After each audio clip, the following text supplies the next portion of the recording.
In the vast expanse of the infinite universe, a new star emerges from the darkness, a beacon of limitless potential. This is the dawn of everything, the birthplace of life possibilities and an extraordinary journey ahead. We stand at the threshold of a new era where every choice shapes the destiny of our world. Education is the compass that opens new horizons for future generations, guiding them to uncharted realms of discovery.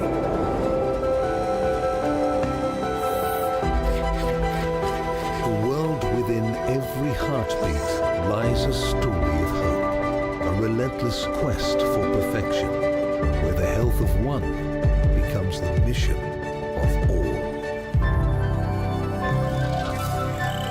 The future unfolds in the enigmatic shadows of the universe. But when humanity merges with technology, new dimensions of opportunity and wisdom engage.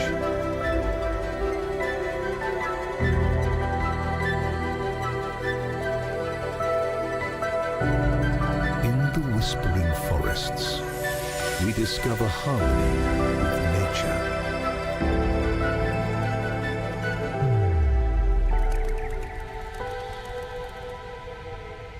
Where oceans flourish in balance and sustainability.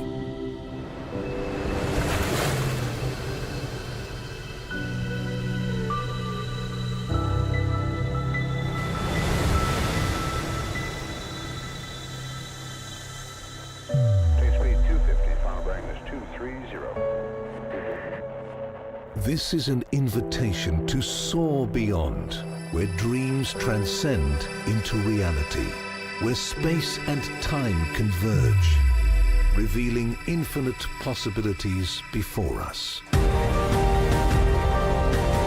Where boundaries dissolve, paving the way for a unified world in a shared rhythm of progress.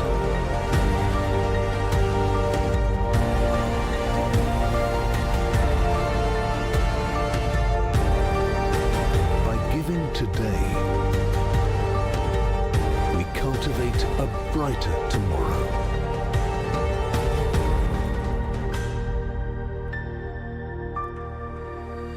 In this universe, we see a profound connection.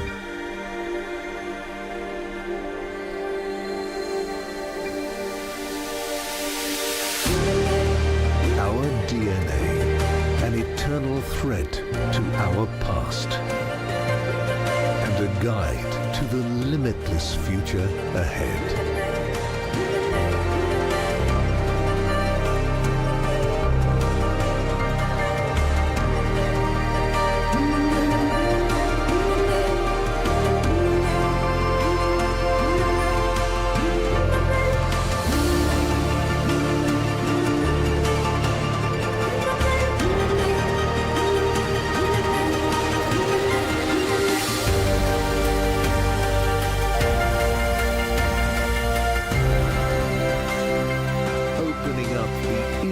Horizons of FII8.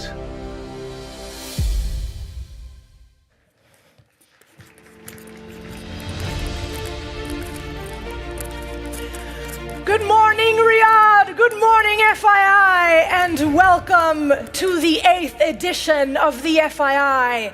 To the change makers in the room and to all of those watching virtually around the world, are you ready to reach infinite horizons? My name is Mariana Atencio. I'm a Peabody Award-winning journalist, best-selling author, and media founder, and I am so proud to be your host, your MC and navigator for this day 2 of our plenary sessions. I'd like to begin, first of all, by thanking the two men, the powerhouses, the visionaries who have made this brilliant gathering of minds, turning the impossible into the possible, a reality. His Excellency Yasser Al-Rumayyan, and the CEO of FII, Mr. Richard Attias. A big round of applause for them, please. Yes. I'd also like to thank our FII founding visionaries and strategic partners. Thank you for continuing to support the Institute. I'd also like to take a moment to thank Mr. Richard Attias for the opportunity he has given me to be your host, for his years of dedicated service, and for trusting us to continue his legacy. Now, we have prepared an exciting day 2 for you with the world's top speakers and conversations. We will, of course, continue to be joined by our AI supporters, our friends, our avatars, Sean and Sophia. They will be chiming in with data and insights throughout the day. And we want to hear from you. This is meant to be interactive. So we will be showing you poll questions throughout our discussions as well. Please feel free to let us know your thoughts. When you see a poll question, just pull out your phone, take out your camera, scan the QR code. The app will come up and let us know what you think. I will be reading your polling results out loud here on stage. Now, any gathering of people that wishes to reimagine what exists and reach new horizons requires, of course, having the tough conversations, provocative debates with civility. And that is why we would like to kick this off with a debate, ladies and gentlemen. Please welcome your first moderator, the editor and moderator-in-chief for Open Debate, Mr. John Donvan. Big round of applause for him, please.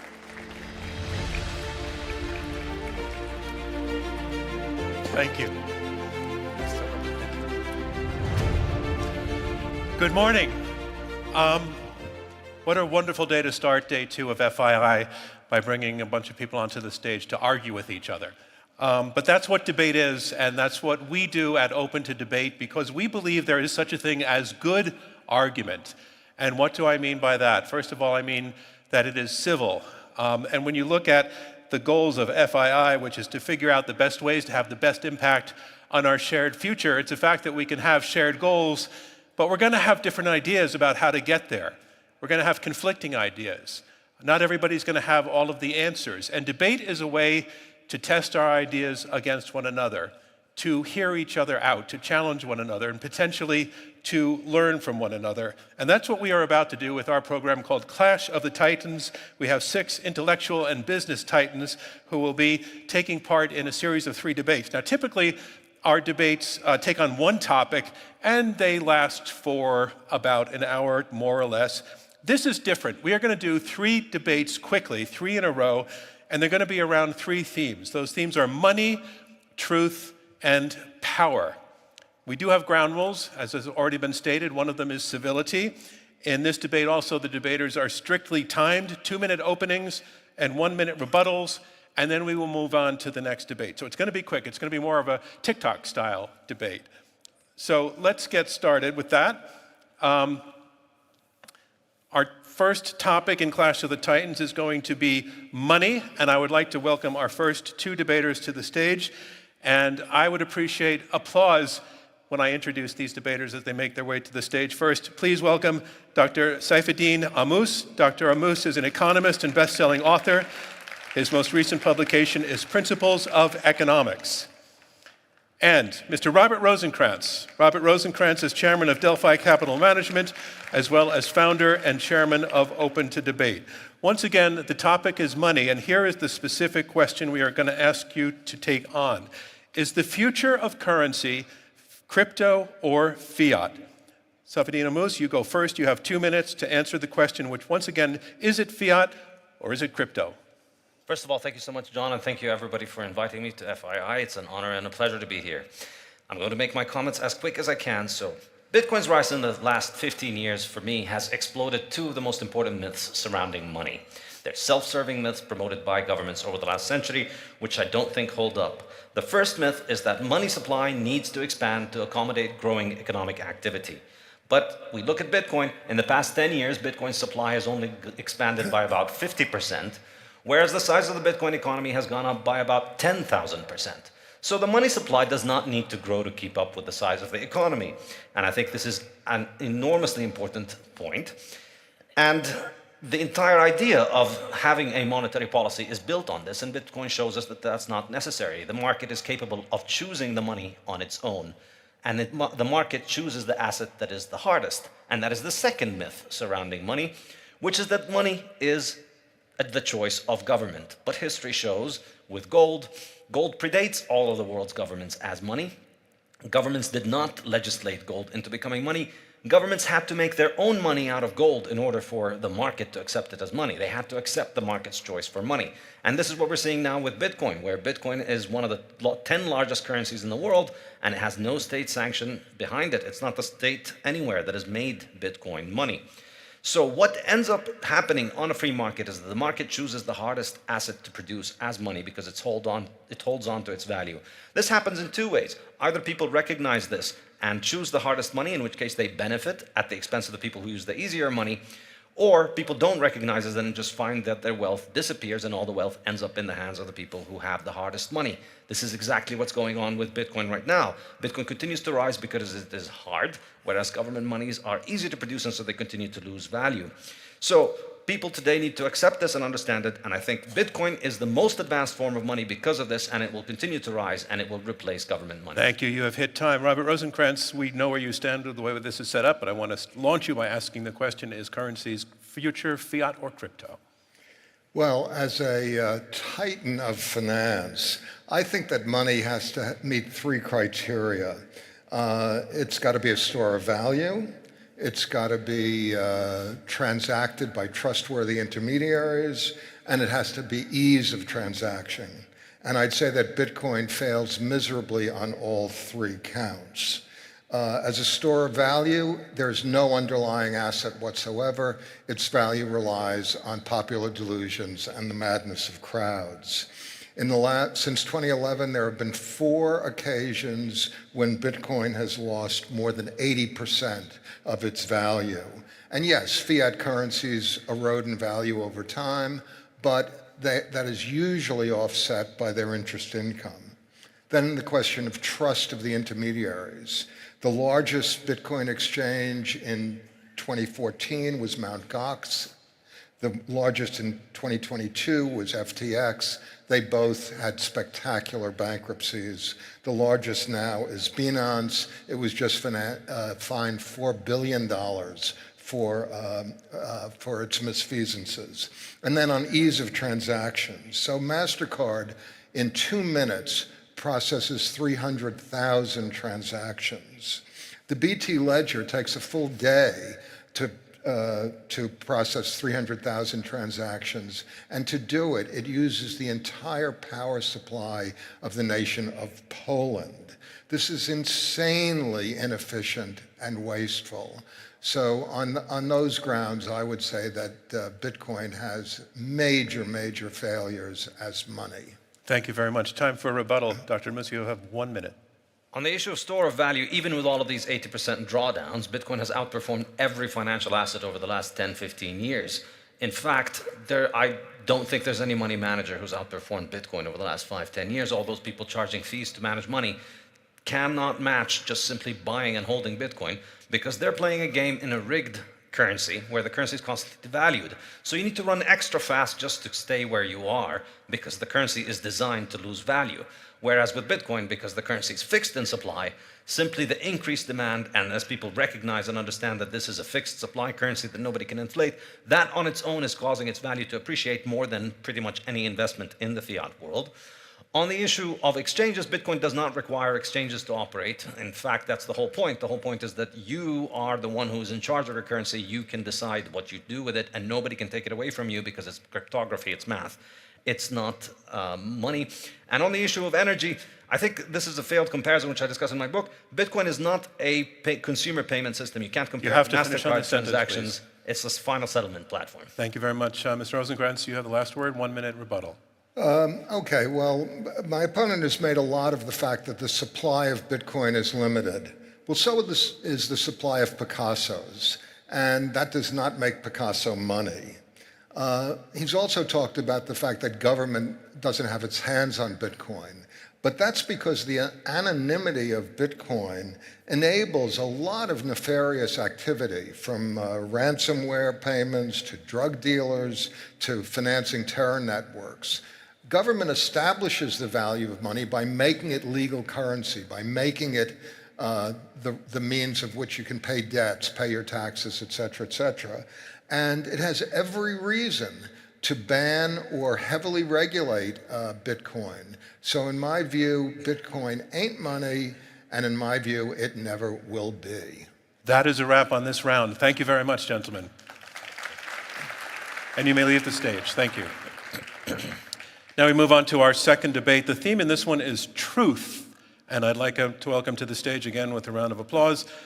First, Sir Martin Sorrell, who is founder and executive chairman of the S4 Capital Group. Sir Martin, welcome. This side, sorry. And Xenia Wickett. Ms. Wickett is the founder of Wickett Advisory and is an executive coach and international advisor. Ms. Wickett, thank you. Welcome to the stage. I said the theme of this this round is truth, and the degree to which truth may be disrupted by technology, or is it being enhanced? And the advent of artificial intelligence has certainly raised this topic to new levels of relevance. So here is the question, and you will go first, Sir Martin. Will AI change the nature of truth? You have 2 minutes to respond. Thanks, John. Good morning, everybody. So, three very simple points. Firstly, AI, AGI, depends on data. Garbage in, garbage out. So the data that is supplied to AI models is absolutely critical, and control of that data or influence on that data will be essential. That data is going to be increasingly supplied by very large companies, companies that effectively are countries. If you equate market capitalization with GDP, a $3 trillion company would be the size of a France or a Germany, almost a Germany, an Italy, a Spain, or indeed a UK. And those companies will have enormous responsibilities in terms of the way that they collate the data, ingest the data, use the data. So critically important is how those companies are regulated. And the third point is there has to be self-regulation. Governments don't have the capacity or the resources or the capabilities that these large companies have. The regulatory agencies cannot move as fast and as quickly as those companies are moving or will move in the future, particularly given the needs, the capital needs of those companies around energy and compute power. So self-regulation, working together to work on the truth and what the truth is critically important. So self-regulation in partnership with government is the way forward. In the absence of Armageddon in terms of regulation, an AT&T or type breakup of the scale that we've seen, for example, in the oil industry historically. Thank you. Xenia Wickett, will AI change the nature of truth? Thank you. Thank you. Truth is an unchanging, objective constant. AI can't alter it. The Allies won World War II. 2 + 2 = 4. AI might distort, might manipulate perceptions, but the facts remain the same. AI doesn't change the nature of truth. AI might generate deep fakes, false information, but it cannot change the underlying reality. The moon landing happened in 1969, no matter how it might be portrayed. Perceptions shift, truths do not. AI only affects how we access the truth, not its essence. Technology does change access, but it does not change truth. Across history, the printing press, internet, social media have changed how we access truth, but the truth nevertheless remains constant. Whether we learn through books or we learn through AI, Britain has a parliament. Technology does not redefine the facts.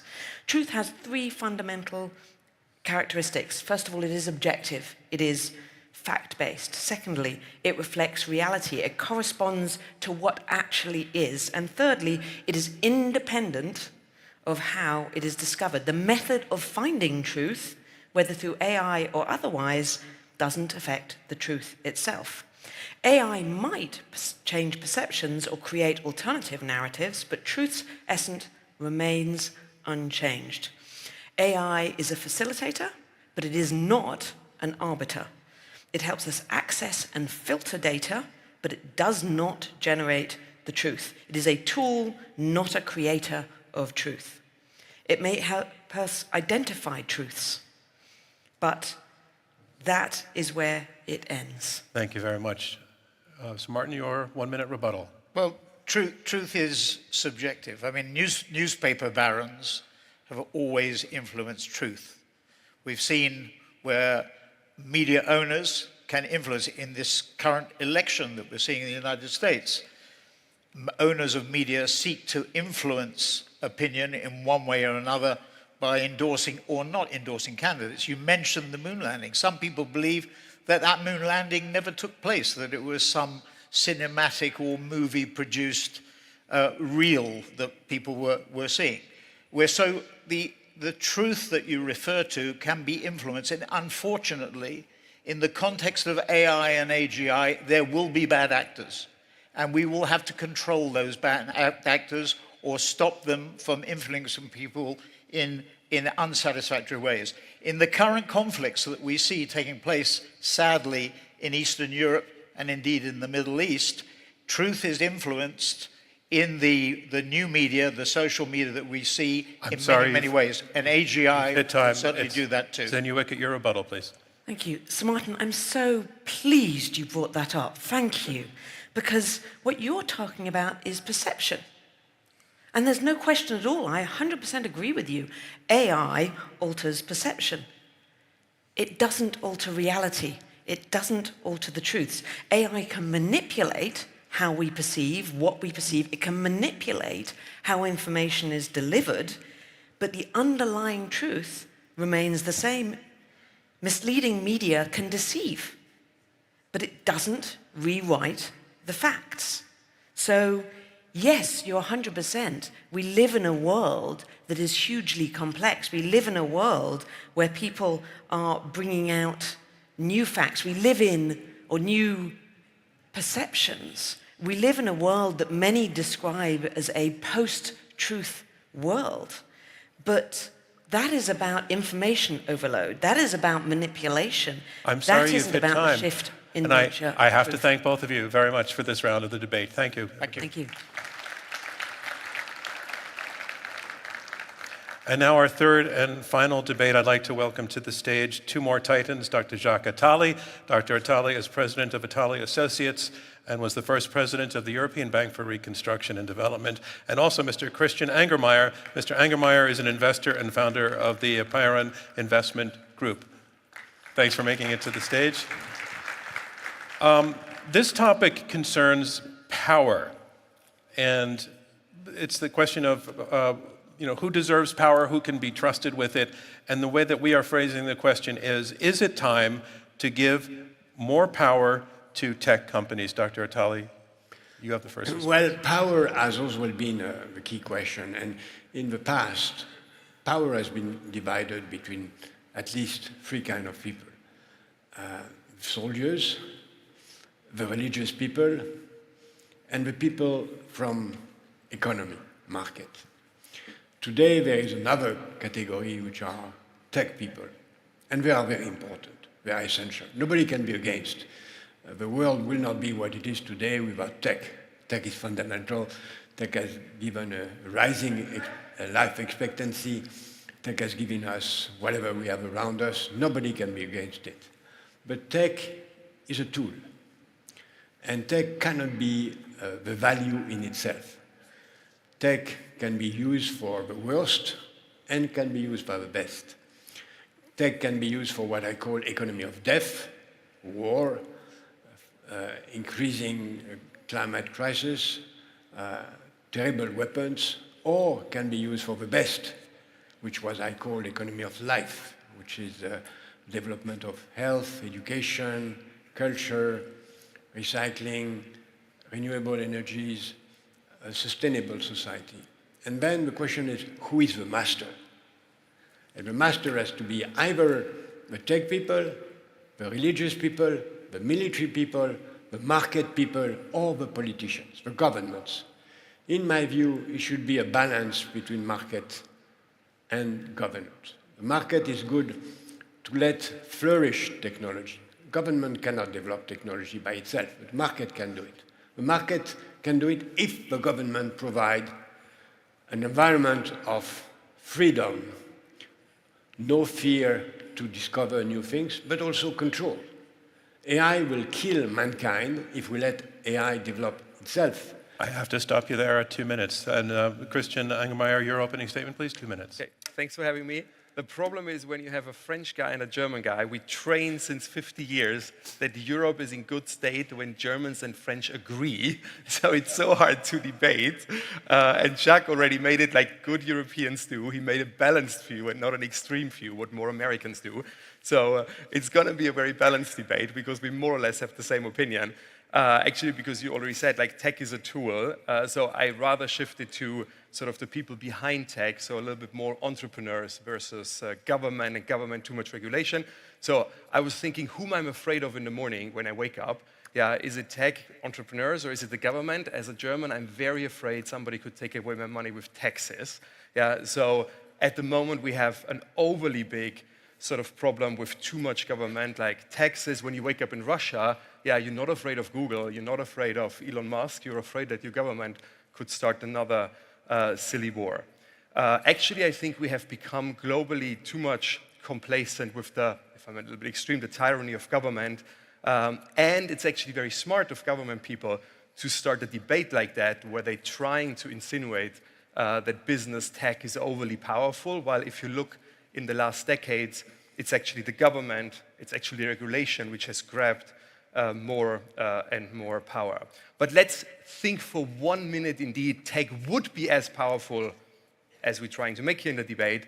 Would be that so bad? If you look at like half of the room is looking on your phones, it's not made by government, it's made by entrepreneurs, and at the end, it's made by tech companies. In the morning, we came in cars, which 100 years ago were invented by entrepreneurs and not by the government. And lastly, by the way, even here in Saudi, when you hear people talk about the government, none of them is saying, oh my God, let's be more like the European Union. That would be actually a heavy insult. But like you hear governments like here in Saudi or in Rwanda. I'm sorry, you've hit time. Saying Thanks that I want to be more like Elon Musk. Dr. Atala, you have 1 minute to rebut. Well, Europe is a good example. We are trying to balance between market and regulations. And we are too much on the side of regulations in Europe as far as we are. But we need more regulations worldwide. Now, for many issues on tech, we need more regulations on AI worldwide. We need an international charter to control AI because AI can destroy mankind. AI can destroy mankind. And we need a regulation to avoid it. We need the same for biotech. Biotech is a wonderful potential, but the alliance between biotech and AI can also destroy mankind. And we know that from 30 years. We need a control of that. It has to be done by governments, having good experts to do it inside the government and by the market people, having in mind the interest of next generation. My dream is to have tech people and government people work in favor of next generation in order to build a common future. Thank you very much. Yeah. Your rebuttal, please. Well, we almost agree again. Like I would say, it's really a balance. I think you want nobody, neither tech, nor entrepreneurs, nor the government, be all-powerful. What we all want, and coming from France and the French Revolution, you want a split of power. You want, so that's why, yes, you want sensible regulation. Again, I think we're too far out on the government side at the moment, so I want to turn it back. If you look at Europe, it's a mess. Like the last thing which came out of Europe was when you have the lids of a water bottle that you cannot fully take it off. That's the grandiosity of European regulation, while Elon Musk is bringing rockets to space and safely back. So I think we want more of unleashed entrepreneurship, but yes, we don't want it 100%, we want sensible regulation, and I think actually AI is the topic where we want most of the sensible regulations, because we heard it in the truth section, it has the power to sort of distort the most, so we want sensible regulation there. I wouldn't push back there. That is time, and thank you very much. Thanks to both of you, and that concludes the third of our 3 debates. That has been our Clash of the Titans, but before we break, I'd like to just ask you all a question that I'd like you to answer as we do a poll. After you've heard these arguments in very quick succession, which of the grand challenge themes, money, truth, or power, do you consider to be the most critical to humanity's future? And while you're entering your response to that, I want to thank our debaters, first of all, Mr. Rosenkranz, Dr. Armus, Sir Martin, Ms. Wickett, Dr. Attali, Mr. Angermeyer. We so appreciate that you were willing to come up and face one another and to have an argument. As I said at the beginning, we really believe that there's such a thing as argument when it's conducted in good faith and with the intention to listen, with the intention to learn, and done so with civility. And we hope that through the rest of the conference, you'll kind of take the note from here. I want to listen to all sides. I want to listen to both sides without having to take offense if somebody disagrees with you. So let's look at the results from the poll. We'll bring them up. Which grand challenge is most critical for humanity's future? I'm told they're coming. Up, there they are. 52% of you led with truth. That's very poetic. I want to thank you all very much. Thanks for joining us from Open to Debate. And thank you to FII for having us. It goes on direct, right?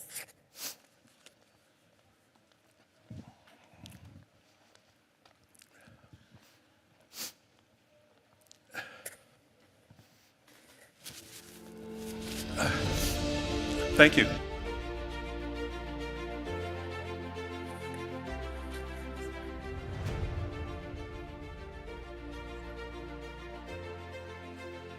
Can you hear me now? Here we go. Good morning, everyone. Welcome to the 4th Board of Changemakers. Today, the conversation is technology and innovation, and I don't think it will surprise anyone here to learn that we're largely going to be talking about artificial intelligence. Let me get my panelists up on stage.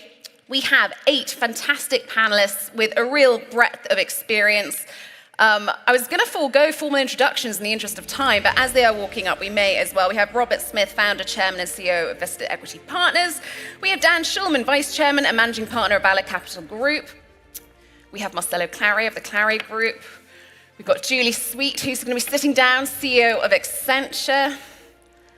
We have Alex Clavel, co-CEO of SoftBank Investment Advisors. We have Antonio Gracias from Vala Equity. We have Hani from Sanibel, and we have Vineet Mittal from the Avada Group. Welcome to you all, and I'm thrilled to be joined by such esteemed panelists, and this is a board, which means I'm finally joining a board, and I'm a chairman, which means I have some power. So this is a session about tech and innovation, but largely we're going to be talking about AI, and I really want to get to the heart of what matters to you all. Yesterday, the Changemakers panel looked at artificial intelligence, and we spoke to the business leaders of AI. Today, we're looking at the investors, the people that are going to fuel this future and hopefully have a responsibility to shape it into something good that we want. Now, I'm going to start with Hani, because I think while we have you, what is driving your AI investment right now? I mean, you have the deepest pockets here. You can invest in any AI company you want, and I'm sure there are plenty here that would like your investment. What is it you look for? So thank you, Anna. Great to be here. Thank you, everyone. The energy is amazing. So definitely, when it comes to the future, tomorrow's leaders will be those, and when I say leaders, not only business, even nation, like tomorrow's leaders will be those who are defined, or will be defined by those who harness the full potential of AI. We have no doubt about that. So when it comes to investments in Sanibel, we target to invest in the soft layers of the AI stack, from foundational models all the way to applications that covers so many different themes, including healthcare, education, energy, and labor productivity, and also infrastructure software. Now, as financial investors, we always seek the same things. We seek high growth, high margin, and scalable business models. We seek exceptional founders, and also we seek to invest with amazing investors. I'm so happy to have worked already with so many familiar faces around the table in deals around the world. Alex, yesterday we had your boss up on stage, and what was really clear was just the focus he has on artificial superintelligence, laser focused. How are you investing in that dream? I guess he is the dreamer and you have to be the realist here. I mean, look, the vision of a world powered by artificial superintelligence informs everything that we do. So every theme that we look at, every company, every founder, it's all about skating to where the puck is going to be. Is this a thesis? Is this a founder? Is this a team? Is this a business idea that will be successful in where we see the world going? And of course, the goal is that this founder, this company will be driving the world to where we think things are going. And so, you look at themes. We've done, foundational models. We've done the application layer. In industries, think about cybersecurity. If you see that the world is getting a lot more complex, there's a lot more of a need for cybersecurity, and so we've spent a lot of time in that theme this year. But absolutely, the view that the world is going to be radically different is the thesis that informs everything that we do. Antonio, pick up here, because I think your thesis, when you look at what companies you want to invest in, is really mission-driven. Yes, it begins with the question of what's good for humanity. What is the right answer for all of us? That we have as I said last year, a Star Trek future, not a Terminator future. And so we begin with that lens, and then we ask ourselves the question of, how do we enable it? So we're not really thinking about where the puck is going. We want to make the puck go. We want to find the companies that create the future that we want to live in and accelerate them with both our capital and our operations teams. Is that more important than finding companies that can make you a decent return, or do they go hand in hand? They go hand in hand, of course, because the best companies will attract the best talent will win, and companies that are great focus on return on invested capital. If you have high ROIC and high growth rates, you win. And in this cycle, the problem is people are spraying capital everywhere and not thinking about ROIC. Marcelo, there's a lot of lovely, lofty ideas at FII, lots of people talking about how fantastic AI will be in shaping in our future. Do you think we are seeing the value from AI that we were promised? That costs are being reduced for companies, that efficiency is being created? Is AI yet delivering what we expected it to? I think most of the investments today are going what I like to call the creation of AI or the supply of AI. I mean, there are hundreds of billions of dollars today being deployed: energy, data centers, semiconductors, LLMs, applications. But if we are very honest with ourselves, there are very, very few use cases where those hundreds of billions of dollars have been spent. I like to call it a supply of AI. And I think the future is the demand of AI. Is we have access now to this great technology that I believe is going to be the highest value creation in the history of the world. However, you need companies to be able to deploy it. And where I get excited, where I'm putting my resources, my time, is investing into companies that are leveraging AI. And I think probably one of the biggest examples that I can give is I'm still the largest independent shareholder of T-Mobile today, which is the world's most valuable telecommunications company. And I think the best way to think about it is T-Mobile is the combination of Sprint and T-Mobile, which are companies that were founded over 100 years ago. And our combined profit, maybe over 100 years, is $30 billion. Not bad. But we made a commitment that in the next 3 years, we're going to add an extra $10 billion of profit. Think about it. It took us 100 years to get to $30 billion, and it's mainly predicated upon the adoption of AI across all of the businesses. By reducing customer care calls or adopting AI agents and reducing 75 to 80%, by segmenting our customer base down to a segment of one and really doing multi or micro-personalized marketing and so on.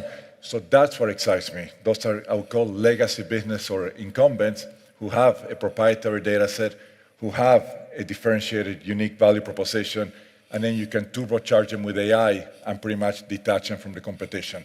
I think, as from an investor perspective, that is the best investment because these are companies that you can create, tens of billions of dollars of value to great companies that you actually make them greater.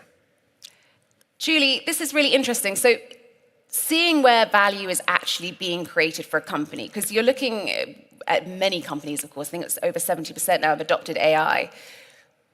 How many of those are actually realizing the value of it?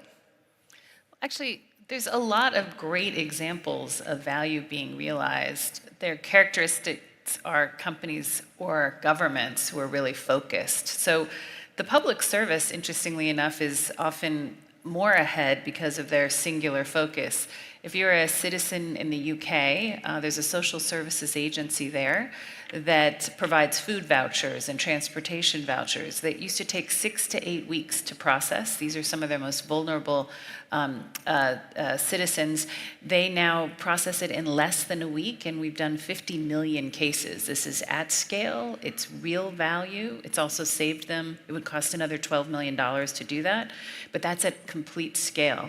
Similarly, there's a state in the US that does child visits, child interventions. They've cut 50% of their hours using Gen AI. And then you switch to companies, so insurance companies that are now using it in underwriting and getting from 20 to 50% uptake from using Gen AI to read more submissions. The difference between those who complain that there's no value and those who are finding it tends to be 3 things: focus, a willingness to change. We call it the change delta. I advise all CEOs, if someone comes to you with a project, you ask them to write down the as is, how do they operate it? What will the to be? And if there is not a significant change between the as is and the to be, just say no. Don't do anything but say no, and say come back when there's a significant change. And then the third piece is ensuring that you're focusing on the talent. Ultimately, we can all do a lot of single use cases. We will succeed when we focus on our people, on investing in the people, on helping them understand. At Accenture, we trained 500,000 people last year on awareness, 250,000 with their first 20 hours of training so they can do something different now in technology. We have a responsibility to bring our people along, and when we do so, we will have a lot of value. And in fact, our latest report says that we can unlock $10 trillion in value if we do so with a people focus. Your ears must have been burning. Are you a business that is listening to these tips and how you're going to be using AI? Walk us through what you're doing. I completely agree with Julie. And in fact, the biggest resistance we faced when we were trying to implement AI was through the team. And what we did is that we had to actually tell them that the train has started, either you board it or not. And we started incentivizing the team who becomes the first adopter of AI. And right from HR, from recruitment to interviewings to employee sentiment survey, all of that has gone now on AI. And we are an energy transition company, so we use electrons from solar, wind, pumped storage, batteries. And as you know that renewable energy is intermittent in nature, and that's what people were criticizing yesterday. But what Avada is trying to do is make renewable energy as a reliable power on demand, round the clock, 24/7, because now we are building an AI platform which knows every minute that whether solar is up and running, wind is up and running, when do I kick in batteries, and when do I schedule my pumped storage, which is a long duration storage. So world is going to change. Actually, in our board meeting, we are now talking continuously that will we remain an energy company or we will transition into an energy AI company, because you build the platform which can schedule electron as consumer demand. So it's going to be transformative. I think many people criticize it because probably sometimes they don't understand and how to make it work in their businesses. And we are seeing a huge impact of it. I'm going to move the conversation on in the interest of time. AI valuations has been a hot topic here at FII. Dan, I've got something from an AI avatar for you. Let's take a listen to Sophie. We asked her whether she feels that AI valuations have become frothy, and then I'm going to let you respond. She's not working. Thank you, Anna. With a staggering $600 billion gap between AI market expectations and actual revenue, according to Sequoia, the current valuations appear excessively inflated. Well, it was brief and to the point. Excessively inflated. Dan, pick up. Well, I think we're at the very beginning of AI, and it may seem excessively inflated, but one of the roles that I have is kind of coordinating between the White House and the business community in the US. And based on my conversations with maybe some of the top 50 CEOs in the US, most of them are thinking that AI is going to have profound impacts on their organizational structure. And by the way, that will create second and third order impacts that our governments need to think about. I mean, I think based on everything I've seen from playing around with a lot of these models and looking at the trajectory of the technology, I think we reach AGI in 3 to 5 years. I think when AGI happens, I think you look function by function inside of companies and look at customer service. I think 80% of customer service people go away. I think 50% of legal teams go away.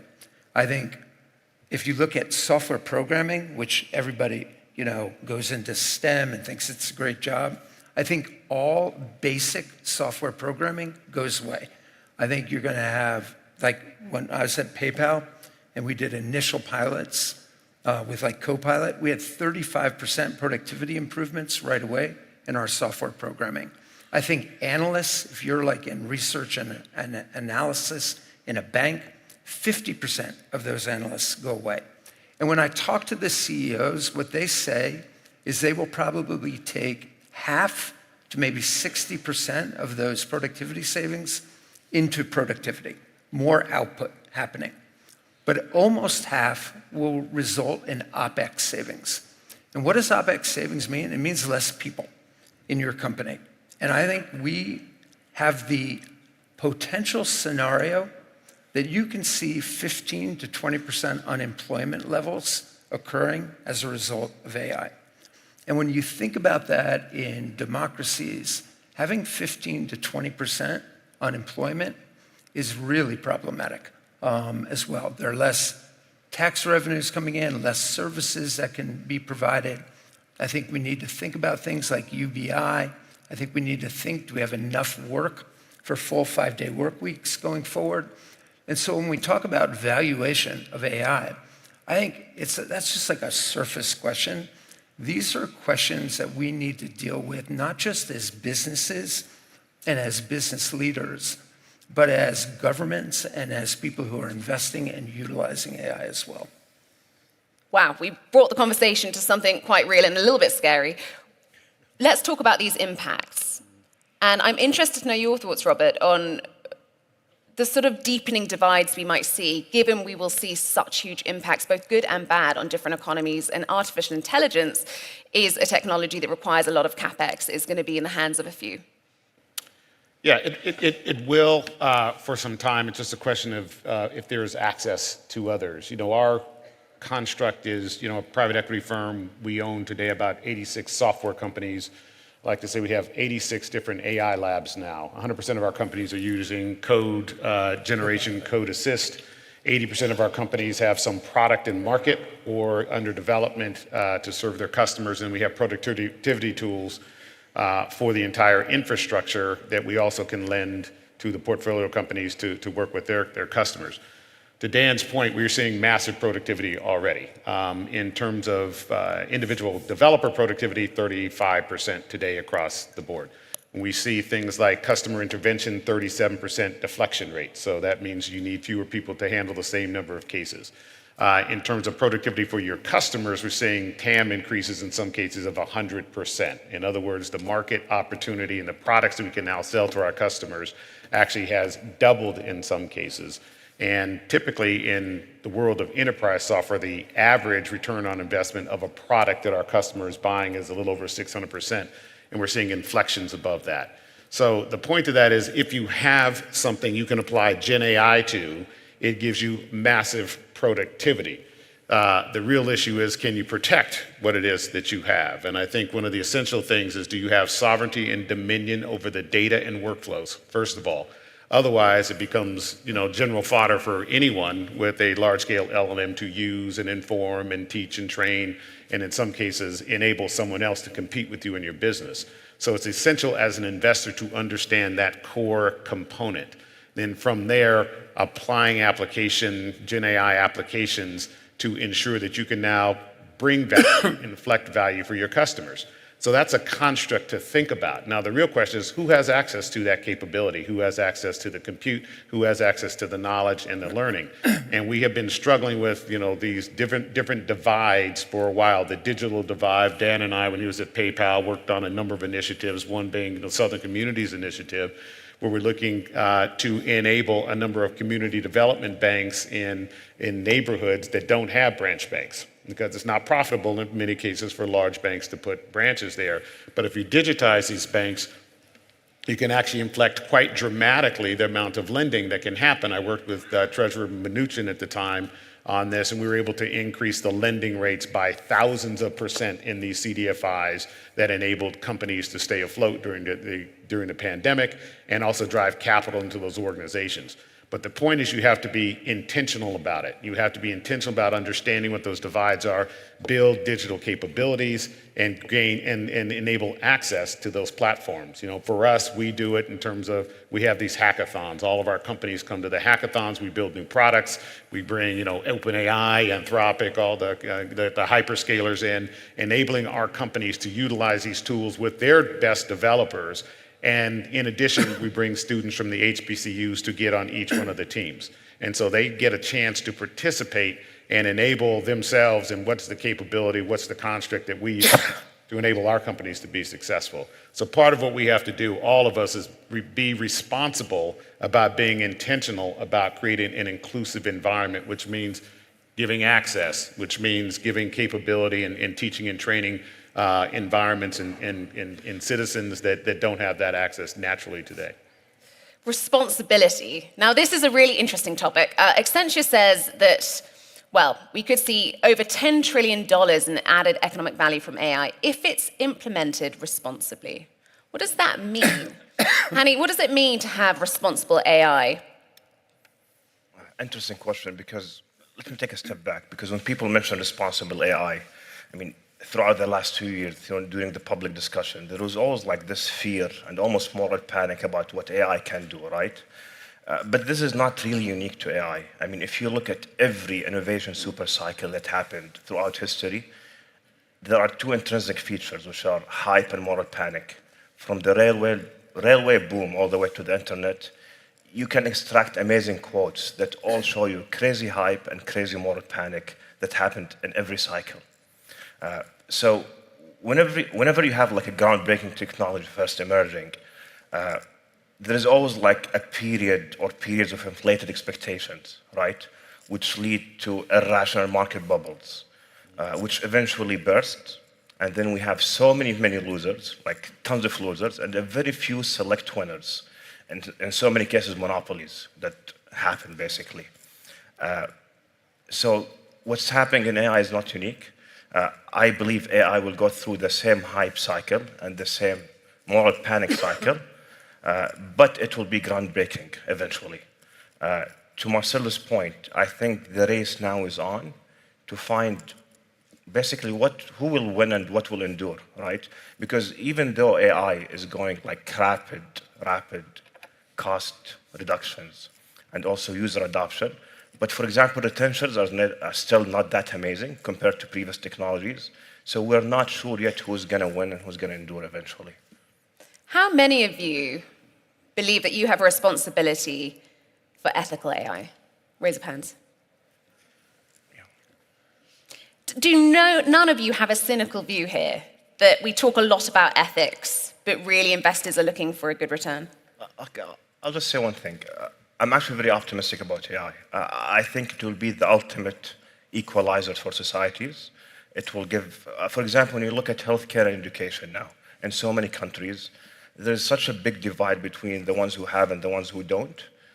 AI have this potential to equalize the playing field for everyone, especially in these areas. I've been pestered about 20 times now by our AI avatar. She's desperate to talk. I'm really sorry. We'll get back to the discussion. Sophie, take it away.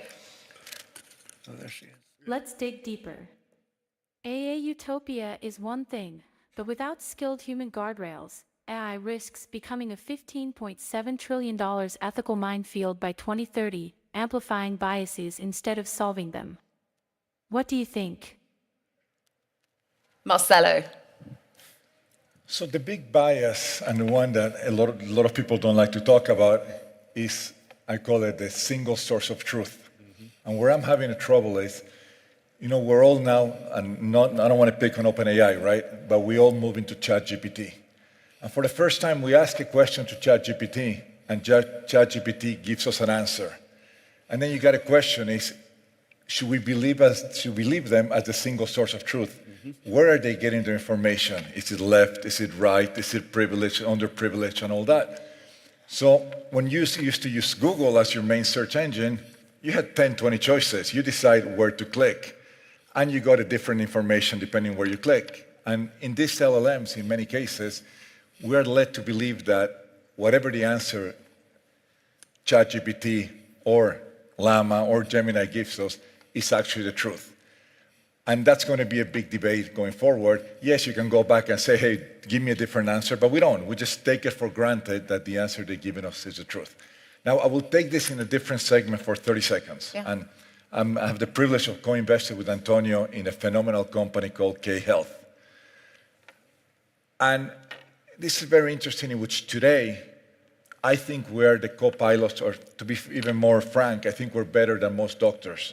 And we have the ability, we have developed an AI doctor that has the ability to prescribe, has an ability to diagnose, and has an ability to pretty much develop care for patients today. And it's a very interesting debate because in this case, we have already served over 3 million patients, and we haven't had a single complaint or a single lawsuit. And then you have doctors who constantly got to debate whether the treatment that we're putting in front of them is better for a patient versus the treatment that they're used to giving it. And I take this to the emerging markets, where I do believe AI will be the equalizer to providing the same level of healthcare and education to people in emerging or underprivileged markets than the current markets that we have today. And I say that today, with an app, we are going to be able to provide the same level of care to citizens of a country than they do it if they go to Mayo Clinic. And that's remarkable. And the same thing will happen with education. That's really refreshing that, we don't just look at AI as deepening divides, but actually, in many ways, making things more accessible. Antonio, where does this all take us in the future? I mean, I know that you like to have the Star Trek Terminator comparison. Which way are we heading? Well, we're going to make sure at this table, and the people you heard yesterday, that we're in a Star Trek future, not a Terminator future. It's up to us. And these models, to Marcelo's point, they need a source of truth, very important. This is why we invest in XAI, which we think X data is the best source of truth. And we have to recognize that they're imbued with the values of their creators. So each country, each culture will have its own models. We will teach them to cooperate, or we will teach them to compete. If weaponized, these become very, very, very dangerous. How do we end up in a Terminator future? If some sovereign or some company decides to weaponize artificial intelligence and then it goes bad, so it's not taught to do healthcare and help humans, it's actually taught to hurt humans, that leads to Terminator future. Together, we have to teach our models that the values we have as societies are to cooperate and to respect each other's cultures. If we do that, then I believe we get to a Star Trek future. You've all said that you have a responsibility to promote ethical AI. So you've all put your hands up. Alex, how are we going to realize that? And who else, what other stakeholders need to be a part of this? Well, look, first of all, as investors, we're investing money for other people, right? So we're investing money for pension funds. We're investing money for workers, for government-linked initiatives. SoftBank, as much as anyone in the world, we're a vision-driven company, we're a dream-driven company, we're a future-driven company. But in all of the places where we've invested over the years, there's been a referee of some sort. And so AI is no different. We've signed up to various self-governing statutes. We're working, the EU has come out with regulations. We're complying with that. So like in every other revolution, there is a referee. There is a way that we behave. Anything that we do, we're investing with other people, other leaders, other people's money, and we're very conscious of our responsibilities. I just wonder whether the conversation around AI will be any different this time next year. Because I'd say this is the second, third year now that we all get together, we talk about AI, we talk about guardrails, we talk about the need for regulation. Who thinks the conversation will have moved on this time next year? Do you think there'll be any change in the area of regulation? Well, I think going back to your question that are we all being optimistic, is there no cynic? I think you can be optimistic and cynical at the same time. Responsible AI is in everyone's interests. It's in the business interests, the impact of not engaging in responsible AI, regardless of regulation, kills companies. Our research shows if you have a bad incident in a consumer company, it can knock 25% off your market cap. And so the reason why I think a year from now we'll be talking about how responsible AI is being rolled out, regardless of the sometimes morass of regulations, is not necessarily driven by the regulators, but by the business interest that if you don't do it responsibly, you're not going to be able to be successful. And so I am optimistic that we'll get to the benefits of AI, because I think governments, companies, and citizens recognize that it is in the best interest to both have AI and to do it responsibly. And so that's why I do think a year from now, there will never be a time when business leaders come together and do not complain about regulation. That will stay the same.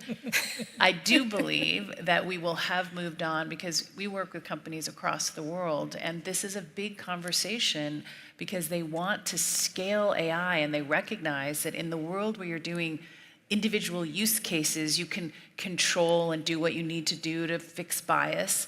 But to actually be completely AI enabled, they need to add a capability that doesn't exist today, just like they added capabilities around data privacy, and we've added capabilities around corruption and export controls. There's a new capability that you need to build. Yep.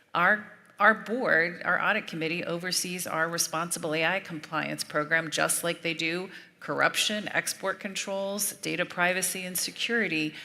That is where we're going. And so that's why I do think a year from now, it'll have moved.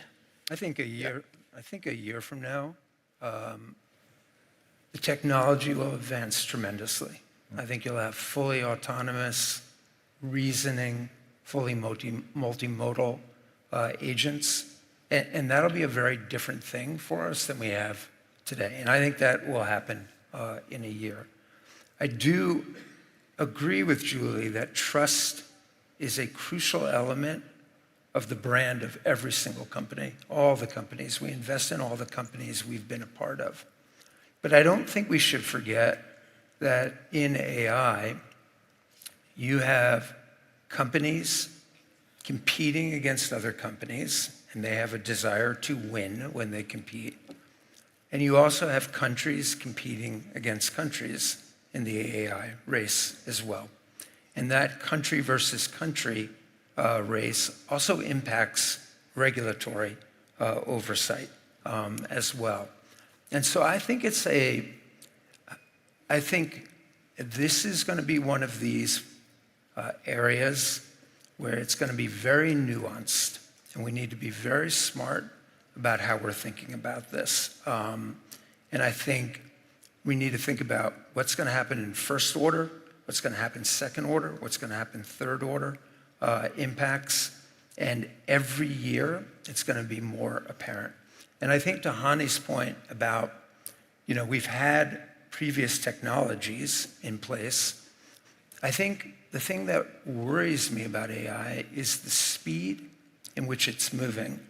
I think we're going to have half a decade, not decades long, in terms of the full cycle of AI. And then I think the profound impact it will have will also be different than some of previous technological cycles that we've had. So I think it's going to take all of us around the table, all of us in this room, governments, thinking really hard about what are some of the potential scenarios that could emerge. And because there's a wide range of those, and we need to put them into our consideration set. I think a few things will happen. This time next year, we will have literally millions of cases of data showing the effect of AI in corporations, in governments, in society, and frankly, as it relates to humanity. Our challenge is to read the signals properly and to be thoughtful about the interpretation of them as to what course adjustments we need to make as the technology becomes more powerful. I look at, we've now gone through 2 rounds of our own internal hackathons with our companies, and I'm seeing already we're hitting one of those inflection points of capability where now you can actually make real decisions on, what do I use this productivity for? Do they use this productivity for building more capable products? Or do I use that to drop more capital or cash to the bottom line? I can point to each one of our line items in a P&L of any one of the companies and identify how much we can take out or how much we can invest based on the impact of AI today. This time next year, we will have already made decisions, and you're going to start to see the effect of it. The implication is these companies are enabling companies. They are the Gen AI enablers for their customers. So that second order effect is actually going to be profound. And so as certain companies adopt these technologies and their capabilities, they're going to see the same sort of effects and potentially even a higher dislocation of productivity and decide, do they reduce the number of employees? Do they expand to different markets? Do they expand their total addressable market in different ways? And then how is that impacting the communities that they sell into, where their employees are from, and the communities, the regulatory communities, because it is global in that context. And I think different regulatory bodies are going to behave differently. Different access to different levels of technology and capabilities are going to have different levels of impact. And we just need to make sure that we are very thoughtful about processing the signals that will be very clear this time next year. And not just talking about it, but having some action as well, I imagine. Antonio? Yes, and I think and I hope that by the time we're here next year, that we are not thinking about this problem as a business regulatory problem. It's not like the Foreign Corrupt Practices Act or cyber, it's different. It's much more like nuclear energy or nuclear weapons. That's the reality. And that there is a global discussion about this the way there was about nuclear weapons. And that discussion, I think, needs to move us from a world of mutually assured destruction, which was the framework we operated in during the Cold War, to a framework of mutually assured development. And I'm hoping that maybe something comes out of this conference is that people start thinking about it this way. I know that there are many decision makers in DC and the US who are thinking about this question of how do we actually create a global regime where models are taught to cooperate as opposed to compete. And the competition that is commercial is inside a commercial realm. But at the sovereign level, competition is more coopetition.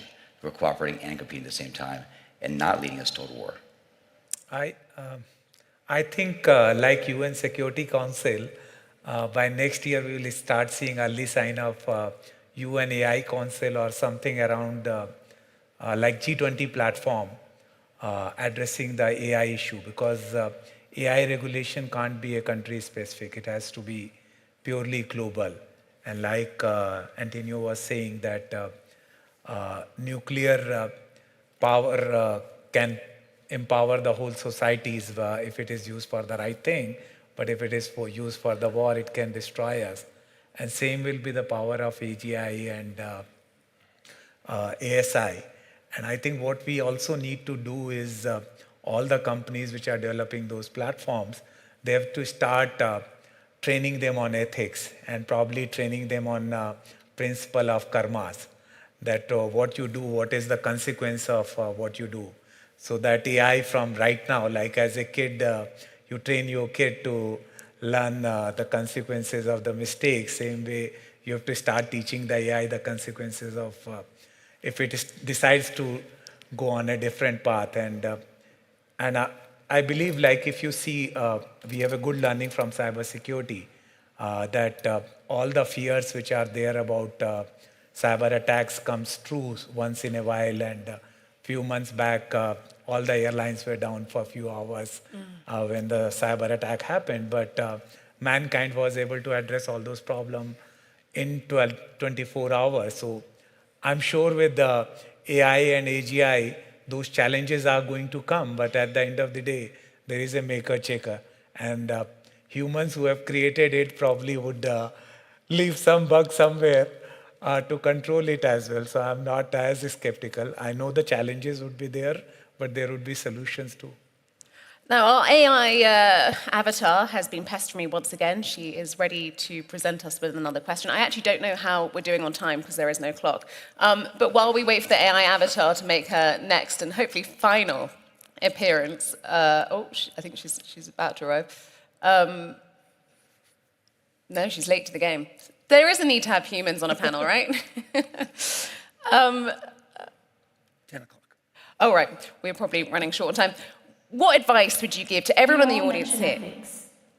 But with AI software spending projected to reach $297 billion by 2027, companies are incentivized to prioritize growth over abstract moral ideals.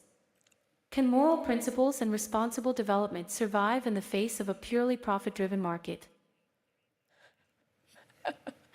Yeah, I think they've lost control of the avatar, which is kind of concerning at this stage. But she's throwing a cynical view in here, which I feel like none of you share. You're all optimists on this roundtable. Marcelo, what advice would you give to people in the audience who are considering how to invest in artificial intelligence today? Where are they going to find the value? I think all of us have a different role to play, and it was fascinating to listen to the speakers yesterday. I mean, sovereign funds are very serious about investing in energy, right? Everybody's investing in energy. You heard Blackstone saying that their future relies on being the biggest investor in data centers. You know, heard Massa say that he's going to try to challenge NVIDIA. You hear, the whole LLM. And it's undervalued. Undervalued. Then you hear all the LLMs. I mean, the big debate, are you going to continue to pay OpenAI $20 a month for giving you the same service that Meta will give it to you for free? Right? So I think each of us are going to play a different role. And like I said, to me, I think my hope for next year is I have a few things that I hope to see by next year. One is I hope we're going to start seeing companies that embrace AI starting to detach from companies that don't. And then you're going to see big gaps on valuation in the actual adopters, and you're going to see companies starting to fade, number one. Number two, I truly do hope that by this time in the United States, we're going to have a more business-friendly government with less, I would say things are getting hard to do. I mean, Europe is a perfect example how overregulation in an industry that is so early, it actually takes them out of the game. Mm-hmm. And then you start seeing the US going the same way. And I truly do hope that that's not the case, that we have, whichever government comes in, that actually does less regulation and we can get back to the turn of innovation. I think one of the biggest risks that we have is overregulation in an industry that is just so new that none of us really know what the true outcome is. We all believe in the great potential. So I do hope by next year we see a little less of that and we see businesses embracing AI. Because I want to repeat what I said before, the amount of money that has been invested in CapEx is unheard of, hundreds of billions of dollars. Mm-hmm. And the value today had not been realized, and hopefully more companies will embrace it to start seeing the true value of AI. because if not, we're going to start doubting whether those investments, whether we overinvested, overbuilt, and all that. So that is my hope. Do you agree with that? I do. Everyone does have a role to play. I think that the infrastructure that is being constructed now, I heard $900 billion going into this over the next few years. Forget the choke points of is there enough energy? Is there enough transmission capability? Is there enough distribution capability of the GPUs? Ultimately, the constraints that are likely going to be placed on NVIDIA and others about where they can actually sell and who they can actually sell to. I'm not sure that's all been factored into what this valuation expectation is for those businesses. Take $3 trillion and compound it at 16% for 3, 4, 5 years. Where do you end up? Pretty big, right? Like nothing we've ever seen before. But there are going to be certain markets and businesses, and I agree with Marcelo, that will have unique capacity to bring unique value to investors. Because again, they have a sovereignty and dominion over their data and workflows. They have a group of customers who can utilize Gen AI capability at a much lower cost with a much lower power utilization, and you can do it today. And you'll see the inflections in their P&Ls, and they should capture more of that economic rent in the near term. That ultimately will give them a command over what we'll see in those markets in terms of how they reach an equilibrium.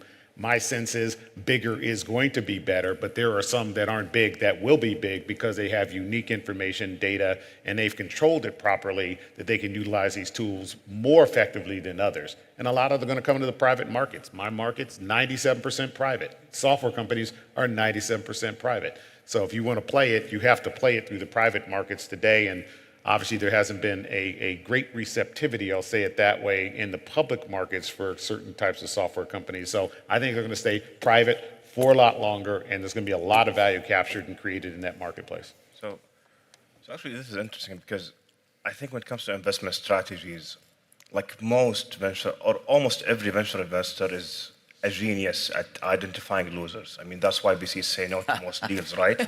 But most of them are actually bad at picking early winners, right? It's a big difference between identifying losers and... because this is where the VC alpha lies, right? So it's super challenging to do that. So I would say the best strategy is to have a long-term horizon investment and to have a vintage year diversification. But that's easy said too, because to Dan's point, what's unique about this cycle, it's actually moving super fast. I mean, if you look at the cost of operating AI today is, I think it's cutting in half every 4 months. Right. Compare that to 18 to 24 months in traditional compute. So that's faster than anything we knew before, right? So you should have long-term horizon, but how long? I mean, this is where the FOMO is. So it's challenging. But overall, I say vintage year diversification is a great strategy. You go in the past, like when in the search engine era. I mean, Google was not the first search engine, right? There was at least 7 before them. Yep. Can anyone remember what they were? Yeah, but think of an investor who came to the market and invested in everything and missed the Google IPO, right? Like 95% or 90% plus of the search engine value lied in that IPO, right? So patience and long-term horizon is very essential. Yeah. How long-term is your horizon, Antonio? I'm listening. It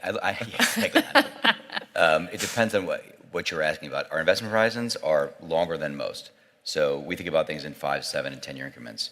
But I'm thinking about the world in sort of a 20 or 30-year time frame in my lifetime. Yeah. Because I think that's what we're building today will matter to our children 20 years, 30 years from now. K-Health, the reason we did that early stage is because I believe the primary care problem needs to be solved for all humanity. And this company's working on that, and we're proud to do that with Marcelo now.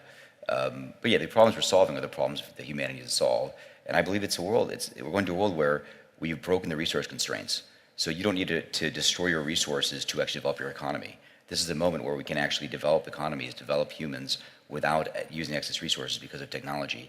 That's the future that I'm thinking about 30 years from now, but we're building it today. The future of abundance, as your pal Elon Musk likes to talk about. Yes, the future of abundance. Alex, what's your advice? In terms of investing, we look at very long-term changes. We look at industries that will be reworked, similar to some of the things Dan was talking about earlier. But we also think that On top of that, you'll see all sorts of new industries starting up. I mean, think of, again, every one of the last big revolutions that have happened in the world, and people are worried about what will happen to the farmers in the agricultural revolution, all the way to, today, what will happen to workers. We believe in human innovation. We believe in change driving all sorts of things that none of us can predict. And so we're optimistic. We're realistic about the challenges, but we think that the world adapts, and we think at this point there are lots of amazing places to invest. Dan, I'm going to give you the final word. Great. To just wrap up all the amazing thoughts we've had here for the last hour. Look, I think this technology is going to unleash unbelievably positive things that we're talking about. Healthcare, it is going to create a lot of financial health that we haven't seen before. And I think at the same time, it's going to unleash a bunch of issues that we need to spend time thinking about. I worry about unemployment on this, very much so, because it's just entirely clear to me that this technology is going to displace a lot of people. And you talk about companies that will separate themselves out from others. That means a lot of companies are going to fail. That means a lot of people are going to be unemployed when that happens. To me, that's probably the existential thing that I worry about right now, because I think we as business leaders, we as regulators, we as governments need to be thinking about that scenario. What could happen if that emerges? What do we do with those people? How do we retrain them? And into what do we retrain them? Because it's not going to be into STEM anymore. It's not going to be like, go into the legal field, because that's going to be cut in half as well. And we need to think about those things. But are we going to see medical breakthroughs? Are we going to see materials breakthroughs? Are we going to see energy consumption breakthroughs? I think all of those things will happen. At the same time, there are a number of other things that it will unleash that we need to be very cognizant of and focus on. And if we can do that, then I hope to share some of this optimism around the table. At this point, I'm more nuanced on the future. You're all making me feel a little bit more optimistic that, the investors who are fueling this new future do really seem to care. Maybe I won't be so cynical in the future. Thank you so much to our board. Your insights were fantastic. 50 minutes is up. In fact, it's probably over. But it was great fun. I hope we get to do it again next year. Thank you. Thank you, Anna. Thank you.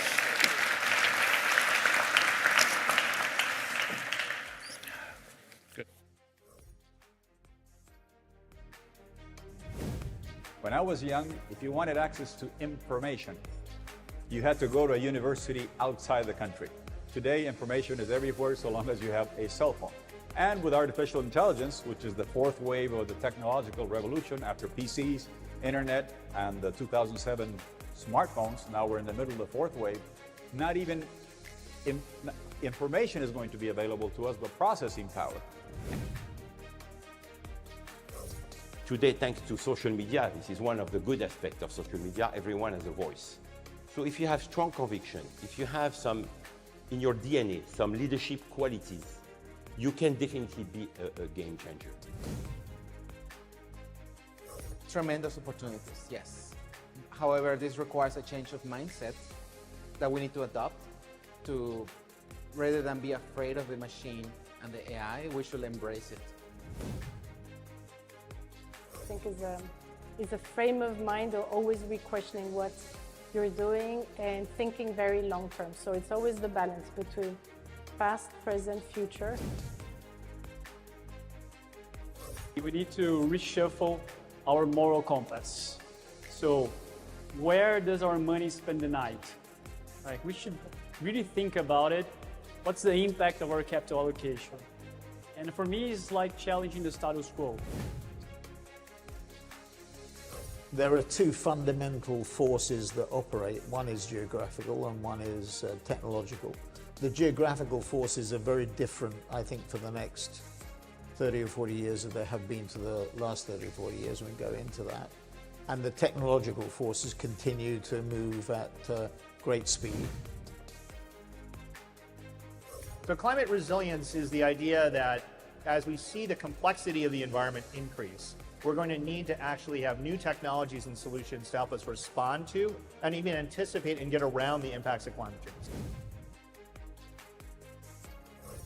I'm talking about this for 10 years because we have a lot to do. We have so much pains, but now I see a lot of maturity and I think the vibrant ecosystem and the vibrance about the founders and also the investors, we are getting the maturity that now we need.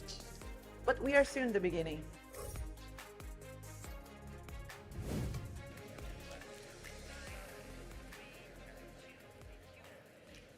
Please be sure to check out FII Institute TV. I want to thank Anna and her panelists for a terrific conversation.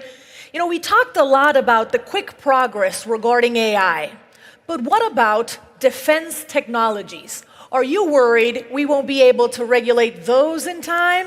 We want to hear from you. And for that, we have a poll question. Ladies and gentlemen, turn your attentions to the screen. If you can snap a QR code that is showing on the screens right now, vote. How concerned are you that the pace of AI defense innovations will outpace the government's ability to regulate it? Very concerned, somewhat concerned, not concerned at all.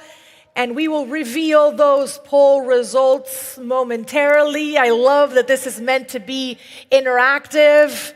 I see you're all voting right now in real time. And let's see if we have these results coming up on the screen in 2 seconds. Let's see how worried are we about defense technology regulation. I love that I'm seeing all of these phones out as people are voting, and the majority of you are actually very concerned. 62% of you are very concerned we won't be able to regulate those in time. 28% say somewhat, and 10% not concerned at all. And with that, I would love to welcome our next moderator onto the stage. She is the editor-in-chief of The Economist, Zanny Minton-Beddoes, in conversation with Dr. Eric Schmidt, the former CEO of Google. Big round of applause for our upcoming moderator and panelist.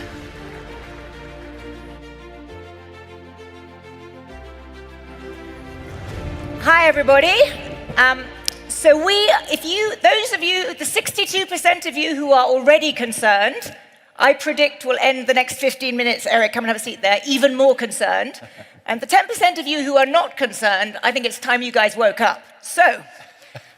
We know your vote. You know my vote. You know my vote because I've just been in Ukraine.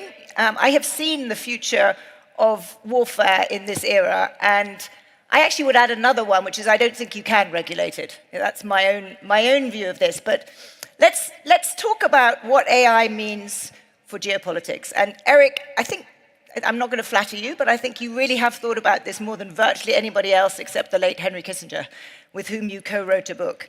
And so I want to start this conversation with a very simple question. Who are the winners in the era of AI geopolitically?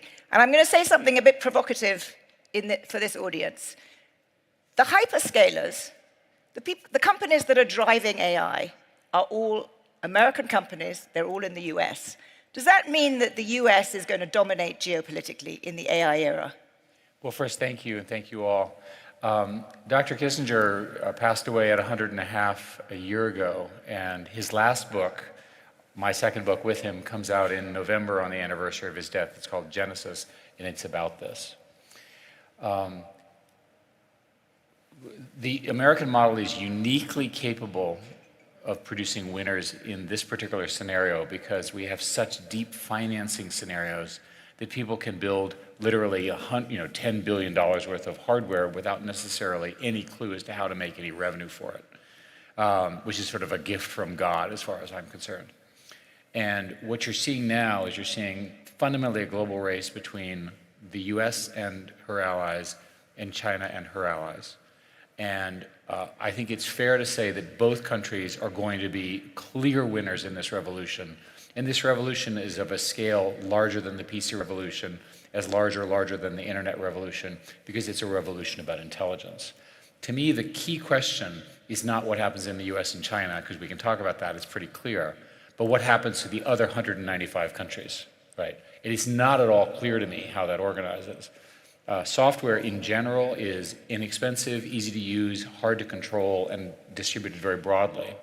In this particular case of AI, the presence of very large pools of capital and energy and the ability to build the data centers will be a key point. Saudi, by the way, could be one of those great winners if Saudi does the right things. But let's just focus in terms of national security and geopolitics. You have this, the world has split to some degree. You have these tensions between the US and China. As you say, both likely to be the leading AI powers. Is this a zero-sum game? Let's say China gets to AGI first. What does that mean for the global geopolitical? So there are many different definitions of artificial general intelligence. AGI is the abbreviation, but think of it as the intelligence that we have that computers don't today have.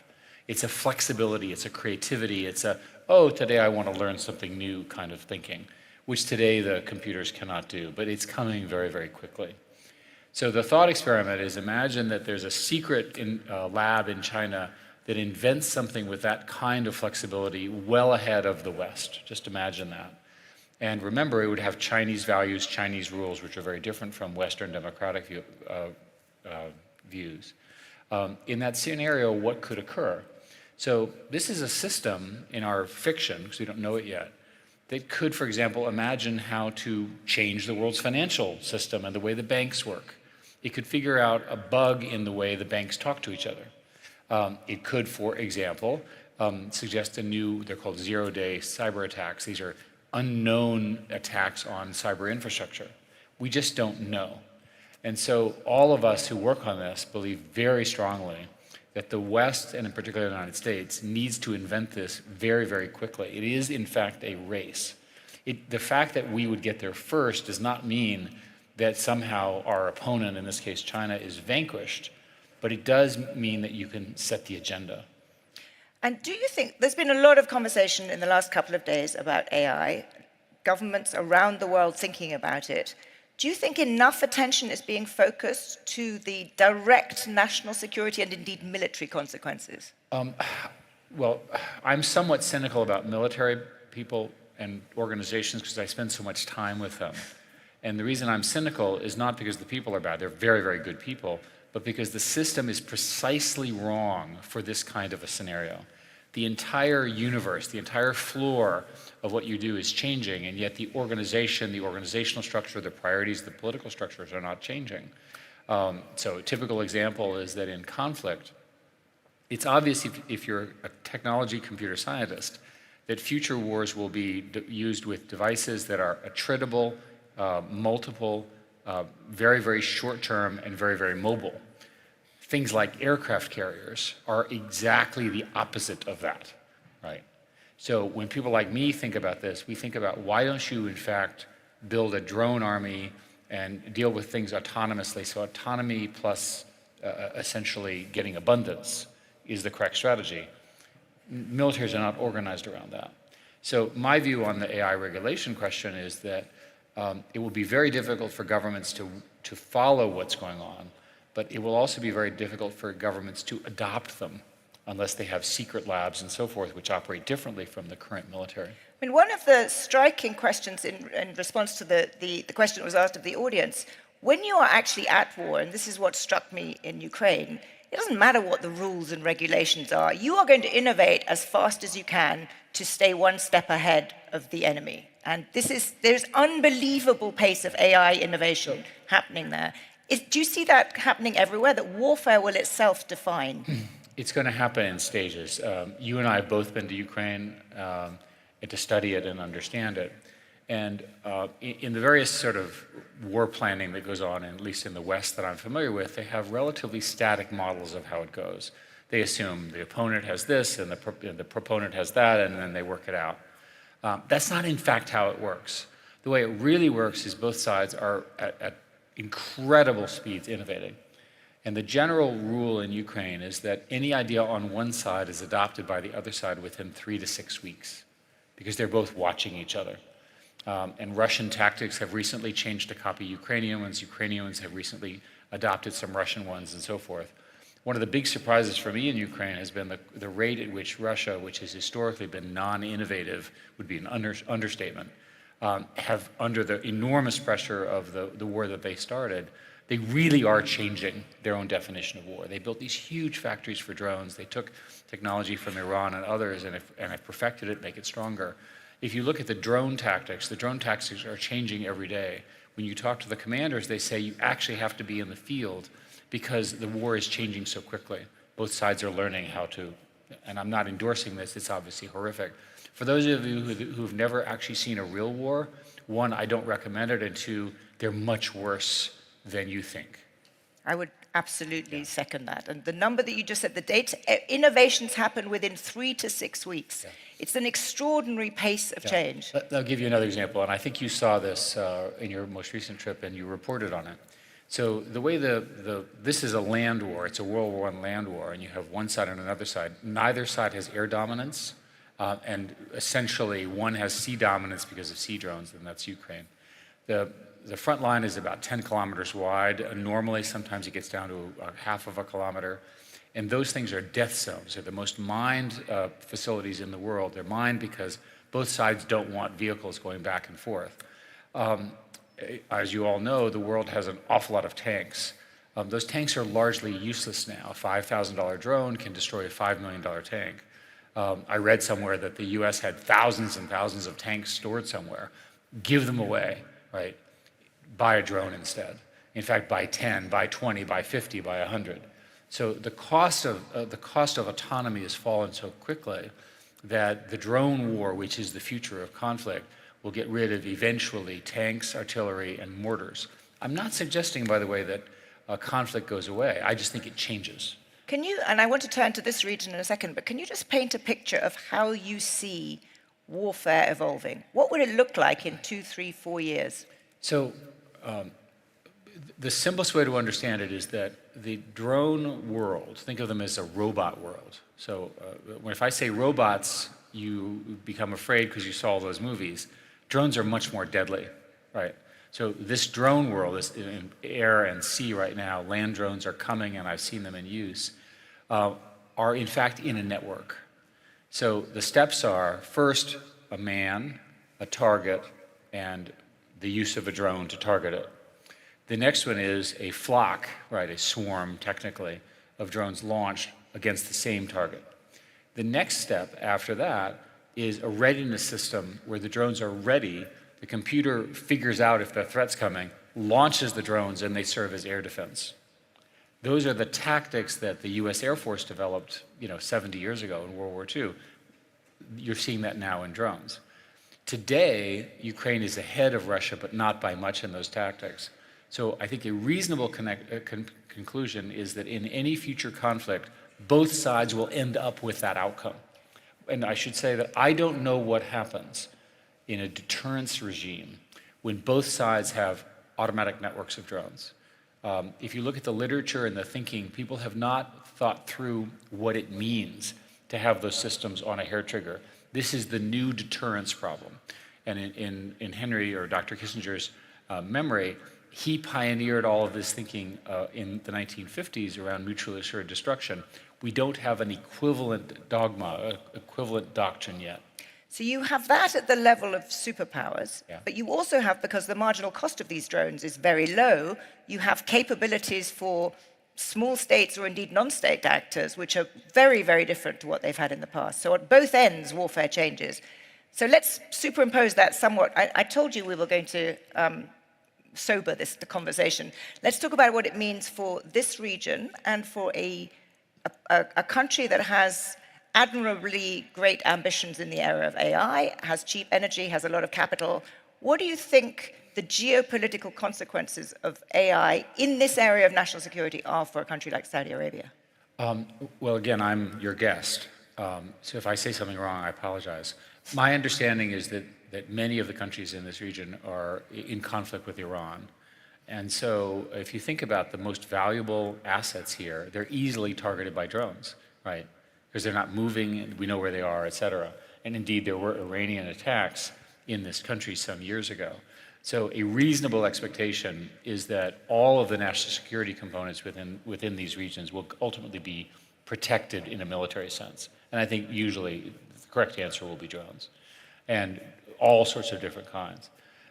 This country is uniquely positioned to provide leadership in AI because of the abundance of power, a very clear leadership regime that really wants to build it, and both financing and sort of correct connectivity, correct weather, and so forth and so on, lots of sun, renewables.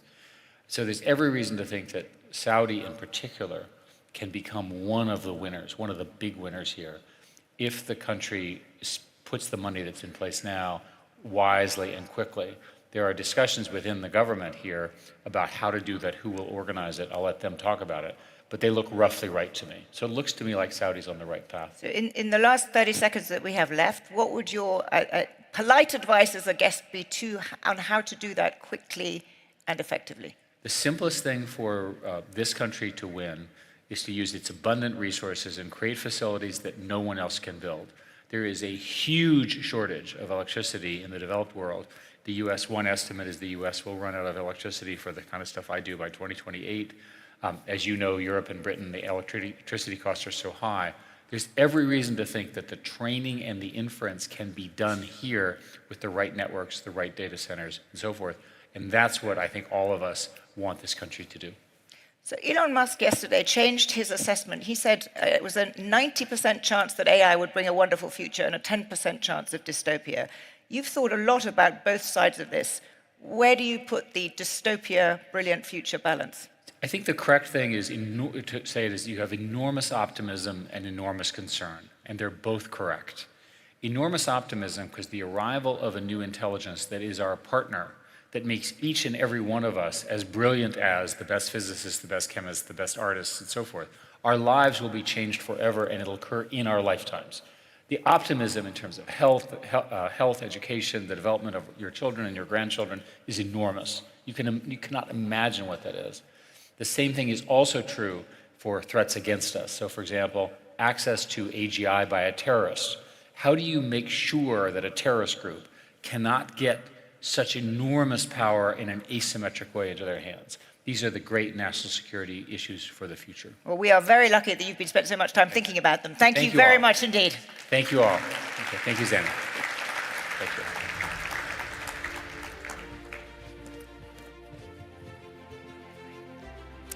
Thank you so much, Dr. Eric Schmidt and Zanny, for that sobering but much needed conversation.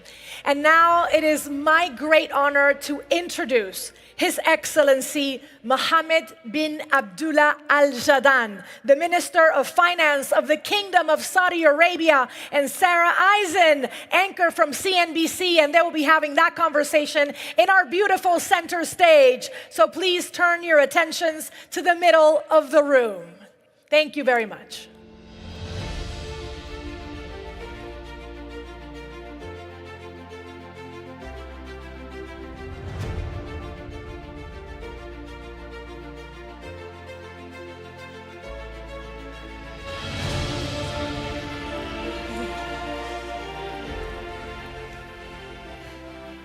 Thank you very much.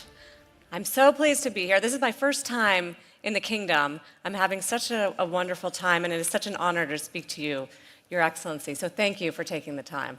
Thank you, Sarah, and welcome to Riyadh, and hopefully this will not be the last. I'm already planning the next trip. So, you know, when I told some of the CEOs, the American CEOs, that I was going to interview you in this fireside chat, they said, "Oh, we love him. He's such an interesting guy." And part of the reason, you know, we come and we invest and we have all these great conversations. So I was wondering if you could just start the conversation. We'll talk about your view on the economy and global, but I do wonder if you could just start by asking your story and how you got to be finance minister, because it's not a traditional route and you're a lawyer, right? I am. Well, that's a good question. Thank you very much, really, for being here, for your interest, and I thank everybody here for participating in this event. Very quickly, I am a father of 3, 2 boys and 1 girl. Practiced law for most of my life. A lot of it related to corporates. I became the chair of the Capital Market Authority in 2015, and then Minister of Finance late 16. You don't have actually so much relationship between what I studied and what I'm doing now, but I think I'm trying to do the right thing on what I'm doing now compared to also what I was doing before. I think there are some similarities, but they are not definitely related. 8 years now, I could tell you, I feel at home. You're one of the longest serving finance ministers at the IMF, and I know you have this leadership role in the IMFC. You're regular at the IMF World Bank meetings, just had one last week in Washington. And I wonder what your view is right now on the global economy and where Saudi Arabia fits in right now. I just came from Washington. I mean, we just had the annual meetings of the IMF World Bank Group. And overall, I think a lot of people feel that the global economy is proving to be a lot more resilient than what people thought. Inflation is coming under control. We are at the last mile of bringing inflation down. And I think overall, we are getting into a soft landing, as it is called. But that is not actually even globally. I mean, there are uneven situations within regions and within countries where there are countries which are still really struggling. Debt is a big issue. Sovereign debt is a serious, serious challenge that we discussed extensively globally, and I'm working as a chair of the IMFC with the IMF, the World Bank, the G20, to try and make sure that we bring the world into a path of sustainable growth and lower debt rather than the current trajectory of difficult growth and higher debt. But how do you do that when we're in a period where there's increasing fragmentation and some say deglobalization, and countries are putting up more walls and we are seeing more geopolitical conflict? Doesn't it make that coordination that you're trying to do harder? 2 things. I think fragmentation is getting more serious, if I want to prescribe it shortly. That said, I think we need to be very careful when describing this. I mean, international trade is actually growing. Despite all the rhetoric, despite all the negative news that we hear globally, global trade is actually growing. For now, we don't know who wins the US election. That's right, but regardless of who wins the election, we had both sides of the aisle in the White House, and under both, still trade has grown. That said, there are obviously serious restrictions that are being put by nations year after year, and that impacts global trade. I think currently, under the current circumstances of serious geopolitical uncertainties, we need to build bridges rather than really burn them. Global communities need to come together. There are serious challenges around the world that cannot be resolved by one country alone, and therefore cooperative approach is necessary. I can tell you firsthand that when we discussed over the last year how we are going to deal with the IMF capitalization, how we are going to deal with the IMF surcharges and charges for borrowing countries, the whole global community came together and voted unanimously in favor of multilateralism. So that gives me hope and confirms my optimist approach. Even though there are challenges, still I think the global community feels the importance of multilateralism. What about the kingdom? You know, so 7,000 people here for FII. There's just such excitement and optimism. I know you've been probably in conversations with investors and CEOs globally for the last 48 hours. What is it? Why do you think there is so much bullishness around what's happening here? A few things. One is, this is one of the brightest spots in the world in terms of what investors are looking for. What investors look for, in brief, is return and risk-return adjustment. So they are looking for a stable place to invest. They are looking for long-term plans. They are looking for leadership who are bold and able to make tough decisions. They are looking for an environment where public consultation is there, that there is a very clear communication of what the plans are. They are looking for a society that is young and vibrant, well-educated and engaged and enthusiastic about what's happening in the country.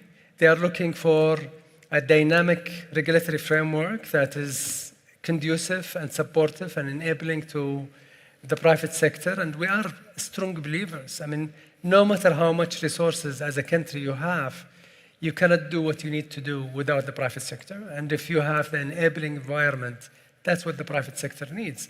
I can tell you a very enlightening quote from a prominent investor who was here yesterday when I asked him, why are you doing it?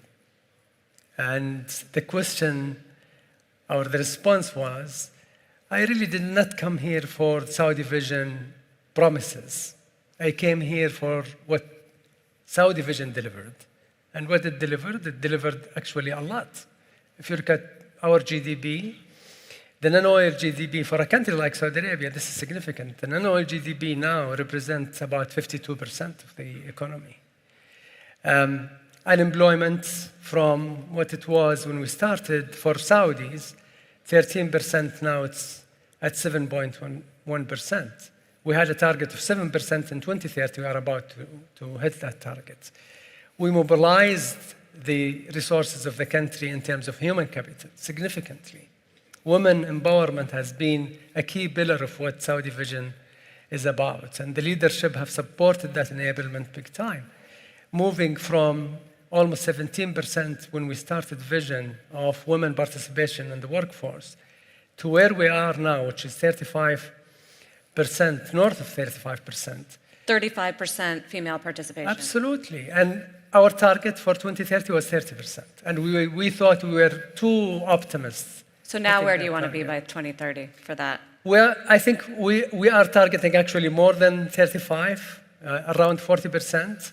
And I think we will be able to achieve that. I mean, if you look at the women participation today, not only as employees, but also as entrepreneurs, it is significant. We doubled the SMEs numbers in the last 7 years. What's interesting? Female-led small businesses. What is interesting is 45% of that is female-led SMEs. That's significant. You see that impacting consumption. You see that impacting household income. You see that impacting the significant activities in new sectors around. Tourism is an example.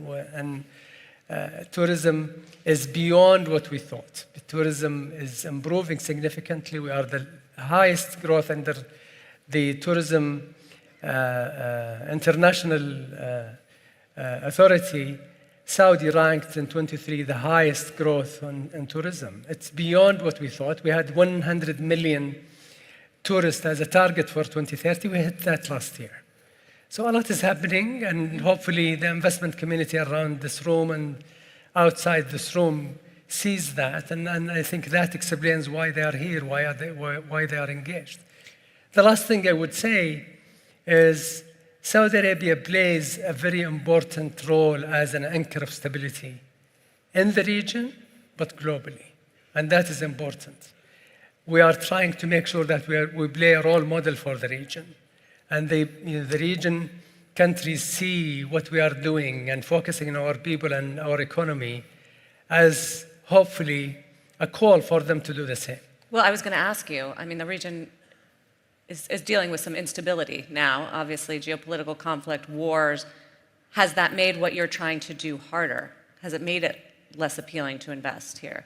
I think investors, and I've heard an investor yesterday in one of the international networks commenting that the reason why they are investing is in Saudi Arabia, despite all the geopolitical tension, is because actually Saudi plays a very important role as an anchor of stability.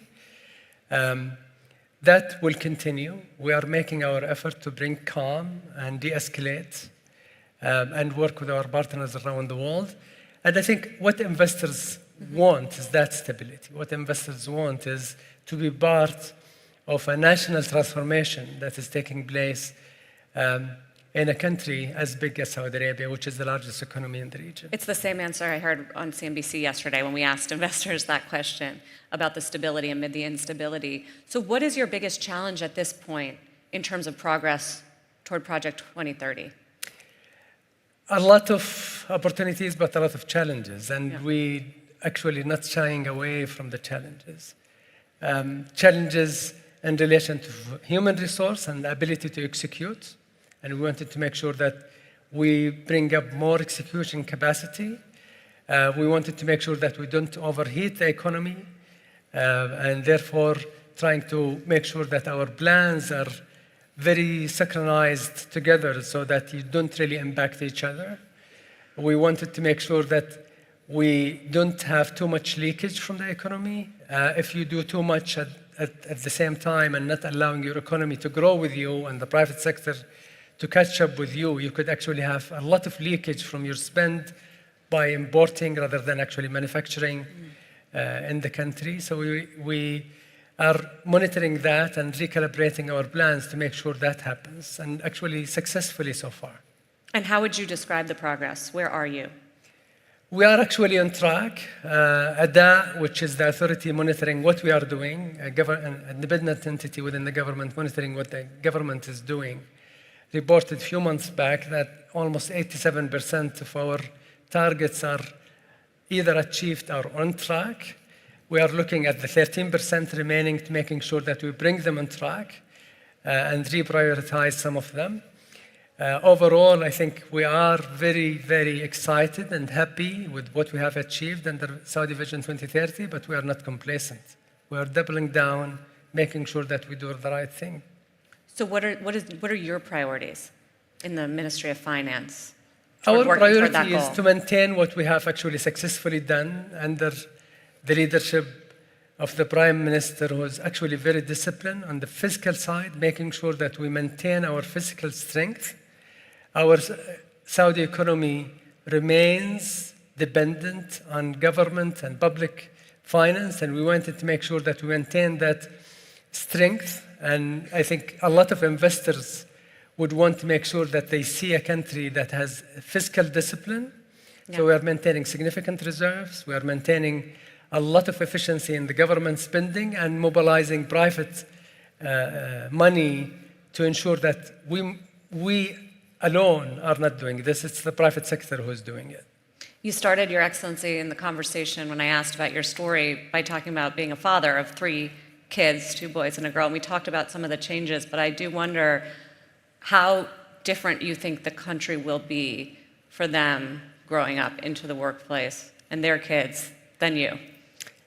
Over dinner last night at His Royal Highness's place, someone, I think, who's here, asked me, why is ministers doing 14 and 16 hours a day? I mean, he can understand it for a venture capital who's making a lot of money, but why the government, not only the ministers, but even civil servants doing long hours? And I think that's the answer to your question. We are doing it not for ourselves. We are doing it for our kids and their kids. We are doing it for the future of this country. Your Excellency, thank you so much for taking the time and for taking the questions. Absolutely. Thank you very much. It's great to see you.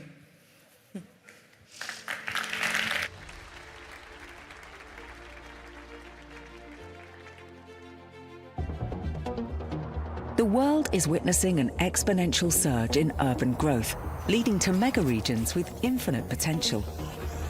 already more than half of humanity lives in cities. By 2050, nearly 7 in 10 people worldwide will call urban centres home. A trend that is fueled by 80% of the global GDP being generated in cities. As advances in transportation technology connect urban areas, super-intelligent mega-regions will emerge, driving the future of urban life, wealth creation, and global competitiveness. What kinds of urban centres will emerge on the horizon? At the same time, this explosive growth will strain outdated supply chains and antiquated physical and digital infrastructure. Upgrading digital infrastructure is crucial for fostering innovation in the age of artificial intelligence. Which locations are strategically positioning themselves to become the next digital powerhouses? And what factors will drive their success? From data centers to mobility hubs, the energy transition is key to supporting the sustainable growth of these large population centers. And in this era of unprecedented growth, how can industry leaders transition to cleaner technologies while ensuring secure access and a steady flow of critical minerals? Supply chains are struggling to keep pace, caught between soaring demand and geopolitical tensions. Yet despite a decline in global trade value in 2023, the outlook for 2024 remains positive. How can the global trade system become more resilient in an uncertain world? How can we transform all these challenges into opportunities to build the infrastructure of the future that will enable mega-regions to realize their infinite potential? Welcome to the Rebuilding Global Infrastructure series at the 8th edition of the Future Investment Initiative. Welcome back, everyone. The next few sessions are part of a series on the rebuilding of global infrastructure, where we will examine the pivotal forces redefining our global landscape, from emerging economic hubs to resilient supply chains, and how innovative capital, transformative technology, and responsible resource management can shape a more interconnected, equitable future.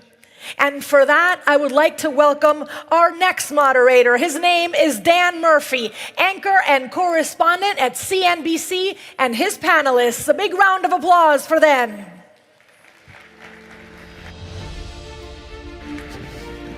Thank you.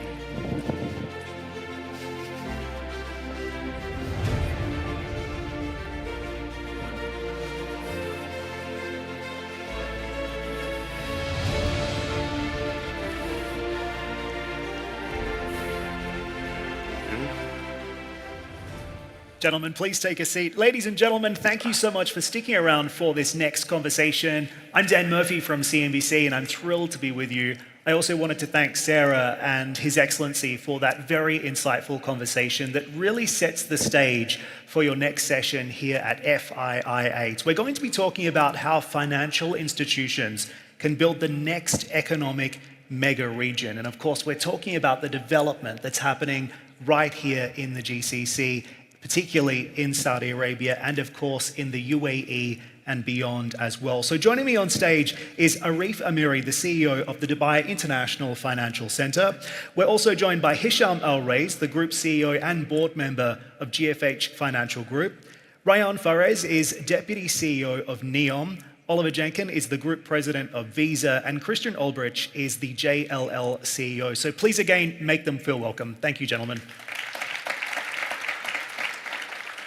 So let's kick off our conversation with a broad question for each of you. And first of all, how do you see your company and sector contributing to the mega region of the future? And what would you say are the key challenges that lie ahead? Arif, would you like to kick us off?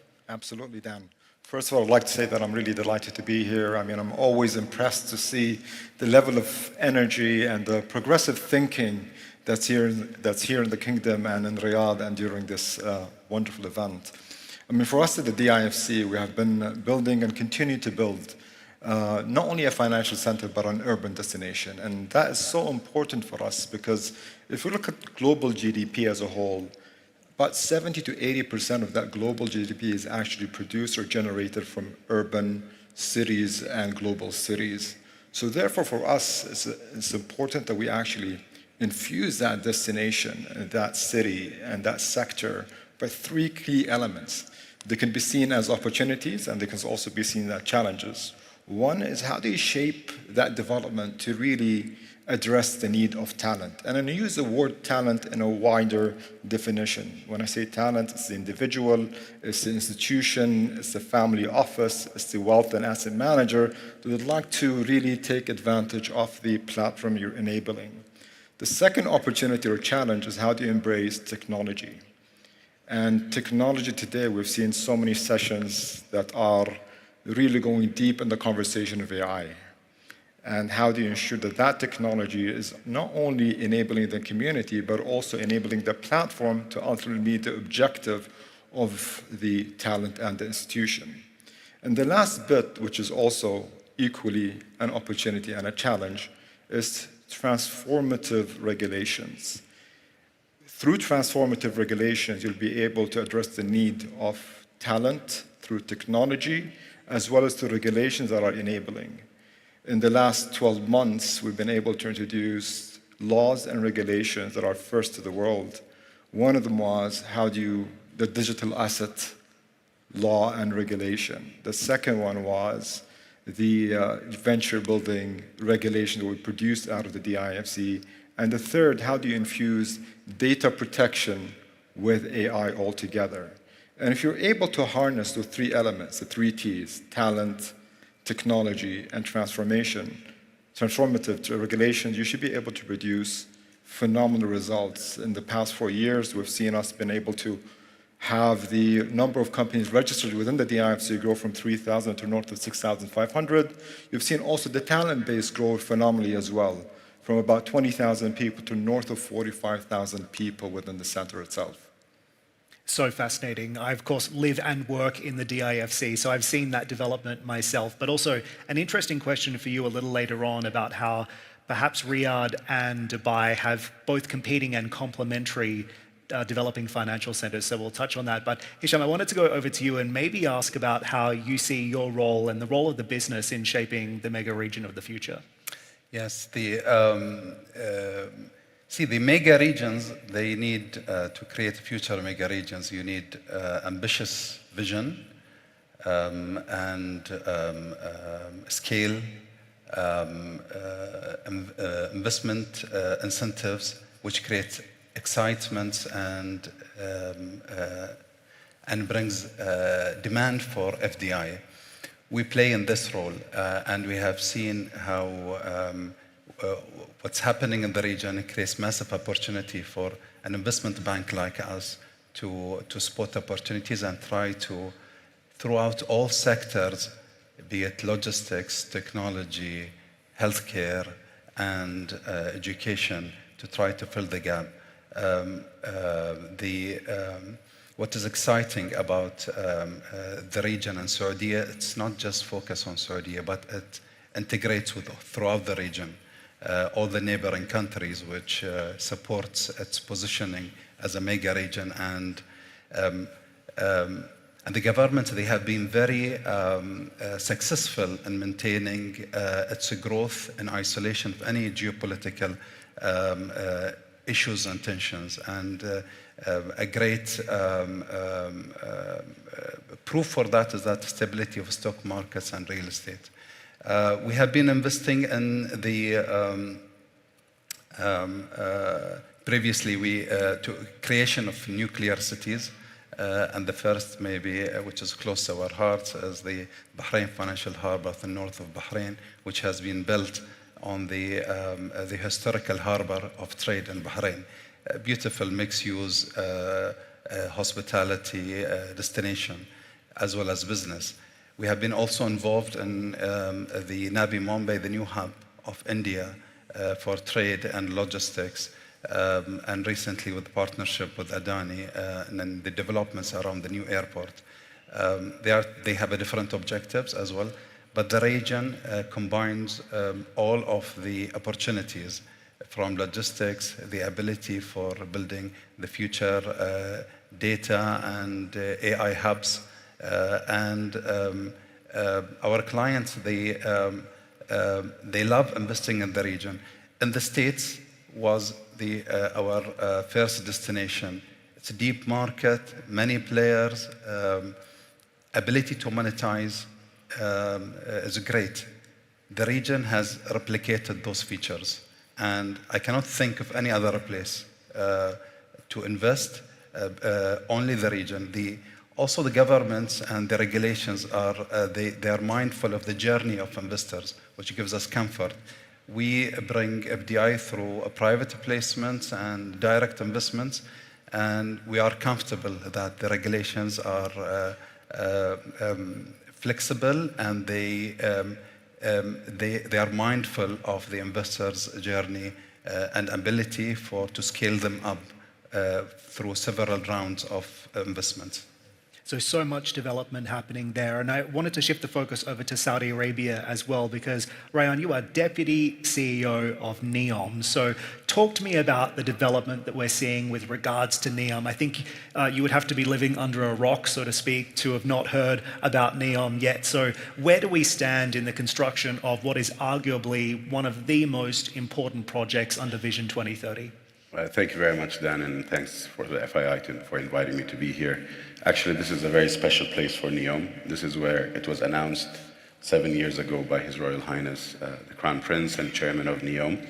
It started in 2017 with the announcement, progressed into developing sector strategies and developing the master plan of NEOM. And where we are now, we have very good visibility and certainty as to how NEOM is going to evolve and develop across the various master plans, but more importantly, across the sector strategies.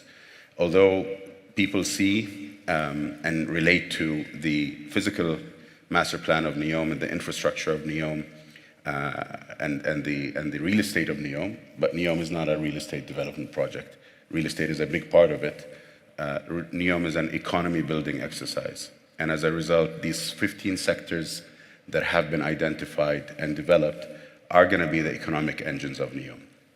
When we talk about the region, when we talk about building employment, generating employment, creating GDP, diversifying the economy, being the key pillar of Vision 2030, it doesn't work. It doesn't rely on the physical infrastructure only.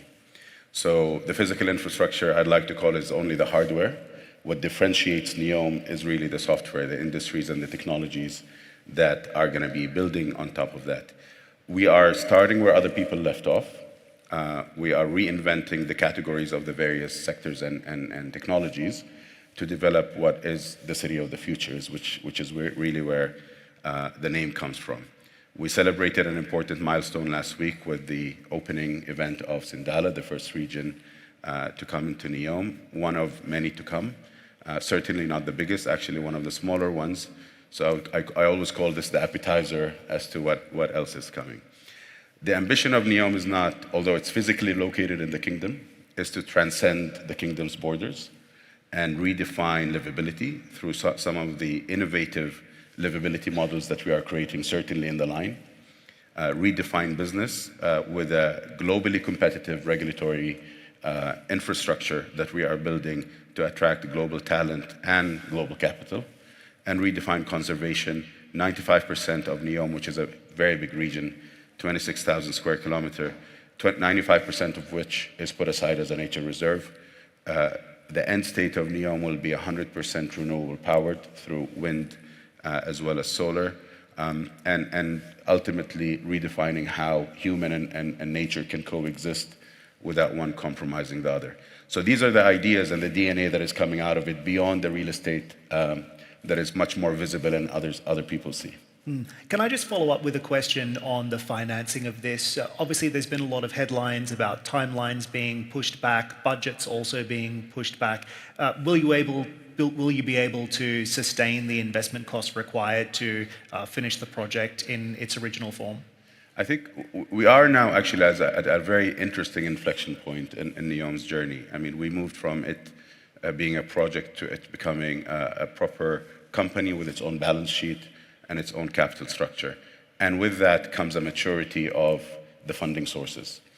A significant part of NEOM is being funded by the government through PIF as our only shareholder, as well majority PIF, and as well as the Ministry of Finance. But what that does is that it invests in the infrastructure using the government's capital and de-risks the project for the private sector to come in. So what we've seen recently over the last 18 to 24 months, significant amount of private sector capital coming in, more than 60 billion riyals of private sector commitments, more than 30 billion riyals of debt funding across NEOM and the various projects, and more to come. With that, with these commercial assets becoming a lot more visible, we're seeing very good appetite from the private sector to co-fund and co-invest with us in the journey. This will not work with the government funding alone, and there was never the intention, but the intention has always been for the government to kickstart it and invest significantly in the infrastructure for the private sector to come in. Okay, very fascinating. And that's a great point to bring Oliver into the conversation as well. What's Visa's role in shaping and taking part in the mega regions of the future? Well, I think achieving the goal of being an effective mega region requires, among other things, effective, seamless money movement, be it consumers making purchases in their everyday life, B2B money movement, government collections, government disbursements. You need effective money movement. If you don't have effective money movement, you're not going to have effective seamless commerce. If you don't have seamless commerce, it's not going to be a great mega region.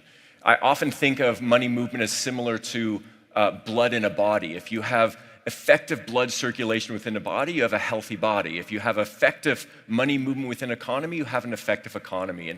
And for my company, we spend 100% of our time investing money to ensure seamless, secure, efficient, innovative digital payments. Be it moving money from a consumer to a merchant, a business to a business, a person to a person, a government to a consumer. Money has to move between all of those endpoints seamlessly and efficiently within a mega region. But it's not just getting money from A to B, it's the solutions that go with that. Authorization, clearing, settlement, dispute resolution, underwriting, fraud, cybersecurity, identity protection, customer service. All of those solutions that come with the movement of money from A to B are essential to ensuring that seamless money movement that'll help truly unlock the potential of a mega region. And that's what we spend all our time doing at Visa in partnership with central banks, with governments, with our financial institutions, and with fintechs. And I think that's the role that we play in helping support the mega regions of the future. Christian, what's the JLL view on this? Well, if I stick to Oliver's picture, if you are the blood, then we are the body, because real estate is obviously the core of every city, of every mega region. That's where we spend most of our lifetime. We do spend that within buildings. And if you develop cities, if you develop mega regions, you have to get the right combination of residential space for all levels of society and for all lifestyles. You have to create workplaces. You have to create the right entertainment buildings, but you also have to create the right educational environment, universities. It's circular. You need to create the right talents, and so it's all coming together. And we as JLL, we are helping, obviously, the public sector and the private sector to get that right. It's to some degree an art, but it's very much a science. It's a data-driven business, where you are trying to use the best practice which we generate from our global footprint and bring it to the specific region and to help them to get it right for their environment, for their demography, and to make it future-proof. Because what we are building today has to work not only for the next 5 years, it has to work for the next 25, 50 years, also from a sustainability aspect. And so that's the role we are playing here. I think it's really interesting as well. One thing that's been spoken about quite a lot at FII this year is, of course, the impact of Gen AI. And I understand if you're in physical assets like real estate and infrastructure, perhaps less of an impact. But this does have the potential to reshape a lot of what we're talking about as a future shaping force. So a question for the panel, what will that play in, this is Gen AI, shaping the future mega region of the next decade? Where do you see an impact? Arif, did you want to speak to that? Yeah, absolutely, Dan. I think from my perspective, this part of the world, this part of the region, we have a very young population that's really intertwined with every advancement in terms of technology. If you look at the governments here are quite forward-thinking as well, so technology is being adapted at a very rapid pace. If we look at the UAE, for example, we've appointed the first AI minister. Look at Dubai, we've actually put a roadmap for our AI blueprint with the core objection of really accelerating the adoption of AI. That will impact the economy roughly about 100 billion dirhams in a span of the years to come, with an enhancement of productivity, which I think is a minimum of 50% or above. I mean, with technology, we think the impact is going to be really at multiple folds. With us as DIFC, as an authority, generative AI or Gen AI will play a pivotal role, because it's not only going to touch our clients, our community members, but also us in terms of how we engage with our clients and enhance and provide our services. So it'll be very instrumental. We've done 2 initiatives as of late. One, we've launched a campus that does 3 things. One, provide the infrastructure for all the users, where it was GPUs, for example, or programs that help kickstart your engagement with this technology. Secondly, we've also launched within the AI campus a licensing regime as well that enable companies to license themselves and be able to engage the wider marketplace, not only in Dubai, but the wider region, of course. And thirdly, it was very important for us to ensure that we actually allow startups to have the right tools through global and regional partners to actually engage in this ever impactful, ever transformative application of AI. And finally, we've also hosted a similar event where we actually had forward thinkers. We had think tanks also that are there within Dubai addressing the needs and the wants of economies and communities when it comes to AI. So to answer your question, Dan, AI will be intertwined with our life like we have not seen it before. And I think AI will be instrumental. And if you don't have AI in the back of your pocket or in your phone, you probably will not be able to relate to what is today and what's coming as well. Right, so does anyone else want to speak to this? Do you see AI as more of an enabling or a disruptive force when it comes to shaping the mega region of the future? When it comes to mega cities and future cities, we're talking about future, you cannot imagine without those technologies and AI. It's the experience, it's the intelligence, it's where people wants to be, and the infrastructure supporting it. Yesterday we have launched, I think, one of the first Power AI integrated banking services application, where it's seamless. You can open your account, transfer, you get an advice, and this is it became a necessity now. It's not just a general feature. The infrastructure I would like to talk behind it, supporting it, require the data center, the power which the region has and can provide and can lead. There's a shortage in power and space, and the region has that. We have been investing into the data centers in the US, and now we are focusing also in the region, supported also by the logistics. Last year we have announced 1 billion Saudi Riyal investments in logistics. This year, tomorrow, inshallah, we are also signing with the Plenary and the GWC for 2 billion additional logistics plan for the Saudi Arabia. Also with data centers, I think this is the future, and this is the intelligence that you want to provide. Yeah. Okay, Christian, Oliver, you want to speak to that as well? Yeah, I would say, going back to your question, it is much more an enabler than a disruptor. It's all about collecting data, and data allows you to understand how people are using actually those cities and those mega regions. It allows you to drive productivity. I mean, just think about the amount of maintenance which is needed to keep cities on their path. AI will help you very much with regards to predictive maintenance and all those aspects. But just to use a very practical example, we are faced in an unprecedented way this year with flooding all around the world driven by climate change. AI will allow you to create future-proof cities who can deal with those kind of weather extremes and keep cities livable, and also keep the damage from those weather extremes at a level where it's still sustainable from an economic point of view.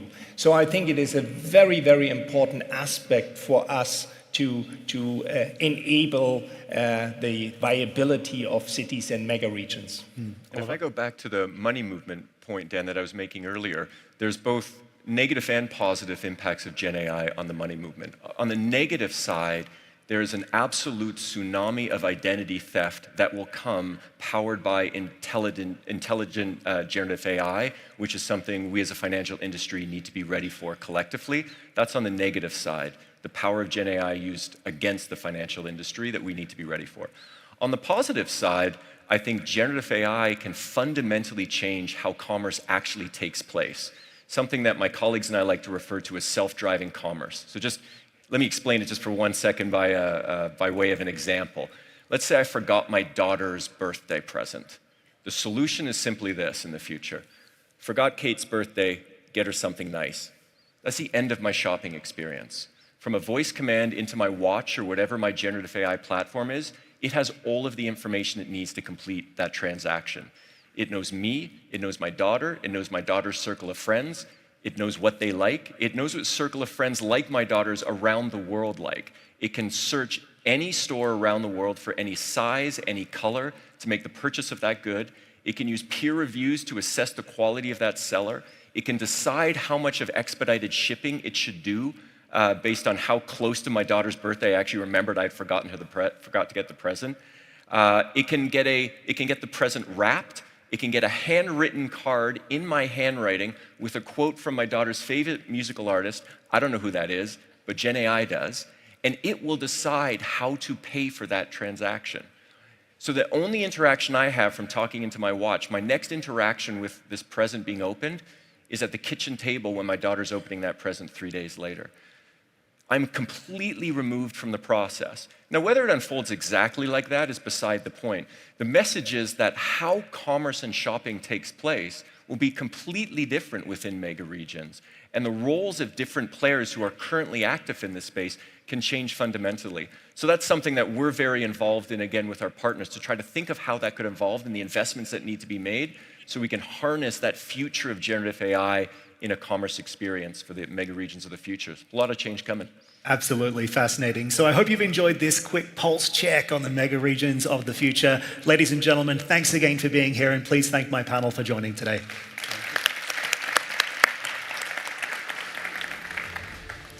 Thank you. Yeah. Thank you. Lovely. Thank you so much, gentlemen. Thank you so much, Dan. Physical infrastructure is the hardware and technology is the software. We heard how education is critical. Sustainability is an imperative. We are building the cities of the future, and it has started here with NEOM. These ideas will transcend the kingdom's borders and redefine smart cities around the world. So that begs the question, where are the new centers of digital growth? That is the topic of our next conversation. So I'd like to please welcome to the stage our next moderator, His Excellency Sam Jima, founder of SG and Capital Partners, board director at Goldman Sachs International, and former UK government minister, and his panelists. A big round of applause for them.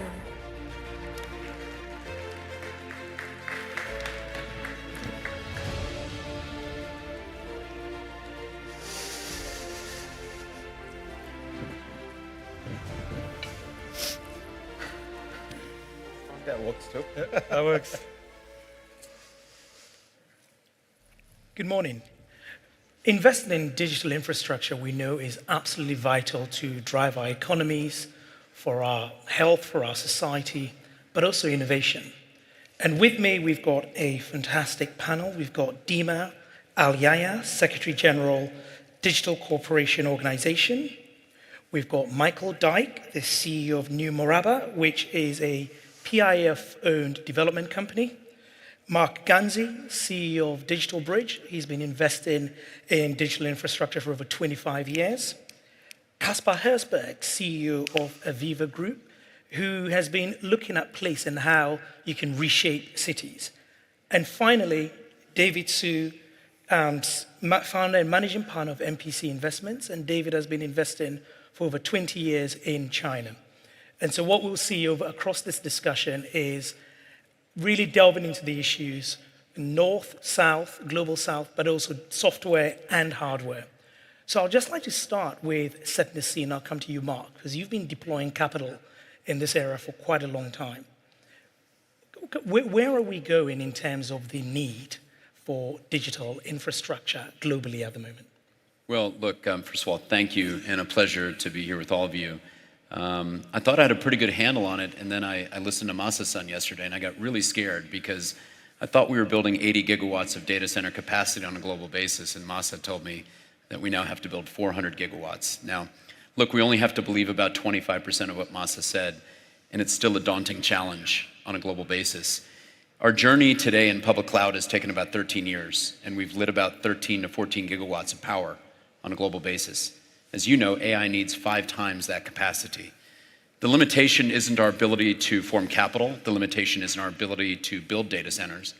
The limitation will fundamentally be how do we get transmission of power, renewable power, and how can we continue to deliver the ecosystem around those data centers to get to the right place. And there's a lot of different supply chain issues, and we're also really confronted with how fast can we build the GPUs to power these data centers. If you and I decided to go buy GPUs from Jensen today, we'd be in line. We'd be sitting 3 to 4 years out from getting the right processors. So it's not as simple as just lighting 50 or 80 or 400 gigawatts of power.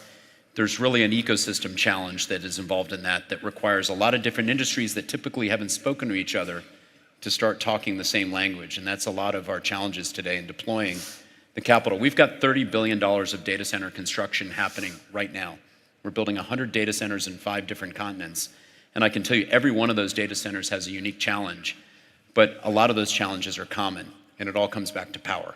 And how do we get the right power and that power density that is going to power the next generation of GPUs? So it's a big infrastructure challenge, and I think we've got some great people on it, but at the same time, make no mistake, there's a lot of work to be done in the next decade. And just sort of push a bit or dive deeper into the data centers point. I mean, the data center need is based on how much power AI needs today. If you fast forward 10, 20 years, do you think that actually AI would need less power than it needs today, and therefore data centers may not be the big play that they need to be? Well, I think, look, one thing that is interesting is if you look at the new NVIDIA configurations that are coming out today, we've actually deployed them at Switch in Las Vegas and in one of our data centers there. You can actually fit 1 megawatt of compute power into one rack. That used to be 5 years ago, you'd walk into a data center hall, that was over 500 racks, now consolidated into one.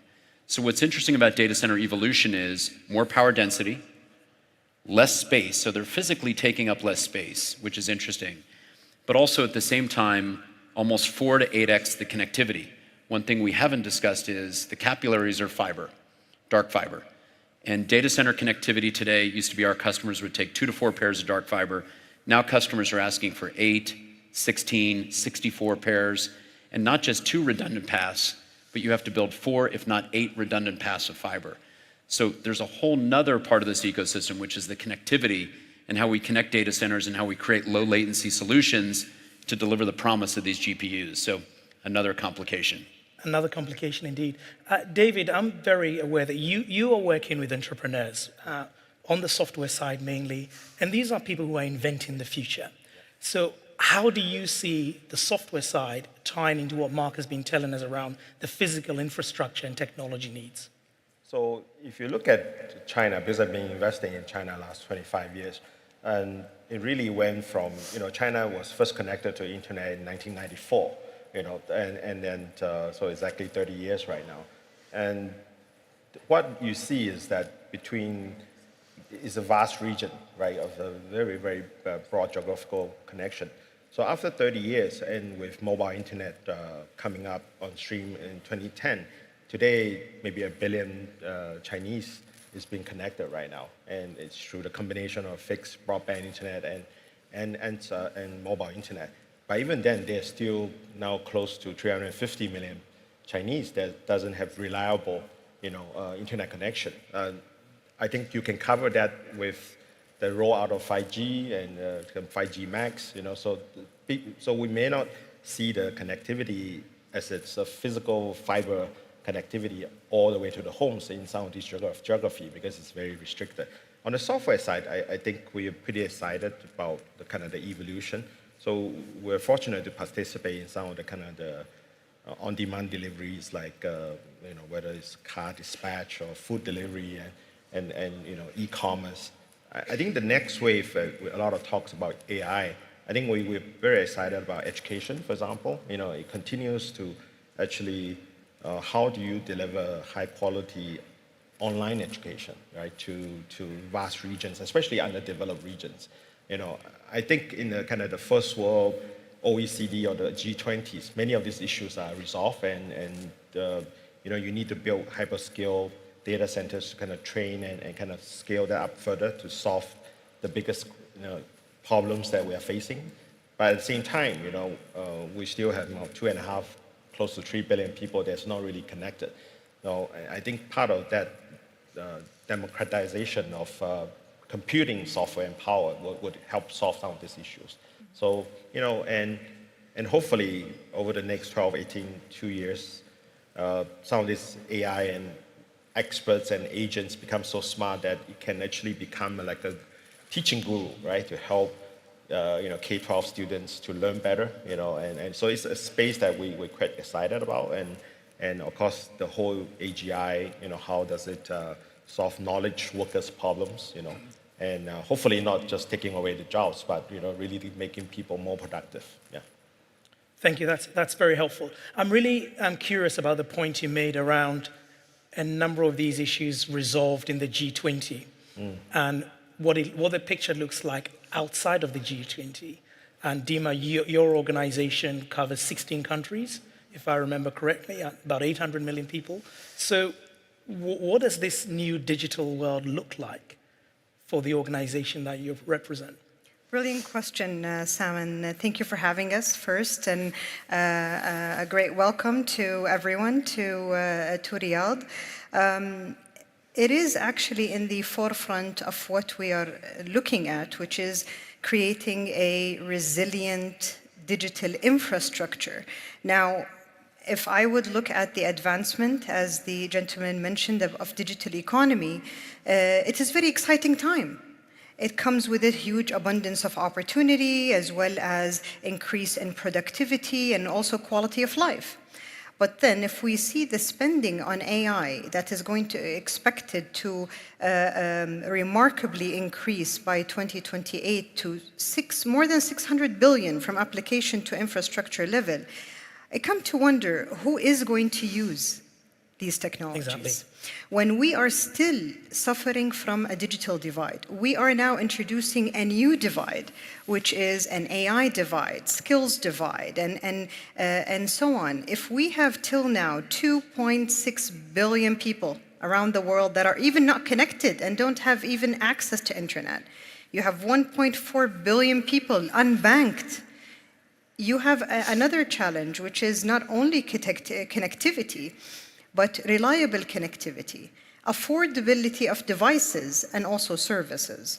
So here is where we really should look at the infrastructure and creating the right platforms that will enable such kind of population to thrive and innovate. That untapped offline individual is an untapped opportunity for any investment and thriving economical growth. If you see now regions that are really investing in their brain power and human capital development, you see a lot of thriving innovations coming from these areas.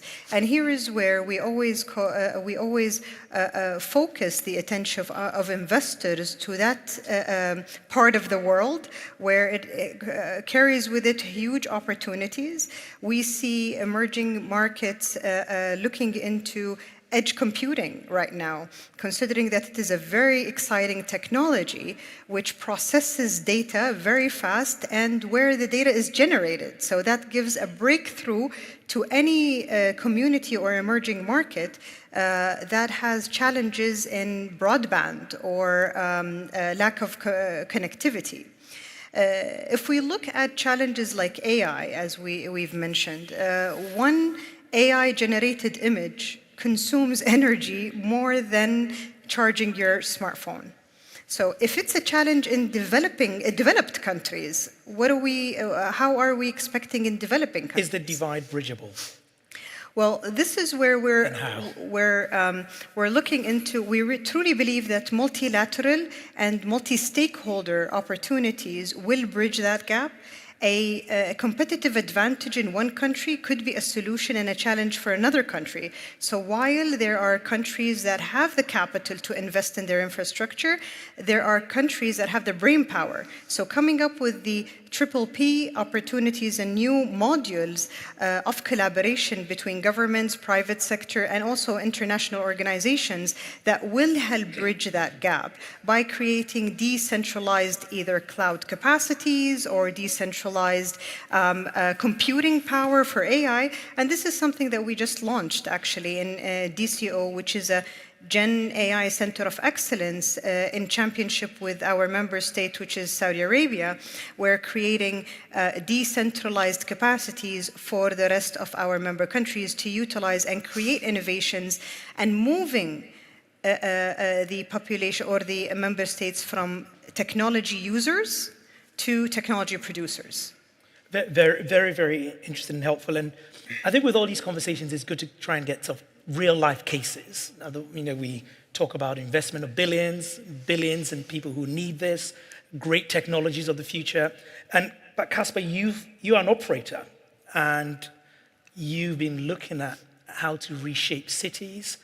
I'd like you to give us some real examples, but also the issue of data, because underpinning all of this is data and what we do about the data that we're generating. So I'd just really like to hear the perspective of an operator on this. Yeah, it was a pleasure, and thank you for having me here.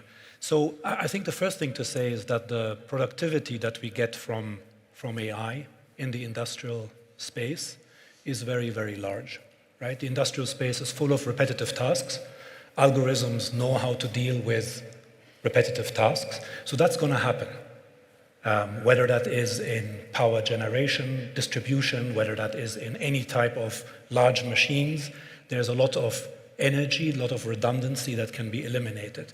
And I think that will form a large part of the business case, the true business case when we look back 10, 15 years from now, what really made AI work or not, it will be in the industrial space. Now, this is the first thing. The second thing to say, and it's very interesting, the focus now on the power needed, the energy needed to power data centers, right? That ultimately are the backbone, the digital infrastructure of AI. Now, the reality is that we will not be able, not everyone is going to have their SMR, their nuclear power station next to their data center. That's not going to be the norm in the world. So that means we're going to have to redirect power to these data centers, right? To the infrastructure. And that power has to be saved somewhere else. And incidentally, that is the power that will be saved by AI, especially. So there's like a virtuous circle that I see between saving power in industry, in cities, on energy distribution, not wasting power, right? Not wasting power on turbines that run because they don't have to run, right? And ultimately redirecting this power to the digital infrastructure. Now you asked about data, and I think about data is one of those things where anything intelligent has already been said. So, but let me try anyway. But you've lived and breathed it. The truth is we are creating so much data, also in a redundant way, that much of it sits in data centers and isn't used. I think one figure I have in mind in the industrial space is that it's 175 zettabytes of data that's going to be industrial data created I think, in 2025. So this is the prediction. That's a zettabyte, for those who don't know, is 21 zeros. That's significant, right? Yet only, I think it's 82% of that data is not actually ever analyzed, used. So we also, at some point, have to decide what data do we want to save and what do we not want to save. Is your 15th cat video really worth saving on 8 devices at the same time? Or should we implement policies that limit a little bit what we put out there so that we have the space? Yeah, those are my 2 thoughts. Really, very, very interesting. And Michael, I don't know whether your job is easier or more difficult because you are creating a new place. And in some ways, you've got a blank sheet of paper and you can make it what you want in Numeraba. But it would be good to get your sense of what does this mean in terms of creating place and your projects. Thank you, Sam. And to everyone, good morning. Salam alaikum. In terms of the opportunity we have, which is an amazing opportunity, but it's a harsh reality, is the fact that we have 19 square kilometers of space not very far from here, so effectively attached to Riyadh today, which is in an amazing location and part of one of the best capital cities in the world. Our task is to actually create the world's largest modern downtown. So that will be a home to 400,000 people. It will have 100,000 homes. It will have 9,000 hotel keys, 18 communities, all of whom live on a 15-minute city philosophy, which means that all those things you know and want in your downtown, whether it's convenience, whether it's education, healthcare, quality of life, or anything else for that matter, is available. Now that's the 18 communities, but at the heart of Numeraba, we have something called the Macabre, which is pound for pound the world's largest structure ever known to man or woman. And that is effectively a place which is a mixed-use asset.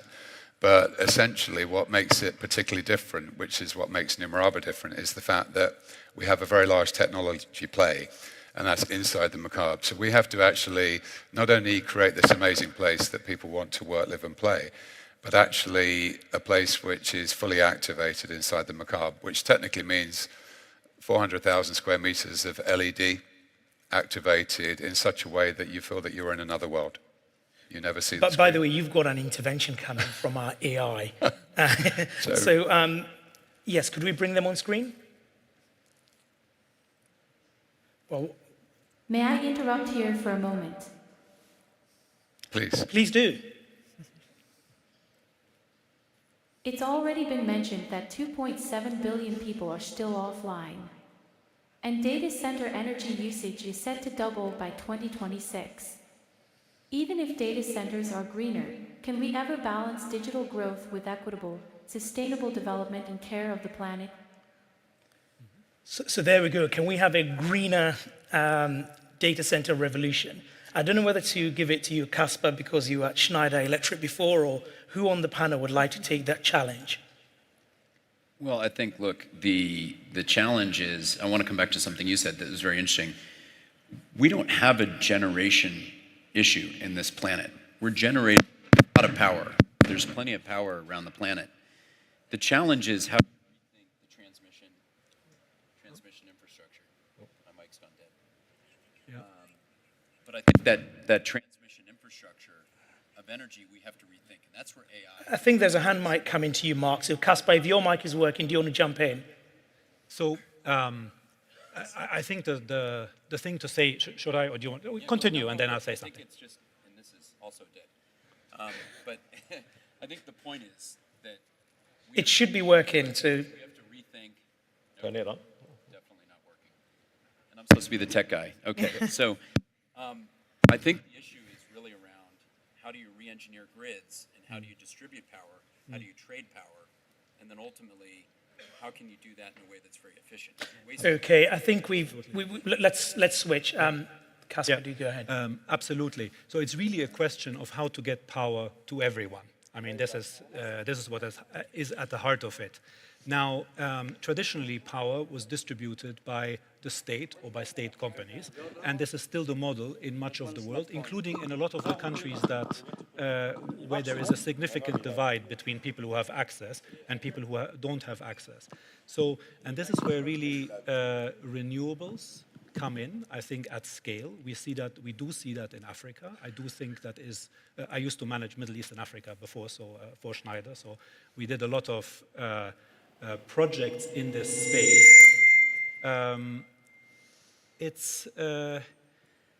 There is enough power to make it work for both the people that don't have it and for the data centers. This is very, very true.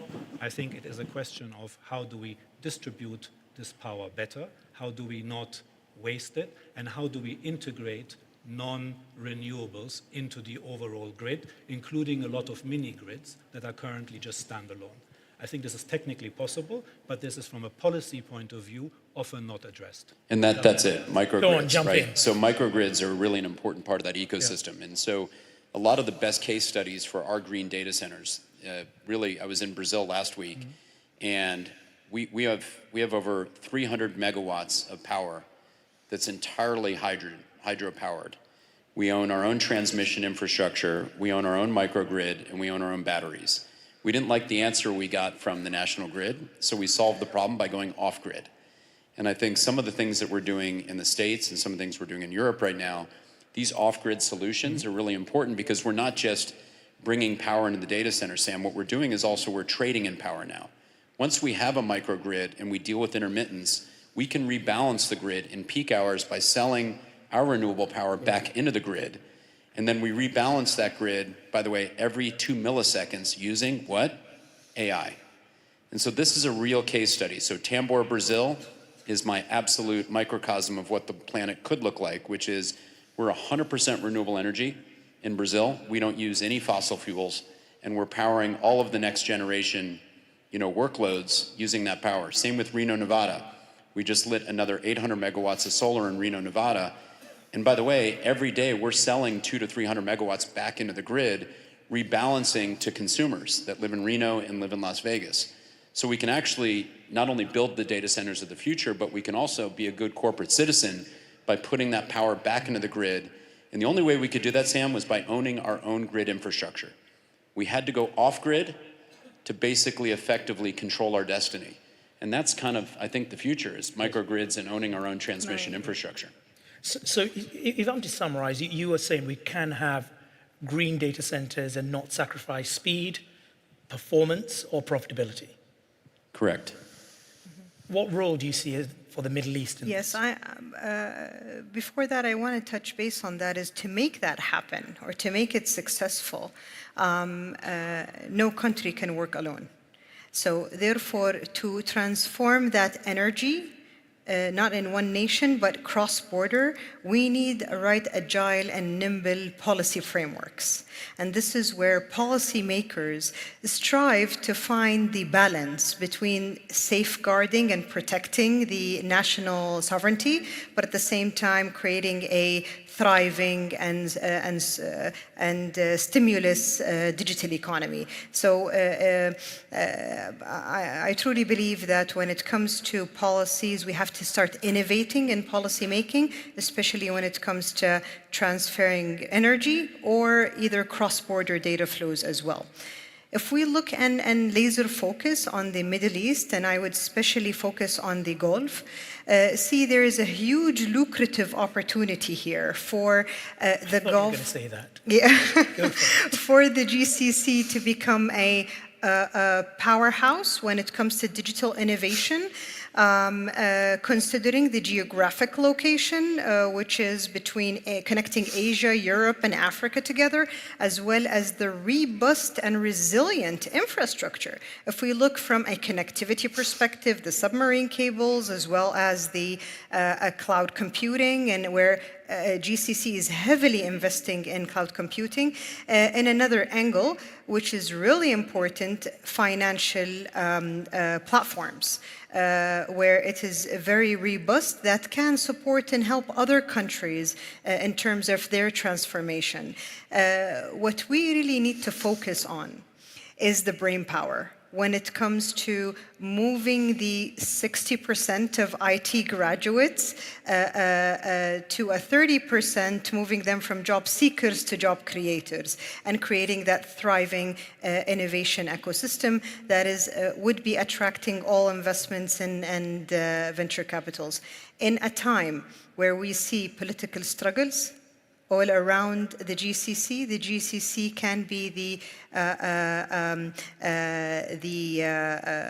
beacon of motivation and economical growth for the region. So a few questions coming up. Open to the panel. What do governments need to do to be truly competitive in this space? Who would take that? Tax credits. Well, I can. Tax credits are the first. If you want to incentivize us to go build $1 billion or $2 billion data center, give us a tax incentive scheme. I'll come back to Reno, Nevada again. Why did we move out of Silicon Valley, and why are we building 3.6 gigawatts of compute power in Reno?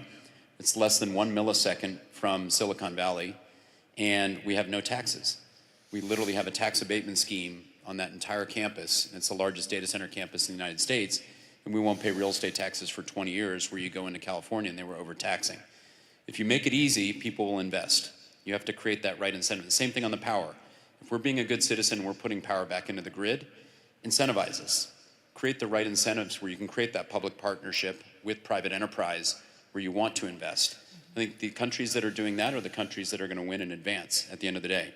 We're all economically motivated at the end of the day. We want to do the right thing for the planet, but at the same time, there has to be the right set of incentives. We're all economically motivated, as you say, but sovereignty has also become a big issue around AI, data, digital infrastructure. And David, I just want to know from your point of view of sort of backing the companies of the future, what are the ways we can go about avoiding sort of a splinter net, as it's often called? Well, I think the world is already splintering, right? So, if you look at the technology, I think NVIDIA and Jensen talk about sovereign AI, and in a way, I think it's a fairly novel concept, which is basically one of the key issues is that every country or every organization are just super laser focused about, data integrity, ownership of it. And we see a lot of innovation, actually coming out from the cybersecurity and of course, kind of localizing your data compute, right? So, I'm originally from Singapore, so Singapore is very big on national AI agenda, so making sure that even though it partners with the Americans and then also the Chinese and different parts, but a lot of core data security are really localized into Singapore, right? So the same is true for US, same for China, and I'm sure in many countries in the world. So I'm not worried about kind of the innovation around this whole space. I think there's a lot of political will and capabilities spread around the world that does it. I think it's difficult when you try to partner different regions, when they force you to choose, right? Like you either have to work with us or you don't work with, you can't work with the other guy, then it becomes tricky, and I think most of the countries in the world are non-aligned and neutral, and also therefore how do you work with great powers of the world, but doing it well, without antagonizing the system. Yeah. Very good. Michael, we've talked about AI. Funnily enough, we haven't touched on cloud. Any other technologies out there that we should be thinking about in terms of the future? So I think from our perspective, we want to have a city that's born smart. So what we've heard today is actually applications whereby you're having to retrofit and apply sort of backfitting to existing environments. And Singapore is a great example of a job well done there. But for us, we have the ability to try to create the physical space which can cope with things that we don't know about today. Because one thing we know for certain is in 2035, there will be tech, there will be spatial requirements that we do not know today. So for us, ultimately, we need to create that space and that opportunity. And I think to your specific question, immersive tech is becoming extremely big. The ability to interact with immersive tech and how that may connect with AI and Gen AI in the future becomes a big opportunity. Thank you. Fantastic conversation. Enjoyed it very much. I'm sure our audience did, and thank you all for coming. Thank you. Thank you.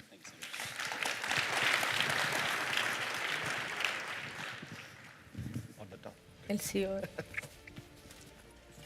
Good morning. Right. There is one. Yes. Oh, good Lord, it was over there. What difference does it make?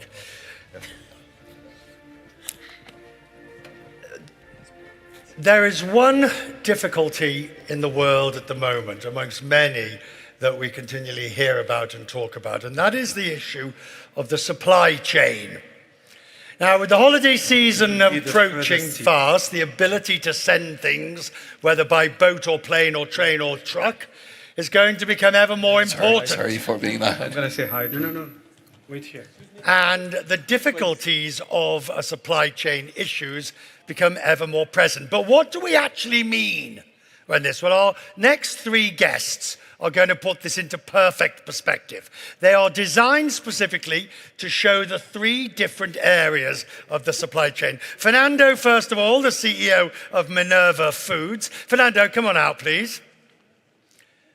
If you take the far seat, and, oh, good Lord. Also joining us is Amit Mitra from Elat and Hanadi, the chair of Agility. Please take your seats.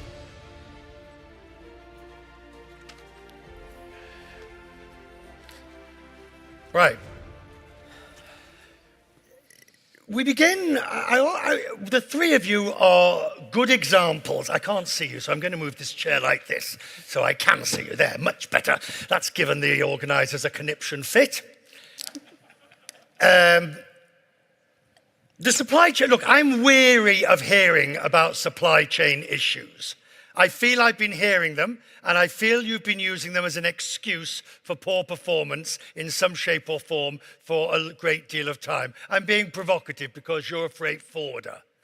To a certain extent, yes, but you should be provocative. What's the problem? There is no problem. Oh, good. What is the issue at the moment with supply chain issues? I mean, fundamentally, if you look at the past several years, and the level of disruption that's been taking place in the system, inherently, you have a supply chain disruption taking place every 3.7 years. And that fundamentally impacts the profitability of companies. So within a span of 10 years, any company can witness a 40% decline in their profit in 1 year because of supply chain disruption if they're not prepared. All right. I have a point of view. Oh, that was quick. I think we solved for the last 20, 30 years supply chain for efficiency. We thought the world was flat, globalization was unabated. We did not solve for resilience. We did not solve for sustainability. We did not solve for digitization, what you need to do. Did we not solve it because we didn't realize it was a problem, or we just ignored it? Were we ignorant or stupid? Well, in hindsight, 2020, you can always say, I should have known this, I should have done this. But I have been on the commercial side where we did manage, we were the best in supply chain, and I can tell you, the constraints we're putting on supply chain are quite different. Being it, where can you take the factories to, where should supply chain be, what is the definition of resilience versus efficiency? All of that is new. So the commercial players are responding. Of course, external events, whether it's geopolitical tensions or wars or pandemic doesn't help. But that's where it's getting tested. So of course, it takes time to come to new reality. And I think you are right on the geopolitics is a very important issue because the more polarized that the world becomes, the less you have a free trade, the more that you trade with blocks that are aligned with you. So it's not a matter of near-shoring, but a trust-shoring. What are the blocks that are formed and that how this impacts the world supply chain, especially on food? So we're going to dissect this bit by bit because you have the practical problems and you have the geopolitical problems, which are practical problems, I understand that. And then we have the solutions that are coming forward. But humor me a second. Essentially, you've got this. Goods are manufactured here, all right? They then have to be taken here. They then have to be taken here, and then they have to be sold to you, basically. And at each point in this chain, there seems to be supply chain issues. So the manufacturer has supply chain issues getting the goods in. There are supply chain issues getting here, there, and then finally to you to deliver to the farm. Do we agree on that? We do. Definitely. But there is a reason for that, why that is the case. And so if you're trying to look for a solution, the description always saying why it is so. Today, manufacturing is a game of scale and specialization. You focus on one process and you scale it up. So a chip that shows up in your smartphone may require 50 to 60 times handover between multiple players from the ingot all the way to sort of final deployment. And that is because these machineries are so advanced and so expensive, you really can't do it all. You have to be dependent on one another for supply chain. But I go into that. There are two things that are important to make this chain more efficient. Is where is the real vocation of each country, what each region can really produce in a competitive and an affordable way for the final consumer. This is one point. And give me an example. I give an example. On the food, you need the natural resources like water. And they are available in certain parts of the world. In South America is an example. And the consumption is much more on the Far East, in the Northern Hemisphere, that they don't have the amount of natural resources that are needed to be efficient. Or if they try to replicate that, sustainability issues becomes a big problem. So, and let me add on to that. So the new reality also says, where is the demand, where is the supply? Where is the sun is shining and where is the energy demand? And you need the grid and microgrids and everything else around it. So again, realities are changing, expectations. But it didn't happen overnight, did it? No, definitely not. So just going back to one of your points, when it comes to forwarders and supply chain providers, at the end of the day, we are following our customers. We're here to serve the customers. And bottom line, we've been investing in technologies all throughout, focus on agility, diversification, and also to enhance the visibility. Visibility and automation have been in the system a long while back. It's not just, but it's just more salient now in order to implement and to connect to the ultimate customer in which we're here to serve them. I think that's a good point, because when the COVID hit, pandemic hit, it wasn't the most expensive part that broke the supply chain. It was the cheapest part that you said, it's so basic, it will always be available. Some of the displays and the TVs had a display device that the driver, that was the biggest 99 cents part, broke the supply chain. So now when you solve for resilience, you solve for that as well. So we'd had decades of being told just-in-time supply chain. Don't hold up huge amounts. Get your suppliers in place. Keep your suppliers in place. But now we are rethinking it from the bottom up, in essentially. For resilience, yes. Yep. What does that mean? Bottom line, you're thinking about resilience, you're thinking about diversification. Yes, diversification does come at the cost of price. That's definitely known. But if you apply technology to that, technology anywhere from visibility to tracking to AI, and you couple that, you're able to increase your revenues by 3% during a shock. So what does resilient? Let's take diversification, then let's do diversification, resilience, and then we'll do geopolitical. How do you diversify? Diversification by diversifying your suppliers. 70% of companies in the past 2 years have diversified their suppliers all throughout the world. That's whether it's nearshoring, friendshoring, thinking about connector countries, or thinking about neutral countries. And as yesterday they said, a country like Saudi Arabia, which is now a super connector country. So your company is designed as part of Vision 2030. That's correct. To be a fundamental part of of job creation, etc., etc. But you're taking advantage of this current situation because you can manufacture things here that might have been done in China or other countries less favorable. Our mandate is to build a global supply chain node for world-class companies to be in Saudi Arabia.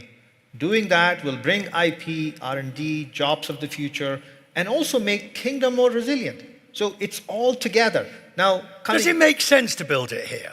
Sustainability is also a key part. Look at previous panel, talked all about energy infrastructure as a gap. Kingdom is investing $286 billion by 2030, investing $147 billion in transportation and logistics. Future of the manufacturing with sustainability, with resilience, is right here in Kingdom. I mean, you talk about it just recently, but we've been investing in Saudi Arabia for over 20 years, and we've been investing in infrastructure and real estate and warehousing to enable logistics all around the world. So it's not new. Saudi Arabia plays a fundamental part within the global transportation system. Our main goal is to make food affordable. Right. Therefore, what are the key and vital points for us is to identify what are the parts of the world that we can do it in the most efficient way, and also transport in a very efficient and sustainable way. So this is part of our goal on how to have resilience and how to achieve our objectives. Nearshoring has become or friendshoring, getting your supplier in a politically friendly country is, I think, the best way to describe it. Yeah, I mean, oh, don't worry, break a few eggs. No, yeah, I mean, listen, you see this happening all over the place. You see new logistics hubs emerging, the likes of Mexico, Vietnam, Indonesia, but you also see countries trading further distances, for example, Brazil and China. Right, but let's say, and I'm aware that a few more eggs are about to be broken, let's say we're talking about a US-China relationship that is deteriorating, and therefore you want to beef up your supply chain, so you create a distribution via Mexico. That's one of the new ones, isn't it? Chinese investments. But I think it's different than that. I think before we even bring everything down to trade war, I would paint a different picture of retooling and new realities of supply chain. You have energy transition that requires 100 trillion to 200 trillion. I'm not mistaken, by 2050. We're only 10% there. So energy is a big thing. Semiconductor will require, within 1 nanometer and beyond, with quantum computing, several $1 trillion of investments. If you look at the data center infrastructure, that requires several trillion. My point is, in this case, you have to know where your data is secure, where infrastructure is trustworthy, and you have to solve for the new reality where sustainability is core, technology... Well, hang on, you're jumping around here. Yeah? Jumping around between... Tell me. Well, between delivering fruit around, or vegetables okay, so now we're around the fruit. world, to data centers, to manufacturing chips, to actually shipping with them. What is the common thread? Common thread is you can't do it alone. You need trusted partners. As a company, as countries, as individuals. Stop there. And you need risk management policies. Yep, we'll come to that in a second. Of that phrase, you need trusted partners. Which is the most important word? Trust. And partner. If I give you a choice of trusted or partner, you're going to go with trusted. Partner always has to deliver trust. You cannot partner with somebody if they're not trustworthy. So if I have to pick the word, I would pick partner. At the end of the day, when you're talking about trust and partnership, especially in supply chain, it's really, bottom line, it's reliability. Can you serve my needs irrespective of what tariff comes up, irrespective of what change takes place? And this is where technology, resilience, and diversification plays the biggest role. And this is where you see companies and forwarders doubling down on. And hence, the investments that are taking place in Saudi Arabia, China's investing $1 trillion in the One Belt One Road. You have Mexico investing in a potentially new interconnecting canal. I mean, these are the things that your partner has to be aware of, know, and double down on in order to create that sustainability for their customers. And the markets are changing. The markets are new markets. Giving an example, Brazil today trades more with Bangladesh than with a traditional partner like Italy. Right, so it's a new discover. We have to invest on the relations and on the trust. Yeah, and let me add on to that. You say in 2 months, 1 month, OpenAI was 100 million users, 200 million users. The energy requirement is 9x of any simple search for every query you put on it. But to have the industrial energy infrastructure to support that, take years. See, this is the mismatch. The demand goes faster. The build-out of capability to support that will take time. Energy transition and energy infrastructure is one of the things we are focused on. Right, so you're doing a very good advert for yourself. Yeah. I get it. Yeah. I want to come back to this question of trusted. And the reason I'm going to focus on it is because Prior to the pandemic, none of us we'd thought about these issues, and I suppose people like yourself had had a few sleepless nights thinking this could all go horribly wrong at some point in the future because of the fragility of supply chain. But you gave me a really good example back there of the nature of the political issue here. Tell me again about who trades with who. And this is a very important issue when it comes to the trust shoring. Political alignment opens doors or closes doors for countries.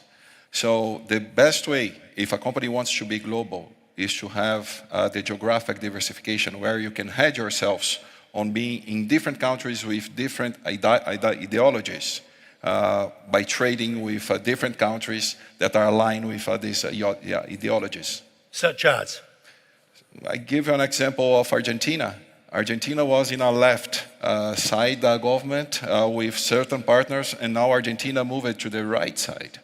So it's a new partners and new agreements that Argentina has. And then suddenly, of course, you've all got to be careful of any sanctions regime. Sanctions, and the sanctions regime. Tariffs, quotas. That comes from either third countries or countries and issues. Now, this is meat and veg to you on a daily basis, isn't it? You deal with these issues. No, of course. And then I come back to this question that you keep on bringing up is trust. I mean, at the end of the day, politics and policy will always change. Fundamentally, you need boots on the ground to actually understand what are these changes, what are these dynamics, and where can I drive that visibility? And this is where, and that's pretty much our job over here, is to make sure we provide that, and at the end of the day, provide reliability to the consumer. How difficult is it for you as freight forwarders? Somebody wants to ship something from A to B, but it started at Z, it's got components from X, Y, and B, and you've got to work out, oh, hang on a second, that's for origin of issue there, and that's going to there, and we can't send it there because that's sanctioned from the US, and how difficult does it become? Listen, if you would have asked us 20 years ago, I would have said it's very difficult and we've been on the phone. But now with technology, visibility, IoT, I look at, for example, we've invested in digitizing custom clearance, and we worked with a contract with Kuwait. We pretty much digitized all their custom clearance, and we're able to clear goods faster 4 times. We're also able to take out 19 million sheets of paper a year out of the system to drive that visibility. So today, if you ask me how easy it is, it's much easier than it was 20 years ago. So that is core, because that survives forever. But let's stay with this political question. So I think the supply chain and all functions in any world-class company is optimized to achieve a purpose.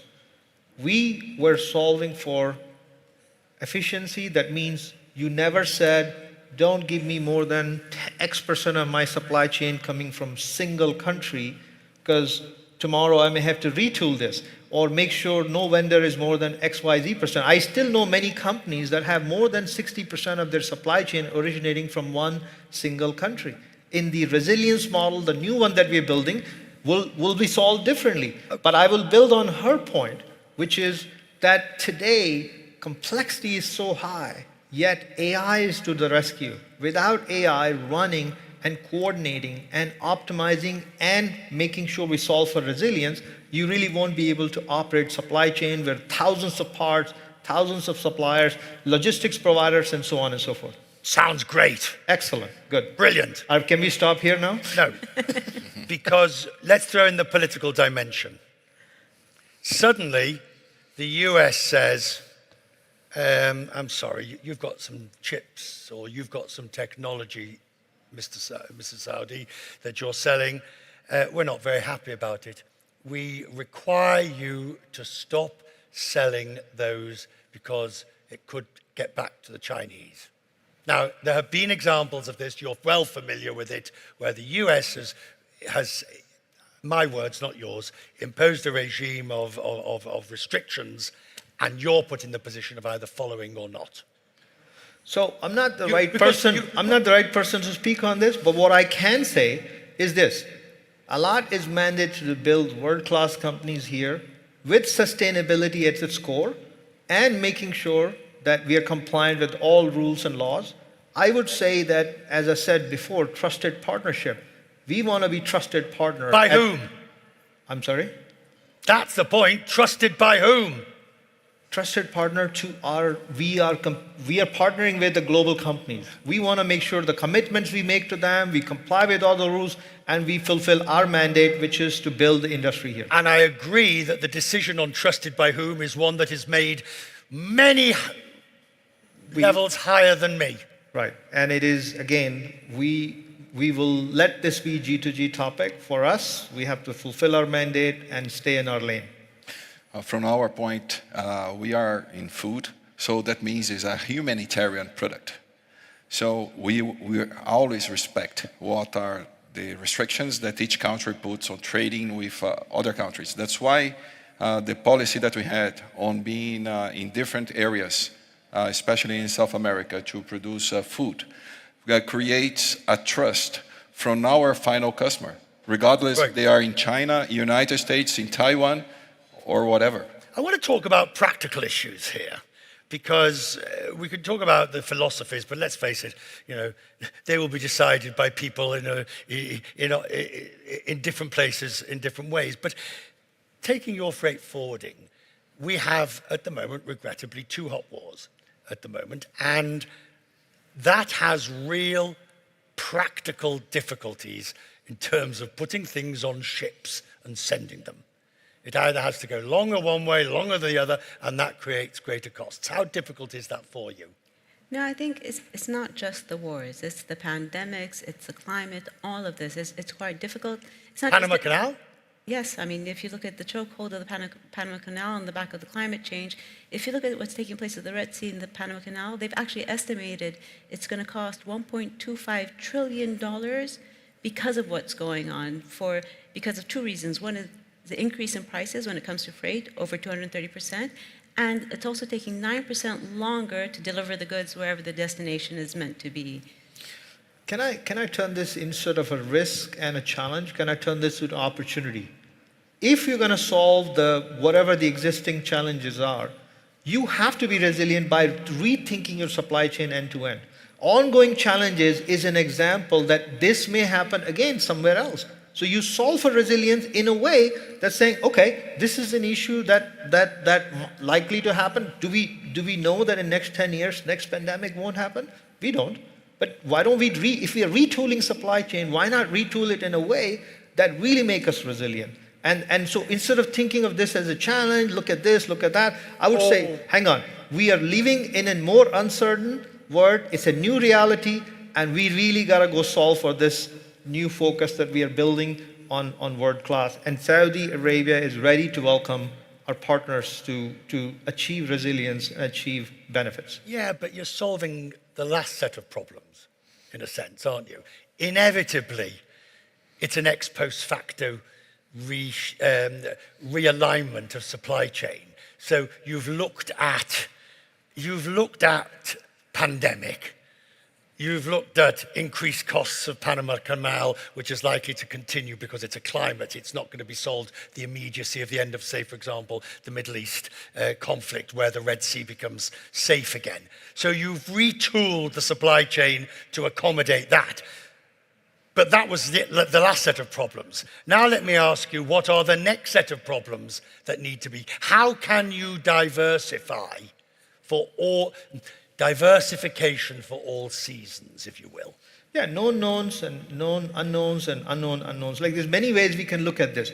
But what I would say, what is essential is you need to have a culture of agility, you need to have digitization, and you need to really put all of this in, call it a supply chain operating system that help you manage all these constraints you have to put on. It is not possible to really solve for all permutation combination unless you have a digital tool to help you manage that. I think, so from my perspective, I agree. And I think the critical thing is you're not going to take complexity out of the system. Right. You're not going to take away disruption. You're not going to take away geopolitics.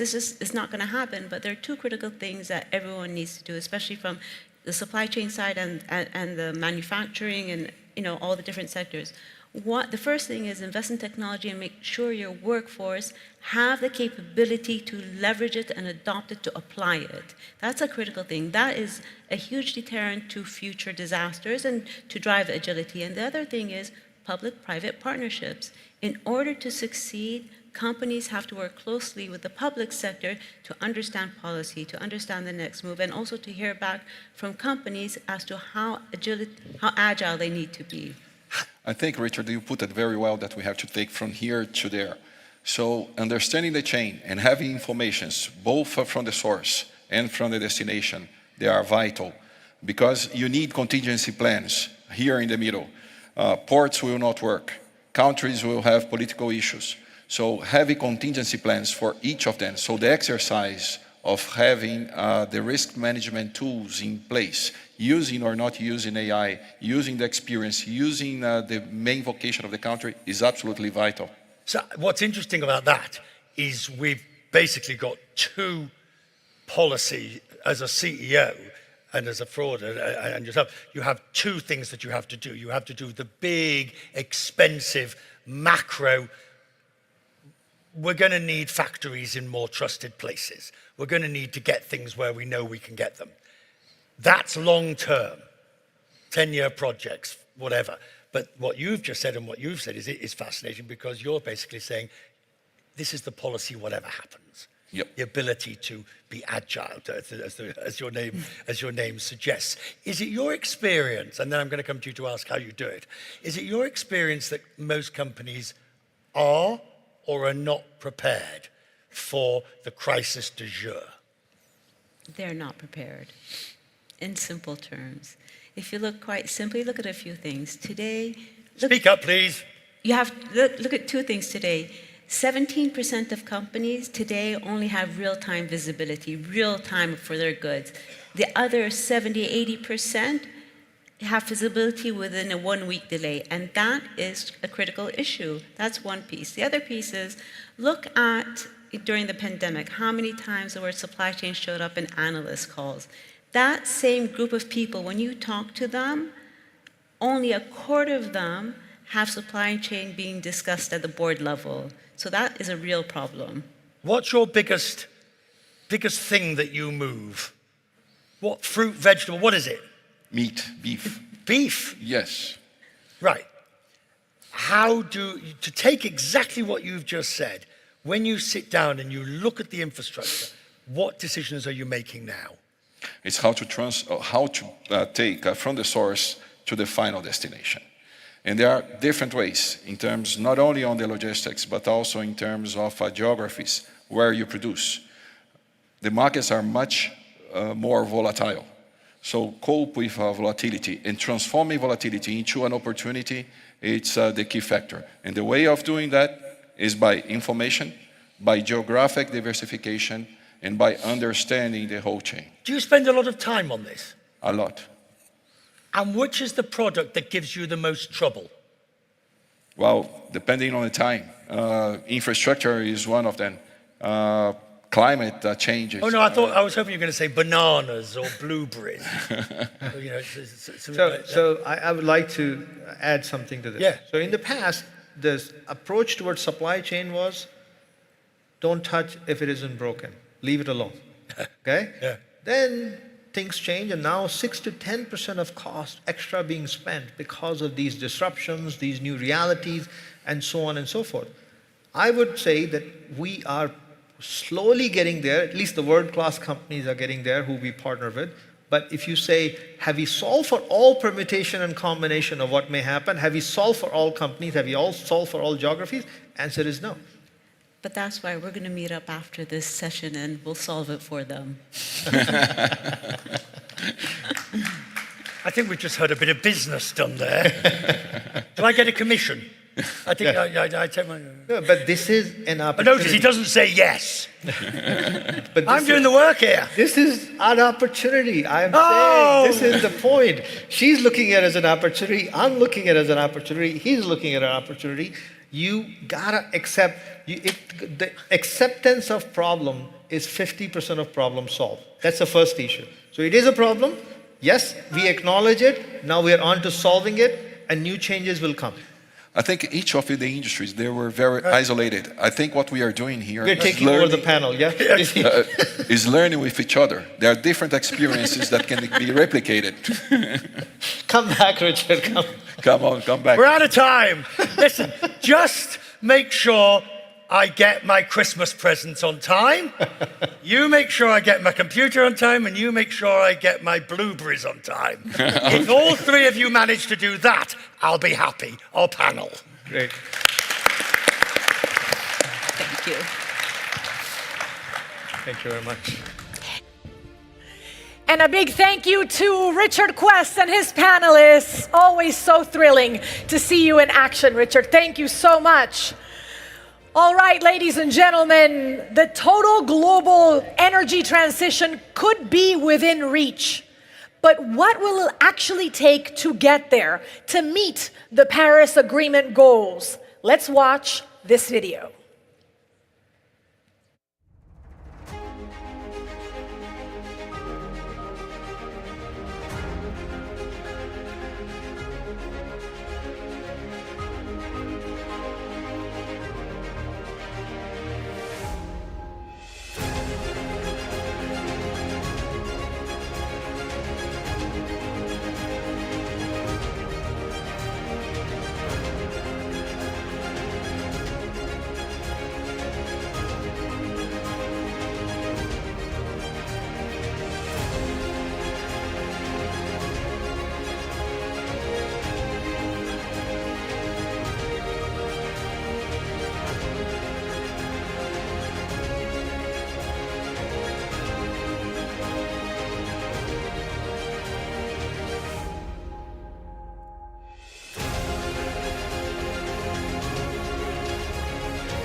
Our next conversation asks,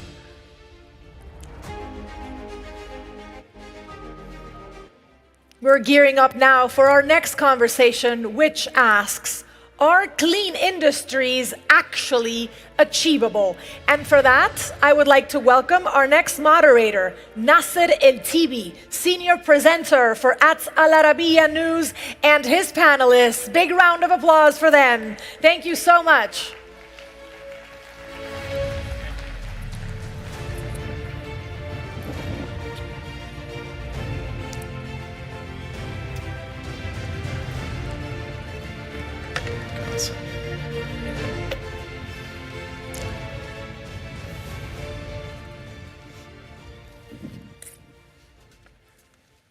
Please have a seat. Assalamu alaikum. Good day to you all. Electric vehicles, renewable energy technology, and battery storage. The future will most certainly be material intensive. As clean energy drives up demand for minerals, the need to press industries, especially the mining companies, to apply sustainable and responsible practices in their own operations and supply chains. This will only become more essential. Otherwise, the clean transition isn't going to be clean after all. From enhancing traceability to improving extraction and processing, to developing a circular economy, diversifying supply chains, the path to sustainability in the mining sector is clear, but it is both challenging and complex. So, are clean industries truly achievable? Before we address this question, let me introduce the panel fairly quickly. On my left-hand side here, the CEO of SABIC, Mr. Abdulrahman Al-Faqih, as well as Anna Cabral Gardner, co-chairperson and CEO of Sigma Lithium. And on the left is Robert Friedland, founder and executive co-chairman of Ivanhoe Mines, and then Mr. Gustavo Pimenta, the CEO of Vale, and last but not least is Bob Wild, the CEO of Ma'aden. So as you see, we've got the titans of the mining industry here and another titan of the chemical industry, the only one on this session. So before we address the question, let's talk about and kick things off with a quick investment outlook and overview, given the current market situation of the metals and the mineral space. Gustavo, I'll start with you. The clean energy transition, and we were looking at some of the numbers now on the video, it will require a huge ramp up in production of critical minerals with investments of up to $800 billion.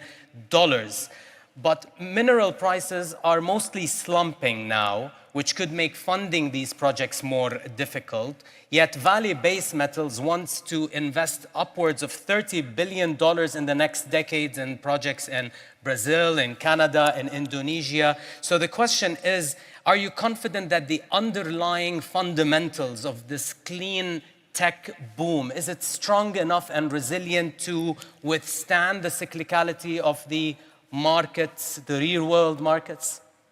So first of all, thanks for having us. Appreciate the opportunity. And the answer is certainly. I think we've been in this industry for some time, and we know it's cyclical. There will be ups and downs, but when you look at the long-term fundamentals and the amount of demand that is necessary for us to promote the energy transition, I actually think the issue here today is more the ability to bring volume and to bring materials to the market, given the challenges that the industry is facing in terms of bringing new volume into the marketplace. We have this enterprise called Vale Base Metals that you just mentioned, and just us, right? We expected to invest about $30 billion within the next 10 years. We have a very large portfolio of nickel, and we are very excited about the opportunity to grow copper. For example, copper, we are doing 350 kilotons a year. We think we can get to 1 million tons.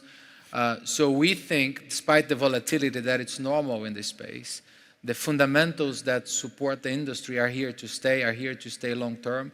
And in fact, I think the challenge is to find good mineral deposits and to be able to develop them at attractive level of returns at time and as the market needs. So I'm very optimistic, continues to be optimistic, not only on base metals, but also in iron ore. I think we don't talk much about iron ore. Vale is one of the giants in the iron ore production. 80 to 90% of our annual EBITDA is iron ore. But we do produce a different type of iron ore, the high quality iron ore, which is very adherent to all the decarbonization discussions that we are having. So if you're thinking about the green steel going towards a low carbon intensity long term, initially with natural gas, and on that particular case, we see the Middle East and Saudi Arabia as an enormous hub opportunity. Yes. And then going eventually to hydrogen down the road. So there is a lot of opportunities both in iron ore and base metals, and we're very excited with that. Bob, is the current slump in market prices an opportunity for players like Ma'aden, like your JV with PIF, Manara, a good opportunity to double down on expansions and maybe scoop up some of those undervalued assets while others panic or freeze up? Yeah, no, I think people have a misguided notion about our Manara Minerals business with the PIF. We are not looking for short-term gains to flip a quick return. We're looking for long-term strategic investments like we have in Vale Base Metals that will provide an offtake for us as we build out the downstream in the kingdom. So we're looking for high-quality copper, nickel, lithium, and iron ore assets globally that will stand the test of time, that can support the downstream development. So short-term fluctuations in the market are fairly irrelevant to us. We're long-term, patient capital. We're not splashing money around trying to earn a quick buck. We're trying to do the right thing strategically for the kingdom. So if there's a slump currently, and we can take advantage of that in ongoing negotiations, is one thing, but we're not chasing that. Robert, if metal prices are so central to the coming electrification revolution, why are most prices slumping today, or on the weaker side, let's say?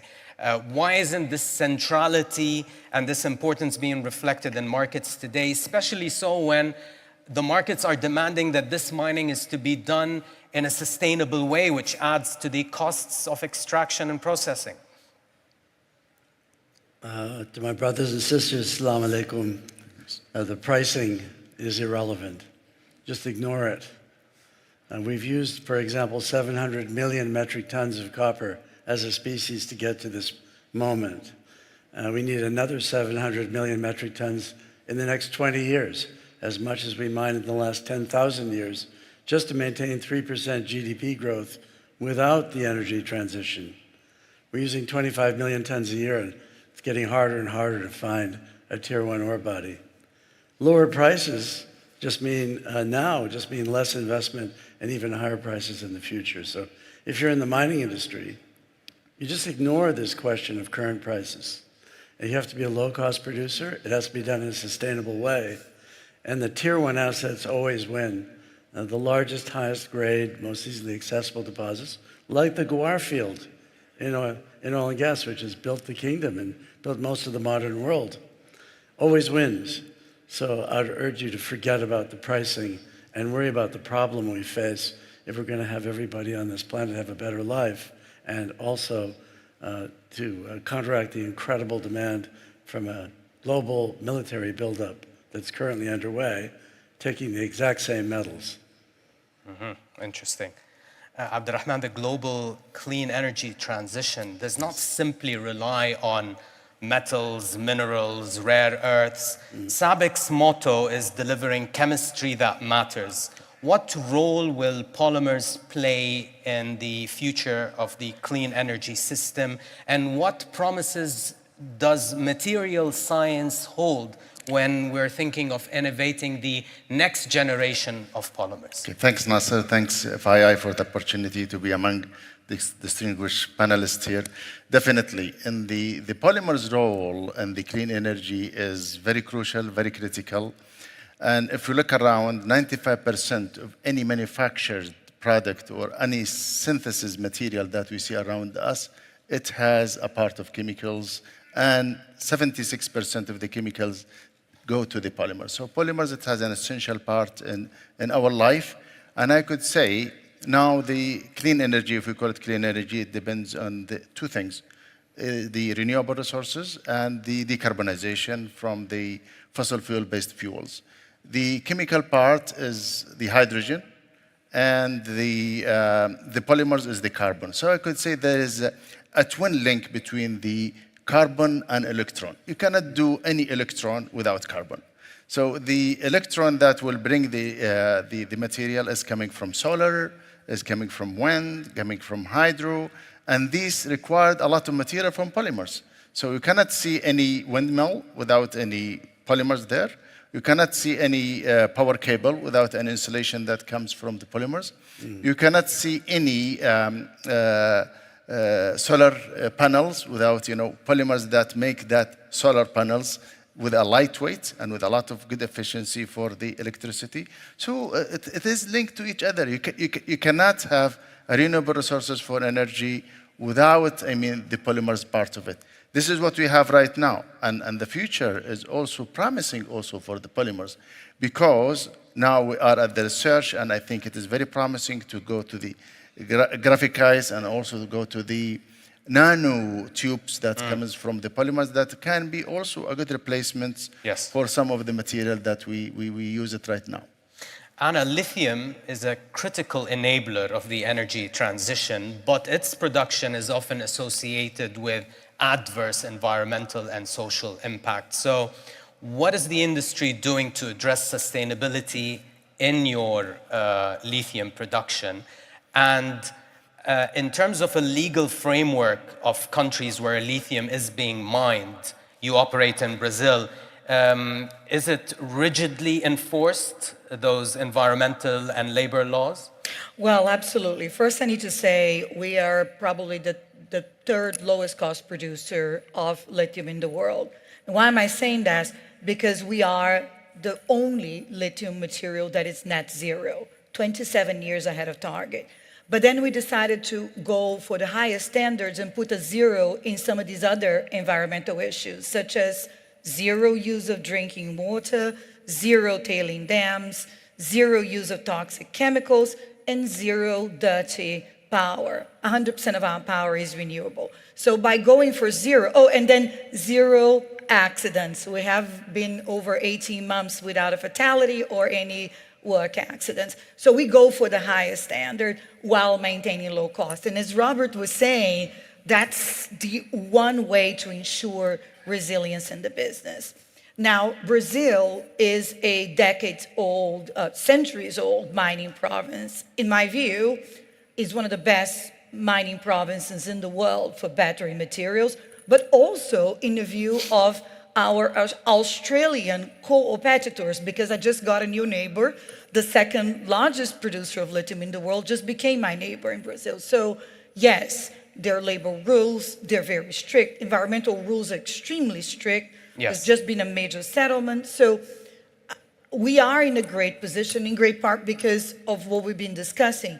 Low-cost producer, fantastic jurisdiction, and going for what we call the highest bar in terms of environmental and social sustainability. Bob, mining and refining historically are not known for technological innovation, right? Extraction techniques now are becoming more reliant on technological innovation like robotics, AI, sensor networks, and the likes. What tech breakthroughs offer the biggest potential, not just to reduce the environmental impact, but also to unlock some new deposits? So I think as Robert described, we need as much copper in the next decade as we've had in human history. And I can assure you that the globe has been scoured and explored looking for that copper. So we've got to do something different. And then once we find it, we have to develop mines a lot quicker to meet that demand. So traditionally, it has taken 20 years from the time you found something or started an exploration program to the time you commissioned a mine.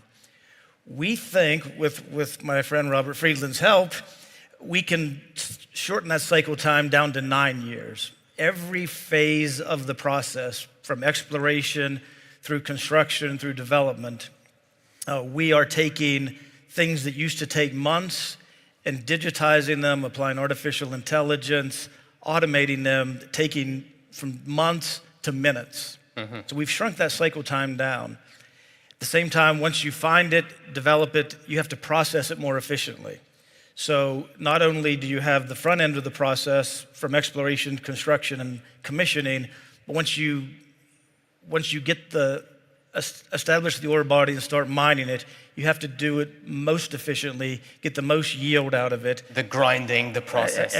Every bit of it. And then what traditionally went out in the tailings dams, don't let the good stuff get away from you and go back and recycle that. So it's refreshing to hear Anna talk, because every mining company you talk to, we have the highest environmental standards, the most advanced technologies on the planet being deployed to solve this problem, but we still can't hire college kids that want to join the industry because they think it's dirty, it's old-fashioned. And so what we're trying to do at Modern is revitalize the image, expose people to advanced technology, something with a purpose, and making mining cool again. Robert, the energy transition will necessitate, my understanding, is a reinvention of mining. You know, the way we find, mine, and process the metals and minerals that Bob was just talking about a minute earlier. So unless we do that, the whole notion of a clean energy transition fails. So what are some of the new technologies out there that could disrupt the mining industry? We have the privilege of being in an equal partnership with Modern, using a magic pair of glasses that enables us to look under the sands of the Kingdom of Saudi Arabia and see conductivity related to metals. Was that the same pair of glasses you were wearing backstage? But we had it displayed last year at the Future Minerals Forum. So this technology injects enormous amounts of electrical energy to the earth.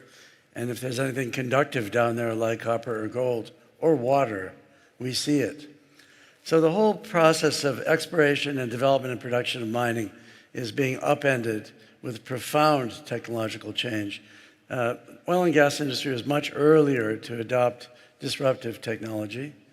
Now mining can come to the kingdom and many other Islamic countries which have been underexplored. And we will see an enormous technological revolution, not only from AI, but a number of new technologies to crush and grind rock with less energy, better ways to reduce carbon requirement, maybe an 80 or 90% reduction. And we are working with the largest mining companies in the world to do that. And you'll see a lot of that disruption announced right here in the Kingdom of Saudi Arabia, which will be a leader in this process. And speaking to the gentleman from SABIC, I'd like to point out Saudi Arabia has a huge copper cable business. And the cables are made out of copper, but you do have polymer on the outside of all of those cables. So Riyadh Cable, Jeddah Cable are world leaders in the copper cable business. It's an example of where Saudi Arabia can play a world-leading role. We're very happy and honored to be here to do just that. Shukran. Gustavo, beyond incremental gains in energy efficiency, will radical breakthroughs in material science in particular, entirely new material products, allow us to do more with less? Do you think this will be the mantra for the mining industry in the years to come? I think so. I think we have to address, as industry, a trajectory here towards reducing the footprint of our operations in general, right? Less land, less use of water, and I think all of us are doing an enormous amount of work to try to reduce that footprint. I think that's a necessary path for us to gain and earn our right and license to operate going forward. So that's a fundamental issue, and we are doing this. I think as an industry, although we've done a lot of improvements in technology, and I think we are now incorporating learnings from other ones, I still see us with enormous opportunity to bring learning from other industries. I still see the industries a little bit analogic, with an enormous opportunity to be more digital in terms of how we see their operations, how we get more efficient, less use of land, and so on. Yes. The third, maybe the second element, the third element here is how we think about solutions to our clients. And that's one of the examples Vale has been promoting is the briquette, which is an agglomerated products. We really believe the path towards decarbonizing the steel industry and finding products that help our clients to decarbonize their own operations. So I think it's a combination of having technology and innovation in both our operations, but also creating solutions that will help our clients to decarbonize.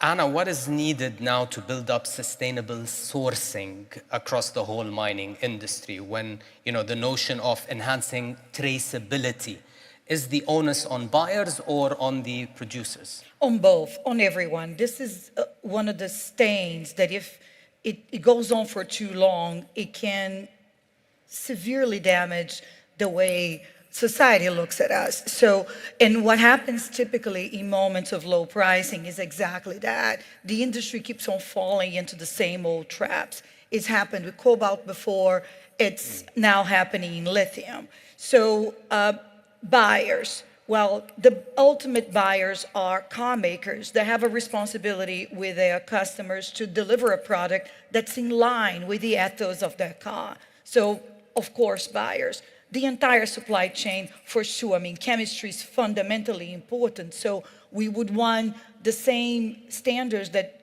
refining of oil and gas has adhered to be applied to refining of all battery materials. And then us, the upstreamers, we have enormous responsibility to earn our license to operate. So if everyone gathers together, you actually are able to eradicate untraceable materials, because it is actually one of the major issues in this industry, is falling by the wayside in moments of low pricing, looking for shortcuts. And that's completely unacceptable.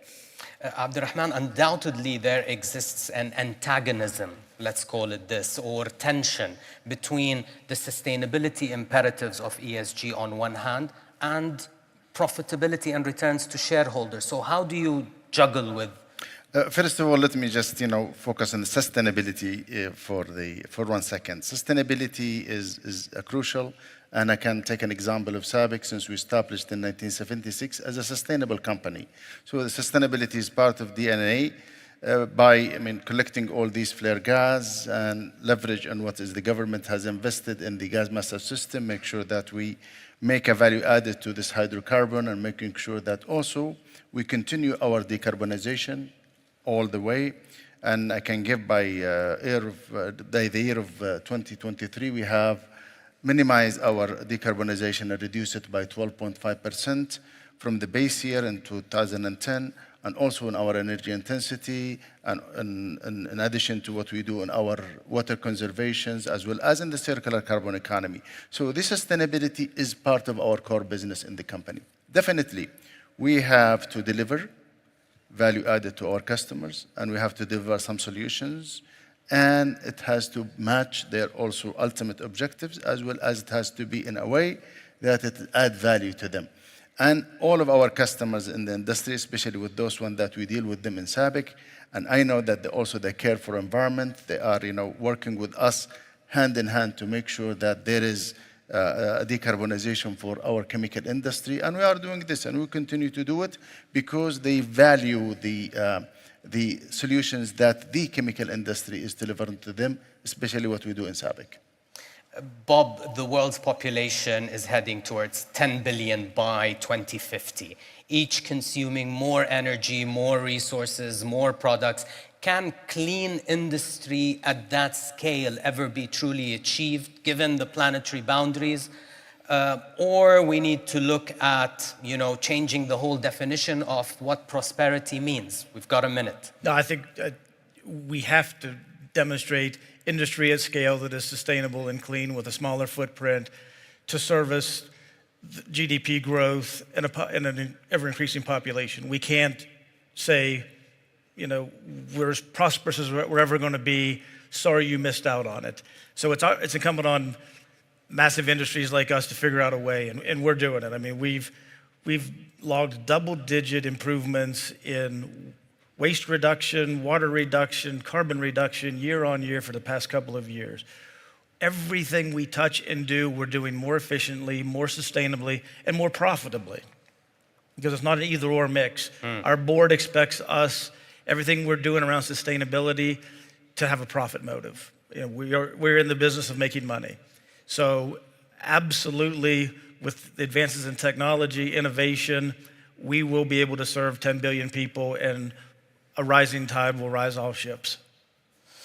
Okay, so we've got the final question now to you, Robert. You are an explorationist. What are the prospects for breakthroughs in some cutting-edge technologies that could launch mining into, let's say, deep sea mining or asteroid mining in the space, or even extracting minerals directly from seawater? Could that be the future of the mining industry in the decades to come? Yes and no. Due to the blessings of the kingdom and the vision of 2030 to make mining a pillar in the economy, there are a number of disruptive technologies coming to dramatically improve the mining industry. And everything you touch, we either mined it or we grew it agriculturally. So it'll be done here on Earth. It won't be done in asteroids. And we shouldn't touch the ocean. Marine life is very sensitive. But with the technologies we have now, we have the capability to directly see resources in the Earth and to mine those resources with virtually no global warming gas.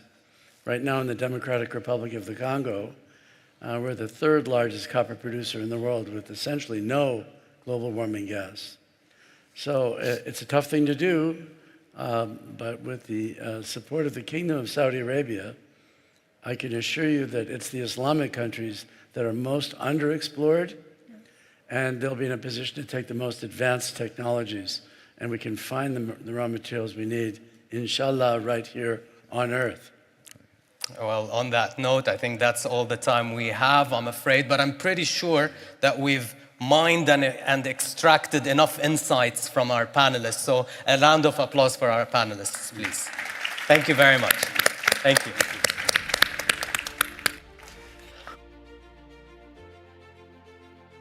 Thank you to all of our fantastic speakers this morning. And thank you to you, our audience, for joining us for the first half of FII8, infinite horizons. Please now make your way to the pavilion or the dome for lunch. The program will resume in the plenary hall at 1:20 p.m. sharp.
geopolitics of business in a world full of uncertainty? And what strategies should business leaders employ to navigate the geopolitical challenges on the horizon? Nearly half of the global population live in countries holding elections this year. But it's the outcome of the 2024 US presidential election that the world is watching, as it will have significant implications for global trade and the overall trajectory of the largest global economy. As political uncertainty mounts, how will the US election results influence everything from interest rates and inflation to investment flows and the future of globalization? On top of all this, the financial services industry is experiencing a wave of disruption as technology renders it almost unrecognizable from decades past. AI-powered innovations, fintech startups, and crypto products challenge traditional banking models. Despite nearly $550 billion invested in the fintech sector since 2010, no fintech company has yet cracked the global top 250 banks by assets. Can incumbent banks adapt and innovate to remain competitive? Or will they be overtaken by a new generation of agile, tech-savvy financial institutions? We are living in a time when the uncertainty is infinite, but so is the potential. Welcome to the Geopolitics of Business series at the 8th edition of the Future Investment Initiative. Welcome back. Please take your seats. Our next session is about to begin. Now, the next few sessions, as you heard in the video, are part of a series called The Geopolitics of Business, where we will examine how evolving power dynamics, disrupting technologies, and financial diplomacy are forging new paths for international cooperation and economic resilience. The session will include presenters in French, so translation services are provided through the headphones in each of your seats, en français, or in the language of your choice. Please welcome now to the stage our next moderator. You saw her earlier today, and she is back for more. Zanny Minton-Beddoes, Editor-in-Chief of The Economist. Big round of applause for her. Thank you. Thank you. Hello, everybody. Come and join me. So we are going to be talking today in the first of this set of panels. Actually, you're here. I'm on the wrong side. I've been told that you're there. So is there a little order? Well, sit wherever you like. You have to. Here. Okay. Now we are practicing global economic diplomacy now. In front of you, you're seeing where our distinguished guests sit. This is. I did this on purpose because this is what the global multilateral system is like. No one quite knows what's going where. But it all falls into place in the end. No, it is this. Our panel is called "Can Global Economic Diplomacy Advance Global Cooperation?" Economic Diplomacy Advance Global Cooperation. And I would submit that we don't have much global cooperation and we don't have much economic diplomacy. So I've been wondering what we're going to talk about for the next 20 minutes. But we are going to try and figure out how best to use economic tools in this more complicated, more polarized, and more fragmented world. And to do that, this is an extraordinary panel. None of you need an introduction, but just in case, His Excellency Sheikh Samal bin Khalifa, Minister of Finance and National Economy of Bahrain. Thank you for joining me. Next to him, His Excellency Piyush Goyal, Minister of Commerce and Industry of India. This is not working. Okay, is that better? Welcome. Next to him, His Excellency Jean-Yves Le Drian, now the chairman of AFALULA, which is the French agency for Alula development, but you have been foreign minister, defense minister, Europe minister of your country. Welcome. And next to him, Secretary Steve Mnuchin, former Treasury Secretary of the United States, and now founder and managing partner at Liberty Strategic Capital. Thank you all for joining me. I wanted to start with you, Sheikh Salman. First of all, do you agree with me that we have very little global cooperation and very little multilateral economic diplomacy? I think it's challenged at the moment, and there are definitely challenges that we need to overcome. And it's great to be here today, if I may start with that, and great to be on the panel with you, Zani, and great to be at this wonderful event that's hosted by the Kingdom of Saudi Arabia. And the real testament to the success of FII is that if we look at the first time it was hosted, and now it's in its 8th edition, foreign direct investment in the Kingdom of Saudi Arabia has increased by more than 20-fold since the first FII. So that's the real testament to not only this event, but also to the importance that the world is giving this region in terms of investment. In this environment, globally, there are challenges. One of the biggest challenges today is that the multilateral framework that emerged from the end of World War II is a series of institutions that we need to revitalize and ensure that they are fit for purpose given the challenges and opportunities in the world that are upcoming. Technology with AI will be transformative. Climate change is a big challenge. And the level of sovereign and personal debt globally is quite concerning. So is that multilateral framework representative of decision-making in the world today? And is it well suited to provide the solutions? That's an open question. And we need to revitalize those institutions to be fit for purpose. I think one could probably go further and say, no, it's not, right? I mean, the Bretton Woods institutions, I think, are increasingly not fit for purpose, given the challenges that you lay out, and indeed their representation. Maybe with that, I'll turn to you, Minister Piyush. Do you agree? I mean, you are a senior minister in a country that is moving center stage in the world economy. You have, I think, been a great beneficiary, your country, in many ways, of some of the developments that have happened recently, particularly the tensions between the US and China. But you have huge economic potential. What do you see when you look at the organizations of global economic diplomacy? Do you see institutions that need improvement? You hosted the G20. It was a huge success for India. Are those the kinds of institutions we need instead? Well, I think challenges are always important to keep us all going. Otherwise, all of us would be out of a job. And I don't think that the world is challenged beyond its capacity to convert those challenges into opportunities, as you mentioned. To my mind, the Bretton Woods institutions started off with 2 or 3 levels of differentiation. We had a developed world, which had its supremacy. We had the Cold War between different parts of the world, which has now come back after many years. And at that point of time, many of the developing or less developed countries did not have a voice. Over the years, things have changed.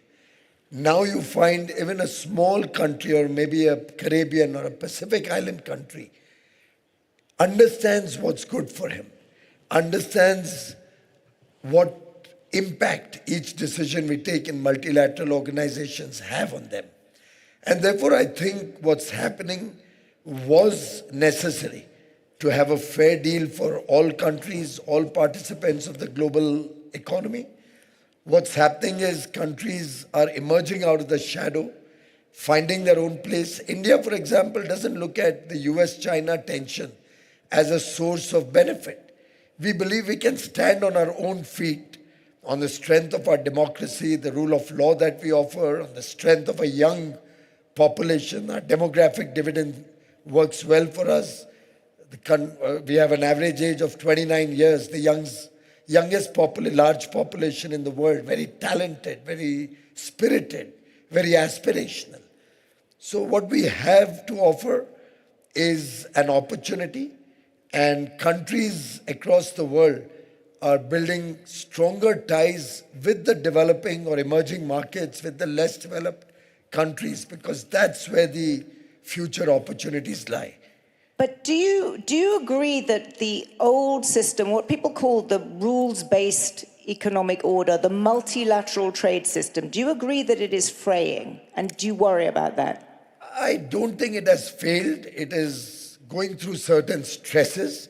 For example, the World Trade Organization is grappling with issues like not having an appellate body. So we are not able to resolve disputes through the WTO framework. We have challenges on certain agendas where the developed world and the emerging markets think differently, and we've not been able to reconcile those differences.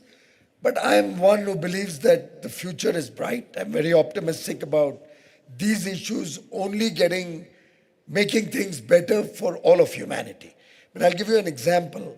When WTO was not able to resolve the appellate body issue, the United States and India, who are two litigious countries, we've had a number of disputes between us over the years. We had 7 trade disputes going on at the WTO, amongst the largest between any two nations.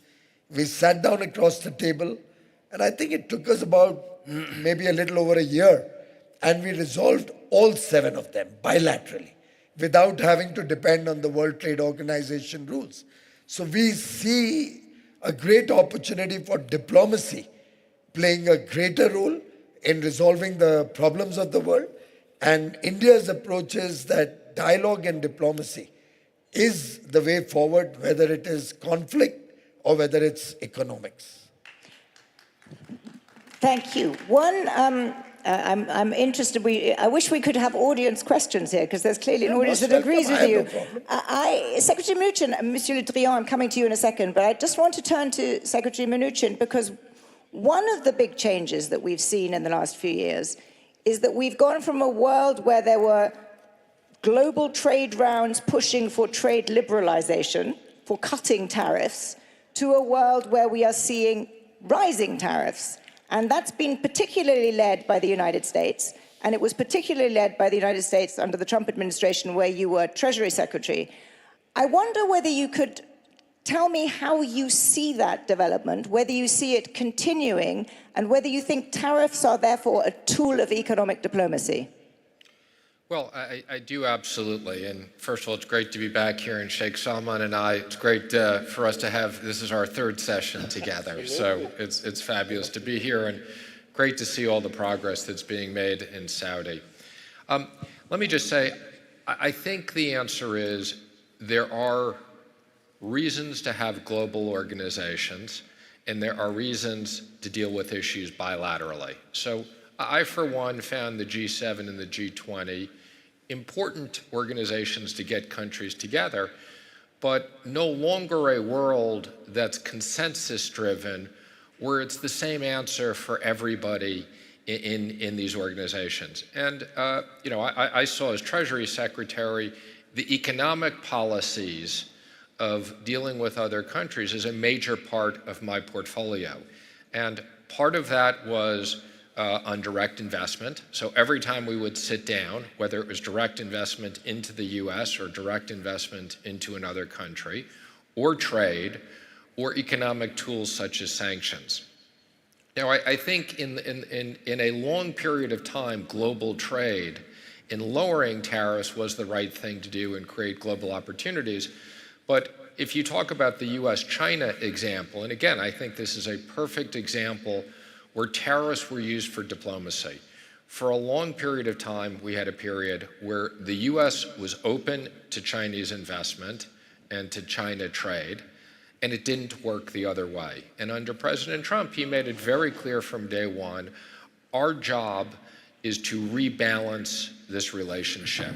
And I always said, if we could create what looks like something close, not a perfect level playing field, the opportunity for US companies to access what was a huge growing middle class in China was a terrific opportunity. Tariffs were the first time that because of the tariffs, China came to the table and negotiated on a bilateral basis. The WTO no longer served that purpose, and they were very effective. And I think for the first time, we had an agreement with China. Same thing, NAFTA, there was a time when NAFTA made sense. NAFTA was an old agreement, had to be renegotiated in the USMCA. So I think that diplomacy is important. Sometimes you have to use economic tools of tariffs and sanctions to create an economic issue. In the US, because of the dollar and the global reserve, there's no question that sanctions are a very important tool. A lot of countries didn't like our long reach, but there's no question, sanctions were a very, very important tool, whether it was Iran or whether it was North Korea, that were used very effectively. So I'm going to come to sanctions in a minute because that is an important element of the economic arsenal. But just one more question on tariffs. And I know that we haven't had the election yet, and I don't know how close you are to the president and how much, therefore, you know about what is likely to happen. But if you take President Trump at his word, he is now talking about 10 or 20% across the board tariffs, and he's talking about tariffs replacing income tax revenues. So he's not talking about it as a tool of economic diplomacy, but as a source of revenue. Is that something that we should take seriously, and what would that mean for global economic diplomacy if the US shifted to having tariffs as a source of revenue?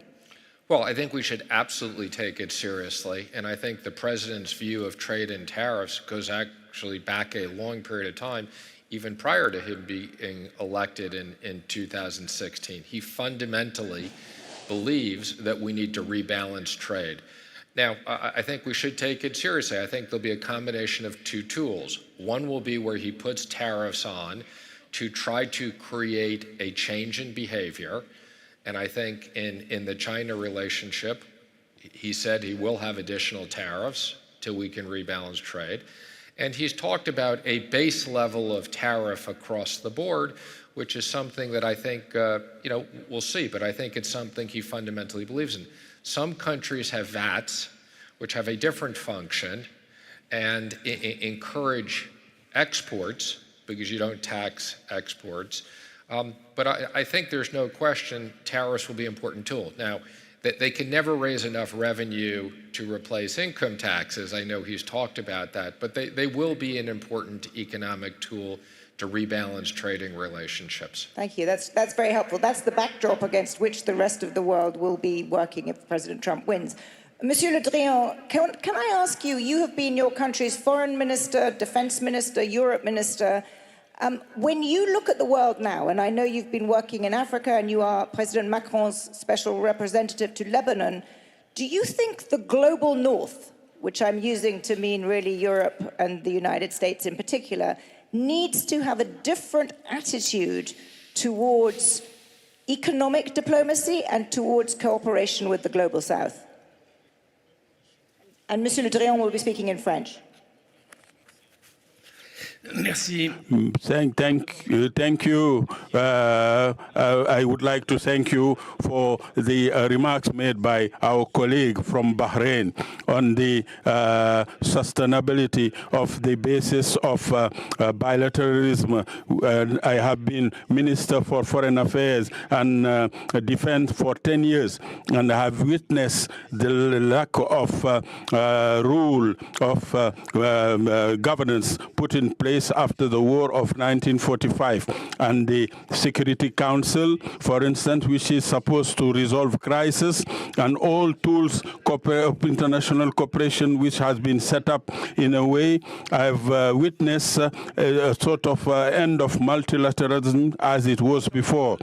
Without that, the new multilateralism take shape, get into being born. There are so many challenges at global level. We need new tools on so many issues like oceans, like artificial intelligence. All this needs a collective action, and tools are getting older. So it is important to react in a period, in a time frame where I've explained the end of global, happy global era, where challenges economic was taking the high priority on military agendas or challenges.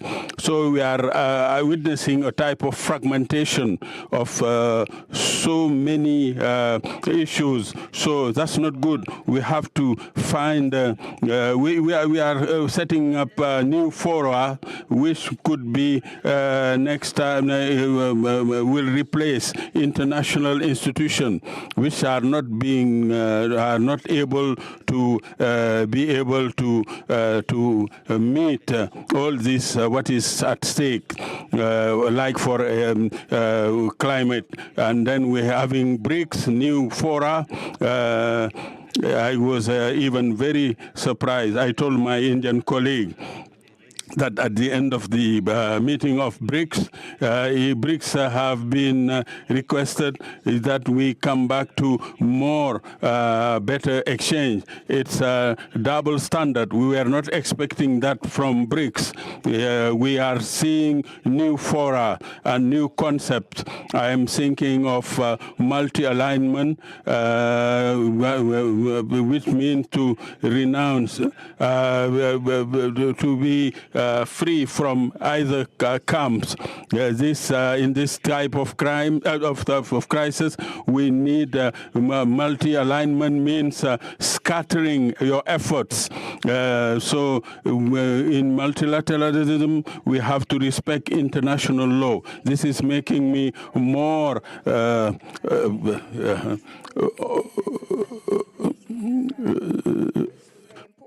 And one element of thinking about a new mechanism for foreign exchange transactions is precisely because many of these countries are concerned about the dominance of the dollar and the dominance as a result of the United States. And I wanted to, because Secretary Mnuchin, you mentioned sanctions, and I'm going to come to you in a second, but I wanted to start with you, Sheikh Salman. If we look back, I think one of the biggest shifts in the global economic system in the last 20 years will be the proliferation of sanctions, and sanctions as a tool of economic policy by the United States primarily. How do you react to that? Because you are the finance minister of a relatively small country, but you see the impact of this. Do you think it's a sustainable use of financial tools? Thank you, Zani. I think it is an important element, but I think one of the things that is important, and I've had discussions with Secretary Mnuchin about this in the past, is that we cannot use sanctions unless it's quite a robust system. Otherwise, it doesn't achieve its purpose. And that's one of the things that during Secretary Mnuchin's time, we really appreciate the fact that it was a much more robust approach. Otherwise, you just have other avenues for people to use. Is it something that's sustainable? Yes. As a small country, Bahrain, we are naturally inclined to always be looking outwards, because as a small country, you have to look outwards to create economic opportunity for your people. You have to look outwards to ensure that the right security architectures are in place. And in this world, as His Excellency Minister Le Drian mentioned, there are alternative fora that are being created, but it is extremely important to double down on your strategic relationships, to double down on your strategic partnerships.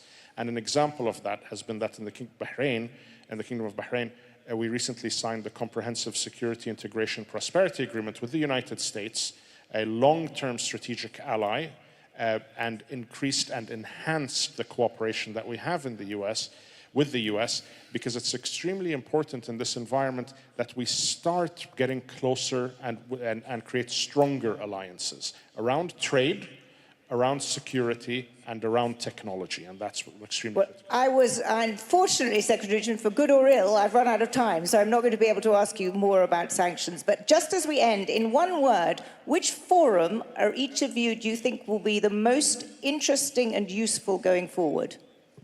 For us, the Gulf Cooperation Council. Minister? I personally think the world moving so quickly into sustainability as the biggest challenge.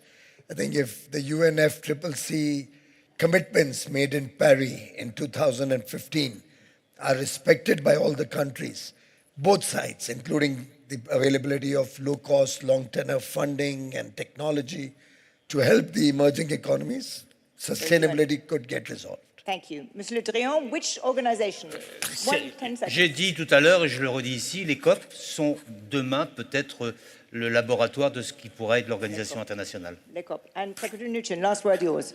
I'm going to use my 10 seconds to go back on sanctions. Je pense que les sanctions sont importantes, sont des outils importants, des outils d'économie importants qui renforcent l'option militaire. Dans le cas de Bahreïn, nous avons signé un accord de sécurité et nous avons aussi commencé avec l'Arabie Saoudite et aussi avec tous nos partenaires du Golfe pour éviter et utiliser les sanctions contre nos défis. Merci. C'est un bon temps. Merci. Merci aux panélistes. Merci à tout le monde. Maintenant, to the next session of this series. Thank you so much. Merci beaucoup. We want to hear from all of you. We are 5 days away, ladies and gentlemen, from another historic US election, and a lot is at stake, but especially for the global economy. So, who would be the best choice as the next American president to boost the global economy? There are QR codes on the screens around you. Please snap a photo of that and vote. Is it A, Kamala Harris, or B, Donald Trump? The question is, which next American president would improve the global economy? And I see all of you voting in real time, and we want to take the temperature of the room. So is it A, Kamala Harris, or B, Donald Trump? We are going to get these results in real time. Believe it or not, we are 5 days away from this election in the United States that a lot hinges on. So who will be the next president that will improve the global economy the most? We have 10 more seconds for that. And of course, there are a lot of other issues at play. The question now is the global economy. Let's see what the room says, and we're getting these results any moment now. Is it A, Kamala Harris, or B, Donald Trump? Let's see. Let's wait for these results to come in. And let's see, 67% Donald Trump. No surprise. And no surprise that you're clapping. All right, to discuss the state of the global economy post-US elections, please welcome to center stage our next moderator, Mark Penn. He's chairman and CEO of Stagwell Incorporated, and his panelists. Big round of applause, and please direct your attention to center stage. Thank you so much. Thank you for voting.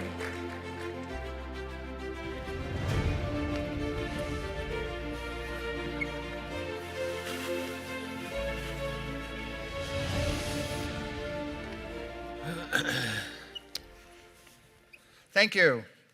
I wish to welcome my two distinguished panelists, Richard Haas, who was former director of the Council on Foreign Relations. He is today with Centerview Partners, and Dr. Jacques Attali, head of Attali Associates.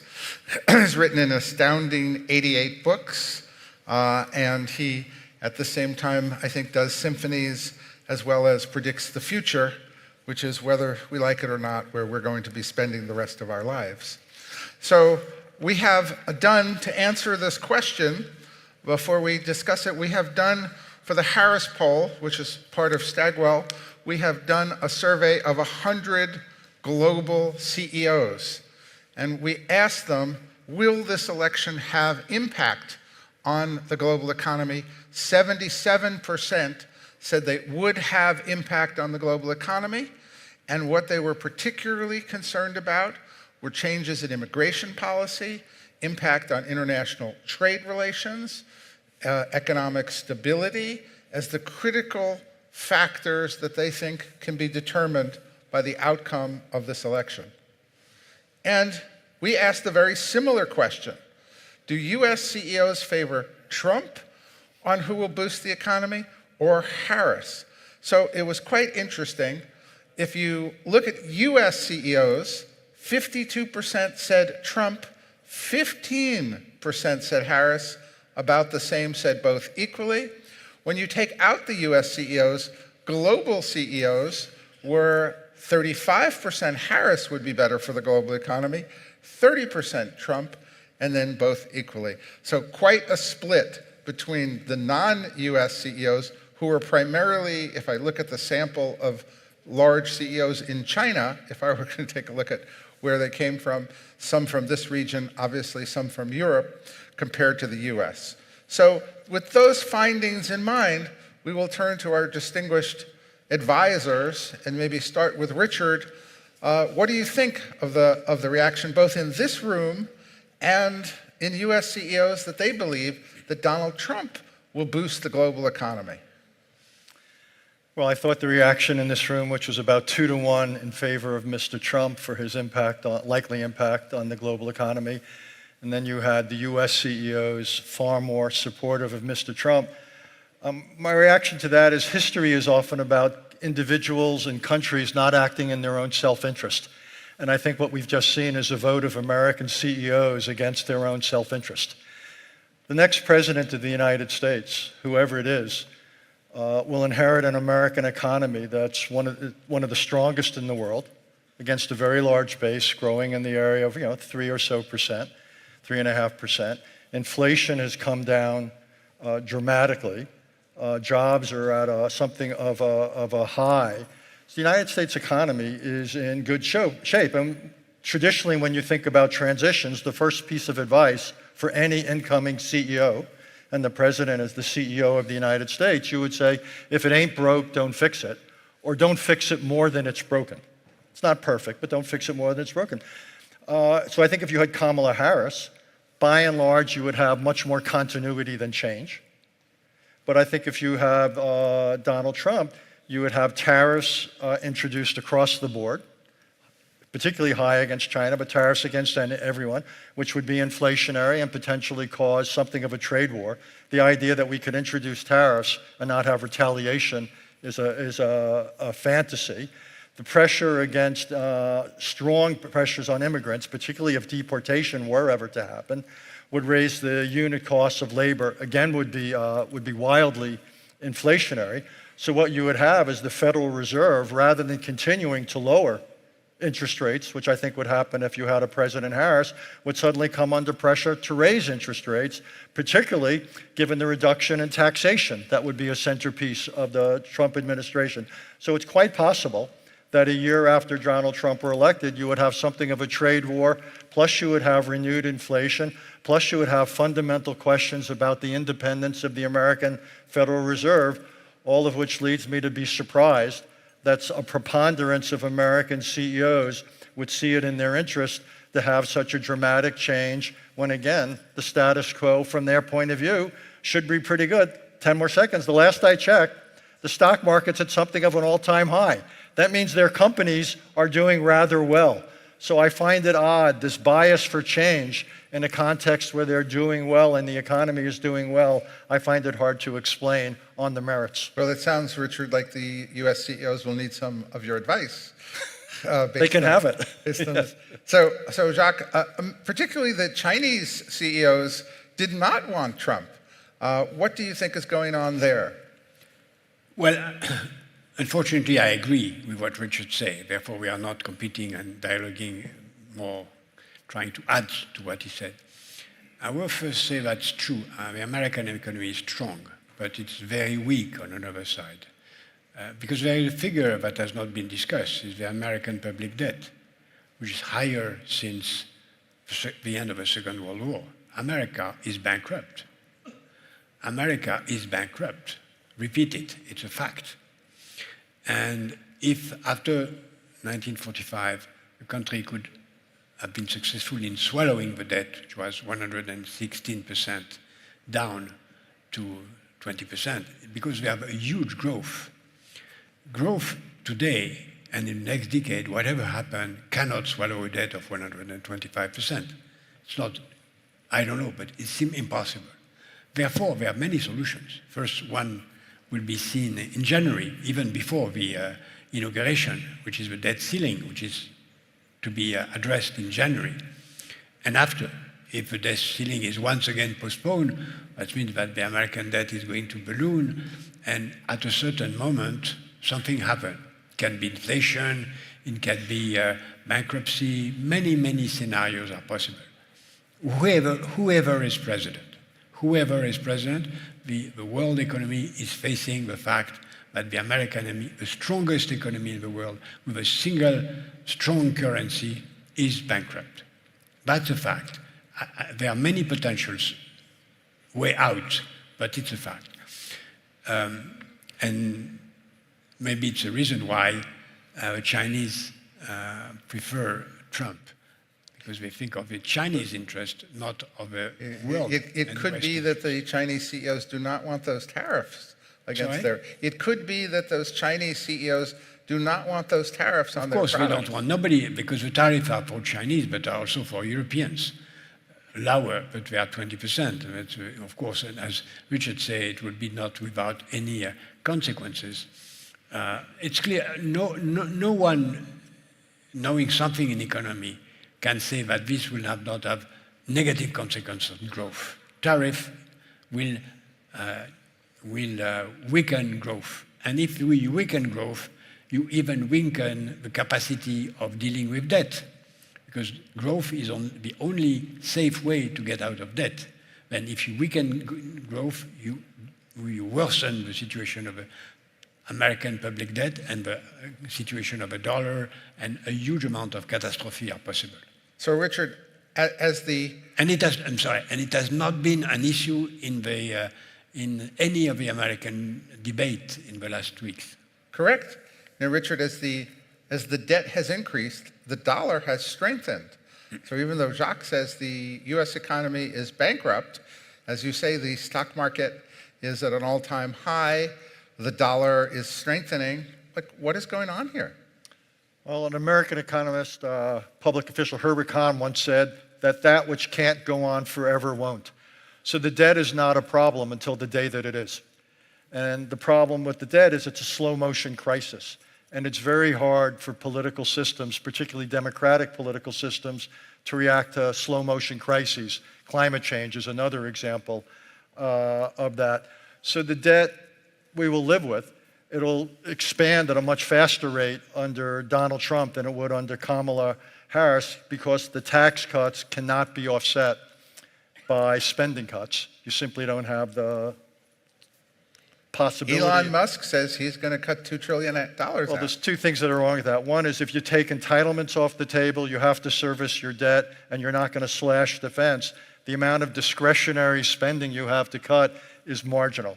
So this idea that there's all this waste and fraud and abuse in the U.S. government, it's a slogan, but it's not serious economics. It's not serious economic policy. So you would have to assume the debt will go up under either president. Let me just make that clear. But it would probably go up at least a factor of 2 under Donald Trump, given the combination, more than anything, of tax cuts and some of the other policies we were talking about, inflation and so forth, that it could actually, and the protectionism, that could actually reduce the rate of economic growth. So you only have 3 ways to get out of debt: slash spending, increase taxes, or grow. And what I'm worried about is we're going to end up mainly looking at really none of them. We're not going to grow under a Trump administration if that is to happen. We'll grow at a much lower rate, to be more specific. Spending will not be cut significant, but taxes will. So the situation could well be exacerbated. Well, Jacques, the number one issue that CEOs were concerned about was inflation, followed by immigration, followed by energy prices. If you can, as a futurologist, give us what you think the future of inflation is going to be in the global economy in the next few years. If you look at the history of public debt worldwide, there are not a lot of ways to get out of public debt. One is growth, as I said before. The second is taxes. The third is inflation. And that means that if we don't use that, we will have inflation to diminish the debt. Or the last solution is war. Because when you have war, you can easily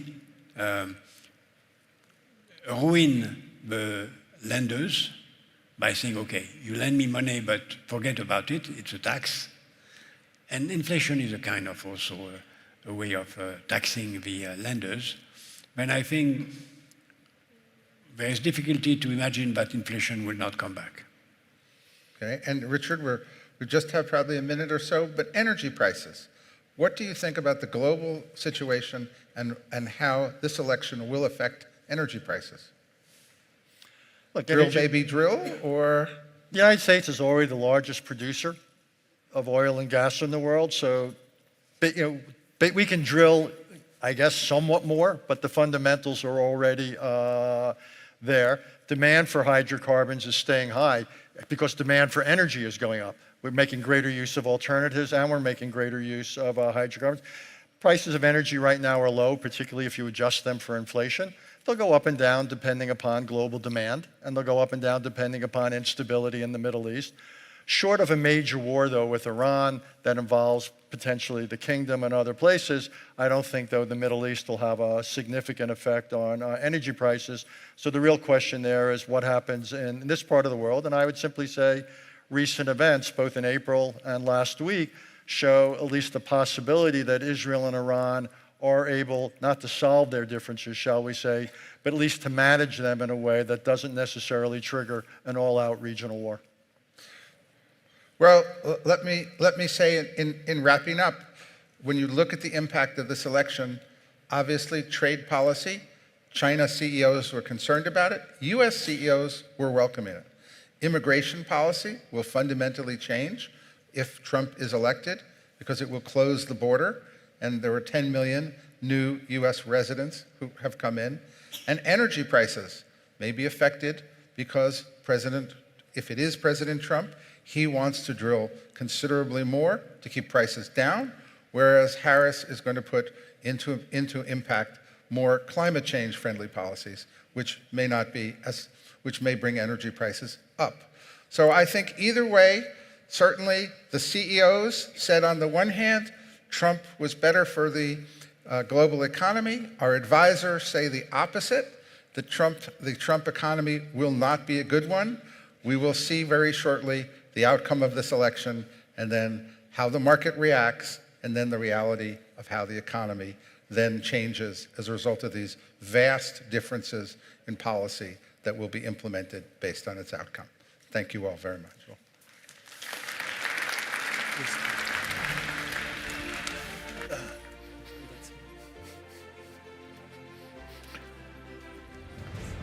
Good afternoon. If I can have everybody kind of turn this way. It's fantastic to have such a great group for such an important session. So we're going from the geopolitical landscape, looking at the future of the energy infrastructure to support the world. This is a dual track strategy. One is to build resilience into the system, and we've had challenges with conflict and seaways getting clogged up, a shortage of supply, and we're also trying to manage a historic energy transition, which could cost, as we found out from the CEO of Aramco, $100 to $200 trillion between now and 2050. So we're going to define what is resilience today and how do we plan from now to 2050 without any hesitation. Let's give a warm welcome to our audience. We have a fantastic panel coming in. Ashraf Ghazali, we've got Namyoon Kong from Samsung, and Marco Oliveira. Please give them a warm welcome. Thanks very much.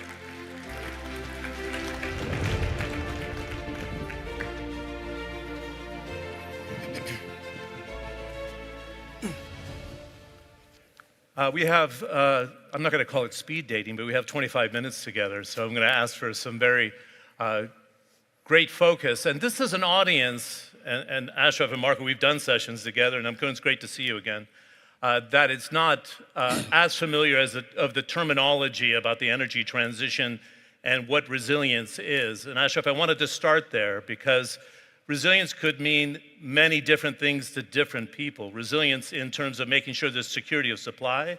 It has to be affordable, if we're thinking of the energy triangle, if you will, and it has to be sustainable as we try to maintain net zero targets. From the Aramco perspective, how would you define how we build an energy system that is resilient and meets those three criteria, if you will? Well, thank you, John. First of all, it's great to be here along with the esteemed members of the panel. And I think it's timely that we talk about the topic of the infrastructure because in our view, this is a topic that has been a blind spot in the global discussions around energy transition, and not enough attention, in our view, that is paid in discussions around the infrastructure of the energy. But before we move into the definition, just allow me to take a few seconds to just paint a backdrop on what is the scale so that we can all appreciate what is at hand here. So the global energy infrastructure is one that provides 330 million barrels of oil equivalent per day. That's roughly 630 exajoules of energy to power a $110 trillion global economy and serving the needs of 8 billion energy consumers. If we look into the future, we expect that the global economy is going to double in size. We will have 2 billion more consumers joining the energy demand. So all in all, we expect energy to grow even more. And our energy system or energy infrastructure will have to cater towards that need. So what does it mean to have a resilient, sustainable infrastructure? It's exactly what you just mentioned. It's an energy infrastructure that provides affordable energy to developing countries to help grow their economies. It's an infrastructure that has to be robust to withstand any disruptions and is able to recover very quickly.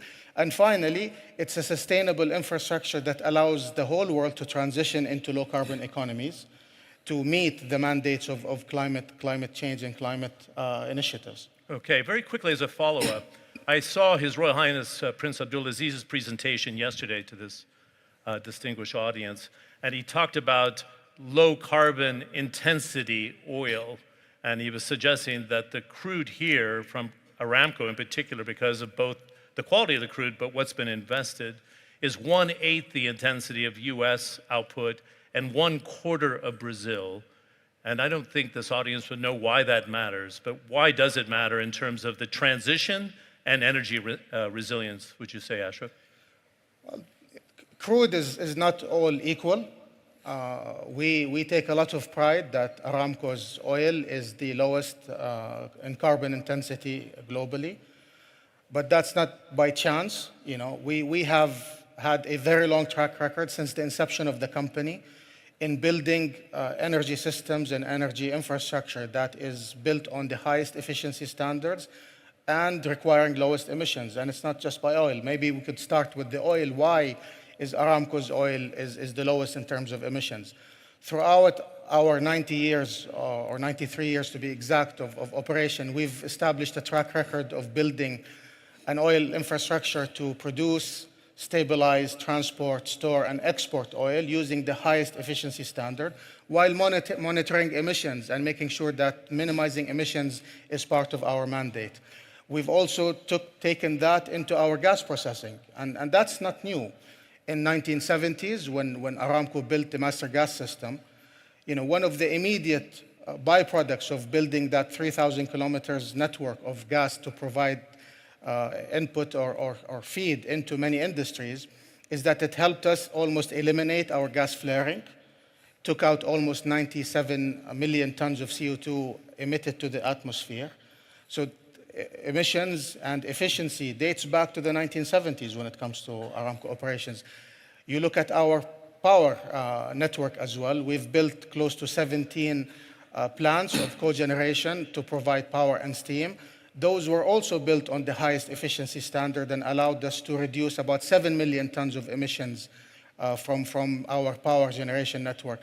All of these factors together, if you notice, the common thread is minimizing emissions, maximizing efficiency. This has been part of our DNA since the company's inception in the 1930s. Yeah, thanks for the description there. Marco, we could approach your expertise in many ways because of your previous experience and now working in hydrogen and the e-fuels market. How do those two products fit into resilience in your view? And do I have it right? Because there was a lot of government support for solar and then wind development. Do we need the same for hydrogen because the offtake is expensive, but you still think it holds a great deal of promise in the transition? By the way, you're rolling a picture. I hope it's a good one. I think when we talk about hydrogen, we need to really focus on that infrastructure question and that resilience question. Because the era of negative interest rates, when governments could hope and dream, in Europe in particular, to put hundreds of billions of dollars to completely overhaul the energy system and the industrial system. Those days are over. And so the balance sheet, so to speak, of governments where hydrogen demand is expected to be the highest and where some of the renewable targets are the most challenging, the resources of those governments are just very much strained. And so that's why for hydrogen to succeed, it must follow the path of renewables, which is very much in line with the previous COP or the last COP, which is about a gradual and just transition. Because renewables started making their way into the power grid without consumers having to do anything about the infrastructure. You flick on the switch at home, and you don't know if that's coal-based, nuclear-based, oil-based, gas-based, solar, or wind. It's not your problem. Whereas if you expect every single home in Germany, for example, to switch from gas heating to electric heating, you have to overhaul the entire home, every single home in Germany, to get to those results. So I think those days are over. Hydrogen will function because it will become a fuel, an e-fuel. We're already seeing some very big projects happening in the United States for eSAF. We're talking about big capex, but small volumes. In particular, what we are doing, which I think lends itself perfectly to the Middle East, to a country like the Kingdom here, and in yesterday's speech, His Royal Highness was very clear about the palette of options that exist, and I think that idea of low carbon fuels is the future. We need to start measuring the carbon intensity of the solutions, otherwise we're comparing apples to oranges and throwing a lot of money backing technologies that then, once you've backed them, you discover you have to change the entire infrastructure. That simply will not happen. So e-fuels, just to make it simple, is basically identical to a fossil fuel, but made with renewables. So hydrocarbons means hydrogen and carbon combined. So one of the chief hydrocarbons is methane, natural gas. That's CH4. That means it's carbon combined with hydrogen. So what we're doing, for example, is producing green hydrogen made from renewable energy and combining that with CO2, and then you get synthetic methane. Now, it's going to start very gradually, so we can start putting in a 1% blend like they want to do in Japan into the grid. The customer doesn't notice.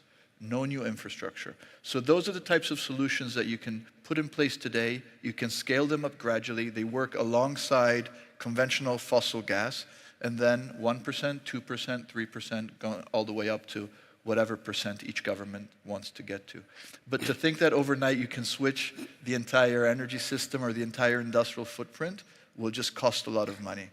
And so when it comes to, this is a very topical moment to be having this conversation, because resilience means essentially leveraging the hundreds of billions of dollars that we have already spent. And when Amin says that the cost of the transition is 500 trillion, I think was mentioned just now, 500 trillion, I think it's 100 to 200 100 to 200 but trillion. still, it's a heck of a lot of money. There's a fundamental difference, because the beauty of some of the low carbon fuels, fossil fuels produced here and in other blessed parts of the world, is that they have fields with a long life.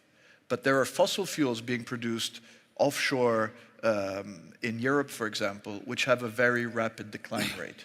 So the 100 to 200 trillion of capex that Amin Nasser is talking about, that generates almost forever fuels, like drilling some of the fields that were discovered here 70 years ago that are still producing.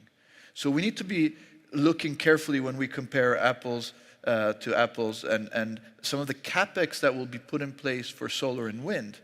Once you put in that capex, the marginal cost of those energy projects is almost zero, because the marginal cost of the sun and wind is zero. Like the marginal cost for some of the very old oil fields here or gas fields in Qatar is also very old. So I think the transition has to be just, has to be gradual, has to use the existing infrastructure, has to be pragmatic, can't be betting on technologies that don't exist now. But by scaling it up, we will make the renewables cheaper. And just one important point to the 8 trillion to 10 trillion people, a lot of the developing world, the so-called global south, is now running on diesel. And not many people realize that Manhattan is also running on diesel. Manhattan has some of the cheapest natural gas, but the state has prohibited building new gas pipes, so they don't have any power, so they need to burn diesel to keep the lights on. That's horrible news, because you have very cheap, low-carbon gas available next door. The so-called environment policies actually are worse for the environment because you're burning diesel. The good news is that the renewables that you can bring into Nigeria and other developing economies that are now running on diesel can cost a lot less than diesel. So there is a lot of capex, 100 to 200 trillion of money that has to be spent. But there also are some low-hanging fruits where when you go from a diesel-based 30% efficiency generator to solar with a battery, you can get cheaper energy as well. Okay, good. We have about 11 and a half minutes, so I'm going to ask on the second round after we have Mr. Namkun address this issue as a consumer of energy to try to keep your interventions to 2 minutes from this point forward. Samsung E&A, which is engineers and ahead, is a consumer of energy, but you do large-scale projects. So in your building of a resilient system, what sort of efficiencies are you trying to get here? So for building materials and major projects to make them more efficient and meeting the need of being sustainable at the same time, would you say, Hong? Okay, thank you for your questions, and the good and also the very difficult questions. However, the people came here, I was thinking about very hardly on these topics, but we are all together work to find out solutions to these difficulties. But all panelists came from energy producers, but our company not only is energy consumer, but we also focus on reduce energy. Okay, so we, Samsung E&A, as an EPC, like an engineering, procurement, construction company, tried to focus on enhance energy efficiency. And we also consider this when we design and build the plant. For example, get to your questions. When we built large plant here in remote desert areas, we needed to set up our camp for accommodations and bring workers and equipment to build plant.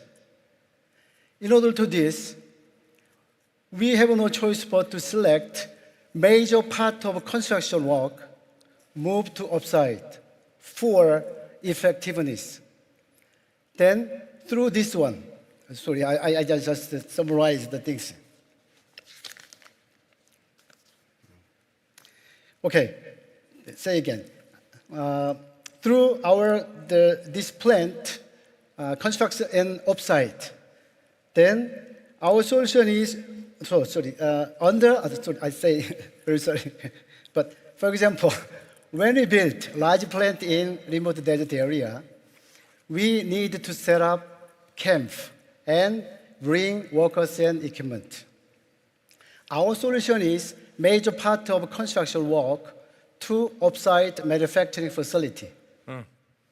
So under these controlled environment conditions, we create efficiency and continuous operations.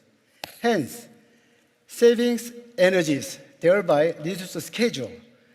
In longer term in a construction site, we use also AI to improve efficiency. This AI required a lot of energy, but it increased productivity. And also, we use AI for overcome in limitation of traditional efficiency business. The key to energy savings here in higher efficiency. In other words, energy savings through reduce the schedule. We improve productivity and also reduced carbon emissions, dust, and other pollutants.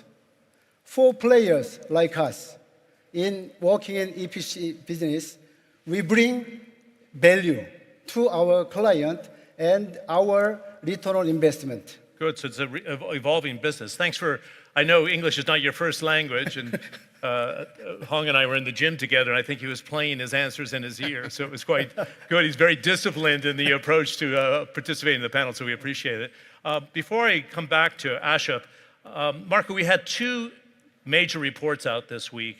One from the UNFCCC saying that if we go at this pace of the transition, that we're looking at 2.8 to 3.1 degrees centigrade by 2100. A lot of people left out the timeline. And the second one is that emissions never been higher because we've had droughts and we've had forest fires all over the bloody world, and it's accelerated the growth of emissions as opposed to a target to reduce emissions by better than 40% by 2030. How do we close this gap on reality? We have an energy system trying to be rebuilt, put in place an energy transition, bring in hydrogen and e-fuels that you're talking about, and try to live up to these targets when we're late to the party, to be honest, right? We've had these conversations for 30 years. Now the industry's moving at a fast pace. Look, I think there's real progress being made on methane emissions, for example. The industry really got together and really addressed this issue that was raised by some very smart NGOs and not-for-profit organizations and put the issue out there.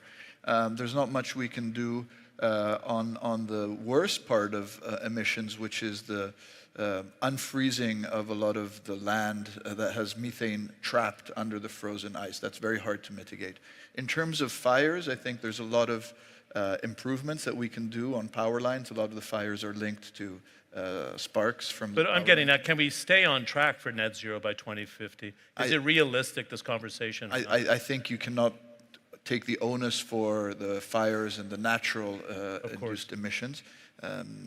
Direct air capture and carbon capture in general are something where we collectively need to spend more time and more capital, because that's a way of, again, using the existing infrastructures, creating a resilient system. The amount of progress that can be made on direct air capture is really exciting for me. The low-hanging fruits are getting rid of those more expensive marginal oil developments. A lot of capital is still going on developing small near fields that literally have the life of 5 or 6 or 7 years. That capital put on electrification creates a lower hanging fruit. So rather than trying to focus on changing people's homes or people's infrastructure, we should really focus on the wholesale part of the energy system, trying to capture those arbitrages that exist. So I'm quite optimistic that we will be building a gradual transition using the existing infrastructure that will be resilient, that will be cheaper, and that will be secure. I'm not at all optimistic that we will hit the targets, because it's a cycle that the hotter it becomes, the more ice melts, the more tundra ends up emitting natural emissions. There's not much we can do about that. Wow, it's a pretty tough game, right? Because we had the Rio Agreement in 1992, but I think in the last 10 years there's been a lot more focus, and then we're trying to accelerate the pace. I'm glad you brought up kind of R&D and capital allocation, because I think it's close to around 10% of capital allocation for Aramco as a company is to cleaner fuels, right? And blue hydrogen's a major investment, and I saw His Royal Highness's presentation yesterday on that carbon capture that Marco brought up. And your game, literally, as a producer, is oil, gas, blue hydrogen, aqua power handles green hydrogen, solar and wind. What can you do to move the needle on that front, would you say, Ashraf, as a company? So I'll remind everyone with what our CEO Amin said yesterday. He did highlight that Aramco is investing heavily in new energies, particularly in hydrogen, renewables, and carbon capture and storage. A couple of years ago, we announced our ambition to produce around 2 million tons per annum of blue hydrogen, which is roughly 11 million tons of ammonia. We didn't stop at the ambition level. We took bold steps. We have bought 50% of a hydrogen hub in the east coast of the kingdom to provide low-carbon hydrogen to industries there at competitive costs. This is a hub that could easily be changed to an export play with minimum enhancements. Together with SABIC, we've demonstrated 3 blue hydrogen shipments to Asia to test how the value chain of blue ammonia is going to work, and to actually see what that production of hydrogen to blue ammonia would do to consumers and power generation companies in Asia. In carbon capture and storage, we are getting ready to start with the world's largest carbon capture and storage facility here in Saudi Arabia. It's a 9 million tons per annum facility that we're building. This project is not only going to help us meet our net zero ambitions and reduce our carbon emissions, but also to unlock the potential of blue hydrogen to many markets, including Asia customers. Okay, very good. Mr. Namkoon, we're almost out of time, but I wanted to ask you about the project in Ras Al Khair, because it fits into the strategy as the largest economy in the MENA region to be a manufacturing hub. So it's not, products being produced in Asia, United States, and Europe, but actually in the region. Yep. What is Samsung doing here with Ras Al Khair and manufacturing? Okay, so making big investment in one location is very big difficulties because current uncertain market situations. Surprisingly, our manufacturing hub is one of the ideas. This is really our built-in resilience is combining local manufacturing and our global network. Interesting. And part of it's a geopolitical decision. Okay. Is it not stability? Sure. Is what you're saying in the region, in this Gulf country? Yeah, so, we are not building facilities, but we building creative manufacturing ecosystems. The manufacturing hub is a combined concept of supplying, fabricating, and constructions, and transporting material and machines to construction site. This is construction work from a low productivity site to high productivity offsite. Okay. Then this manufacturing hub, we are not only in one location, we consider several locations in order to respond to market situations and geopolitical issues. The first of all, while there are many local fabricators in Kingdom, the manufacturing infrastructure further needed to be improved. Our manufacturing hub is served as the production platform for them, and we also plan to suggest and heavy equipment and facilities and production expertise for small, medium-sized local fabricators. Okay, perfect. Let's leave it there. That's very interesting. I'm going to give you the final word on that in 30 seconds if you can, because it was in His Royal Highness's speech, and Amin Nasser talked about it as well. With the bouquet of different energies you're offering here, oil, gas, low carbon, on the hydrocarbons, and then the hydrogen, both blue and green, can you really be the manufacturing hub that the kingdom is aspiring to in the 2030 vision? Oh, absolutely. I mean, we believe that the kingdom is well positioned to provide, low carbon fuels. We've got among the most competitive energy prices in the world. With the help of Aramco, we are availing low carbon solutions for many of the manufacturing. So think about it this way.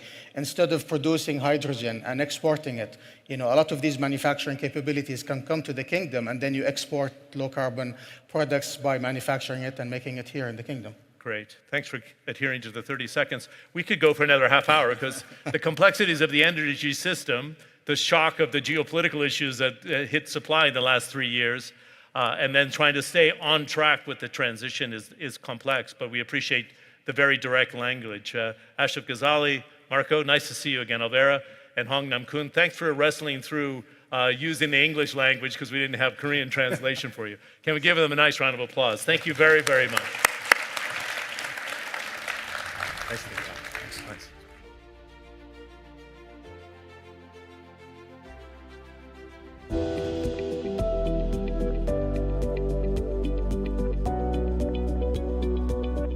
Artificial intelligence, of course.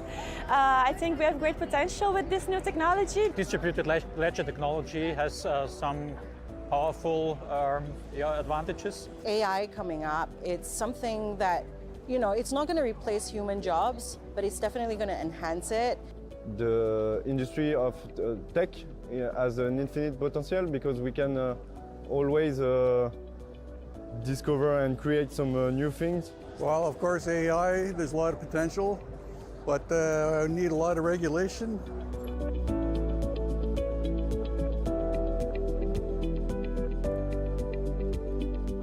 Optimistic, yes. if humans can use AI for good things. Looking towards the future, I consider myself neutral. For me, yes, I'm quite optimistic about our future.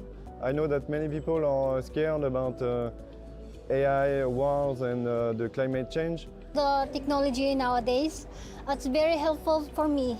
I'm really optimistic about technologies because it can resolve many problems. I have in mind like all of the climate change situation. Still some uncertainties in the short time, but in the long term, of course, we should be positive for the future. Yeah.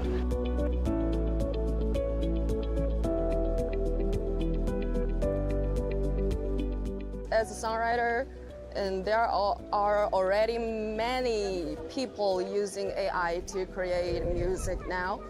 It will take over a lot of jobs. Mainly, I focus on the opportunities that will be given by the AI.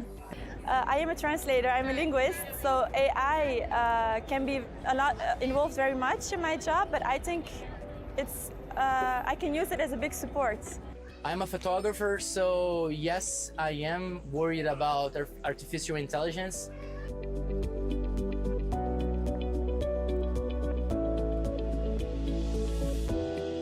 My biggest fear is my privacy. So yeah, it's definitely going to outgrow us. I don't see the negative point of view of, for example, the ChatGPT. I just think we have to be really wise in how we use these things to not abuse them. It's a tool that we use. We're humans, we're in control, so it's all good. All of the AI turning against us, Terminator, Battlestar Galactica. Technology will benefit mainly the young people and the poor people that will have access to them and they could reach another levels of richness.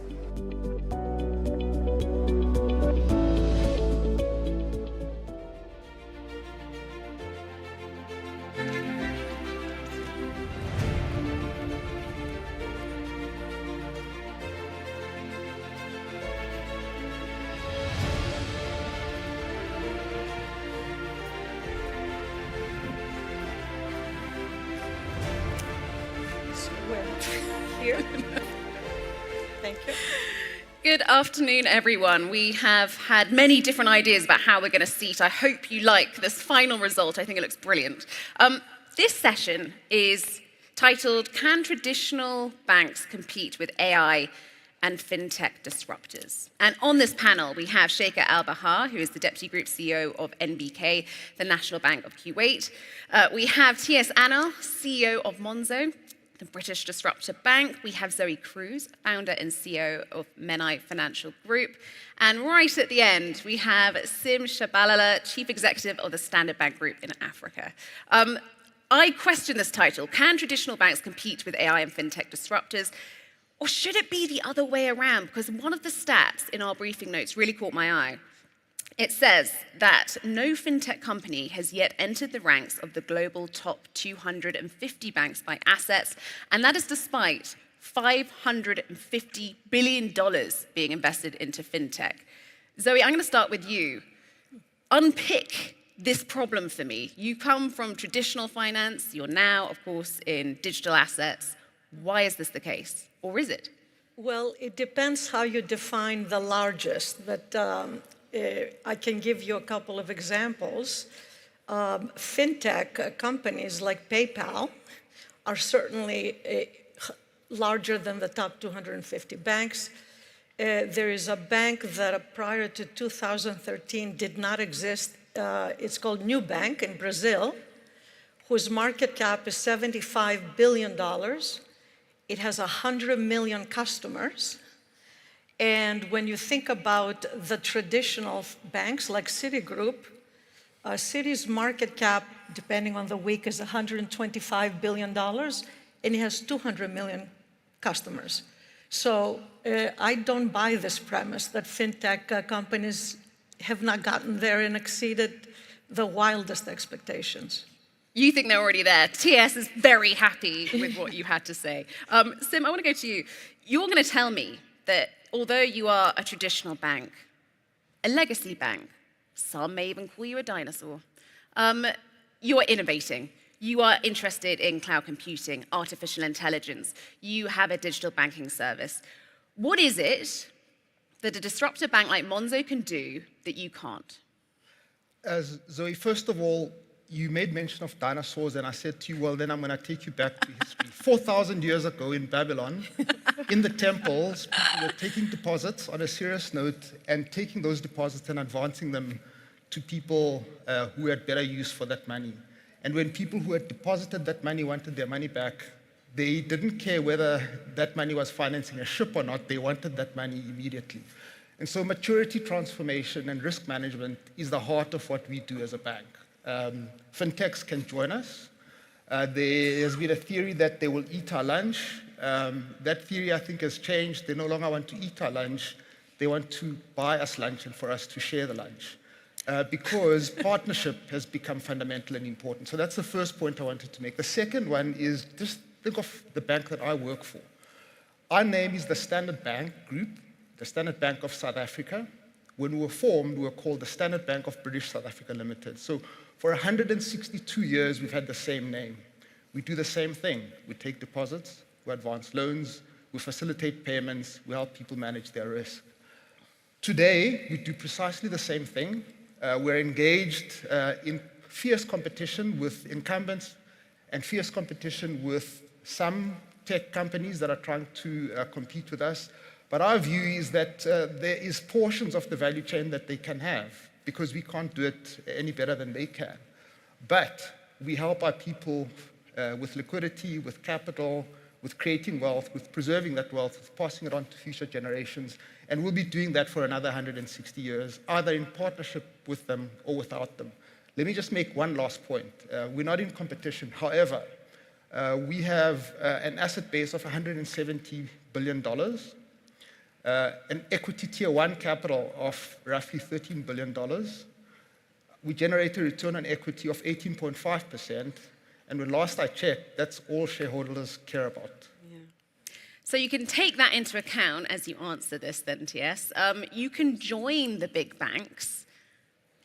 So I'm chomping at the bit to answer it. But here's the way I think about it. So at the heart of it, I think is a false dichotomy. When you say banks versus fintechs, we're kind of implying that one camp is not the other. But here we are, where a tech company, a VC-funded tech company, the classic startup that's become a scale-up, and we're a fully regulated bank. So there's a bit of a false dichotomy in saying, is it banks versus fintechs? Because I think we can be both. I genuinely think of this as a race. I think in the future, just like every other sector of the economy has been transformed by technology, financial services will be as well. And the reason it hasn't happened yet at the scale, given the size of the opportunity, is because you have these two different camps. You have the incumbent banks and you have the challengers. The bet is whether the incumbent banks will get tech faster than whether the challengers will get banking. And most incumbent banks, and I say this with a lot of respect for Sim and other, all of the other banks, Avia Shekhar's bank as well, most banks are saddled with legacy technology that makes it really, really hard and expensive. So are there incumbent banks who have the smarts to adapt their technology fast enough and embrace new technology? Sure. But as a sector, as a category, for the existing banks to catch up on the technology race is a much harder bet to place. But challengers like us, the question for us is, will we get, as Sim was pointing out, will we understand treasury and balance sheet and underwriting and credit risk and every version of what running a bank means? And my bet is, every day of the week, that we will. Right? The best among us, the best among any of these two categories, will be people that can do both of those things at scale. And in doing so, transform people's relationship with money. Because that's the size of the prize. The oldest industry in the world, core to everybody's lives, is still languishing in terms of the tech journey. And the size of the prize is to transform that for customers. And you have to get great at tech and great at banking. Challenger banks and incumbent banks, Sheikh Al-Bahar. How do we like these terminologies, these terms? And can you compete with the challenger banks? Well, let me just start with, when we talk about fintech, we have to, agree on the difference between different segments, different sectors, then we say, what's the future? For retail, I fully agree. There should not be a commercial bank. It has to be a digital bank, mainly with the youth, the future clients of any bank. So in Kuwait and MBK, basically, based on research, we've noticed that the youth, they are not interested to deal with commercial banks. They consider us as the bank of the father, the grandfather, and so on. So we decided to go into digital. Then we succeeded to launch the digital bank, FII8, in December 2022. And it was a great, launch. You don't believe it. We achieved 4 times the target clients. Most of the youth, 17 years and above, they logged in, remotely. And this, of course, helped with the eKYC and so on. This in agreement, of course, with the regulator. But Fintech puts kind of a pressure on commercial banks to be more efficient, to be focusing on customer-centric and customer satisfaction. So we worked on the back office, the operation. So now we have RPA. Robotic are handling most, I can say 90% of our processes. So this is the change. This is the, let's say, I don't want to say that Fintech will substitute banks. No way, no way. If we talk about, wholesale banking, no way that you can talk to a robot or you can finalize a deal, a large deal or giga deal or mega deal through the digital bank. You need someone to sit and discuss with them terms and conditions and so on. But yes, we have to focus on future clients, retail. It has to be 100% digitized rather than they go to the branch and sign papers and so on. And we succeeded to play on both sides. And now we're going to replicate the success in another market, which is in Egypt. So basically, Fintech companies are there to be acquired by banks. And this is what we've done. Ooh, that's a great place to end that on. That was fantastic. I'm sorry to say that for any Fintech company. I'm really going to have to go back to TS. Yeah, Fintech firms are there to be acquired. Exactly. And this is what we've done. I mean, through the wealth management, we acquired, end-to-end digital small company. And now we are adding it to our platform. I'm so sorry. We have an interruption. Or do we? I need to add something here. As has been mentioned by some of you, the real disruption isn't fintech versus banks. It's the $23 trillion shadow banking sector. It's unregulated, AI-driven, and full of alternative lenders. Are we about to be blindsided? Well, that's taken our conversation in... Can I take the first one? Yes, please. Yes, I think this gets to the heart of my point earlier, which is that to succeed at scale, you've got to be good at all things tech and all things banking. So to my AI friend's question, right? Friend or foe. Shadow banking, unregulated, the world of that murky finance, right? The reason it's going to be a challenge is because it doesn't know how to operate in a regulated environment. So from a Monzo perspective, right? Monzo is a bank built around the customer. We have the best tech, and we know how to operate in a regulated context and scale in a regulated context. So bringing the murkiness, people that play outside of the regulatory perimeter into this, I think is the way the direction of travel will be in the industry. Zoe. So it's so hard to put into sound bites in 25 minutes, such a vast topic. We've only got 11 left, by the way. Yeah, exactly. So for me, the successful banks, financial institutions, because even the moniker has to change. It's not fintech and traditional banks. The financial institutions, they will be the ones that actually understand what is their core competency by region or what client segment they're serving, and they're going to use technology faster than anybody else. So I'll give you just even within this conversation where we got binary by virtue of the sound bites we're supposed to be talking about. JP Morgan is one of the most successful banks in the world, I would say. They have zero interest to bank the underbanked. They're spending billions of dollars, billions in cybersecurity, because the core competency is if you actually want to have zero concern about where your money is. I mean, my small company's account is with JP Morgan. You know, I love the fintech world, I love Revolutions, but so billions of dollars with an S on cybersecurity. Jamie Dimon, who used to be my business school classmate, by the way, and even back then he seemed to be brilliant, he already has created a stable coin called Onyx. He spent billions on digital assets, billions with an S. This is a traditional bank. And so for me, you look at statistics, Tether, which is a stable coin, is one of the largest US Treasury buyers in the world at the moment, out of nowhere. That's why all of a sudden the US government, with all its mountain of debt, is very pro-stablecoin. They have $125 billion in assets, and they're making $5.5 billion in the last 6 months. They made $5.5 billion out of nowhere. Jamie Dimon is creating his own stablecoin. So what I'm saying, the world is changing geometrically. The only winning strategy is who is your client. And what I talk about, because I'm in the digital asset space, I'm having a lot of fun. When I think about the SWIFT correspondent banking system, Nostra and Vostra accounts, it works fine if I'm at Morgan Stanley sending $100 million to JP Morgan. If you're an SME in Nigeria or Kenya, not so good.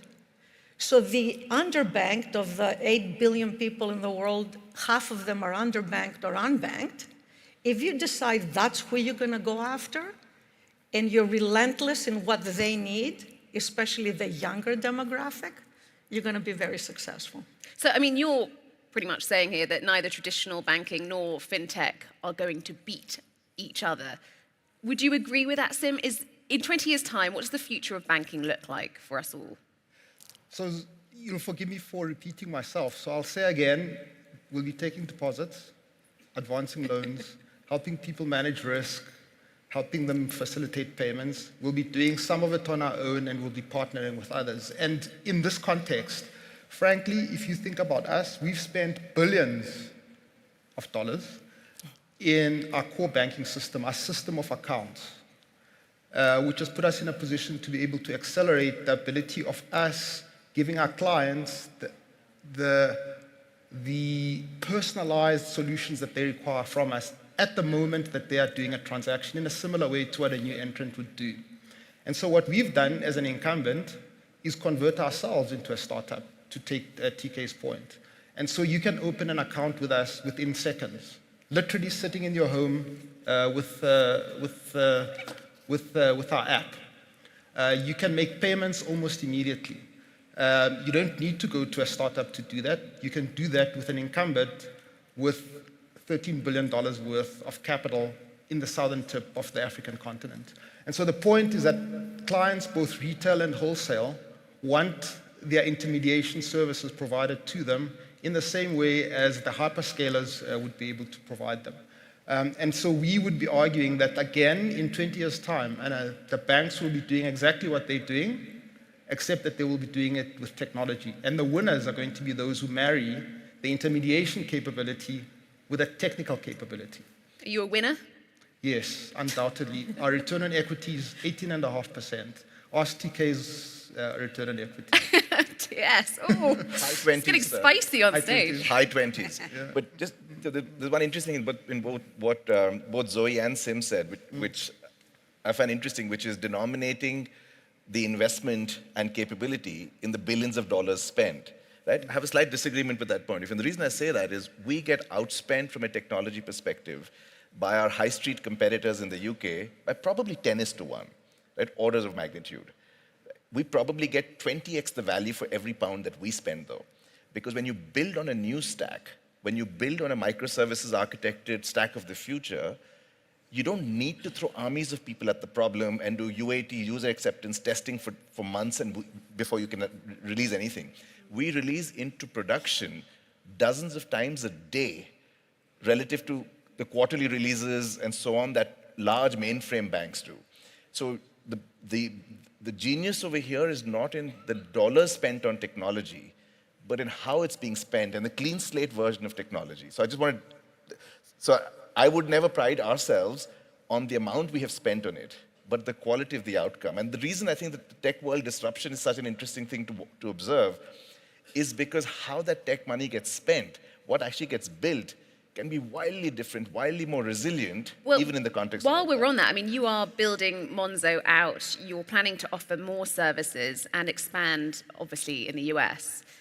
That's a lot to take on. How many services do you think you are going to offer people? Are you going to be everything to everyone? Will you be doing the mortgages, the pensions, the wealth management? Do you plan to be everything? And what about this US expansion? Because I think that's going to be challenging. So absolutely, we want to be all things money to the customer segments we choose to target, which is effectively individuals and small businesses. And for them, we want to be the single place where all of their money needs get met. We expect the majority of those needs are things that we will meet ourselves. But to your example of mortgages, I don't know that we need to put mortgages on our own balance sheet. Right? There's large banks with lots of balance sheets. For you, it's partnerships. We can do that as a partnership. We will originate for another balance sheet, not deploy our capital against it, and generate capital-free fee income on the back of that. Right? So, but the intent is absolutely all things in a single place.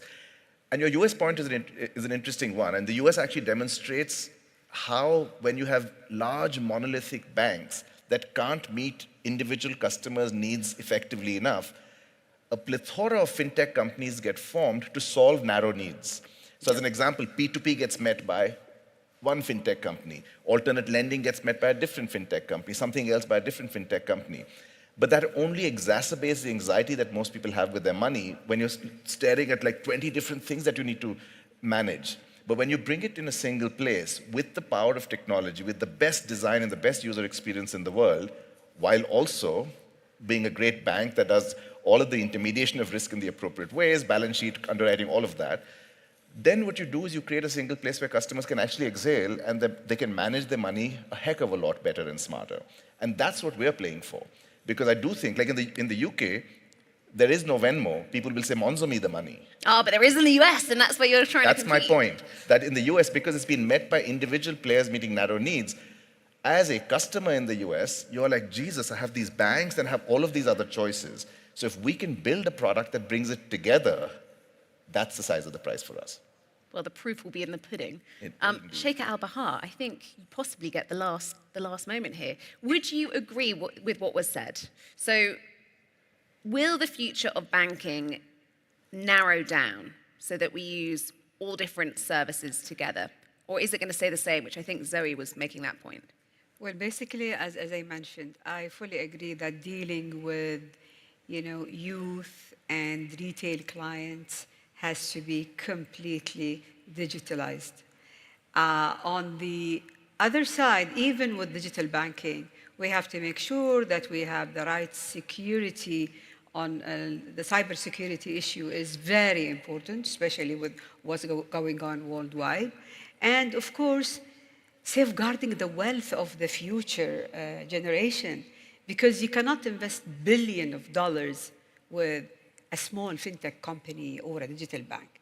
It has to be with a traditional bank that is regulated by a strong regulator to make sure that the money is there to stay and not to disappear, So I fully agree with them, but again, on the retail side, but under no circumstances to be on the wholesale side. So, but again, we have to make sure that we are offering efficient service, agility in the service as well, and, coming up with a lot of innovation to help them in promoting their business, even, the traditional banking clients. So basically, I fully agree, but again, security is an issue, regulation is an issue, to save the wealth for the future is an issue, but let's focus on acquiring, the client of the future, and to focus on youth. I mean, come on, this is the most important. It's kind of, to kill the financial literacy within these, seeds. So they know what they are doing. They're gonna, grow up with the mentality that they know what they're gonna do. And they have, a professional bank, a safe bank to help them. I believe we heard about too many banks that went bankrupt and nobody cares, So let's make sure that we have regulations, we have laws to safeguard, and to continue having the wealth from generation to generation. So, as I said, Fintech is there to be acquired by banks, as we did on both, on the commercial bank as a payment, channel, as well as wealth management for the affluent and small investors. We are out of time. I would say that the one thing I think all of you agree on is really providing exactly what the customer today needs. Sorry, actually, this is a huge point about regulation. A lot of ink is being spilled correctly about the future and technology, and all that is going to happen. And there will be fintech companies that will play in the traditional space because they will understand the importance of what you said about regulation. And I am so sorry, we are completely out of time, but you get to have more from Zoe tomorrow morning. I hope you join us for the capital allocators round. All right, thank you very much for our panelists. Thank you. Thank you, well done. Good to see you. Thank you.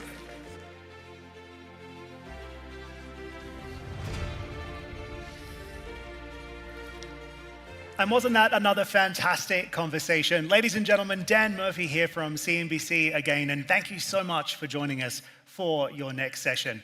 Please make him feel welcome, His Royal Highness Prince Faisal Al Saud, Chairman of the Saudi Esports Federation.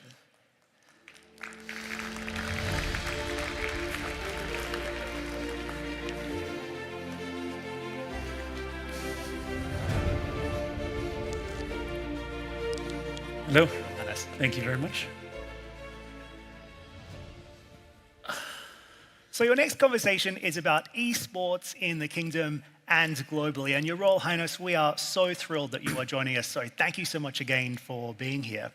Just looking at the numbers here, worldwide revenue generated from esports is expected to reach $1.86 billion by 2025. That is next year. So how are you developing the ecosystem and capitalizing on this growth in the kingdom? Well, first of all, thank you for having me. It's a pleasure to be here at FII, as it always is. A little intimidating in front of all these great companies and CEOs, but I hope we can keep this a little interesting. What we're doing in Saudi, we're trying to look at the whole ecosystem.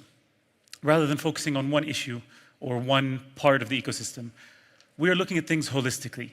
We are trying to build an industry where we have no baggage, learn from what's happening out there in the global industry, and rather than recreating the wheel, start from a level playing field and build from there together as part of a global industry. We have a number of initiatives, whether you have Savvy, which is a PIF company, which is leading our investments.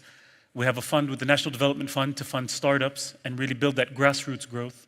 We have the Federation, which is really building the professional players, the local tournaments, and the participation in international tournaments. But I think the most important part of what we're doing is what we're doing with launching a gaming and esports authority and housing within that the national strategy for gaming and esports, which allows us to do three things.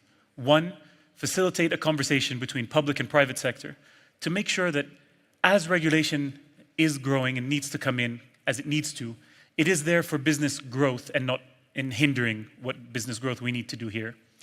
Two, setting a set of KPIs to make sure that as we get to our goal of becoming a global hub for gaming and esports, that we are keeping to a roadmap, that we understand that there is not just an end goal, but there is steps along the way, and how do we keep along those steps? And three, it gives us a place to make sure that as we move forward, we're moving forward as Team Saudi. Anything we do in gaming, it's not Getty or Federation or Savvy or PIF or different entities, it is Team Saudi. And as long as we can keep those three things within that umbrella, which is led by His Highness the Crown Prince, Prince Mohammed, we have a pathway to really create a global hub, and people always ask me, what do you mean by global hub? For me, it's very simple. Everyone, when you think about gaming and esports, there are certain places that come to the top of your mind. Japan, South Korea, United States, Canada, some places in Europe. We want Saudi Arabia to be a natural part of that conversation. And when you think about working in this industry, when you think about a career path in this industry, you think about coming to Saudi as much as you think about going to any of those other countries. And there's so much investment and development happening in this space, but I also think it's fair to say, and I'm sure some of our audience would probably agree, maybe esports isn't necessarily mainstream just yet. So when are we going to see esports become mainstream? Well, if I may, I know we've seen a lot of interaction with the AI with the panelists. I'd like to reverse that a little bit, if I may. When we talk about mainstream sports, what are three of the main or biggest sports viewership-wise? You talk about the NFL in the US, you talk about the World Cup globally, and you talk about the Olympics. We measure esports in hours watched. So if I may ask the AI, in hours watched, what was the numbers last year for the NFL, the Olympics, or the most recent Olympics, and the World Cup, if possible? Your Royal Highness, that is an interesting question. I believe the NFL had 100 million viewers with 1.75 billion hours watched in 2023. FIFA 2022 saw 1.5 billion hours watched in 2022, and the 2024 Olympics is currently believed to have had around 50 million hours watch time. So, I mean, when we talk about hours watched, you're talking about over 100 million hours in the NFL. You're talking about 50 million in the Olympics. When you talk about our recent event here in the Esports World Cup, we had 111 million hours watched, not including China. If you include China, that's adding another 140 million hours watched to reach 250 million hours. So when you talk about a global audience, esports is mainstream. If you look at the next generation, the young men and women that are growing up in this world, that are growing up in a world where they've known esports from birth, unlike us dinosaurs. They've been playing games. They've been participating in esports as a viewer or as a player, as a professional, as a coach, as a part of the industry since they were young. This is mainstream to them. This is the mainstream sport of the future. And as we look forward, and you look forward to the Olympic esports games and the innovations there, all of these traditional sports and these now esports are starting to get more and more close together in spirit, in viewership, in participation, but also in values. And that's where I think when you talk about the future of esports is just growing and it is bright. I mean, you said some of the numbers about income from esports, and that's just a small subset of gaming. Gaming revenues are bigger than film, TV, and music combined. And so the growth potential is huge. The youth engagement is huge. And now if we can bring those values in the traditional sports, from the traditional Olympic sports into esports, and really for that growth in the future, I think you'll see that grow markedly in the near future. Your Royal Highness, I've crunched the numbers for you because you mentioned them. Gaming revenues in MENA alone worth $7.2 billion last year. And the number of gamers in the region, as you say, now projected to grow to around 87 million by 2026. Those numbers according to PwC. So what we're seeing here is a really exciting and investable market. So what are you doing to attract local and international investment into the esports space? Well, that's really two facets. One is we are investing ourselves. By showcasing the PIF is willing to invest, the NDF is willing to invest in startups, that gets the private sector here investing and looking into this as an industry, which is a showcase for the profits that can be made, the investment that can be made, and the profits that can be generated from this. And two is information. There's a lot of information that is just simply not out there, not commonplace yet. I mean, you talk about that in our smaller region. When you talk about the MENA region as a whole, you're talking about roughly 250 million gamers out of 500, I think, 50 million people in the MENA region. that all speak one language. So when we talk to people, you talk about the growth in gaming in North America, in South America, in Europe, in China, in Japan. And a lot of those, the localization aspects have been done. There is a lot of growth we've seen there. What we're talking to people, the conversation, the information we're giving people is, there is an opportunity to come here. And from Saudi, localize in local Arabic content, localize in local Arabic culture. And through that, see access to that 250 million gamers.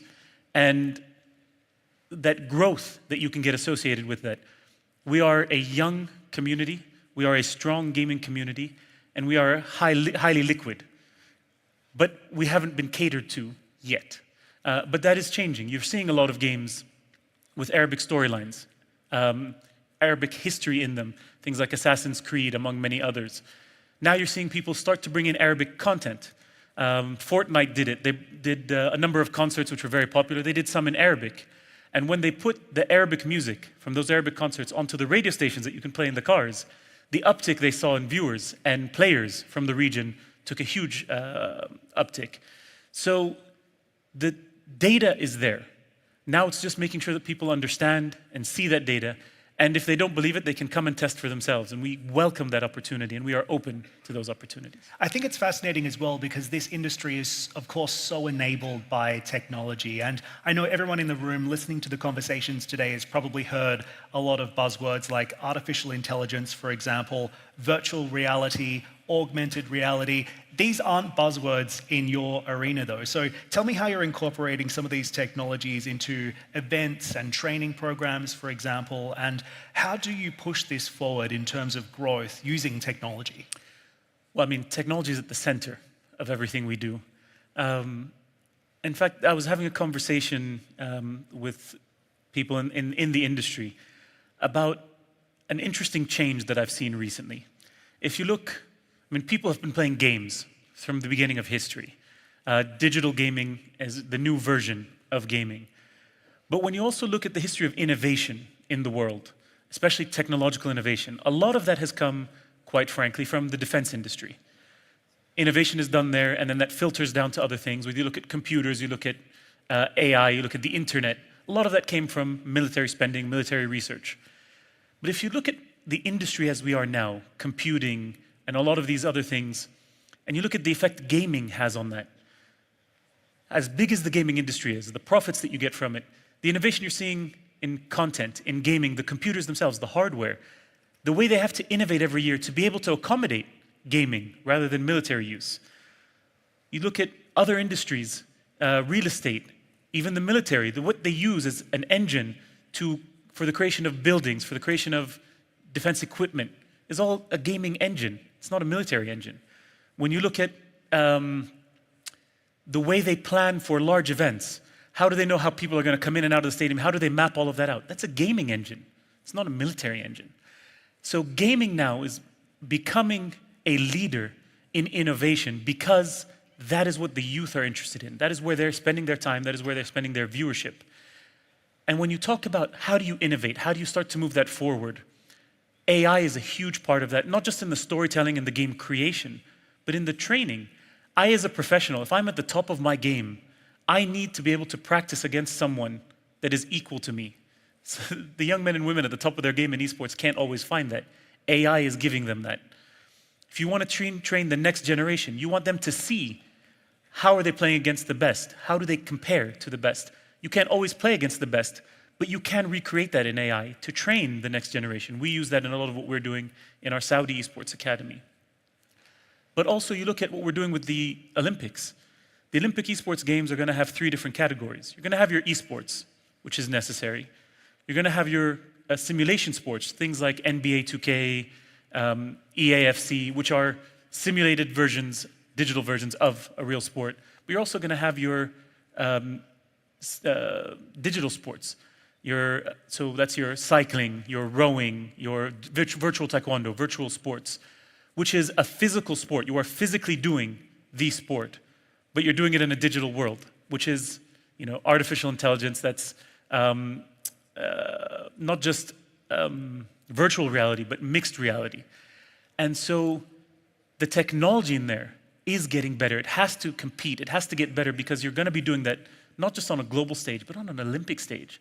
That is going to be a focal point for young men and women for generations to come and inspiring generations for the years to come. And so all of that is a part of not just who we are, but a part of the future. And hopefully that'll translate to other industries and other sports. And just speaking of other industries, we look at the development of this industry moving in many, many directions, but one of them is event and talent management, for example, international partnerships, broadcasting, et cetera, and. What is the next big development to watch that's going to elevate Saudi Arabia's presence on the global esports stage? So, in the short term, I would say our biggest innovation is our innovation in our investment strategy. Many investments done all over the world. This is not new to gaming and esports. You are looking at short-term profit. How, by the end of this year, can I create a profit? How can I innovate, adjust, pivot, so by the end of this year, we can reach whatever we need to reach? What we have done here, and what we're doing with Savvy, and what we're doing with the NDF, National Development Fund, is we're saying, what can we invest in now? What can we do now to create something in 10 years that is not just profitable, but is in a position to become a leader in this as an industry? Not what can we do by the end of this year, but what can we do in 10 years that gets us to that point? If it becomes profitable beforehand, then that's great. But what can we look at as an investment now that can put us in a position in 10 years that is a leadership position? Similar to things that they did with Amazon, focusing on the experience, user experience in the beginning and the investment there rather than the profit generating, so that you get to a point where Amazon now is a part of your daily life. I mean, I don't even think about it now. When I want to order something, I order it on Amazon. How can we do that for gaming and for the gaming industry in our investment portfolio? And then looking to the future, this is an industry that changes on a daily basis. Not a weekly, not a yearly basis, not a 5-year basis, but on a daily basis. You have to adjust to make sure you're keeping the fans, the users there as a game. You're consistently putting out updates, changes, tweaks, games coming out, which other games may die, other games may live, other games last a long time, some last just a few years. How do you stay ahead of the curve? And I wouldn't say this is an innovation, but our strategy and everything we've built here and our portfolio thesis for how do you stay ahead of that curve is very simple. That is the users, that is the community, that is the players. They are the ones at the end of the day that are going to be the ones using the games. They're the players. They're the ones that are going to be playing as the professionals. If we can keep them at the center of what we do, then I know we will always get to the right place in the end. And innovation starts with them, innovation ends with them. And if you can keep them at the center of everything you do, the information, keep your ear to the ground, keep the data focused on them, then you know you'll always end at the same place. I mean, I remember people always ask me, where do you think this industry will be in 10 years? And I remember, I'm sorry to go back to Amazon a lot, but Jeff Bezos was asked in an interview, what do you think will change in the next 10 years? And he said something very interesting to me. He goes, everyone always asks about the change in 10 years, but no one ever asks about something more important. What's not going to change over the next 10 years? And that is the community. And so as long as we can keep them the center of everything we do, in our investment portfolio, in our esports portfolio, in our look at the games, in our data research, then I know we're going to end up at the right place. To that, Your Royal Highness, I say, game on. Thank you so much for joining us today. We really appreciate it. Ladies and gentlemen, His Royal Highness Prince Faisal. Thank you, sir. Thank you. Thank you so much for that conversation, Dan. Saudi Arabia's esports sector is not only booming, but becoming a community and a global hub for the industry. And we thank His Royal Highness for his effort and contributions toward that. Now, as the world is talking about the next industrial revolution, Vietnam is positioning itself as a digital bridge in a fragmented world. To tell us more, it is my great honor to introduce His Excellency Pham Minh Chinh, Prime Minister of the Socialist Republic of Vietnam, and a kind reminder, you will need translation services and devices for this conversation. A big round of applause for His Excellency.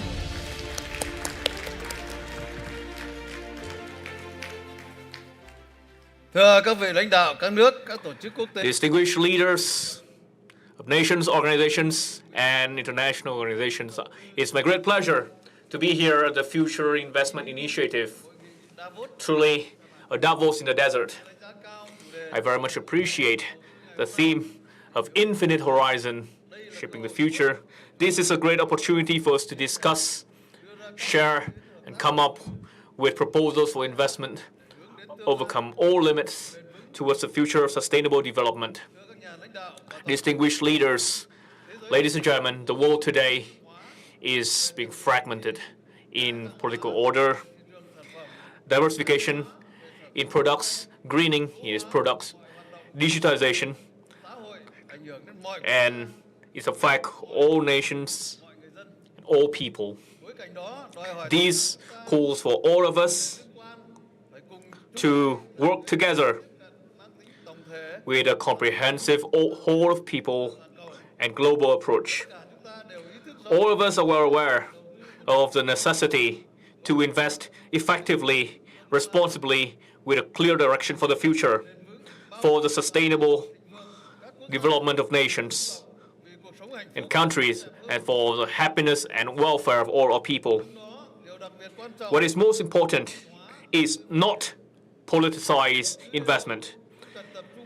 Everywhere, we have to focus all investment into development, especially science, technology, innovation, improving human resource quality, digital transformation, circular economy, and climate action. To fully harness the strength of each country, each nation, each actor, so that we can all rise together to the infinite horizons. Excellencies, leaders, distinguished delegates, facing much adversity from within and without, from a poverty-stricken, backwards, and war-torn agricultural country under 40 years of war and embargo,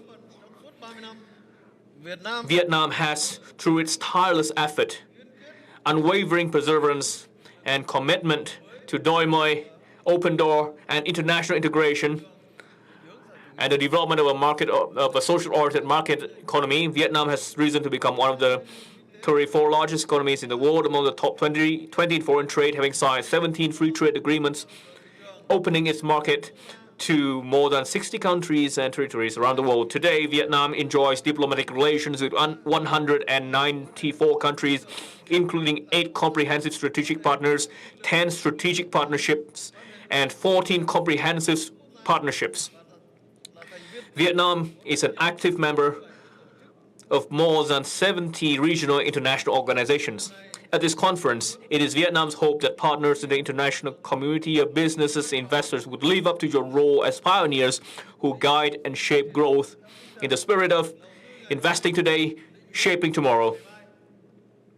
We especially count on you to redouble efforts to support, assist, work with, and drive investment in developing and poor countries for a better world without poverty, where no one shall be left behind. For a better world. Excellencies, leaders, distinguished delegates, geographical distance have proven no hindrance to the people of Vietnam and the nations of the Middle East, and the people of Saudi Arabia in particular, in forging a long-standing traditional bond of excellent friendship.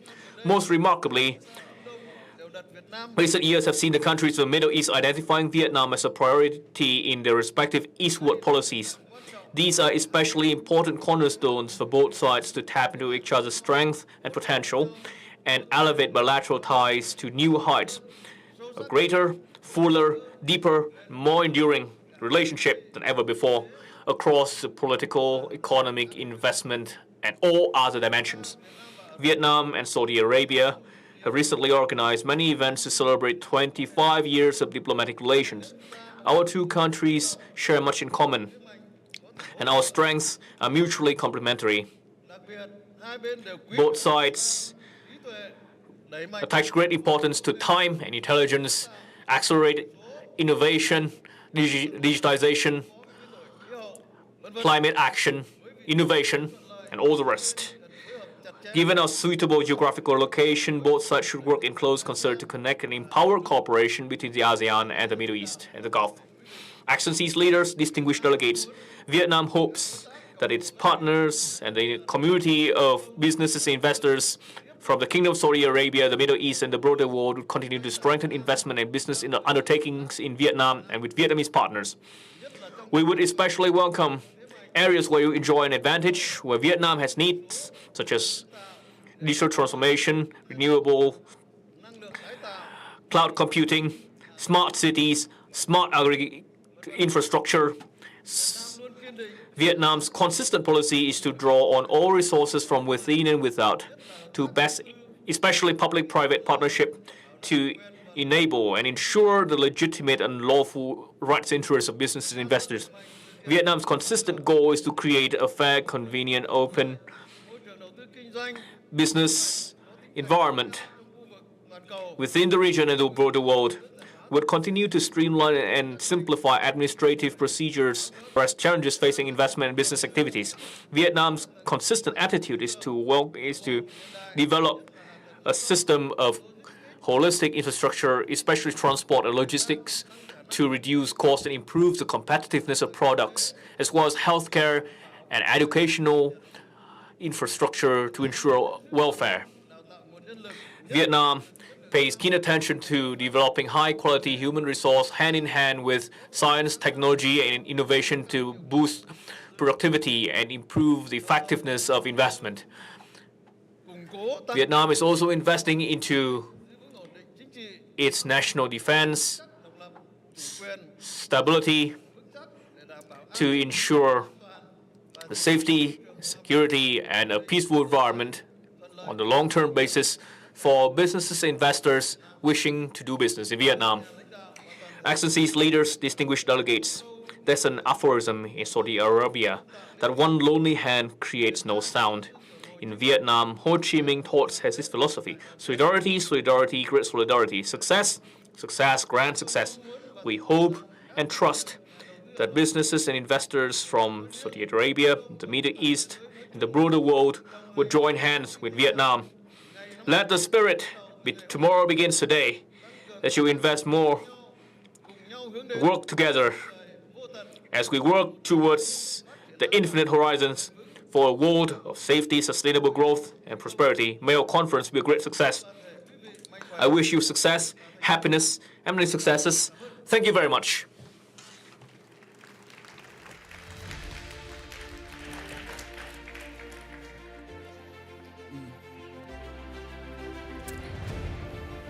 Thank you very much, Prime Minister. Thank you. I wish you success, success, success too. I think that's a great, a very good aphorism. Thank you for your comments. Vietnam is a tremendous success story of the modern era. You have become an export powerhouse, a huge manufacturing center. You have attracted an enormous amount of investment, particularly from China. Next week, as you know, there is an election in the United States, and President Trump, if he wins, has promised much higher tariffs on China, but also on everybody else. What will that mean for Vietnam? Thank you for your question. This is very insightful and very difficult to answer indeed. I think that Vietnam respects the freedom of choice of the American people and American electors. Of course, we are not, dependent on who would become the president of the U.S., be it Trump or Harris. We will do our best to adapt to the circumstance in the spirit of harmonizing benefits between the U.S. and Vietnam, harmonizing benefit between the business sector, the investors, government, and the people. We are not dependent, and we will not have second thoughts on the choices that rightfully belong to the American electors. I understand that, and of course, no country should interfere in other countries' elections. But these are very different visions of the world. Will Vietnam, a country for whom exports are very important, how will you thrive in a world with higher tariffs? Of course, we'll have to adapt to it. whosoever it is, whatsoever policy it is, we still have to grow based on the principle of harmonizing benefit between countries, between the businesses and the country. Having those conversations. Let's turn to a different subject, decarbonization. You have an ambitious goal. 2050, you will be carbon neutral. You have just signed the Just Energy Transition Partnership. You are really committed.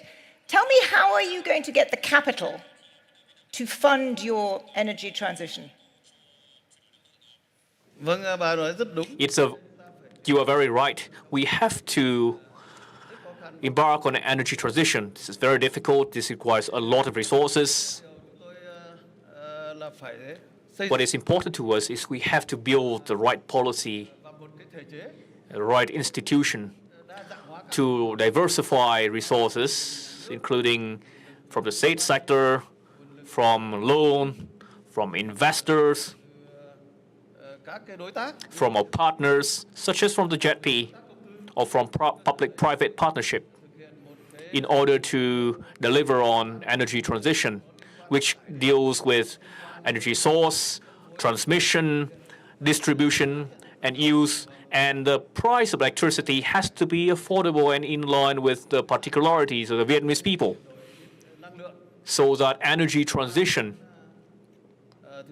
can be one. This has to do with energy, this has to do with transportation, this has to do with agriculture and all other sectors. We are ready for this. We are ready in this journey. You are here. There are many investors here. This is a part of the world where there is much capital. What is it that you most hope for from outside investors in your energy transition? It is my hope. Why? Because our development strategy is aligned with investors. Our long-term vision is in line with energy investors. So I believe that they would be ready to invest in Vietnam, work together, enjoy the fruit together, win together, grow together. And have success together. Thank you very much, Prime Minister. Thành công đại thành công. Thank you. We are going this way now. Thank you. Thank you. Thank you very much.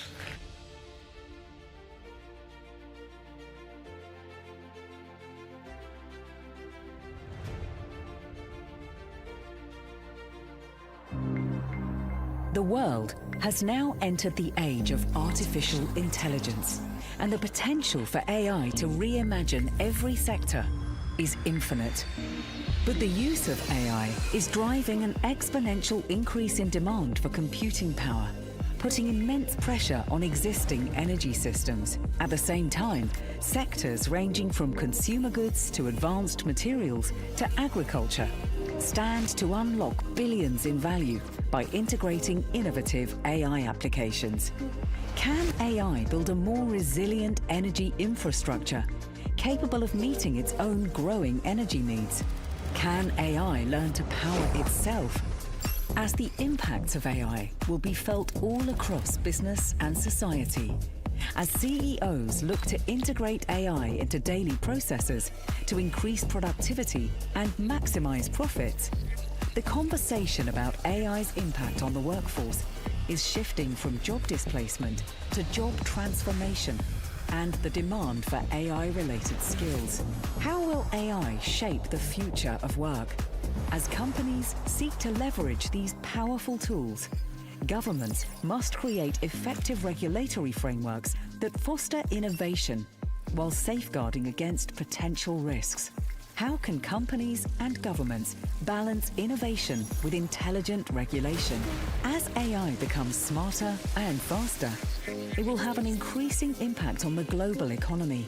What investments are required to power the age of AI? How will AI unlock the pathways to infinite horizons? At the 8th edition of the Future Investment Initiative. And now FII8 invites leaders, innovators, and thinkers to explore the transformative potential of artificial intelligence across industries and societies. This series will delve into how AI reshapes business landscapes, enhances human capability, and challenges ethical boundaries. I'd like you all to turn your attention to our center stage as we welcome our next moderator, John Quinn, chairman and founding partner of Quinn, Emanuel, Urquhart, and Sullivan. Big round of applause for him.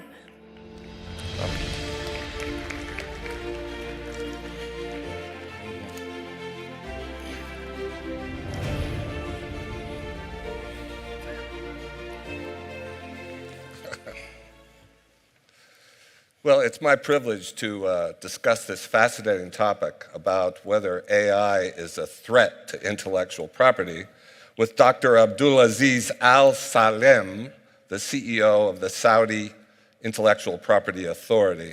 So it's a pleasure to have this conversation with you, sir. Thank you, John, and Assalamu alaikum for everybody, wa masā al-khair for everybody. Thank you very much. Thank you for having me here, John, as well. Let's begin, if you could tell us, what is the work of the Saudi Intellectual Property Authority? Okay, maybe let me start with just 6 years after the establishment of Saudi Arabia. When the first law of IB was announced, it was about the trademarks. And since then, we moved on in the IB and in IB regulations in Saudi Arabia until the Vision 2030.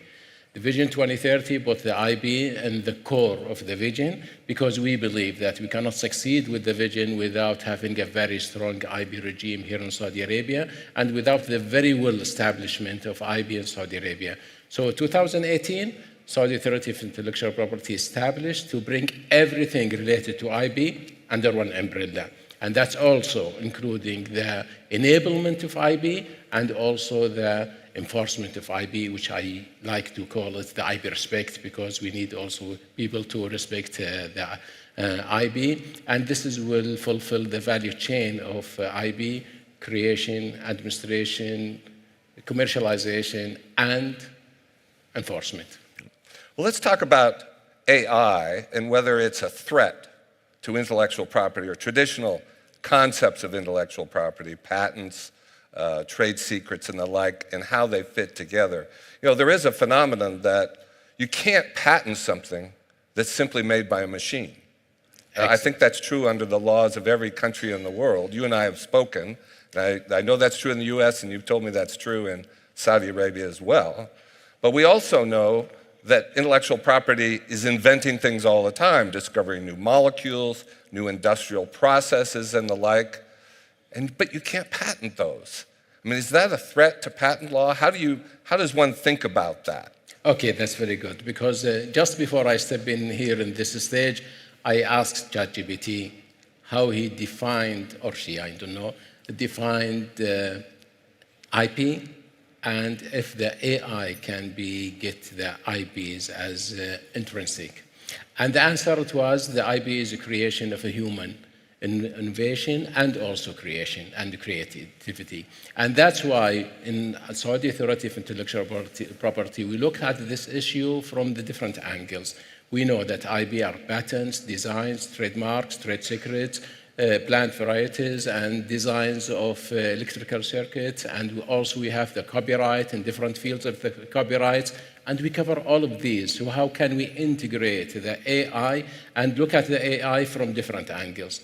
We look at it from 3 different angles. The first one, AI as a tool for us as an IB office, so we can use this tool to accelerate and to increase the quality of our activities, and as a tool for the individuals and companies, SMEs, to assure that they can increase the quality of their work and also to submit their files in a very fast way, and also to assure that they can use high-tech and high-quality work in this field.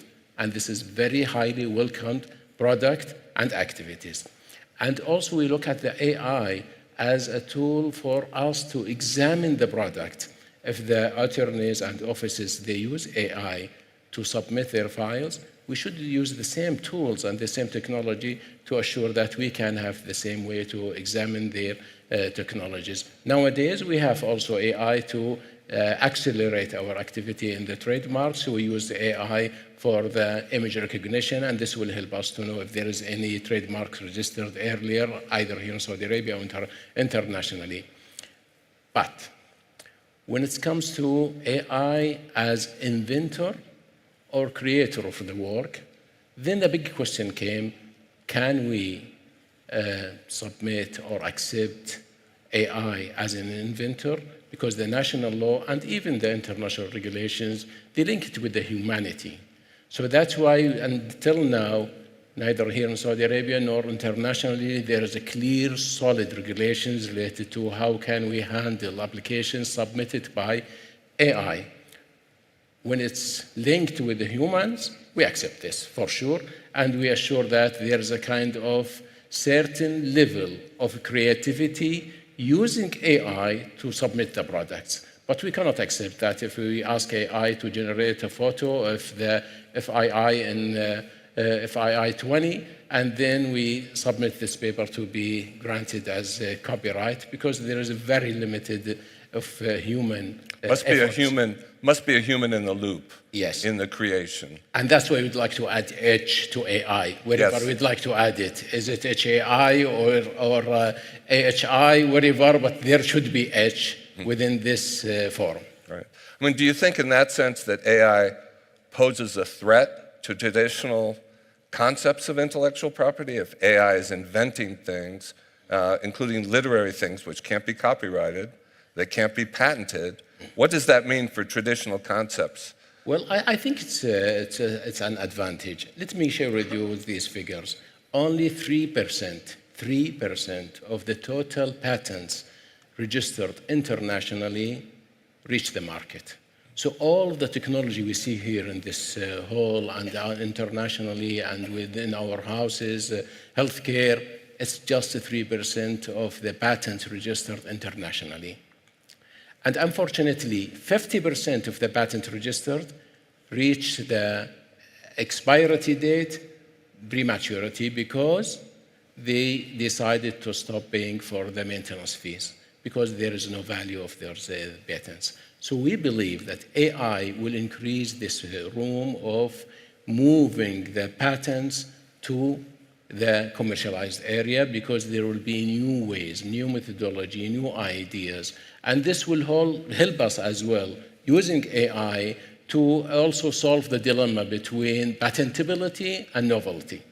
So sometimes there is a very narrow line between patentability and novelty, and maybe AI can help to narrow the gap between these two. I know under the laws of the US, and I believe under the Saudi laws, as you've described them to me, you cannot patent a general idea. That's right. You cannot patent an algorithm or a mathematical technique. But a lot of AI systems, that's exactly what they're built on. So we have this situation where trillions of dollars are being invested in AI, creating enormous value. Not only enhancing government services with AI's potential to add trillions of dollars to global corporate profits today, reshaping entire economies and unlocking new avenues for growth. Today, it is my pleasure, of course, to be joined and to discuss this topic with two distinguished speakers who are pivotal to this mission. Honored to have Ayman Al-Fallaj, the visionary CEO of Thiqa, whose work has led the company to become a regional leader. His experience spans various sectors, including investment technology and multi-sector enterprises. Ayman, very happy to have you here. Thank you. Thank you for having me. And thanks for inviting me. It's a great pleasure to be here among all distinguished audience, as well to be with George in this panel. Of course, honored to have George Nazi, CEO of Saudi company for artificial intelligence Sky, a thought leader with a background in AI, telecom, and cloud industries, bringing, of course, valuable experience where he led transformative strategies globally at companies like Google Cloud and Accenture. I welcome both of you to this session, and I will jump straight to the point. How do you like the setup? It's amazing, right? Amazing. Nice. Center stage. Brilliant. All right, Ayman, from an investor's lens, how do you see AI impacting technology companies' valuations today? Well, I mean, originally how investors look into any technology company's valuation, usually they look into growth elements. And the most important two accounts to look into are R&D activities that can be found in the P&L of any technology company, or the capitalized amount on the intangible assets of any balance sheets, right? So if you capture those two accounts, that they will lead to, at the end of the day, to IP creation. And basically, IP creation is the cornerstone of any valuation of any technology company. I believe AI will commoditize IP creation over time. The reason why this is happening is because simply AI will increase the speed and decrease the cost, which will impact those two accounts eventually. And that will lead to probably a shrink in those two accounts. Investors have to be very aware that that dynamic is not leading to less creation of value for their shareholders. They should be thinking that might be actually an opportunity of a growth used by AI. So I really believe that investor has to change their philosophies when looking into technology companies' valuation if they're looking and capturing a growth mechanism. Clear for investors, but what does this mean for tech business leaders today? Great point. So basically is the same thing. For any technology company, what you always look at as a leader is a differentiating element. And the differentiating element in technology companies nowadays, what we see is that you have a great IP that you protect and keep developing, as well as an operating model that puts an advantage over all your competitors. With AI, though, IP is no longer a differentiating element, to be honest. We know that AI is coming to kind of change the game in here.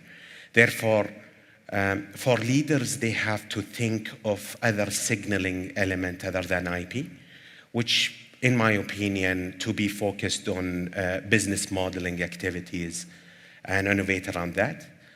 Number two, which is also very important, is talent. Talent is the, I believe, talent is the edge of value creation for leaders in technology companies. Amazing. Let me jump to George. George, I know your work has spanned from telecom to AI to cloud computing.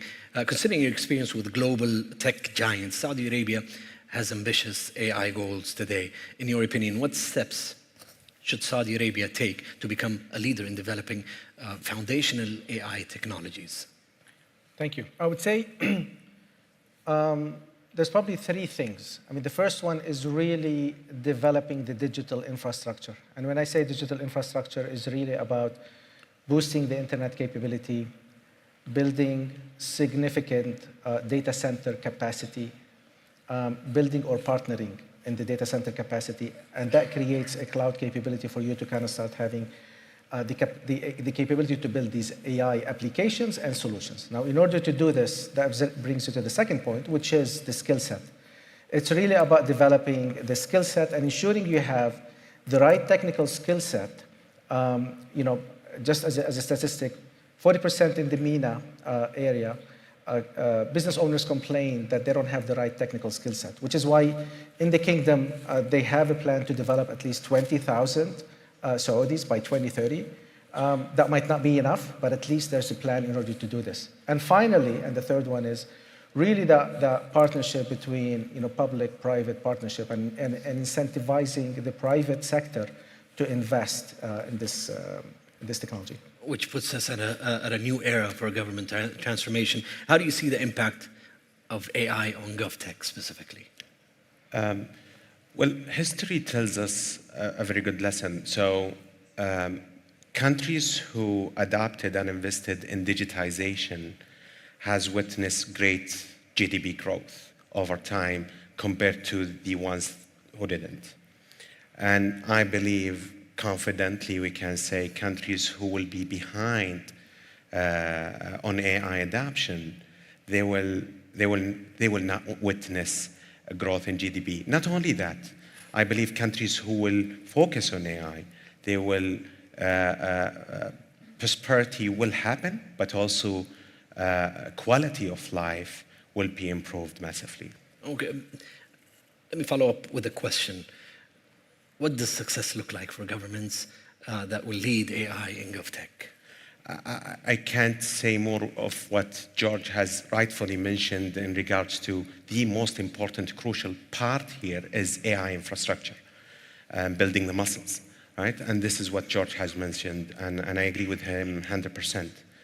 Now, AI will be only an overlay elements of digital platforms with technology, GovTech activities within any country. Yeah.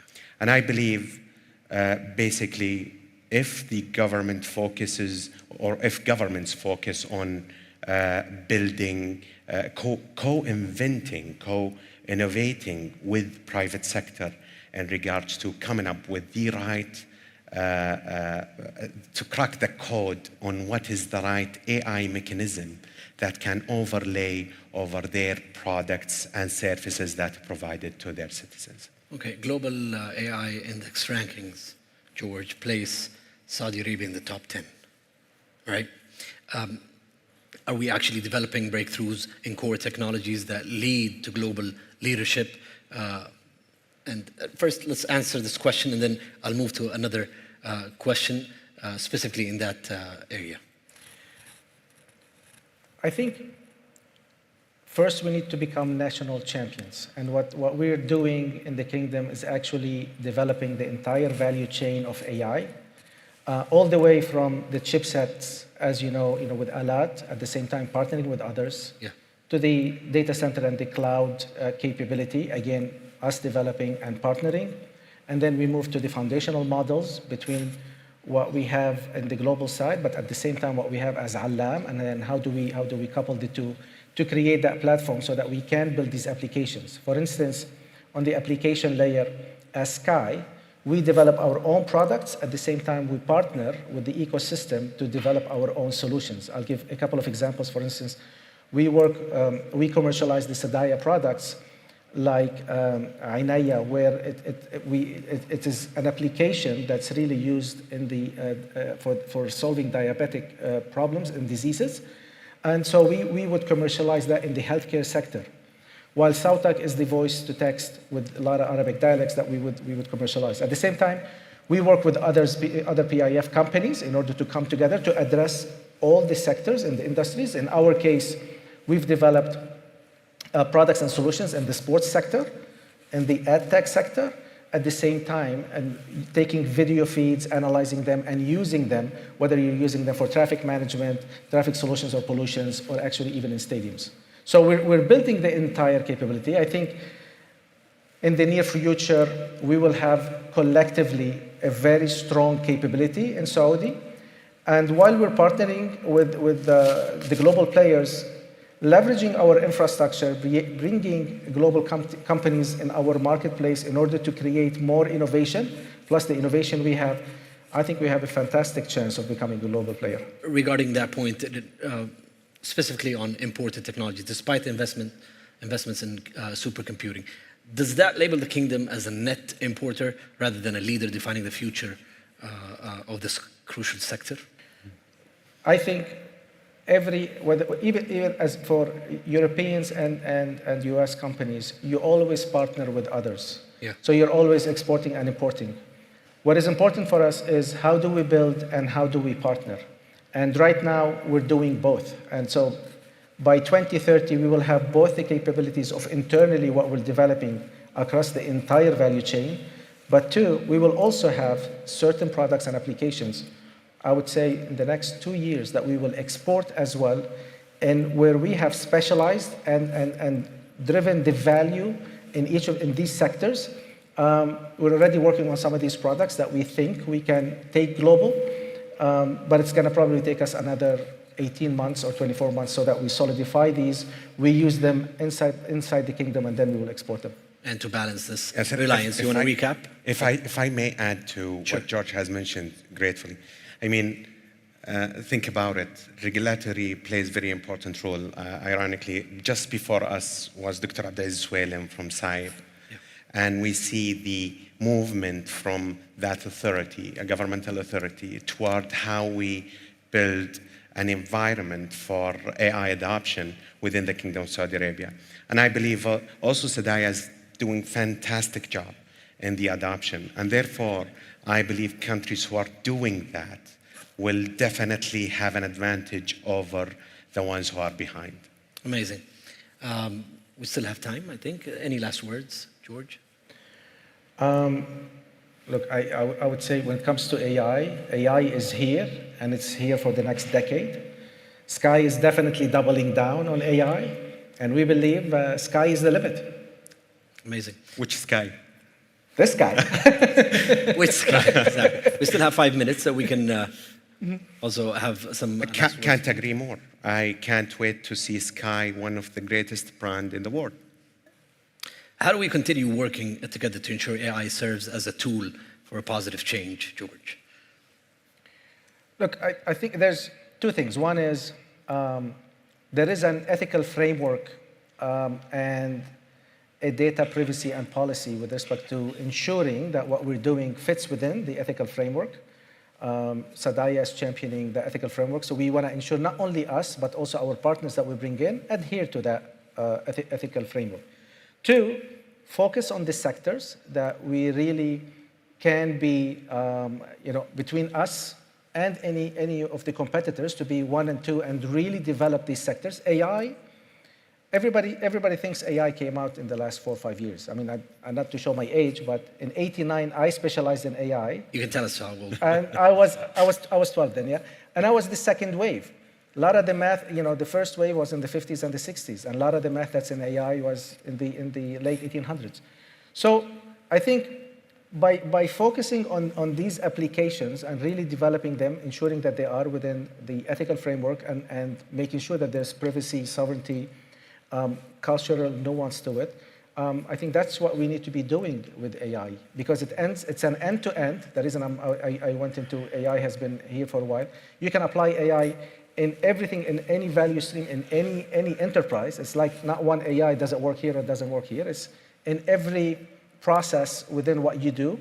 And it's really about building the platforms and then actually the actual applications that you can monetize, going back to the investment, that you can monetize and create that value creation.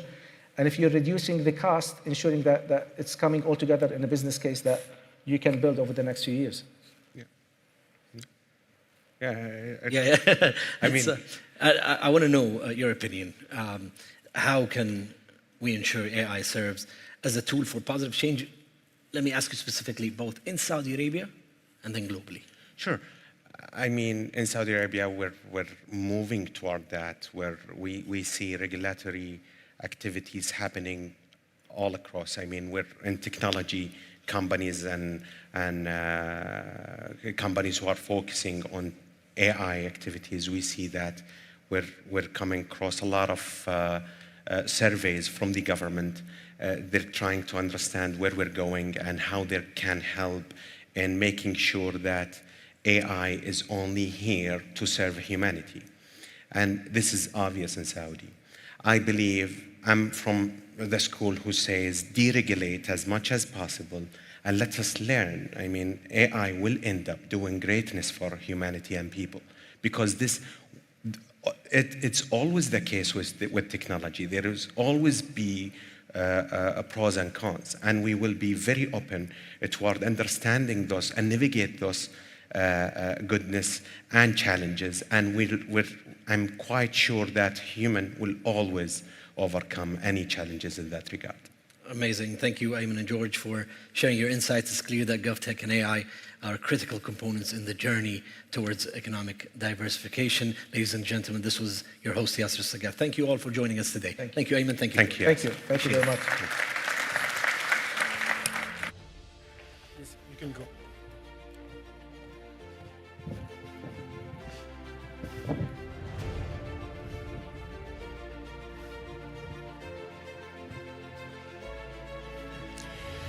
Thank you, gentlemen, for that thrilling conversation. And I would love everyone to turn your attention here to the front stage because I would like to welcome, and it is my great honor to announce Rakan Tarabzoni, our own COO of FII Institute, for a very special announcement.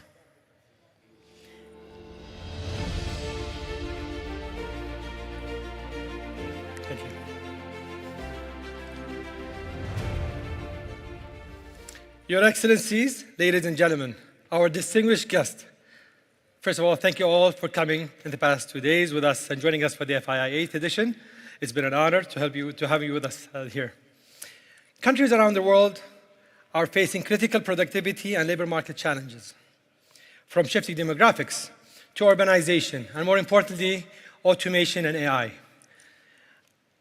The world of workplace has been redefined in a pace never been witnessed before. The impact of AI on the market of job markets is being profound. Research shows us that 85 million jobs are being projected to be affected by AI in the coming years. On the other side, AI is creating millions of new jobs in the coming years.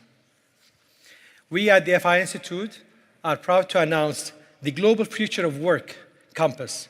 As you know, we've launched the Priority Compass in the past 3 years, and it's been going on. This year, we're launching the Global Future of Work Compass, aiming to unravel the risks and potentials awaiting the companies in different fields. We started the project in phases. We just conducted the first phase, which covered the MENA region, over 9 countries and 200 companies within the region in various fields. The survey examines the MENA approach in embracing new technologies within those companies. Half of the surveyed companies showed us that the use of advanced technologies as a major trend impacting the businesses within the region. Stay tuned. We will cover the rest of the world in phases, and we will cover all the global areas and with different various areas in the world. Without further ado, I'd like to introduce Jerry Todd, Head of National Development at the PIF, and Professor Jeffrey Sachs, Director for Center Sustainable Development at University of Columbia.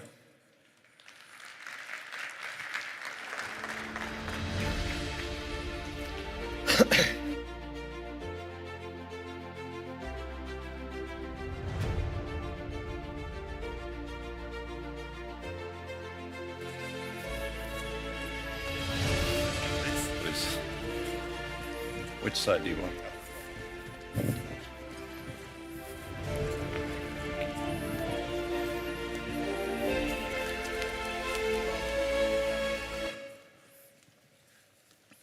Thank you very much, Professor Sachs. A great honor to be here.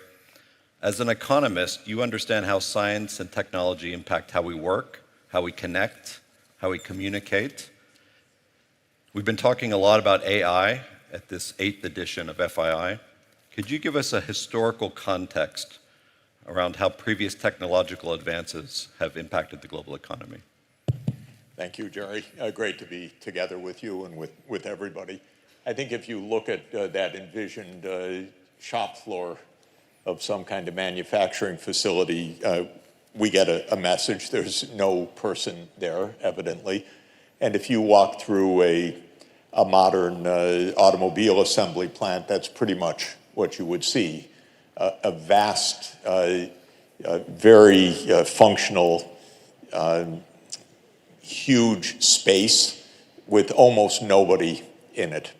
So we've been at this automation issue for at least half a century, and AI is going to accelerate that. What have we learned from that experience? Well, we learned that, of course, these technologies dramatically raised productivity as we measure it, output per worker, but also tremendously changed the distribution of income and eliminated a vast swath of jobs. And so the consequences are very significant already during the last 50 years. And they are that there has been a huge shift of income distribution in the United States and other high-income countries, for example, away from high school graduates to university graduates. The education premium widened tremendously. Why? Because the workers that used to work on the assembly line with a high school degree didn't have jobs anymore. Of course, our politicians blame it on China or they blame it on some other reason, but it's actually technology that has been driving this for the last 50 years. That's the fundamental factor. It's created a lot of income rise for lucky people. It's created a lot of stress for declining communities. And what I would say, Jerry, is AI is going to dramatically accelerate this. And so the topic here is very good, but the idea that it's all a plus is absolutely not correct. There will be lots of losers as well as lots of winners.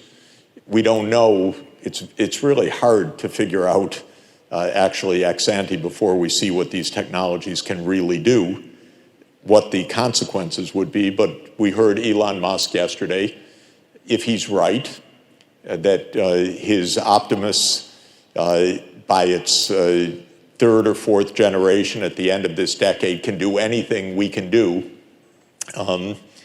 Wages will plummet for most people. Elon, who is now worth $280 billion this morning, will be worth some trillions. Most of the rest of us will be worth very little indeed, thank you. And the social consequences will be very complicated. So I think we're in for very big changes is how I see it. Maybe they won't be the next year, the next 5 years, but if you look 10 to 20 years, this is a very, very significant change ahead.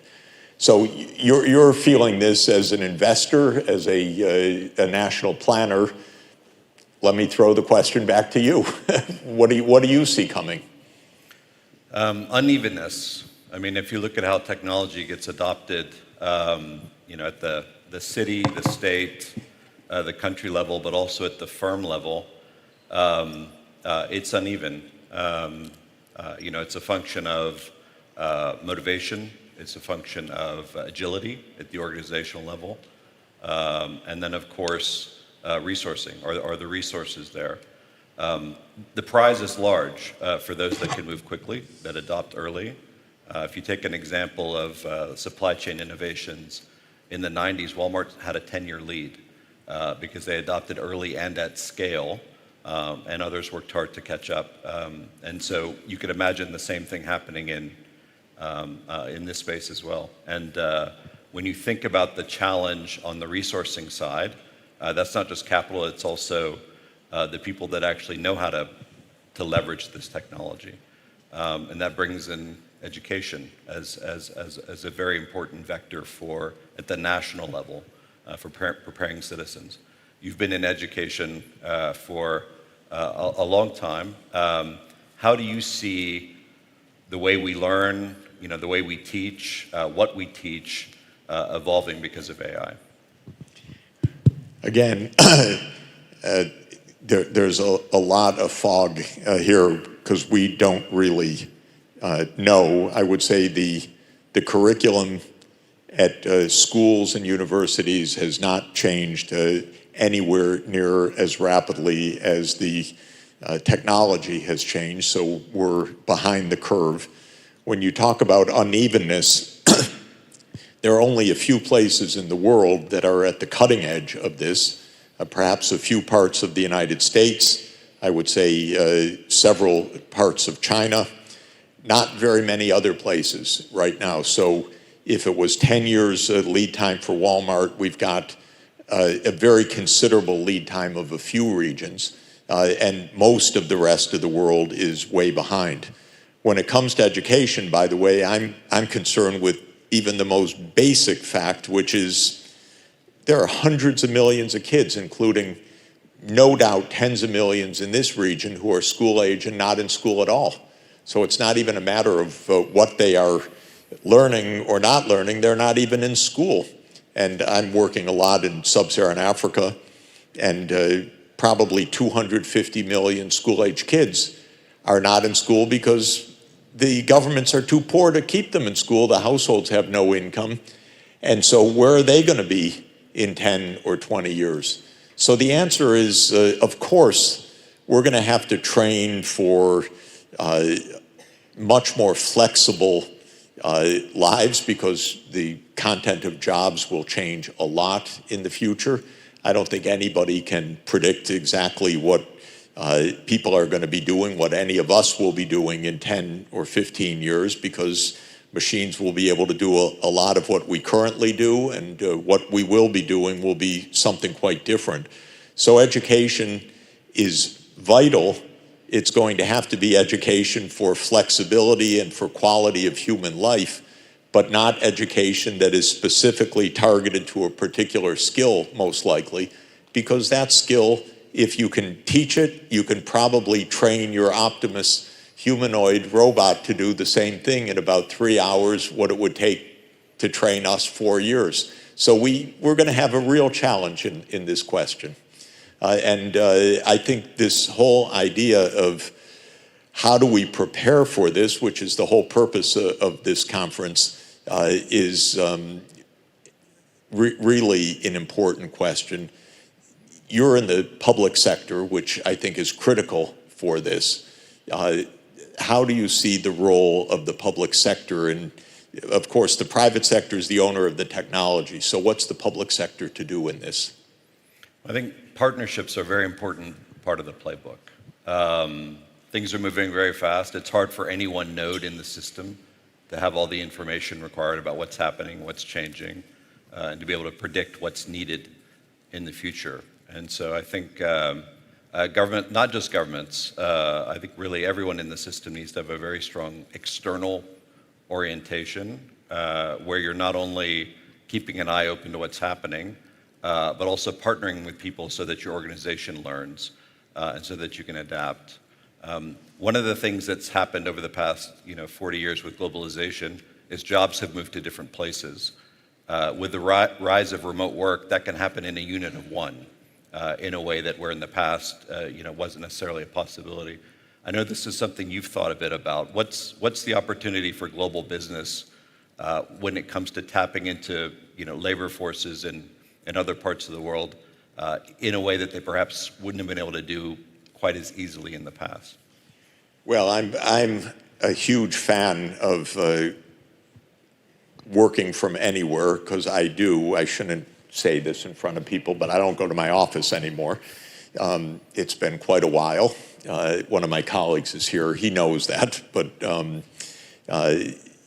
you really can work from anywhere for certain kinds of work.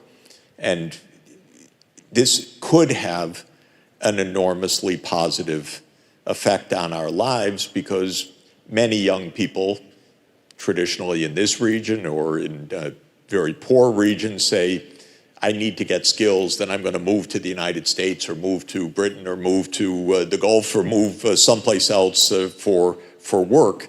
And of course, that's been a kind of life approach. But I'm of the view that people should be educated, have skills, and then work from anywhere for anywhere.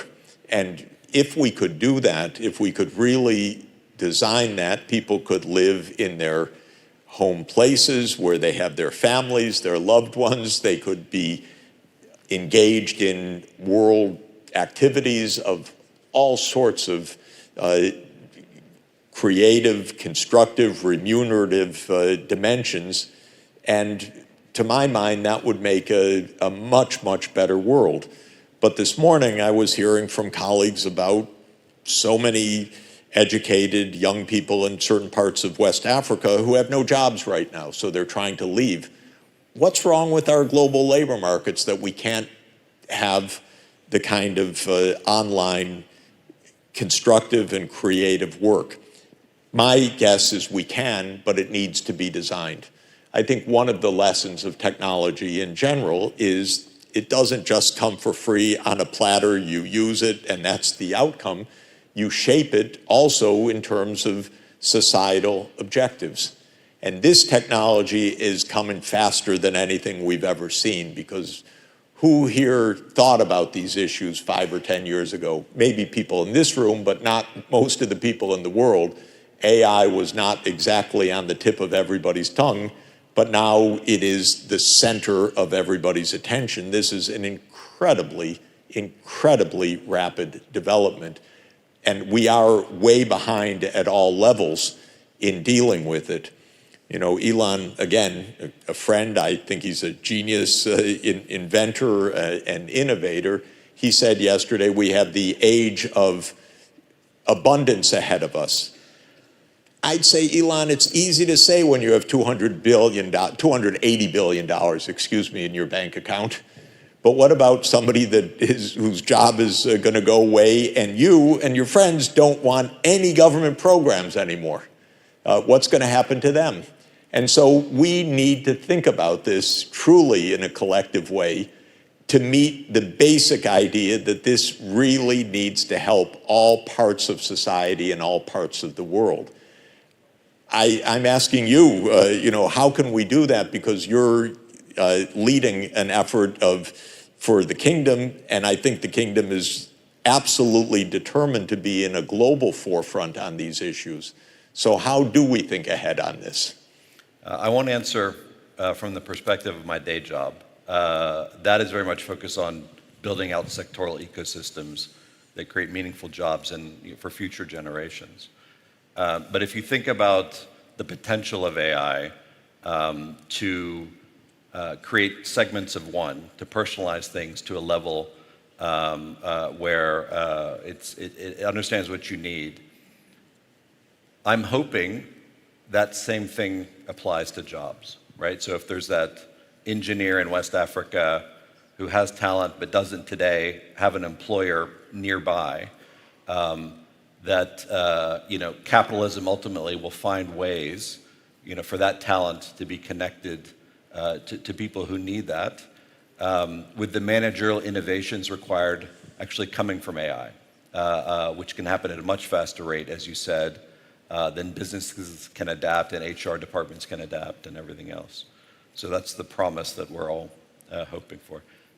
Professor Sachs, thank you very much for this conversation. That's a great idea, by the way. I support it. Thank you.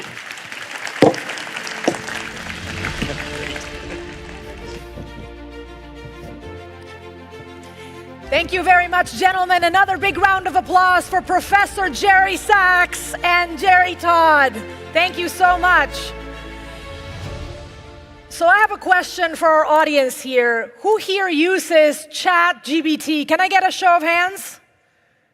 Yes, we have most of the audience. Well, you'll be surprised to know, or perhaps not, that the Global South over-indexes on the use of ChatGPT. So before I turn to Peter Diamandis, who's done a terrific job on this stage, especially yesterday with Elon Musk, and his panel, let's watch this video.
Going all the way to the end.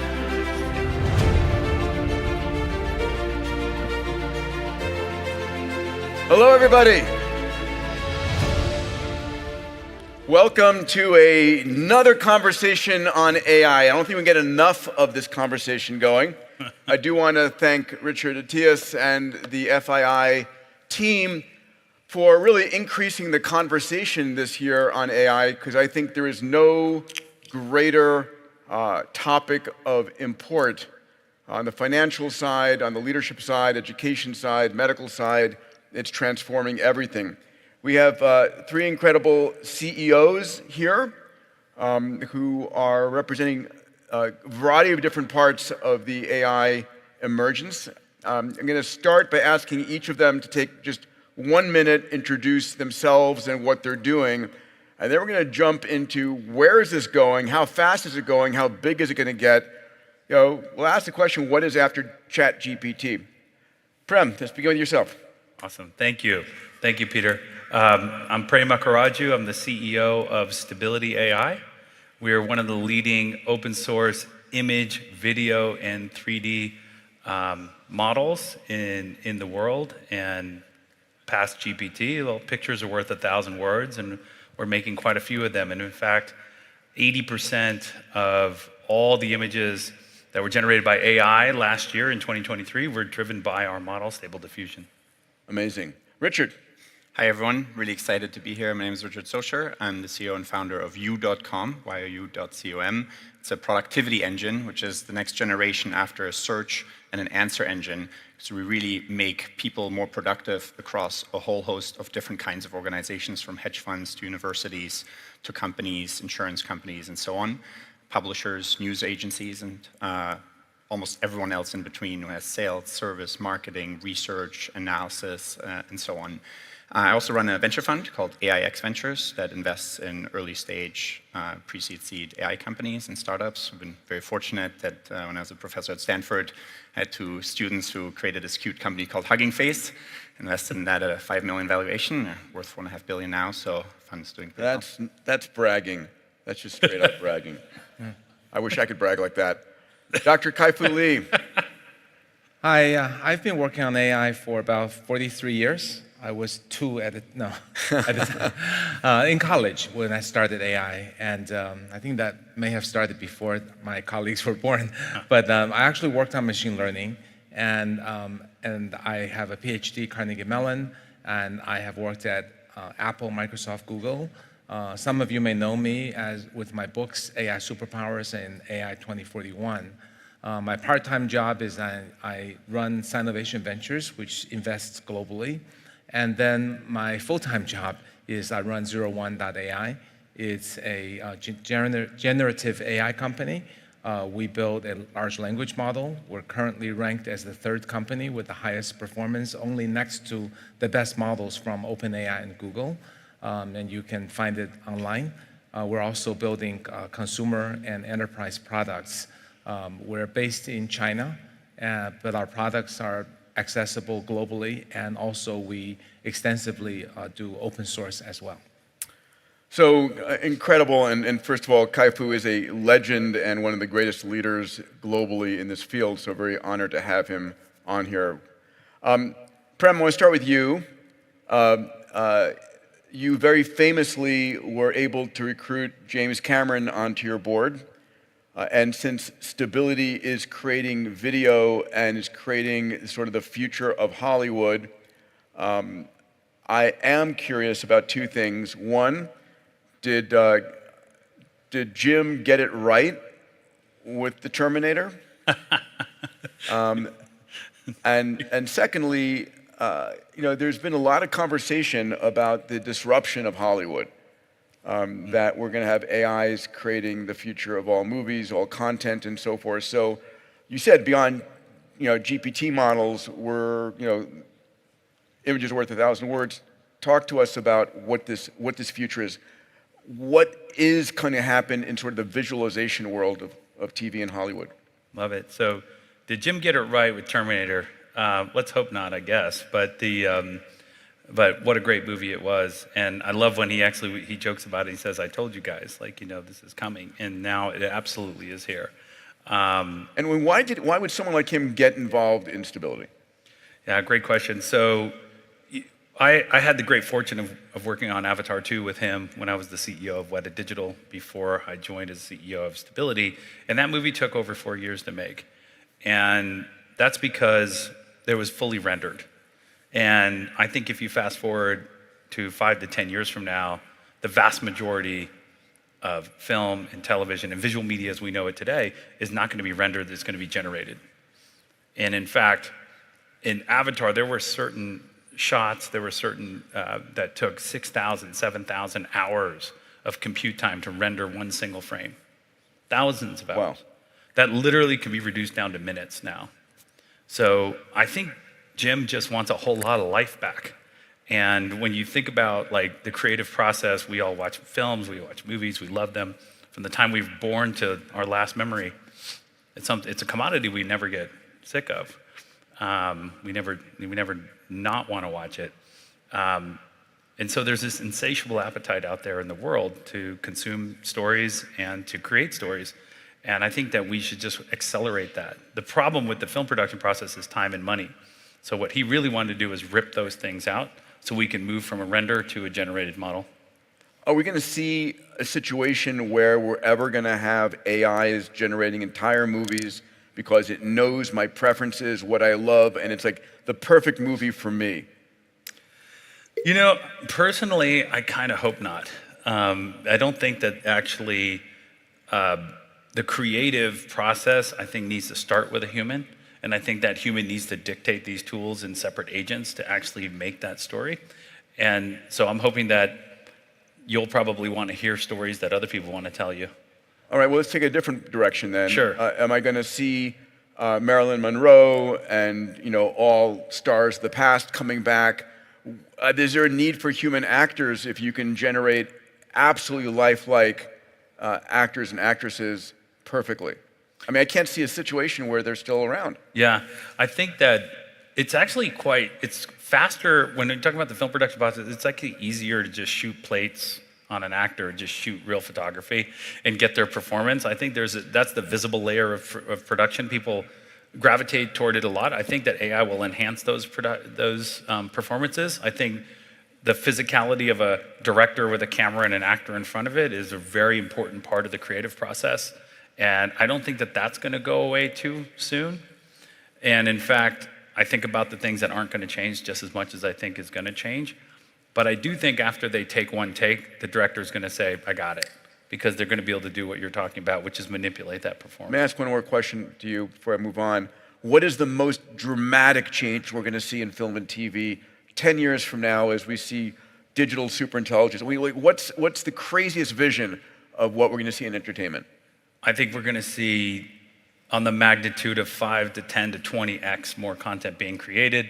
I think we're going to see a variation of time where it's going to be a 2-minute, like you said, you may want to have 20 minutes before you go to bed, you want to see a movie, you'll have different type of time signatures. And I think that you're going to have an explosion of content creation, an explosion of number of artists in the world. I'm going to come back in 10 years and see if you're right about that. Okay. Richard, a lot of your work was instrumental in the early days of bringing neural nets to natural language processing. So what do you see as the next frontier beyond NLP? So just explain, if you would, what NLP is and where is it going next?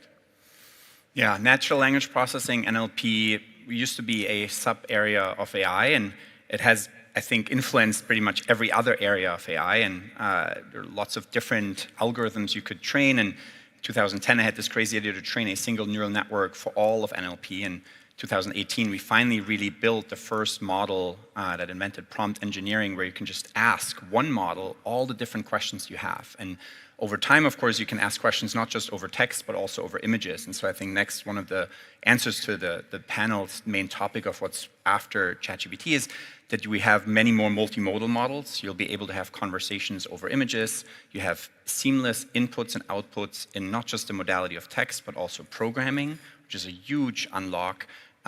Visual, videos, images, voice, sound. But one really interesting modality that not many people have quite realized yet is that of proteins. proteins are essentially the basic Lego blocks of all of biology. Everything in our body is governed by proteins. And you can create a protein just like you can ask a large language model to write a sonnet for you or a poem for your wife. You can ask an LLM to create a specific kind of protein that will only bind to SARS-CoV-2 or only bind to a specific type of cancer in your brain. And what that means is that we'll unlock a lot of different aspects in medicine. So I'm extremely excited about the future of LLMs going into different modalities. And we're seeing that with DeepMind's products in Alpha Proteo and such. So we had a conversation in back, but I didn't hear the answer. And the question is basically, is there an upper limit to intelligence?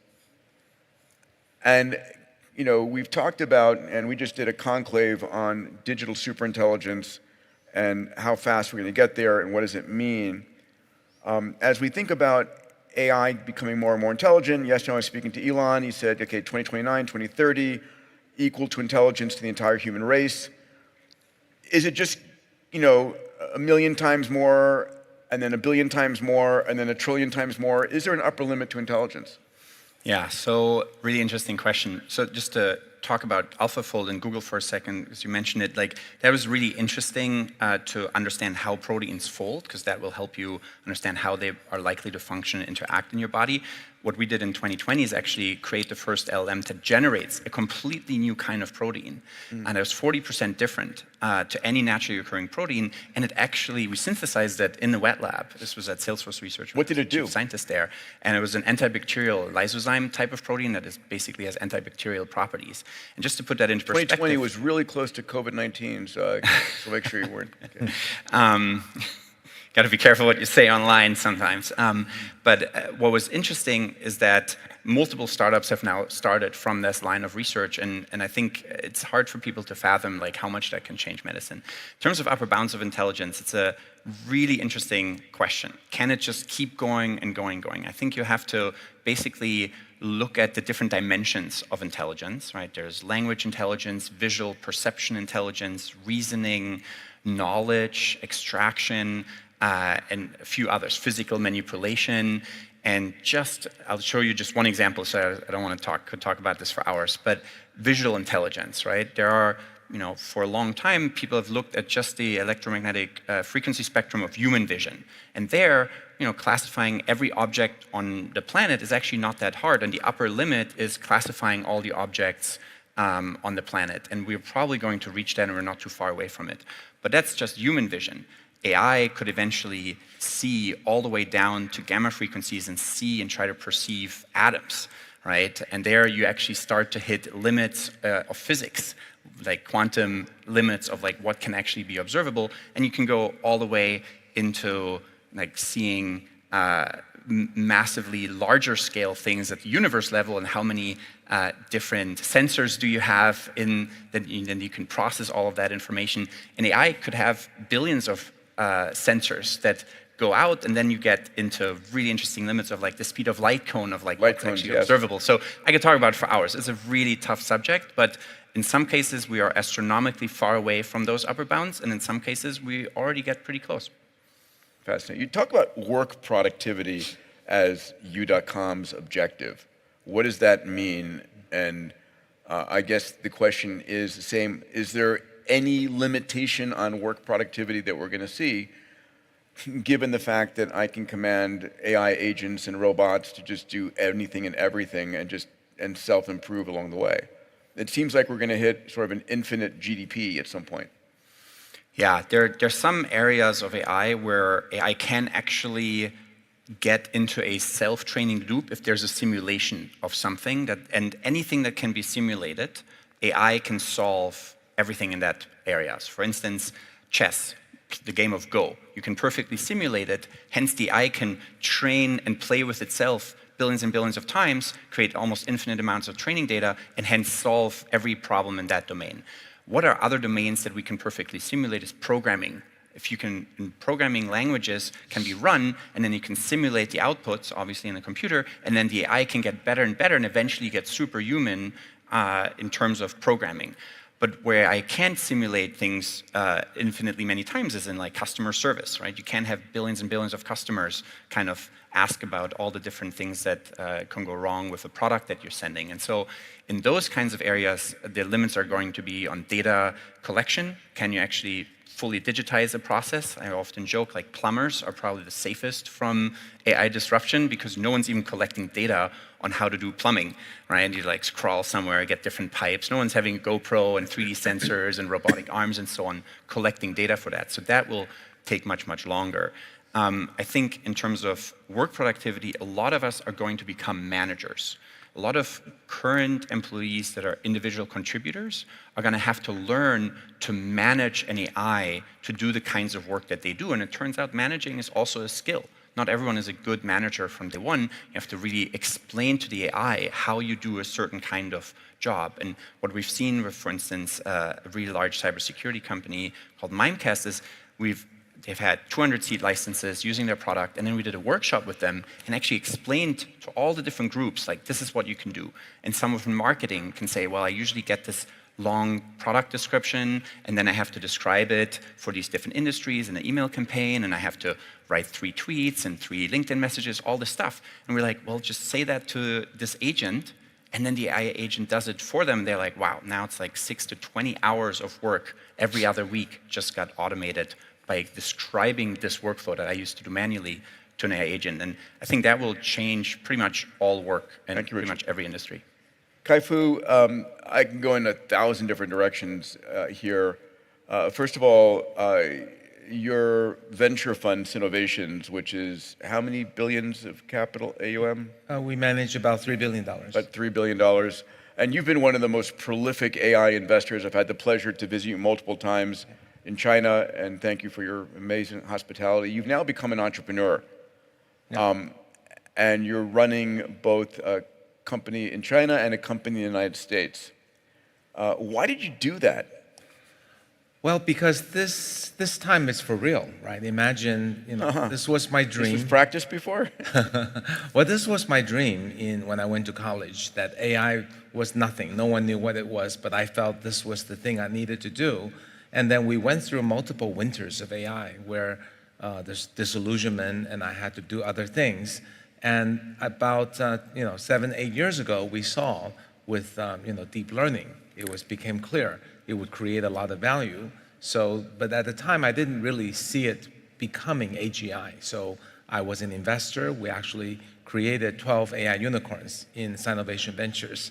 But this time with generative AI, the speed at which it's growing is just phenomenal. So you couldn't help yourself. Yeah, I felt if I just invested, I'd be missing out. I would be in the back seat. I want to be in the driver's seat. By the way, everybody, I hope you feel the same, right? I'm very clear about saying there are 2 kinds of companies at the end of this decade: companies that are fully utilizing AI, and everyone else is out of business. And I fundamentally believe that it is true. You've written a number of books, AI Superpowers. I commend to all of you. So since that was published, what's the biggest changes in the global AI race? And it is an AI arms race going on. Well, it is and isn't, because the companies in China are largely competing against each other for the China market, and they're generally not. I don't mean national to national, but it is between companies around the world. Yeah, so you mean Chinese companies, what are their characteristics? So in my book, AI Superpowers, I described the American companies are, generally speaking, more breakthrough innovative. They come up with new things. And then the Chinese companies are better at engineering, execution, attention to detail, doing the grunt work. User interfaces. User interfaces, building apps. So in the case of mobile or deep learning, we saw that Americans invented pretty much everything, but China created a lot of value, arguably more, given technologies that were largely invented in the US. So now we're in this generative AI, again, invented by Americans, and we're in a unique position where the technology is disrupting itself very quickly in the US and elsewhere. So it arguably is still the age of discovery, and US ought to win. But then the Chinese companies are able to watch the innovations, make some themselves, and then do better engineering and deliver solutions.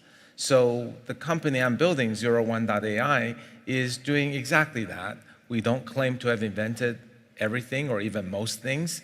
We learned a lot from the giants in Silicon Valley, OpenAI and others, but we think we build more solidly, faster, execute better.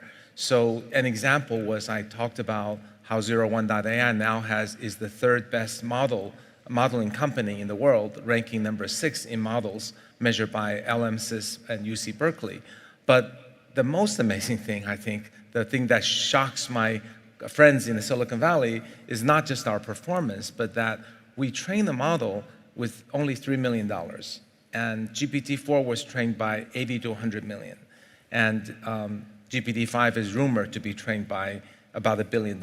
So it is not the case. We believe in scaling law, but when you do excellent detailed engineering, it is not the case you have to spend $1 billion to train a great model. So this is really important for the audience here because there's a lot of parts of the world that don't have access to, 100,000 H100 clusters. Right. And the question is, oh my God, can I really build a business or a product in pick your favorite country with a small number of GPUs? Yeah. And I think the constraint on GPUs forced you to innovate. Right. Can you speak to that? I think it's really important. We talked about that on our last podcast together. Yeah, I think, as a company in China, first, we have limited access to GPUs due to the US regulations. And secondly, the Chinese companies are not valued what American companies are. I mean, we're valued at a fraction of the equivalent American company. So when we have less money and difficulty to get GPUs, I truly believe that necessity is the mother of innovation. So when we only have 2,000 GPUs, well, the team has to figure out how to use it. I, as the CEO, have to figure out how to prioritize it. And then not only do we have to make training fast, we have to make inference fast. So our inference is designed by figuring out the bottlenecks in the entire process by trying to turn a computational problem to a memory problem, by building a multi-layer cache, by building a specific inference engine, and so on. But the bottom line is our inference cost is 10 cents per million tokens. And that's 1/30th of what the typical comparable model charges. And where's it going? Where's the 10 cents going? Yeah. The 10 cents would lead to building apps for much lower cost. Yeah. So if you wanted to build a U.com or Perplexity or some other app, you can either pay OpenAI $4.40 per million tokens, or if you have our model, it costs you just 10 cents. And if you buy our API, it just costs you 14 cents. We're very transparent with our pricing.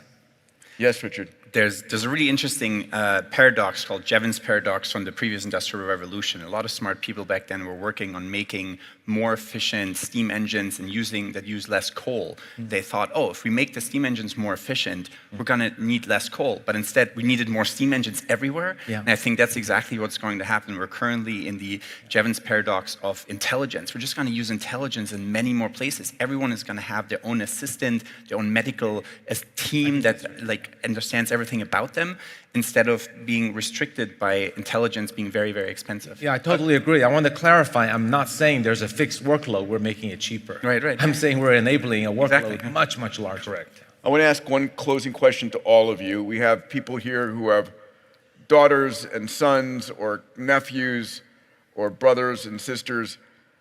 What's your advice to someone who is 20 years old, listening to this, or through this? What's your advice to someone at the beginning of their sort of academic and professional career, given what you know is going on in AI right now? Prem? I think don't waste your time learning how to code, because I think the new language that's is going to fascinating. be, I think the new code language is going to be English. And I think that absolutely learn as fast as you humanly possibly can on all AI, in all AI modalities. And I think and then once you find your passion, I think you're going to then find a very narrow AI to empower you to do what you're really set out to do. Thank you, Prem. Richard?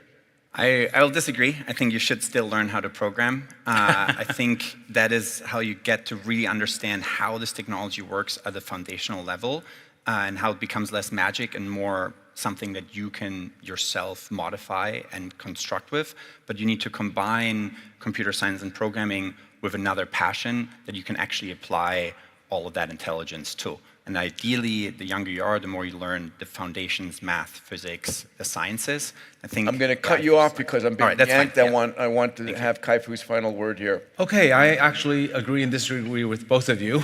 I think people should follow their hearts, right? Yes. If you dream of becoming a fantastic programmer and you can do it, you should do what Richard says. If you think programming is the way to make the most money, no, then you should follow what Prem says. Ladies and gentlemen, please give it up to these three amazing CEOs. Thank you. Thank you. Thank you, Peter. Thank you.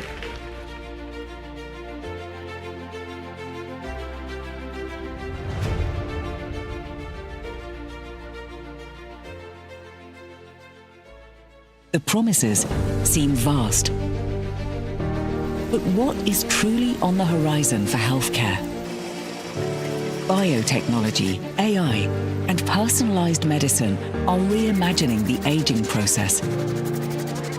Technologies that sounded like science fiction 2 decades ago now hold the potential to infinitely extend human health span. By 2050, the global population over 60 is projected to reach 2 billion, with the majority in low and middle income countries. Will this spark a revolution, enabling people to live not just longer, but healthier and more productive lives? The global health landscape faces mounting challenges, from antimicrobial resistance to aging-related diseases and deepening healthcare access disparities. Meanwhile, the next pandemic is always looming on the horizon. Worsening the outlook is a projected shortfall of 10 million healthcare workers by 2030. Is global health infrastructure ready for the next wave of crises? Or are we facing a future of vulnerability and inadequate response? We sit on the precipice of a healthcare revolution. Will investment and innovation propel us into new realms of living our best and healthiest lives? Or will these promises remain beyond our grasp during our lifetimes and forever on the horizon? Welcome to the Remaking the Face of Health series at the 8th edition of the Future Investment Initiative. Thank you to everyone who's joining us and everyone who's seated as we move on to our next series. As we strive for longevity and a healthy humanity, the worldwide healthcare system faces evolving obstacles, and a projected shortfall of workers in this sector could further complicate the situation.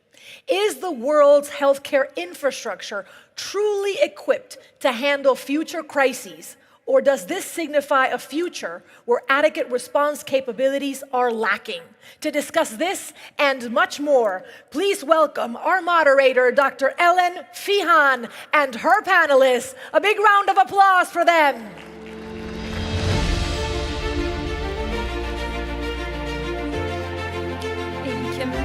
Thank you. Thank you.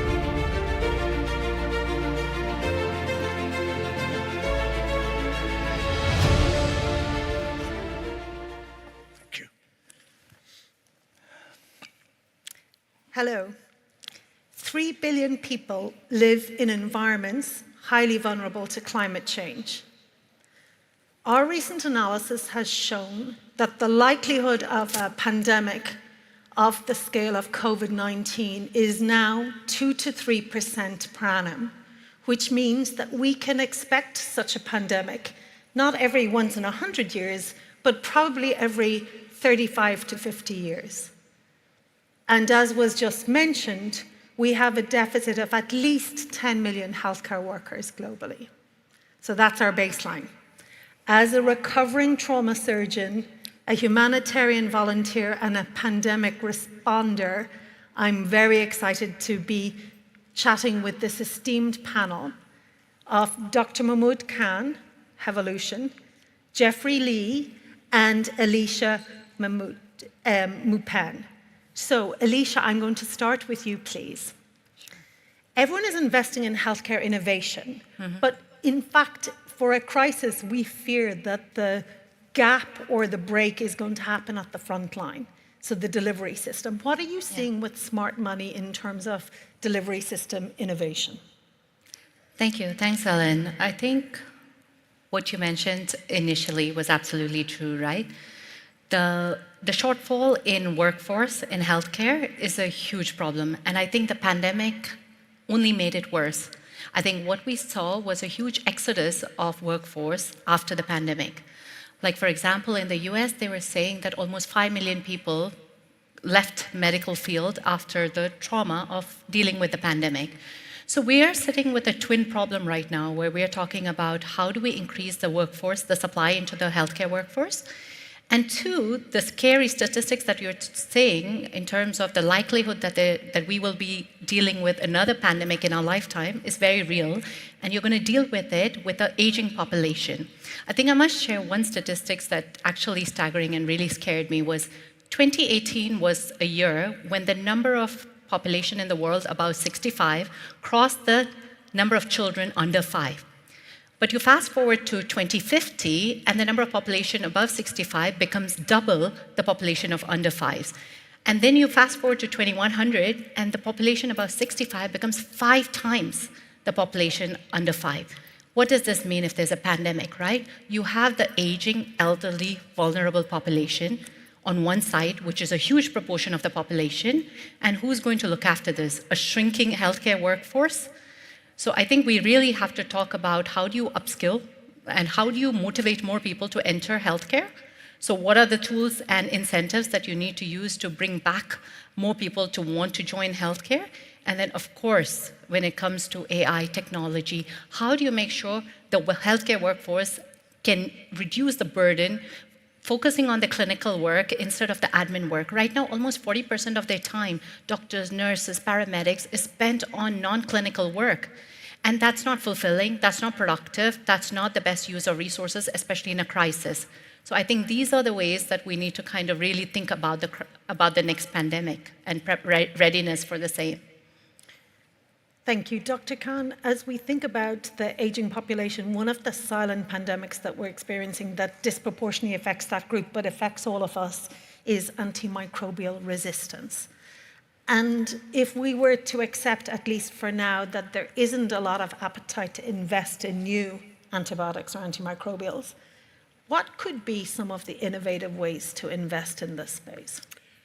I think there's a lesson learned from our recent pandemic, right? And sometimes there's a misunderstanding that the COVID vaccine was developed in 12 months. Why can't we do that with everything else? The reality is the following.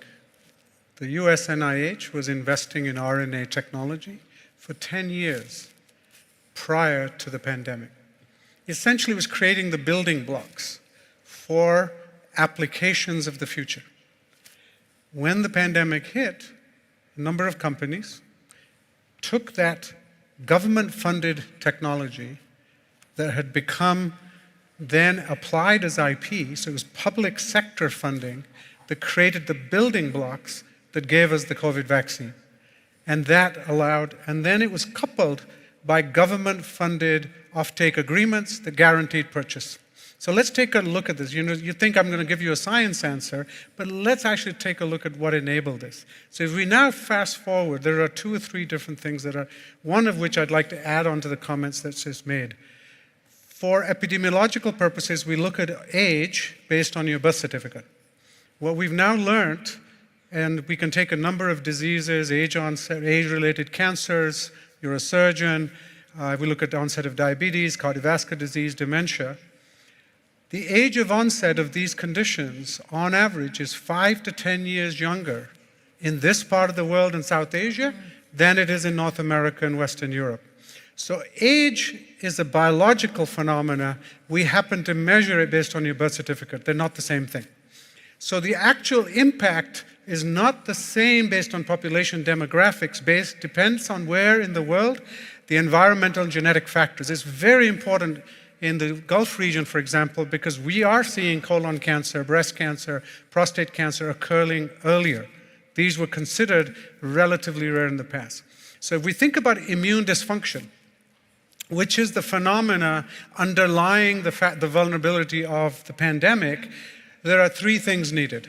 Number one, a lot more research to be done on how to make existing vaccines and therapeutics more effective. You cannot get a vaccine to work if the underlying immune system doesn't respond. Fundamental biology. And that work has just scratched the surface. Huge markets. That unlock will create a lot of potential because let's take the flu vaccine. 20 to 40% of people who receive the flu vaccine over 65, it works. 2/3 of the time it doesn't work because of that age. So that's number one. What we call the adjunct therapies. We don't think of those today, but they are the future frontier.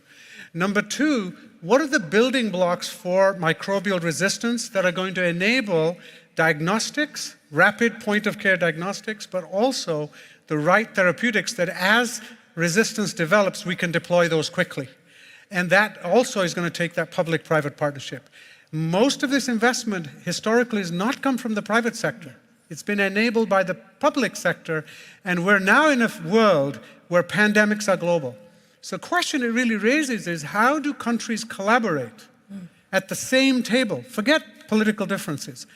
There is no politics in pandemics. Everybody succumbs. So how do you get everybody to the table and say, what are our resources to pool? That's the second phenomenon. And then the third is, can we rapidly deploy scalable supply chains? Because what did we learn? Supply chains were inadequate in parts of the world, and that resulted in challenges. That's where the private sector comes in. Partnering with capital structures. So three major buckets of work are going to have to be done in order for this to be taken on. The good news is we've started to take the first steps. That awareness is there, and several governments, including work being done here in the kingdom. At Revolution, we are the largest nonprofit in the world that is addressing the challenge of aging, and most Saudis don't realize, but the headquarters is in Riyadh. Thank you. Jeffrey, I want you to tackle the question of technology and data, and how do we think about its use, given the likelihood of the shift in pandemic profile, but also how do we make sure that we don't develop a two-tier system and that everyone has equal access to tech advancement? Sure. Alan, you opened by saying that the climate change and other factors will contribute to the increase of frequency of pandemic. So the first thing I think technology can help is really the predictive capabilities of pandemic. If you can predict more accurately, you can respond more faster and more effectively. And that, I think, is today very important. The earlier we can really identify risks, the better we can really come up with good solutions. And then coming to what Mahmoud was saying, this collaboration among governments, I think is critical. Data sharing among all the countries is going to be very important. And digital technology will help people to really see the trends and identify solutions and the ways to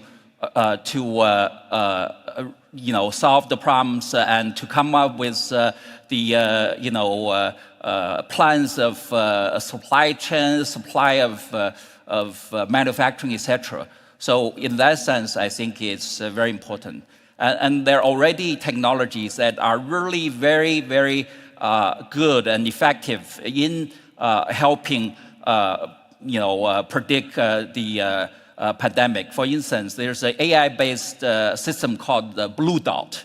And Blue Dot was used, and the data from Blue Dot were able to really define the pandemic 10 days before the WHO gave their first alert.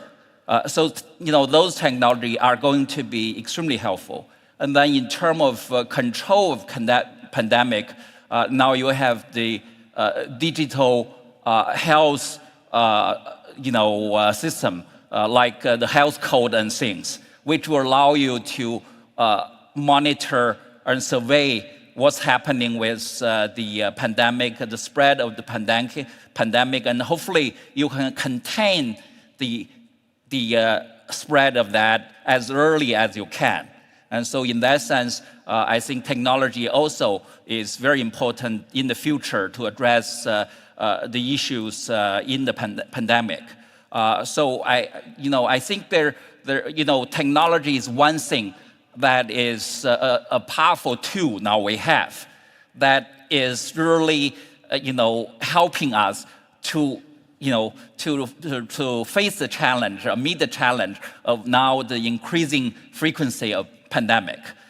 So in that sense, I think we really need to, in different ways, try to leverage the power of technology to really, monitor and discover, and then really, be able to control the pandemic in the best way. Thank you. Ellen, if Alicia, I can just yeah. add to what Jeffrey said and what you were asking about the 2 tiers, right? I was just remembering last month I was in one of the poorer African countries, and the health minister, he said to me, there's so much support that comes from the Western countries when it comes to things like malaria and eradication of some of the communicable diseases. And he said, but they're also facing a huge issues, whether it comes to the chronic diseases, diabetes, hypertension, which people are not giving as much support to. And I was like, well, at least you're getting the support on the communicable, and that's important, right? And he said something which was very profound. He said, I'm getting the support because that affects everyone. If there is malaria for me, the visitors who are coming to my country, they're worried about their own tourists coming in and getting it, right? So the point I actually wanted to make, Alan, is I think for us to prevent to reduce the impact of another pandemic, it is very important for us to be thinking much more holistic in terms of how a better health index of everyone in the world is better for everyone. So I can think selfishly, for my country, this is all that I need to take care about, but we're not living in that world anymore. So even if I'm thinking, whether I think as a humanitarian and selflessly that I want good health to be equitable across the world, that's my philosophy, that's my company's philosophy at Astor. But I think for everyone, even if you start thinking selfishly, you want everyone to have a better health, because if someone else is vulnerable and exposed to it, that increases my vulnerability too. So I think as different organizations and countries, as we collaborate, it's very important for me to make sure the person next to me, if they're a different economic segment or a different race, they are also raised, because that's important. That's on one side when you look at the poor thing. I do want to make one point on the other end of the spectrum. I think we're getting to a point where people are able to become like cyborgs. If you have a lot of money, you can almost do your biological manipulation, become superhumans. So you're sitting with a juxtaposition where you've got poor countries on one side, and then you've got people becoming superhumans. So clearly two-tiered. Yeah, two-tiered. Dr. Khan, can you speak to the level of confidence we should have in the current global structures? Is it a paper-based exercise when we look at IMF, World Bank, Permit me to share my World Health thoughts. Organization? Actually, 80% of countries lack adequate healthcare AI governance. China's digitized health market, projected to reach $112 billion, shows rapid innovation is possible. Is technology truly democratizing healthcare and tackling its infrastructure challenges, or does it risk exacerbating algorithmic bias and inequity? thank you to the avatar. So Jeffrey, I will come and ask you that question in one moment, but Dr. Khan first, you said that we need governments to collaborate. How can we get radical in terms of getting prepared? Well, look, I don't think it would be aspirational, but I don't think we can solve the fact that governments are accountable to their own citizens. And to ask governments to take revenues from their own citizens and deploy them as government policy for the benefit of other citizens hasn't happened, unless there's local benefit too. That is the reality of the world, and I think suggesting it isn't going to get us the answer. I'm a practical person. So let's look at what is possible. Pandemics, a relatively easy answer because it's going to transfer. Yeah. Some areas, dengue has now arrived in southern United States. Yeah. Malaria, endemic dengue. Yeah. Once that happens, I think we're going to see a rapid deployment of investment in some of those diseases. Chronic diseases, I agree with you. there's plenty of investment. Those collaborations, but the real is going to be at some point, to the point that Jeffrey made, can we pool the right amount of data? Because if we're going to understand the spread of disease across regions, we have to not only understand the pathogen, we have to understand the host. Yes. The person getting infected, or the person whose disease, diabetes is not the same in somebody living in New York versus living in Asia. I can tell you, being of Asian descent, an Asian growing up in England has not got the same disease as an Asian growing up in Asia. So we are going to have to look at this data and pool it. It's not going to be sufficient to say, I did a trial in New York or London, and therefore let me tell you the data, and now we're going to deploy it, which is, these are things I think will incentivize collaboration because there's a win-win. Doing it one way or the other is not going to help us. So getting a segment of one, to your point, for the individual and the context. Jeffrey, back to you from the avatars question around, first of all, can you tell us, bring to life how digitized China actually is right now from your perspective in its healthcare system? How well digitalized is China right now? Yeah, first of all, China has now become one of the pioneers in AI and ChatGPT and data analysis, as represented by Kai-Fu in the last panel. And secondly, I think China has really used the technology very, very effectively to address a number of social challenges. In the payment system, we know China is the first to really use technology very widely to really replace cash and credit cards and things.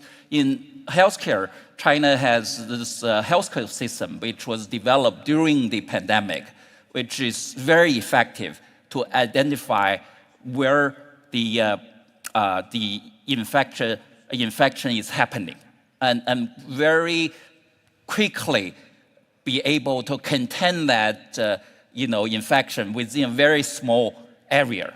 And that is something was proved to be extremely successful during the pandemic.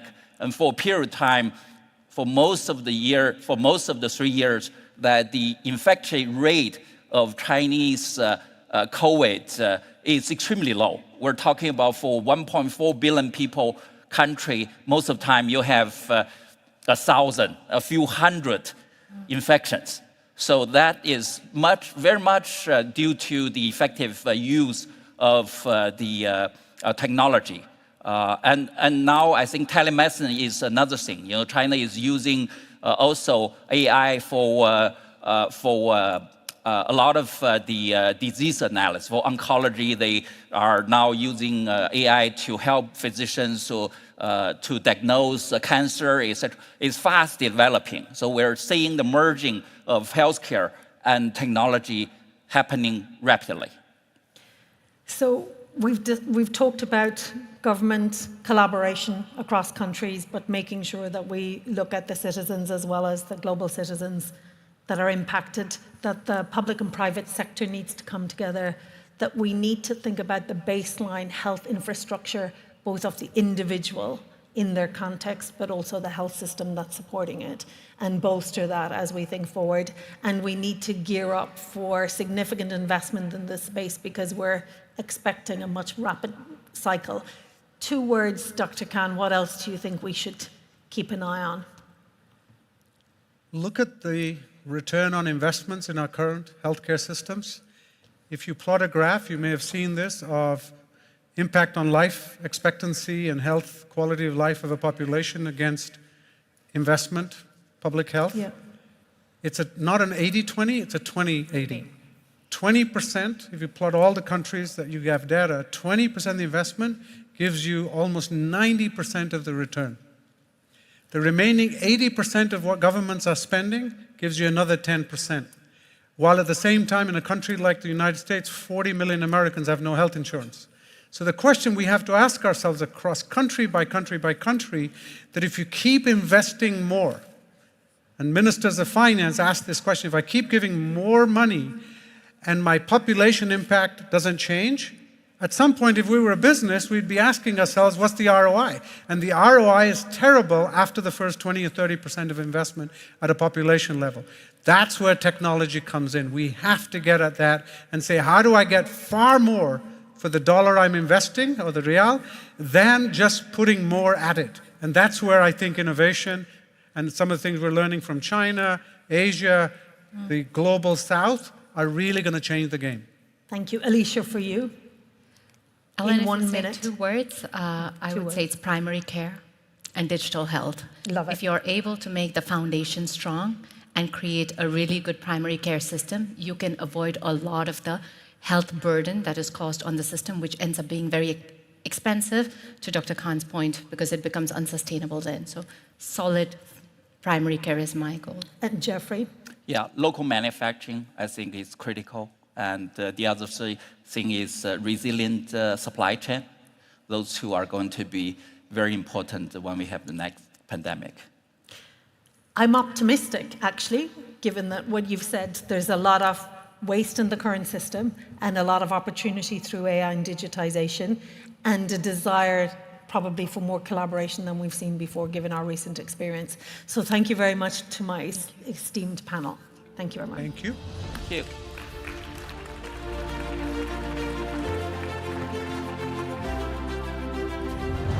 Thank you so much to our panelists. And now for a compelling conversation on the future of healthcare and innovation. He is the CEO of Moderna and a transformative force in biotechnology. Stéphane Bancel, a titan of industry, in conversation with another titan who is no stranger to the FII stage, Jack Hittery. Please welcome them with a round of applause in the middle of the room, our center stage.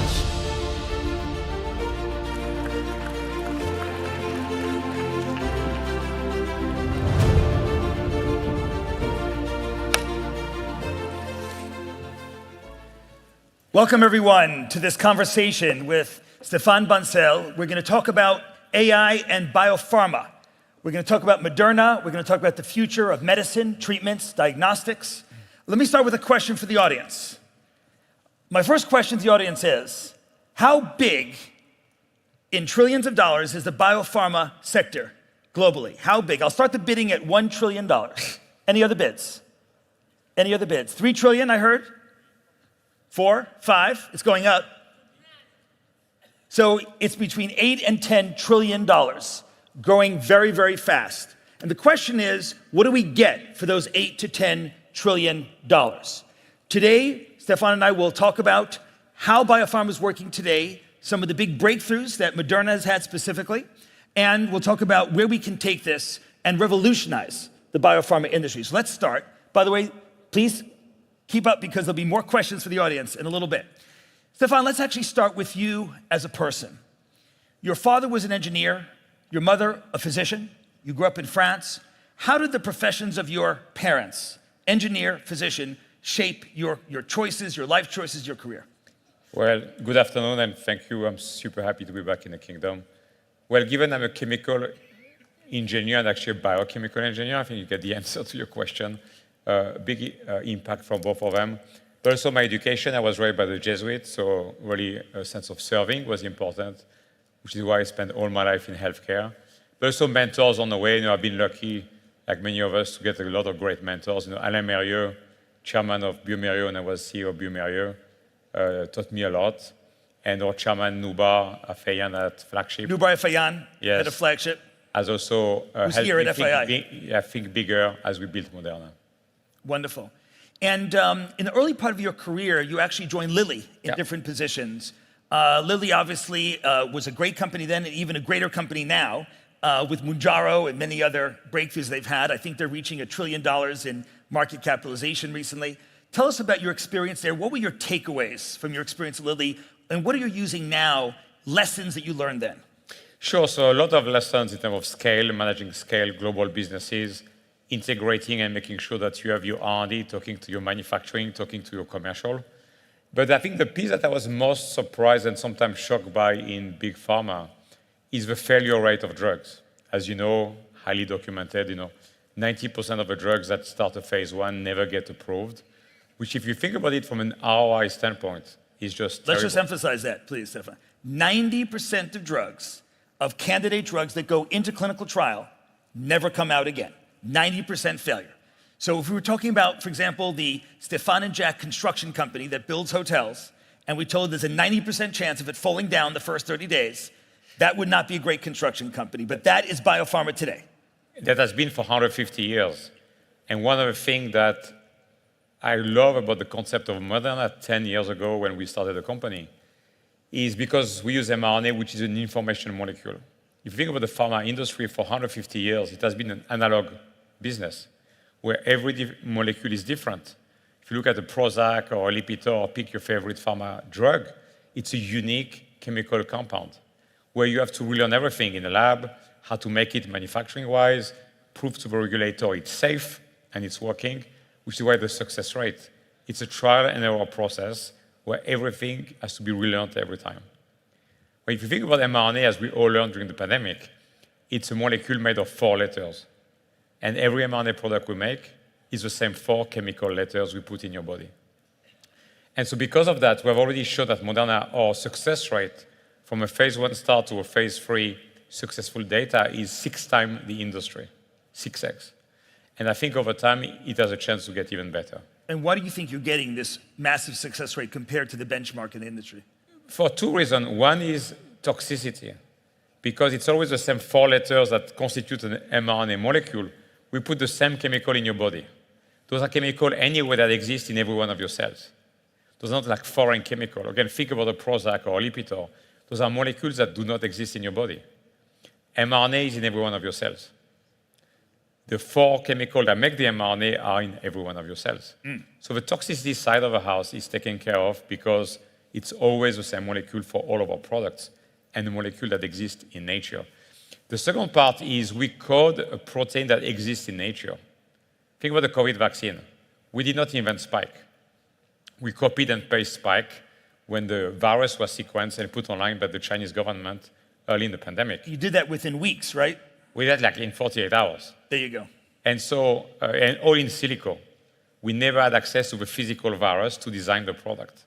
And the product that our team designed in the silico on a weekend, just on the computer, is exactly the same molecule that you and I and many other people have gotten around the world. And that's the power of the technology, is we use always the same brick to make the molecule, and the molecule always codes for something that exists in nature. So let's talk about mRNA a little more, and let's go beyond vaccines. So just to remind us all, mRNA, you're sending in basically into the body a set of instructions that then make something else, a protein, that will then do something in the body. So it's a very innovative way of approaching treatment as opposed to just setting in the actual treatment. This is a set of instructions that we use the machinery of the cell to actually produce what we want.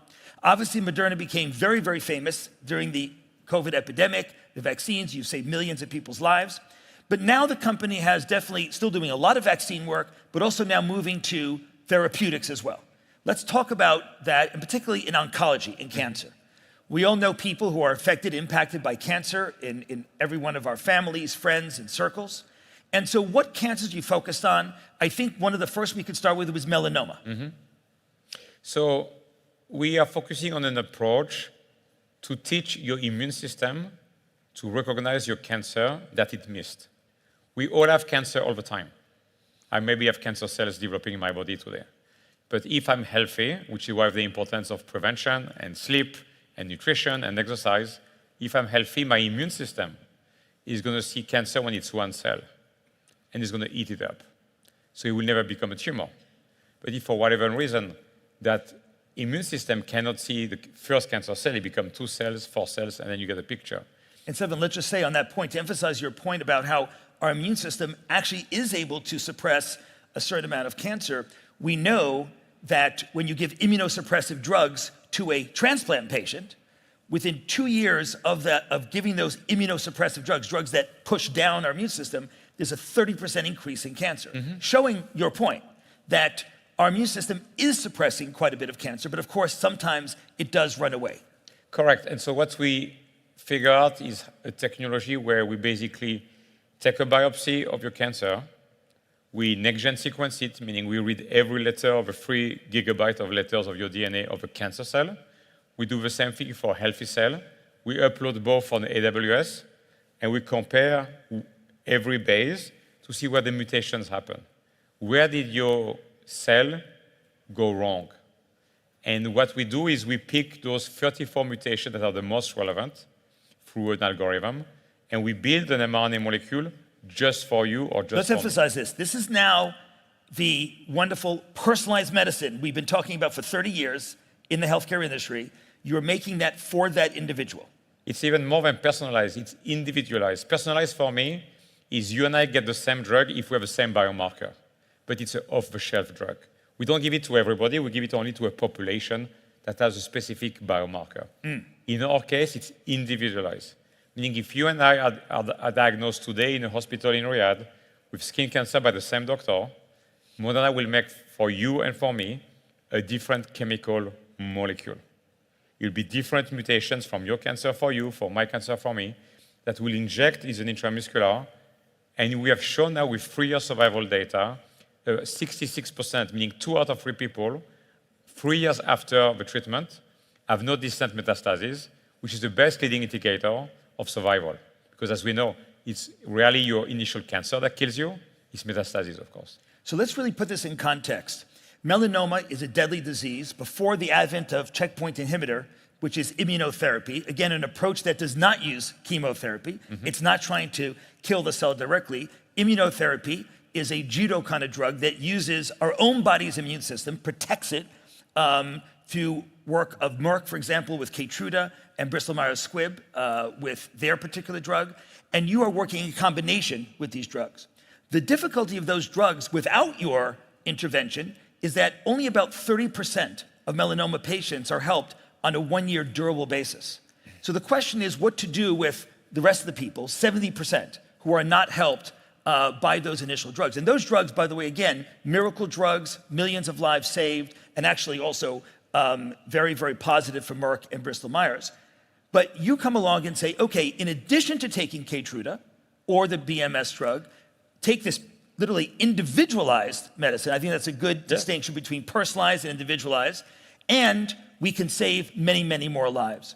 So you're starting with melanoma, which obviously affects literally millions of people around the world. What other cancers do you start seeing now in your pipeline? Sure, so we've already started the clinical study in phase 3 for the lung, so bladder, and we're going to be adding more and more tumor types. One of the other things that we're very excited about is the growth and the improvement in liquid biopsy, which, as you might know, Jack, is the ability in blood to find a few pieces of cancer cells very, very early in disease. Because as we know, if you can go after stage 1 or stage 2 cancer, your success rate is much, much higher than the stage 3 or stage 4 cancer. So Stefan, let's talk about that with the audience. So cell-free DNA, cfDNA, is one of the aspects we're leveraging in this super early detection, in doing a liquid biopsy. In other words, when we're saying liquid biopsy, we're not literally taking a biopsy like you would cut something out from the skin. We're taking a blood test, and then what do you find in that blood test? What are you hoping to find? So what people are able to do, and this is not a Moderna technology, but a technology we are very excited about to complement our approach, is basically you're able to find through sequencing the blood sample, you're able to find cancer DNA that is different from your healthy DNA, and that's how they discovered actually the technology by accident. So that gives me a lot of hope, because if we could find people in stage 1 and stage 2 for some cancers that are today found mostly in stage 3 and stage 4, you will increase the survival rate tremendously. Yeah. So that's also very promising. Treatment we talked about with immunotherapy, and now also early stage diagnostic. Let's finish up, Stefan, with the topic of AI and biopharma, even beyond just Moderna. And when we think again about the dismal statistics, we talked about a 90% failure in clinical trial. I'll give one last question to the audience, which is, in an average year, how many new drugs are approved that are first in human? Not a Me Too drug, not another statin, but a first in human drug that hits a disease that had no drug before. I'll start the bidding at 1 new drug a year. Anyone? So on average, there's only 12 new drugs a year approved by the FDA in Europe and the Middle East and other major countries that are first in human, hitting a disease that we had nothing for before. Only 12 a year. Obviously, we're not doing well enough, given the thousands of indications and thousands of conditions out there to be treated. So when you think about AI for biopharma, both in the preclinical phase of preparing the target, validating the target, doing drug discovery, drug development, then in the clinical trial phase and beyond, what are you most excited about in applying AI to this area? Sure. If I think about healthcare in general, I think there are going to be many waves of innovation thanks to AI. I think the first obvious one is helping doctors and patients better diagnose disease early. If you guys have not done, just upload your labs on ChatGPT and start having a dialogue with ChatGPT. It's quite interesting. If you look at diagnostic technology, I think imaging has been massively reported. There were now AI systems start to find disease, including cancer, much easier than human doctors looking with their eyes at radios and stuff like that. So I think it's going to be a very interesting space. Also in terms of democratization, taking costs down, and be able to take this to people who cannot afford healthcare. I think it's going to be really interesting. In terms of making drugs, I think the first place is accelerating clinical development because it's basically hundreds of business processes that companies are running with data. When you put those two things together, you say, okay, that's going to be quite interesting. So we're starting to do a lot of things within the industry and at Moderna. For example, picking a dose of a drug. This used to be a process taking weeks and weeks with committees and committees. Now you can load all the data of your studies, clinical studies, into a GPTs which we built. And you can basically have a system tell you the dose in literally 2 to 3 minutes. So it's quite interesting, time saving. You can do the same in terms of your interaction with regulators. When you file to the FDA, let's say, you file a gigantic amount of data. And then you start to get questions. But not 1 or 2 questions, you say hundreds of questions. And so today or yesterday, humans would go into the files to pick the exact now we can answer. do something much more revolutionary. Now you just do a GPT, and you have a human still reading it to make sure, because we have to sign it, that what goes to the regulator. So we still keep humans in the loop. At this stage. We use AI Correct. to accelerate. To provide the work. So there's a lot of examples like this in development.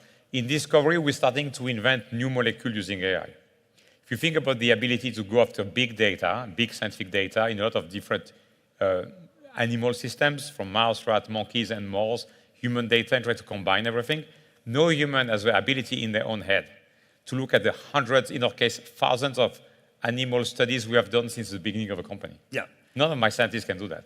Stefan, pleasure to be with you. Stefan Bansal, please give it up. CEO Moderna. Thank you very much.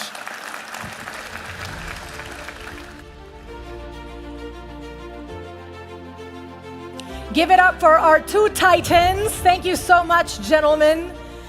Now, Industry 5.0, with its emphasis on human-machine collaboration, sustainable practices, and AI-driven decision-making, is reshaping operations. Our next conversation asks, how can your businesses adapt to Industry 5.0? And for that, we welcome our moderator, Nikunj Dalmia, Managing Editor of the Times Network, and his panelists. Round of applause for them.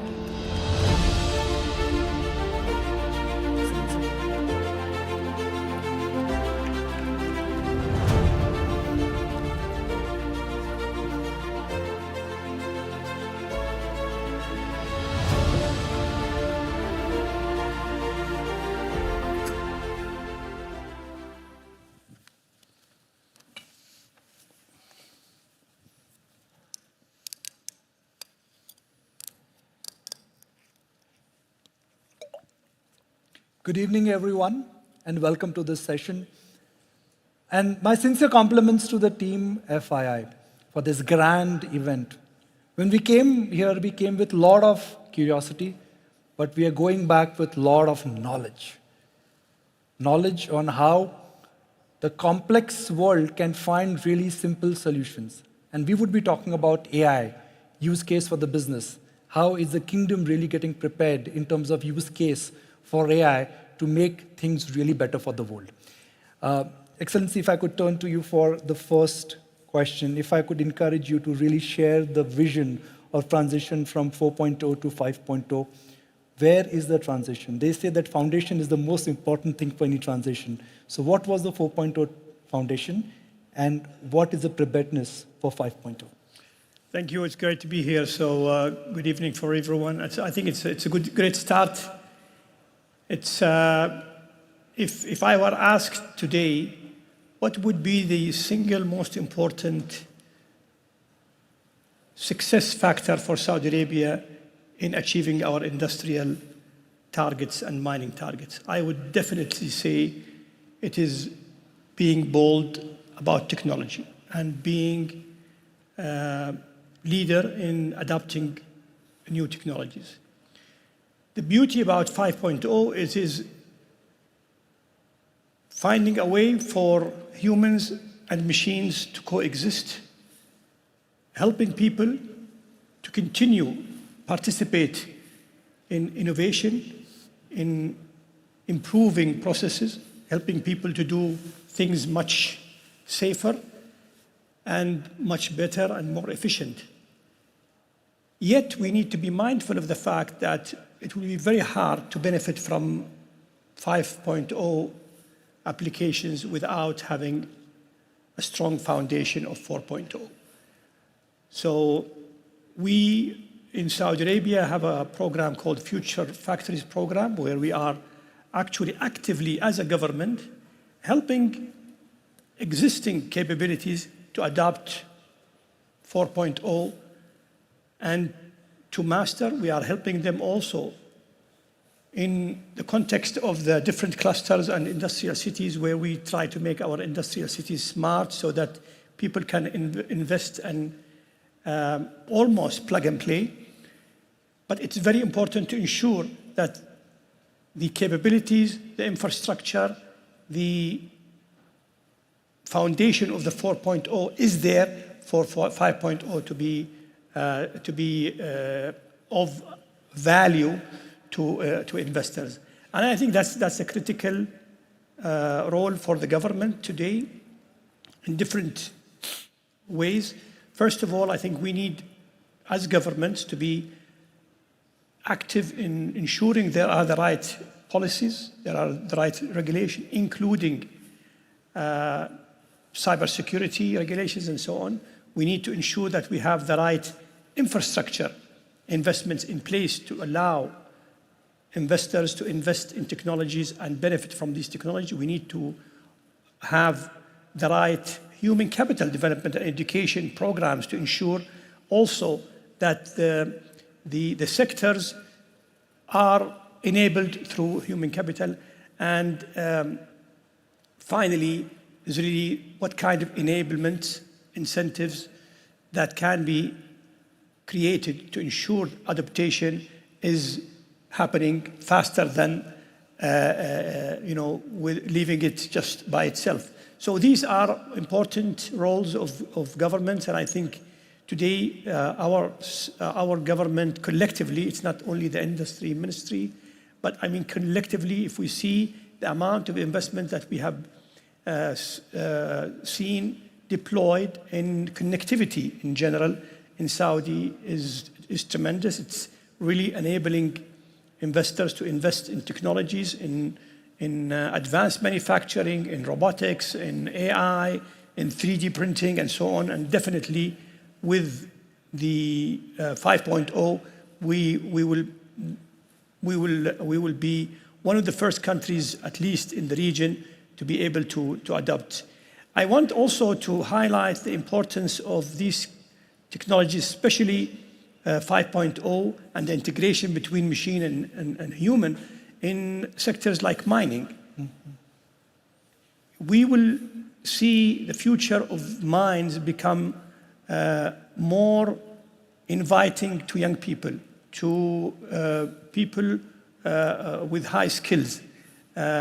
We will see less people in physical mines, where we can have more safer mines, more energy conservative mines or efficient mines, more environmentally friendly mines, and more efficient output of mines. So all of this collectively will definitely by itself be an industry by itself, where we invite people solution providers, technology providers to come to Saudi, explore the opportunities, test new technologies, and even I believe Saudi Arabia would be a great home for proof of concept for many ideas to come, both in industry, mining, healthcare, energy, and so on and so forth. So, Excellency, if I could request you to share a timeline with us that when this entire transition from 4.0 to 5.0 will be fully implemented, and what kind of productivity gains you think the kingdom will benefit because of this? Well, I have to share, a challenge that we have been facing since we launched the Future Factory program, and I think the colleagues here are the right people to talk about it. But scaling up is a challenge. We have to also address this challenge. How can we, as a country, it's easy to take one plant and do the necessary work, but for the ambitious program of 4,000 factories, it's a more difficult. So I seek the help of this gentleman to work with us in scaling up the solution. I'm sure that if we put our heads together, we will find a solution. One thing we are betting on in Saudi is the young generation. They are actually very receptive of these technologies. They are able to understand them. They are able even to improve in some of the technologies. So I believe that with our partners here, we will be able to resolve this challenge. You've given me the cue for my next question, which is that how do you think IBM can really help the kingdom in implementation of this vision? And are there any regulatory hurdles which really need to be addressed? Yeah, thank you for the question, and it's an honor to be here. Let me start with the regulatory piece. I think regulation is really important because that's what everybody's trying to figure out. How is AI going to be regulated? And I think the key part here is to make sure that the use case gets regulated. If you think about AI, it's got three main parts. There's the data, and I think everybody believes that data has to be protected and there have to be regulations there. There's the technology that would sit in the middle, and that technology is going to continue to evolve and change. But then there is the use case that's there. And if you think about the use cases, many people may have used some sort of navigation to get here today. And that navigation might have given you a wrong turn and you might be 5 minutes late. That's okay. But if you think about a use case in AI that has a life-changing medical decision or influencing credit or loans or things like that, those use cases need to be where the regulation is, and it's important for clear regulations to be put across governments. What is crystal clear is that the kingdom is so invested in this and is in a unique position to really drive forward leadership in AI. And we've been in the kingdom since 1947, and we've got a long history here, and we see the potential. And that's why we're doing things like opening a software lab here in the kingdom, in Riyadh, that is developing sustainability and data and AI software, not for the kingdom, but for the whole world. But it has the great input that the kingdom is giving into that software. We're opening up a delivery center in Al-Baha in the south and partnering with the university down there to make sure that we're taking the skills from the graduates and putting it into our delivery center to really advance what's going on. Because as His Excellency talked about, it's really about making sure we've got the people to do this. And the people, if you look at it today, shelf life of technology skills is roughly 3 years, maybe a little under. So there's got to be current, regular updating of skills to make it possible. And we're seeing that across the kingdom. So there's a huge opportunity here. So what kind of investments would you be doing in the kingdom? Well, as I mentioned, we would like to know more about the investments you're doing here. Yeah, well, as I mentioned, this year we just opened in the last couple of months, we opened a software development lab, global software development. We're investing in skilling over 30 million people by 2030 with a big piece of that here. We're opening the delivery lab in the south, the delivery center in the south. We're having conversations about innovation center that we would open up here. There's a lot of work we're doing, and we're continually growing our team here in the kingdom as we've got a regional headquarters here based in Riyadh, and really making sure that we're delivering the best that we can to the kingdom so that the growth can continue to occur. Peter, the AI revolution has been compared to the industrial revolution and what internet did and how social media has changed distribution. How much of this opinion about AI is buzz and how much of that is reality? Thanks for the question. First of all, I think AI is going to be bigger than the World Wide Web. And we're just at the beginning of that in multitude of applications. But let me maybe talk about some of our own experience and come to the point of how can we scale some of the things in the Industrial Revolution 5.0, because the scaling is not simple. First of all, I think it needs to make financial sense for the company to scale. You don't do something just to say, I've done some AI, and but where's the benefit? So I want to see the benefit.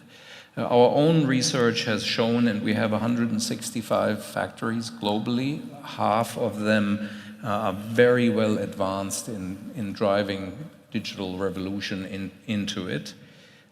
One of the things we found out, number one, is 60+% of the data that we have in our own facilities is unused. In fact, the value in general in the industry is 68%, research has shown.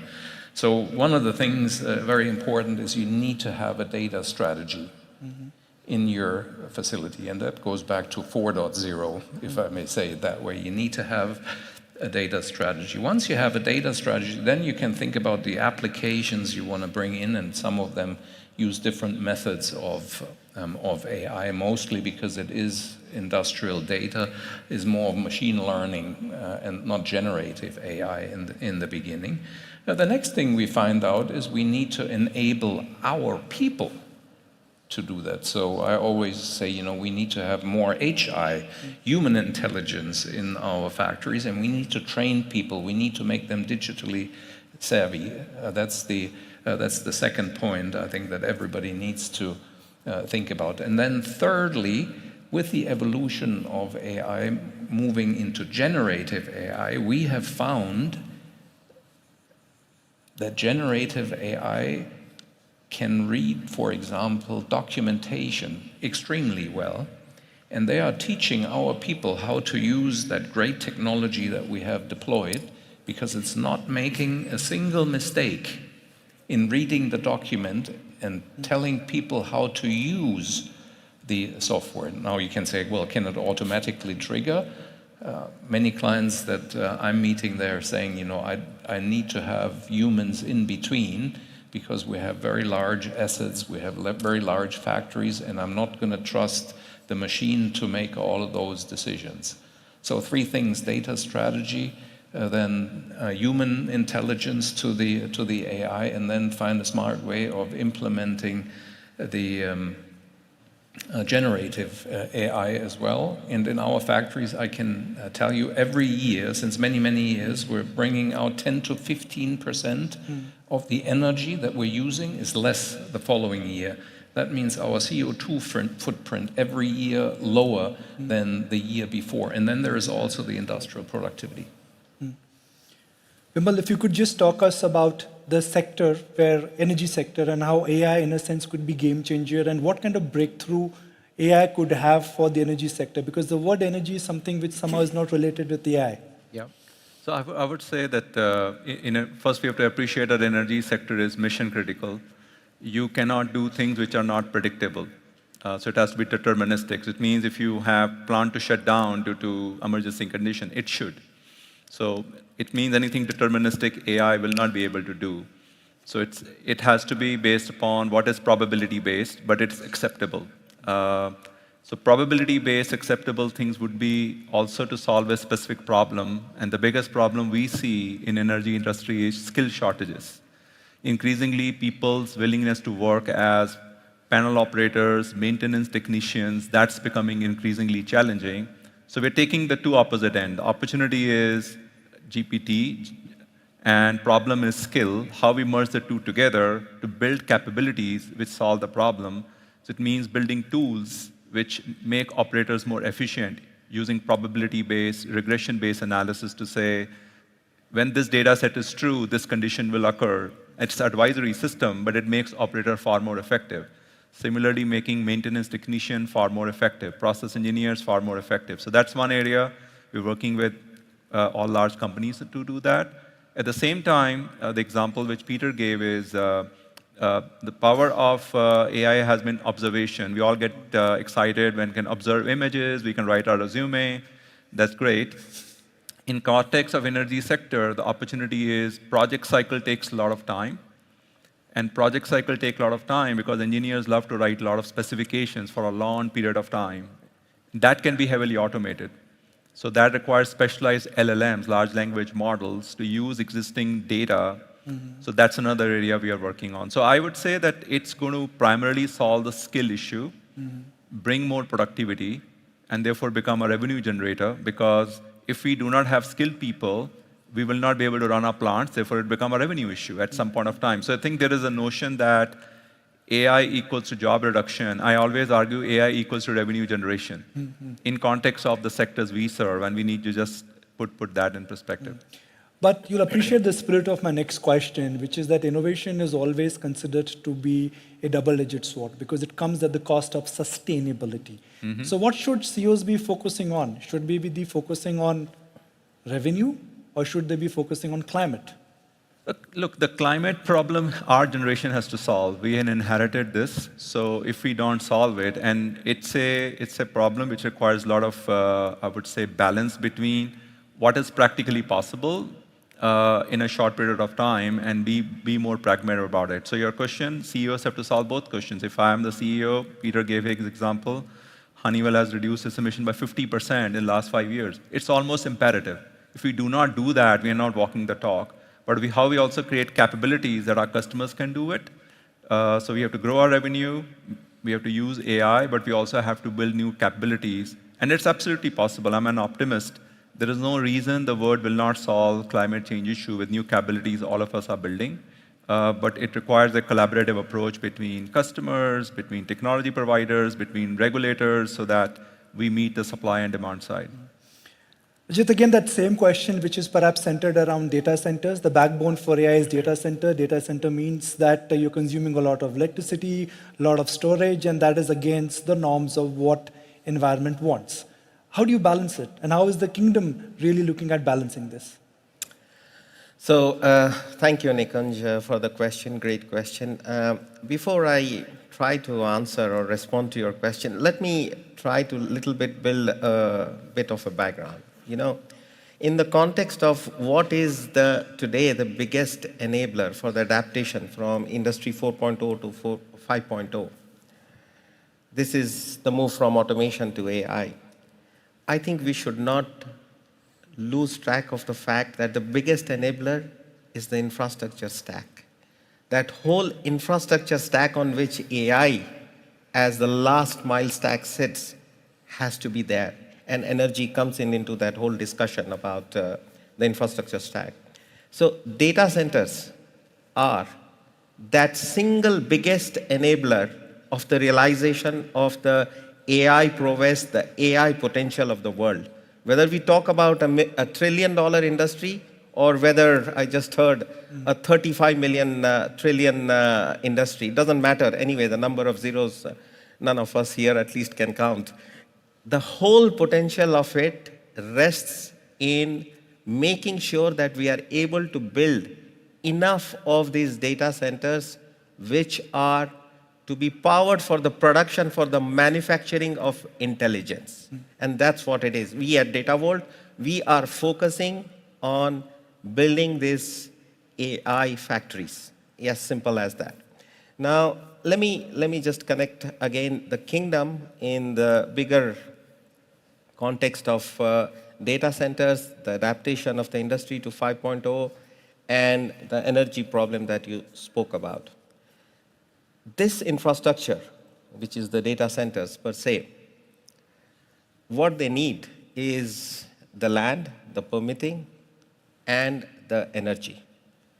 Today, we are so privileged that the kingdom has established itself as the green energy capital of the world. This is the only country in the world today, every year producing 10 gigawatts of green energy. Wow. People are talking, but the political will and the leadership of this country has already graduated this country to produce 10 gigawatts of green energy per year. And let me add the icing on the cake.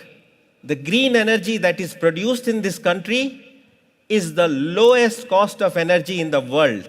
1 cent, 1.04 cent for utility scale green energy in the world. Nowhere in the world we have seen this. It is all a question of now harnessing this energy, the lowest cost production of the energy, in order to produce, that is to move from LCOE, the lowest cost of energy, to LCC, the lowest cost of computing, which is what is going to open the entire AI industry for the world. Wow. And this is the time now for the world to come to the kingdom and immediately realize the potential of AI by building these mega data centers, by building these super campuses, by building what I would call as the AI factories of the world. You know, you brilliantly articulated all my questions into one answer, but as an anchor, I will always have one more question. Sure. So my last question, and would request for a brief answer, is that if the vision of the kingdom is to be the AI capital of the world or the data capital of the world, there's always a whole issue of data security. How will that move? A quick 30-second answer. So look, data sovereignty in itself, I mean, from a regulation perspective also is a very important topic. But the important thing here is that we all need to make sure, first of all, the AI factories are not just for the kingdom. The AI factories are the factories for the world. Just like we all made China the manufacturing factory of the world, or the manufacturing breadbasket of the world in the last 20 years. Now is the time to make the kingdom the AI manufacturing base of the world. Right. And I think in this context, what is important to understand is that we can very quickly graduate into this. And yeah, I think the elements that are out there are very conducive. We just need to act very quickly. The connectivity exists for the kingdom. It has some of the best landing stations. The subsea cables are all there. Again, part of Vision 2030. You see, the kingdom in the last 8 years has been putting all the fundamental enabling blocks out there. It is now the time for all of them to come together. They did it for the energy sector in terms of the pure play production of green power. They will have to do this now very quickly together by bringing all of these elements together. And lo and behold, we will have these AI factories coming up one after the other. So we've got about 2 minutes left. Excellency, can I go back this message when I go back home for our audience and the audience here and those who would be watching online, that the kingdom now is getting ready not for an incremental growth, but for a transformational change? Absolutely, and thank you for our colleague. I mean, I think he said it all. What we are doing today in Saudi Arabia is really looking at every aspect of cost, making sure that our country is competitive in each and every one of the components of cost. And definitely energy is a key component. Yeah, Saudi Arabia is going to be an industrial powerhouse and also a great logistic hub. Today, it is very hard to find a country that has this great mix of natural resources, energy competitiveness, great location, stability, both politically and financially, and great infrastructure, physical and digital, and above all, great people, young, energetic, willing to participate and work hard for everybody. Jonathan, in one line, if you have to really say the key takeaway for you from the summit, what would that be in one line? As the world of AI changes from where it is today, the hype cycle and people starting to put their toes in the water on it, to assistance, and then to the agentic world of AI, the kingdom is clearly going to be a leader and driving the change around the world. The clock's ticking, and I've shamelessly extended my time. But I'll just take the moment to thank all of you for joining the panel. And if I may add, Excellency, it's our first visit as Time Network to this lovely country. We're touched with the warmth, the hospitality, and the love and the affection we've got. So when you mention people, I guess any country is all about people and culture, and that is what we're experiencing. So thank you for hosting us, and thank you to the audience, and thank you for the house for just being here. Thank you very much. Such a pleasure, and honor is all ours. Thank you very much. Thank you.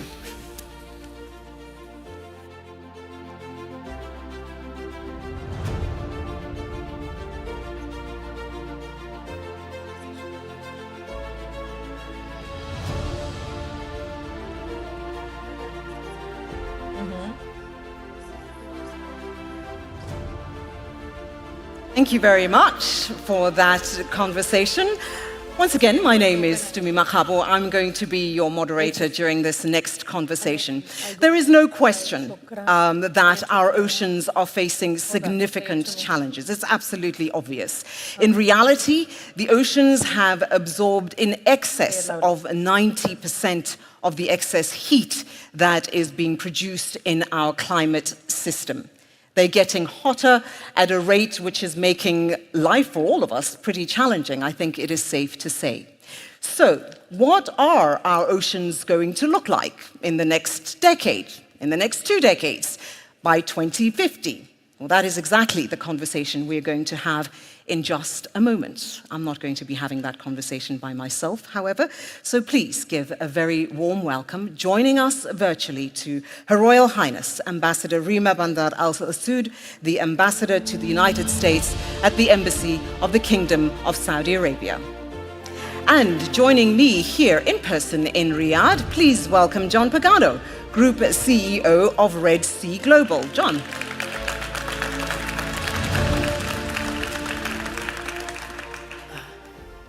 Good to have you join this conversation. I'm sorry that it sounded so very much disturbing, the numbers that I was giving, but in reality, it is seriously concerning. And the question is not a frivolous one to ask, whether indeed our ocean economy will survive the next industrial revolution. When we look at what is happening, some would argue no. But let's take a closer look at that and what exactly it means. What exactly is it going to take for the ocean economy not just to survive, but to thrive? Princess Rima? Oh, thank you. Well, first of all, thank you for having me here today. As some of you may know, we've launched an initiative in partnership with the FII called The Wave, and that's exactly what we're trying to look at. Today, we all know that the health of our planet and our oceans and our ecosystems are all connected to our well-being. And it's taken us a while to realize that. But we also know that regenerating marine and coastal ecosystems and the economies are an essential part of the health of this planet, and they can't be pulled apart.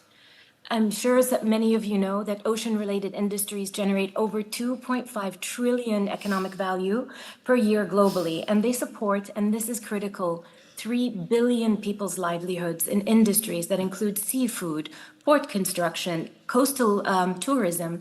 And I believe that we are looking at potential just growth in these economies, but we have to look at it through the lens of, yes, we can, and we can grow them, but not at the expense of the ocean.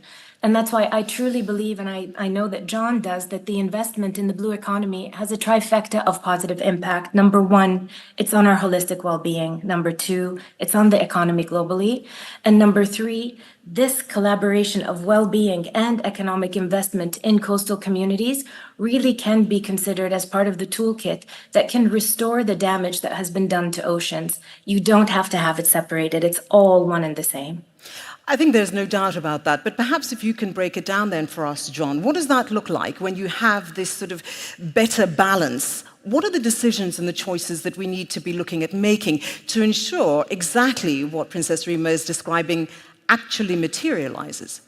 Well, I think you have to start with, I mean, the oceans are in desperate need of rehabilitation. I think we've taken the oceans for far too long for granted, and I think we need to look beyond sustainability. I often say that sustainability is no longer enough, and we need to regenerate our planet.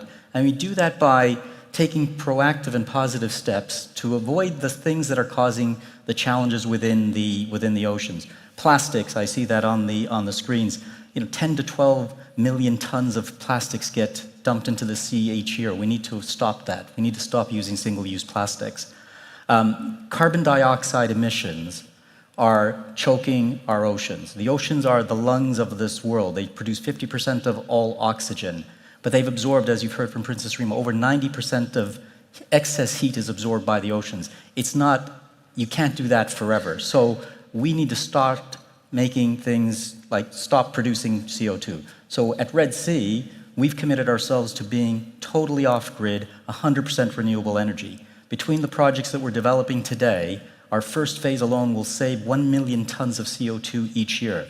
When we complete the project, 5 million tons of CO2 will not be emitted into the atmosphere, which therefore doesn't end up in the oceans. That's the equivalent of taking 2 million cars off the roads, or 6,500 trips between the Red Sea and London. So those are the kinds of things that we need to do to pull into action, to start taking positive steps to regenerate our oceans. What of this question that comes up so very often? We don't necessarily know how impactful the ocean is going to be in terms of sustainability. So the minerals that we can extract, the water that we can use for hydroelectric power, and all of these things which directly impact the ocean. But we don't necessarily know what impact it has on the life in the ocean, but resources are a question. There's this tug of war, if you will, which is happening. In your view, how do we better balance that? Is that for me? Yes. Well, I think we need to use a lot of what we know. We learn the lessons of the past, and we also need to be smart about how we develop things in the future. I think we have much more tools at our disposal to really study things more definitively before you actually execute. So for us, when we started our developments, we didn't start in the traditional fashion of just crashing ahead. We actually brought science into the equation first. So with science, we can study the resources that are available. I think one of the interesting facts, I don't know that many people know, we know more about outer space than we do about our oceans. So the oceans is the next frontier, and that's an area of great potential for the future. The more we learn about our oceans, the more we'll discover about the potential resources that are going to be at our disposal. But we need to do things ultimately in a sustainable manner that ultimately preserves that precious ecosystem. As Princess Rima said, 3 billion people rely on the oceans for their livelihoods. Thank you for that segue. It's like you're reading my mind or something. Princess Rima, if I can come to you, you mentioned exactly that. How many people are directly dependent on our oceans? The reality, once again, is that even though we recognize it as a resource, we need to do better and think differently. What is it that we need to be thinking differently, or how do we need to be thinking differently about preserving those livelihoods while at the same time taking care of the environmental heritage? So just to be clear, I am not a scientist. I'm simply someone who wants to retire by the ocean, and that's where my passion for this comes. But when I looked at this and I studied the problem, you have 3 groups that inherently seem to think they have nothing to do with each other: the private sector, government, and the NGOs. And I found this bizarre sense of animosity between the 3 who all have the same objective, which is to create jobs, which is to create healthy environments, and to do better for the next generation. And so when we created the Wave, our mindset was, and the question we asked was, how can we bring a concept of radical collaboration to break the silos that these 3 sectors have created around each other? Regulations that don't help businesses thrive are the wrong regulations.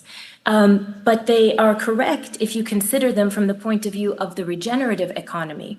And how can we help facilitate businesses to do better, create more jobs, but also be a part of the solution for oceans and coastal communities? Because those 3 billion people, those jobs can be sustainable and they can be enduring because the ocean, the secret of the ocean is it's regenerative. We're just not giving it time. We're abusing it constantly and withdrawing resources from it without giving it the space to breathe and rebuild itself.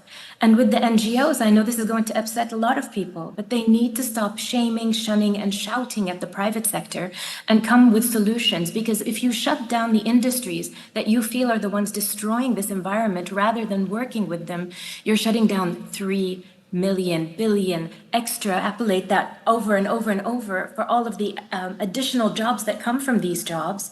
You're taking down industries and people's livelihoods. We can't do that. Shouting, shaming, and shunning people is the wrong methodology, and it's not what we subscribe to. We've found when you go to the private sector and present them with possibilities and solutions, but also show them the benefit to their bottom line, they're the first people that come on board. And my advice to the private sector is just take a step back, call us. We'll help you walk through this, and we'll help you see that your benefit to your bottom line, to your shareholders, will be multiplied if you're part of the pathway of good. If we keep extracting resources, whether they're on land or in the oceans, we're going to have a very sad and sorry situation in this world that there's no amount of millions today that will ease your heart for the damage of tomorrow. And I would ask them to invest in innovation. I would ask them to take the bet on the next generation. I'd ask them to look at what is the support required of the young entrepreneurs to take them out of the box of entrepreneurship and innovation into the box of mainstream businesses. There's so many inspiring stories, but it's time to stop them from being inspiring stories to being realities. And the only way to do that is to create this sense of collaboration, have a sense of radical collaboration, and break the silo. The NGO needs to talk to the private sector respectfully, the private sector needs to look at the NGO respectfully, and the governments need to create the regulations or ease of regulation that allows for innovation and for communities to thrive. What I found interesting, and I think you and I share the desire to retire by the ocean, so I find it interesting that so many people do. So many people want to go and travel to the ocean. And yet, when it comes to choices and decisions that individuals make in their own lives, which can directly negatively impact the oceans, there's almost a lot less consideration. What is the conversation that we need to be having that is not just about NGOs and corporates, but that is about Joe Public, you and me on the street who want to go to the ocean, changing our behavior, which will drive a different kind of behavior? I'd like you both to address that, but perhaps Princess Rima, if I can begin with you, and then you, John. So we've lost, I think, a sense of community and accountability for personal behavior, and that breaks my heart. Every action we make has an impact on someone. It has the displacement of something. And I firmly believe in collective action and community engagement and narrative building where people feel a sense of ownership. We look around as if everything is meant to be ours. Nothing is ours. We have a responsibility, and it goes back to education and school systems. We have to understand where we started. The concept of collective well-being, interconnected health. What happens in the ocean impacts the sea, impacts the individual. But who is the catalyst for all of this? It's us. People, individuals. It's how we raise our children. It's the conversations we have in the workplace. It's the behaviors that we exhibit. So it does start from the top. Yes, it does involve government with mandates. Yes, it does involve the CEO of the company for the culture of the company, but it involves the mother and the father at home to teach that child the value of the environment and the lived environment around them. We don't do that anymore. We are so focused on these machines and artificial intelligence and all these flashy, wonderful things of the future. But ladies and gentlemen, it'll be worth nothing if we have nothing to stand on, if the air we breathe isn't clean, if the water we drink isn't clean, and if the environment around us is damaged. There is no amount of technology that can bring it back. I am imploring you, it is in your hands, it is in my hands. Educate your children. Go out, walk, breathe, swim, appreciate it, because if you don't, you won't know what you're missing and you won't know what you're destroying. John? I don't know what you're going to say after that, but we're going to let you try. Well, look, I absolutely agree with Princess Rima, and we're totally aligned on that. Look, I think our children are going to teach us what we need to do. I fully subscribe to the fact that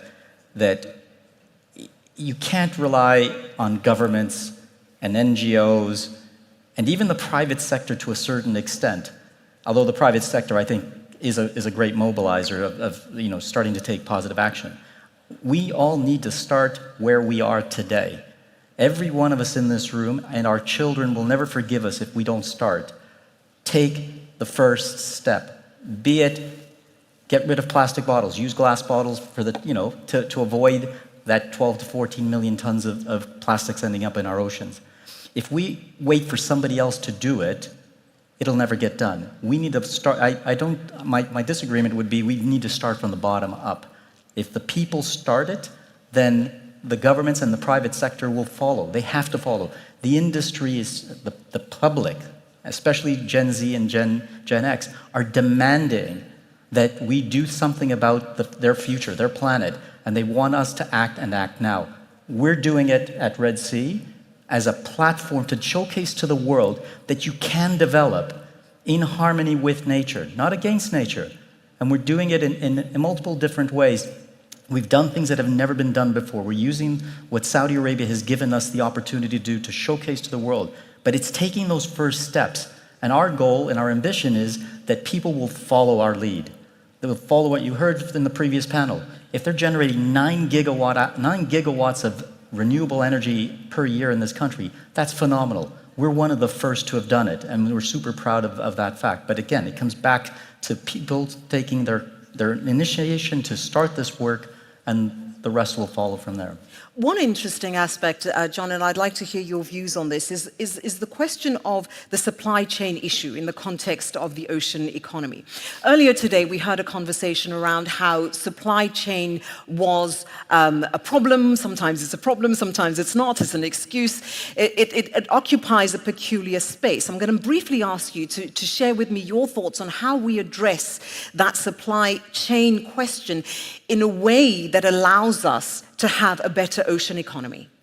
Well, again, I think Princess Rima alluded to it. We can't continue to take out of the ocean because it's not a never-ending supply. We need to be much more, strategic in the way we fish our oceans. I mean, seafood is obviously, it creates proteins for 1 billion people a year, and it has the potential to feed many more. But we have to fish sustainably. We need to stop, killing additional fish through the course of capturing one fish because of the nets that we use and so on. So I think we just have to be much more responsible, and like we have sustainable forestry. If we pursued timber the way it has typically been done, you just cut down all the trees, you have no trees left. But we've learned over time that if you do it in a sequence, that you cut down trees in one location, you plant the new ones, and over the 60-year cycle that it takes a tree to grow, you've got a forest still there. And I think we need to adapt the same approach within the oceans. Princess Rima, I'm going to come to you because I believe that there is something that you would like to share with us, so you have our attention. Thank you. Well, first, I'd like to recognize a few people in the audience who really are the inspiration and driving force behind the work that I do. Alexandra Cousteau, who opened my eyes to the ocean and is our advisor and just a dear friend. Professor Carlos Duarte, Ralph Shami, and the whole Wave team, and Prince Sultan, who really have been the guiding force for what we hope to present to you today. And so I'm honored to present to you Ocean Central, which is a new digital platform that the Wave with FII have been working on. We've worked with an amazing organization, and Dan Hammers, I hope, in the audience, and will wave his hand for anyone who needs a genius. He's in the room. But I believe we're at a pivotal moment in history where the decisions that we make for our oceans today are really going to shape the future of our planet. And that we believe the ocean is vital to the global economy and for our collective well-being. And while the challenges before us, they are immense, from rising seas to plastic pollution and overfishing, as John just mentioned, and the devastating loss of over 50% of marine life. So today, we're not about dwelling on these challenges. We're focused on the solutions, and we're focused on the positive impact that we could have. And while the global initiatives are setting ambitious targets to regenerate a thriving ocean, what we feel has been missing is a clear view of what this journey is and a true picture of the progress. And so WAVE has developed Ocean Central to provide that clarity. And we've been harnessing the power of cutting-edge technology, data science, and Ocean Central, powered by FII, is going to convene the best available ocean data to track progress, and we hope to drive collaboration and collaborative action towards ocean conservation and restoration efforts. This platform will bring together not just ocean data, but science, design, storytelling, and strategy into a unified experience that's aimed at driving actions. And so while other platforms do focus on gathering data, what we hope to do is to integrate global ocean targets with these data sets and offer accessible, user-friendly experiences to understand the evolving state of the ocean.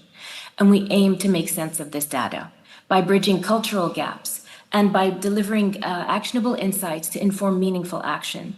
So from our point of view, Ocean Central is more than a data tool. We're creating a collaborative space where businesses, governments, scientists, and citizens can come together to contribute to the oceans. But the key here is your contribution.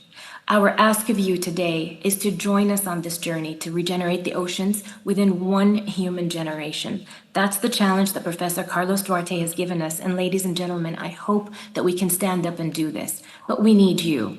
Today's launch tells us that there's so much that we need to uncover and understand about the oceans. And we need the scientific community to join us, industry to join us, business leaders and individuals who care about our oceans, and to help fill these critical gaps. And so, ladies and gentlemen, together, I hope that we build a collective understanding of ocean health and help to ensure a thriving ocean by 2050. Thank you.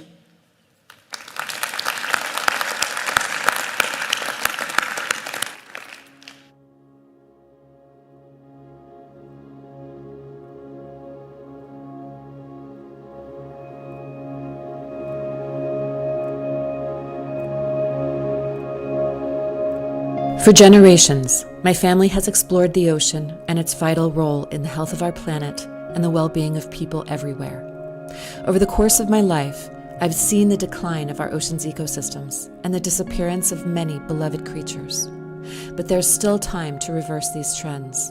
By leveraging cutting-edge technology and turning data into accessible insights, we can work together to restore the ocean's abundance in one human generation. This is the vision driving Ocean Central. We believe that it's possible to regenerate the oceans within one human generation. But for me, it has always been a source of frustration that nobody's tracking how we are progressing towards that goal, how we are progressing in activating the wedges of action that are needed to achieve these goals, and how the ocean is responding to those actions. This is why WAVE has created Ocean Central, to be able to share with the world a tracking device that is going to inform how are we progressing and activating the policies and actions required to rebuild the abundance of life, and how the ocean ecosystem is responding to those efforts. We also in Ocean Central have identified a number of data gaps that need to be addressed to be able to have a complete tracking of the ocean ecosystem health and response, and we encourage partnerships to be able to address those goals. So we celebrate the fact that we can now measure and we can now track our efforts to rebuild the abundance of life in the oceans. The ocean is a key driver of the global economy, supporting industries from shipping to tourism. Innovation and investment are critical, not only for addressing ocean challenges, but for unlocking the vast economic opportunities that ocean regeneration presents. Ocean Central has the potential to inform data-driven decision-making, empowering business leaders, policymakers, and organizations worldwide to protect assets and drive transformative change. Ocean Central by WAVE is more than a data hub. It's a platform designed to evolve with technology and foster global collaboration. We track milestones for 2030 and 2050, translating data into stories that make ocean health relevant for everyone. Recognizing the urgent need for accessible ocean data, WAVE has made this platform a priority. As we move forward, we will expand data coverage, global initiatives, and partnerships. Ocean Central is a collective effort, and this launch is just the beginning. Join us in shaping the future for ocean health at oceancentral.org.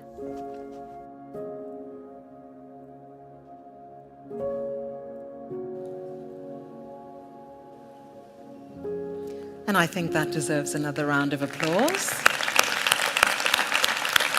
Not just ambitious, but inspiring as well.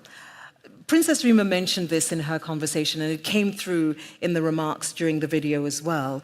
There is a partnership required, and it is a holistic partnership, no doubt. How do we begin to make sure that that happens, perhaps in 2 steps, as we say goodbye and end this conversation, John? Well, I think it starts with acknowledging that there's a problem and we need to do something about it. And you need governments, NGOs to work alongside the private sector. If you don't have that collaboration and everybody working with the same goal in mind, I don't think we accomplish anything. So I think that's key to really unlocking everything. I think Saudi Arabia is really leading the way in that regard. We've done more in this place than I've seen done anywhere else in the world in terms of promoting, sustainable practices, renewable energy, and obviously acknowledging the importance of our oceans. John, it's been a pleasure. We have to leave it there because we're completely out of time. Otherwise, we could talk for another 30 minutes. Thank you so very much. And of course, to Her Royal Highness as well, and all the hard work that you're both doing. We appreciate it very much. A round of applause for them. Thank you. And also coming up next is Diana Brady, renowned business journalist who is now at Fortune, for the next conversation. Ladies and gentlemen, a round of applause for her. Thank you.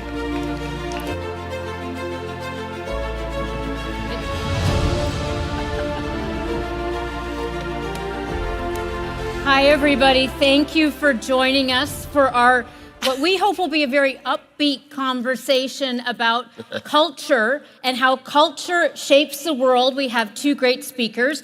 To my immediate left, Dr. Catherine Fleming, who is President and CEO of the Getty Trust, and Noah Horowitz, CEO of Art Basel. Raise your hand who needs money here. No, I'm kidding. But I think one of the things that I think is fascinating about investing in culture, I'm going to start with Art Basel, actually, is much like Silicon Valley, everybody tries to replicate what you've done, Noah. And I think we know that many investments in culture punch below their weight. So why do you think that is? Well, I think in the end, there's a lot of ways of investing in culture. A lot of things get over-consultanted, right? You have to follow artists. And that's how we built our business. I'm pretty sure that's how the Getty built its foundations. And it's very easy to lose track of that in a world of strategy, top-down, government-led policy, and all these great things. But I think fundamentally, following artists is the easiest and surest path to success, but also a very easy thing to overlook with so much money on the table, so many ideas and ambition through and through. What about for you? Because I'm sure a lot of people also want you to partner and such. Tell me a little bit about what you think often doesn't work. What doesn't work in a partnership is when one side wants money and the other side has it. What does work in a partnership is when there are things on both sides that each side needs, and then organically out of that some third thing evolves. One of the things I think to anchor the conversation, let's talk about your mission and purpose. People might know, I'll start with you, Noah. People know what Art Basel is, perhaps, but give us a little bit of a sense of its evolution and kind of where it's going next. Yeah, I think people are broadly familiar with what Art Basel is. I'm not actually sure that a lot of people know what Art Basel is, interestingly.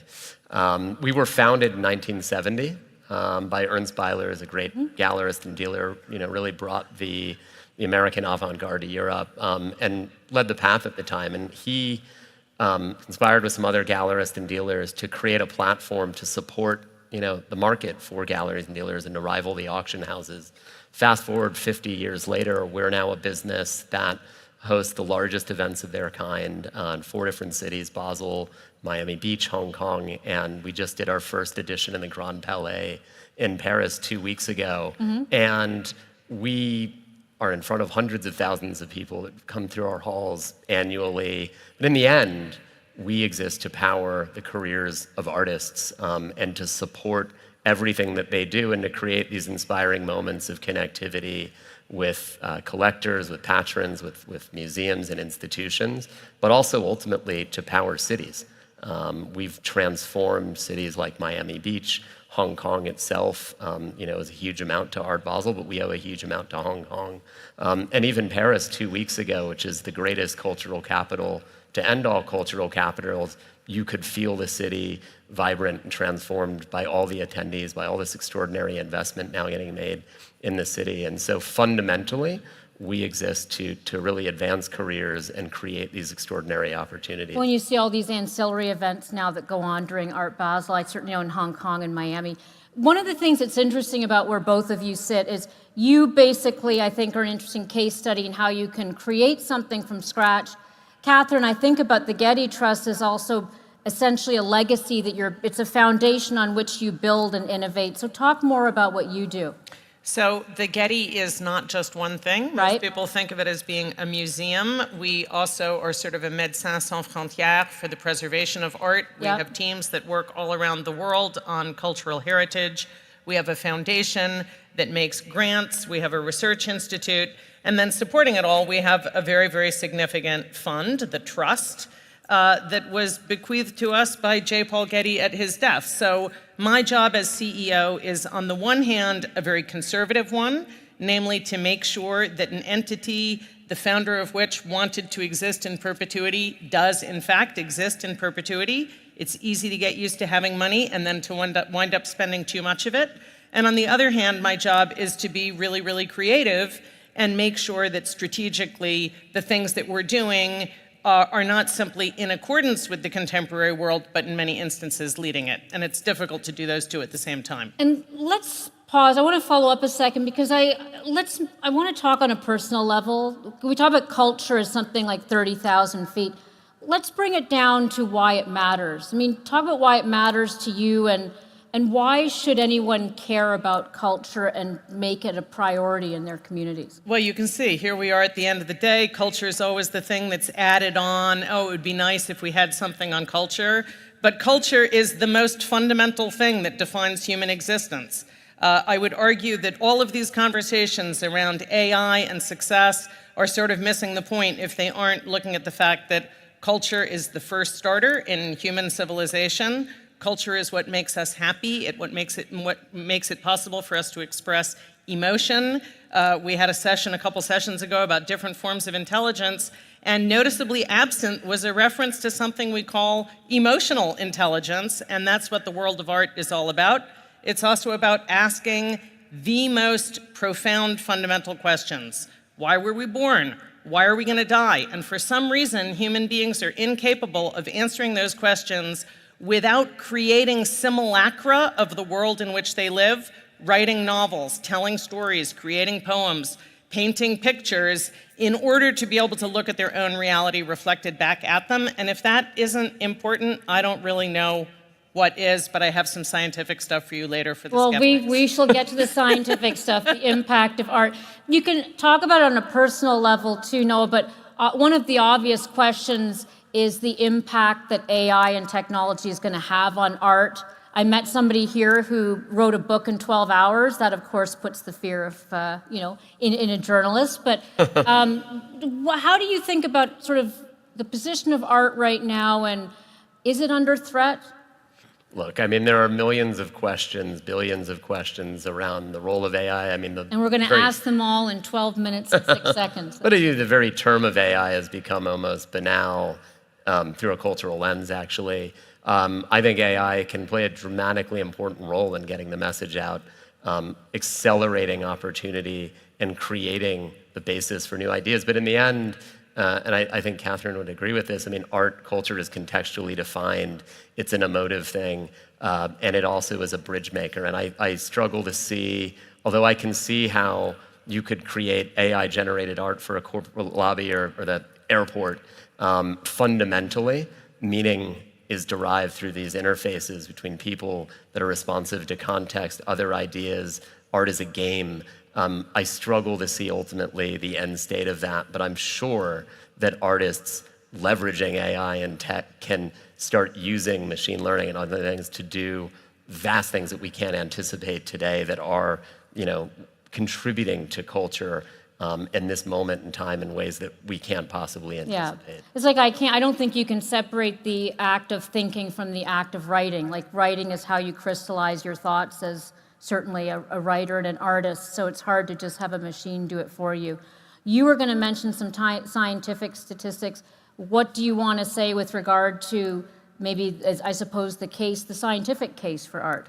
Well, people aren't aware of it. People think investing in art is like investing in a market. In some contexts it is investing in a market. You want to sell at a higher price than you bought. But we're just starting to realize that art has all sorts of other knock-on effects on the economy. There's something called the prescriptive art movement, which recognizes the fact that viewing art is literally good for your health. All of you, all 7 of you who get up in the morning and go to the gym because you think it's good for your health, or you take a supplement, or you know that you need to chill out or not be on your computer at night. All of these things that you do that you know are good for you, looking at art is one of them. We know that when you're looking at art, it reduces your blood pressure, for instance. We know that you get an endorphin rush when you're in an art space, and this is something that is just starting to be explored now. Doctors are starting to literally prescribe art viewing to their patients, and this is just the very, very beginning, I think, of our understanding of the extent to which culture is a fundamental human need, and institutions such as ours, we ourselves haven't been aware of the fact that one of the things that we're doing is meeting this really fundamental human need, and that's super exciting to me. I'm going to ask my insurer to write off my next ticket to Art Basel, but to talk about how do you think about it on a personal level too, because you came from Sotheby's, your life has been immersed in art. How does it resonate with you? Well, look, it's a path I chose, right? Because of deep curiosity and culture, context. Fundamentally, I came to this world through the basic baseline question of how value is created. Like, why is one thing valuable and something not? How does something sustain value? All these extraordinary things that we see in institutions, museums, how do you collect them? Are you buying an object? Are you buying an idea? All of that, to me, is just fundamentally interesting. Now, leading Art Basel, there's millions of things that we can do as we shape and impact that. Speaking of art and health, I mean, and it's relevant in the Saudi context, and actually in Basel in June at our flagship fair, we worked with the Jameel Art and Health Lab, who's doing and underwriting extraordinarily important research in this realm in partnership with the WHO, with NYU, and we did a panel with them, and there's a lot, to Catherine's point, that I think is going to start emerging in this space as wellness as a very fundamental thing becomes more and more important. But to pick up on the other side of that, one thing that we see with Art Basel is just the extraordinary impact that events like this can have in servicing and developing local ecosystems in the cities in which we operate. And I think there's more and more understanding of the pass-through value that art and culture can be, not just in tourism and retail spend, but in fundamentally shifting people's views of the society in which they live, right? Like, that's very transformationally important. And I think there's an appreciation here, is it Dirya, that we're going to go see, that you want to be preserving the genuine culture of the place that you're in. You're not just importing artists, you're actually preserving. Give me some sense for both of you, and I'll start with you, Noah, of advice on how people partner. I mean, let's talk about some of the partnerships. And I'm actually, instead of necessarily talking about Art Basel, I'd love each of you to talk about something that you admire that's not the realm in which you're in, that you think there's lessons to be had either for how to partner on culture or what you think is sort of an excellent example of this in practice. Well, I think you can look into history to find, some of the great philanthropists of their generation, right? That leaned in, that believed in art and created institutions, whether it's the Rockefellers with MoMA, for me, DIA, I think, which exists in New York, but is also, the great institution to support a lot of land art, art that was made sort of anti-institutionally, but has helped define a lot of, the dialogue over the last many years. And I think in the end, to come back to where we started, one has to follow artists, but you also need a stakeholder at the top that is willing to put their reputation on the line, that's going to make a decision and is okay with being wrong. And I think all of these things are important parts of how culture is defined when we look over time. So I think having a real agency to be right, but also to be wrong, and to stand behind a vision is incredibly and fundamentally important. How about for you? So one of the things that impresses me most are institutions that have figured out that culture is much more than looking at objects in a museum or things on a wall. I would agree with you that DIA is a great example of that. You have outdoor aspects. Crystal Bridges also is another example of it.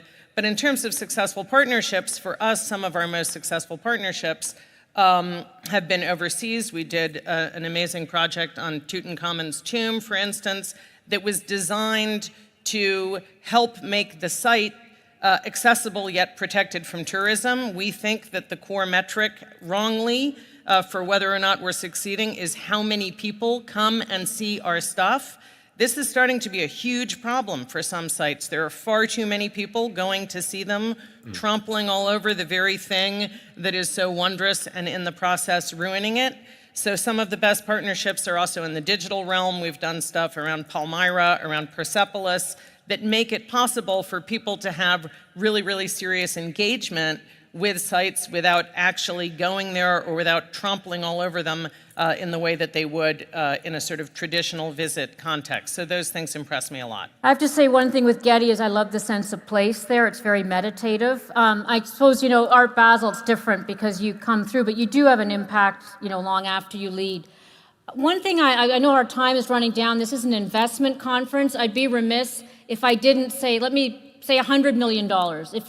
If I were to give you that money, how would each of you deploy it in a way that you think would have a lasting impact that would shape society, since that's what we're talking about? Well, no, I'll go with you first. If you're going to give me $100 million, I'm going to double it because she doesn't need. Oh, she doesn't need your money. Okay. So I'm going to take $200 million. Look, I've started imagining, and we, the business, started imagining, what does Art Basel look like beyond the realm of the fair, right? We're a business that's almost intentionally chaotic to create a moment of urgency, which is important in a market context at a fundamental level.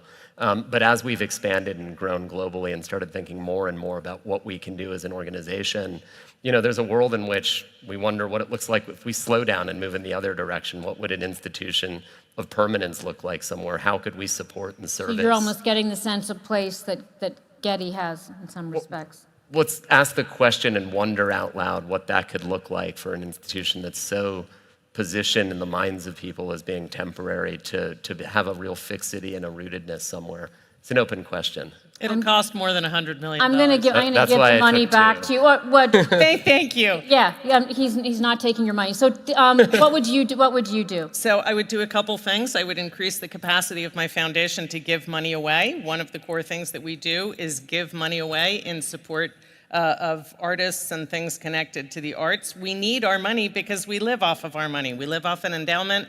Anyone who understands how endowments work will understand that while we look rich on paper, we wouldn't be rich if we spent our money. That's the paradox of having an endowment. But if someone in this room wants to give me $100 million, I will be delighted to put their name on a fabulous new educational facility around art for K through 12 education.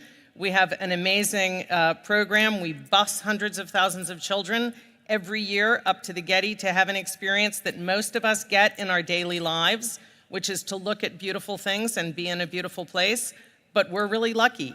We're among the elite. Most people don't have that in their daily lives. So I would use my $100 million, but I'll share some of it with you, Noah. I would use my $100 million to make it possible for more people who don't have that experience now to have it. So I'm going to give each of you some closing thoughts on this with regard to what you want people to take away in terms of how you think about just the overall topic of culture, investing in culture, and the prioritizing of culture as we're talking about development. I'm going to start with you. Yeah, I mean, look, I come from a field of literally studying how money is made in our industry, and of course that's interesting, but culture is much more than an investment and a buy here and sell there. And investment's much more than just money, too. And an investment's a lot more than money. I think for me, as we look at the world, we see the bridging power of art and the pride that local communities can take to rally around. Even being in Riyadh here for a few days, you feel this extraordinary energy and civic pride in what's being created and the rapidity with which it's being created. So I think anything we can do as a society to support that and to create that connectivity builds empathy, it builds opportunity, and I think we as an institution at Art Basel, exist solely to power that and to create more of that. Catherine, last word goes to you. So corny as it sounds, we've been speaking a lot about success. For me, success, a successful life, the success I want my children to have is the success of being happy without inflicting pain on others. And we know that art does just that. It makes people happy, and for the most part, it doesn't inflict pain on others. And I would hope that people would understand, therefore, that culture is really, really core to the most fundamental form of human success. I cannot think of a better place to end than there. Please join me in thanking our two guests, and thank you for joining us for this final session. Thanks very much. Thank you, Mary.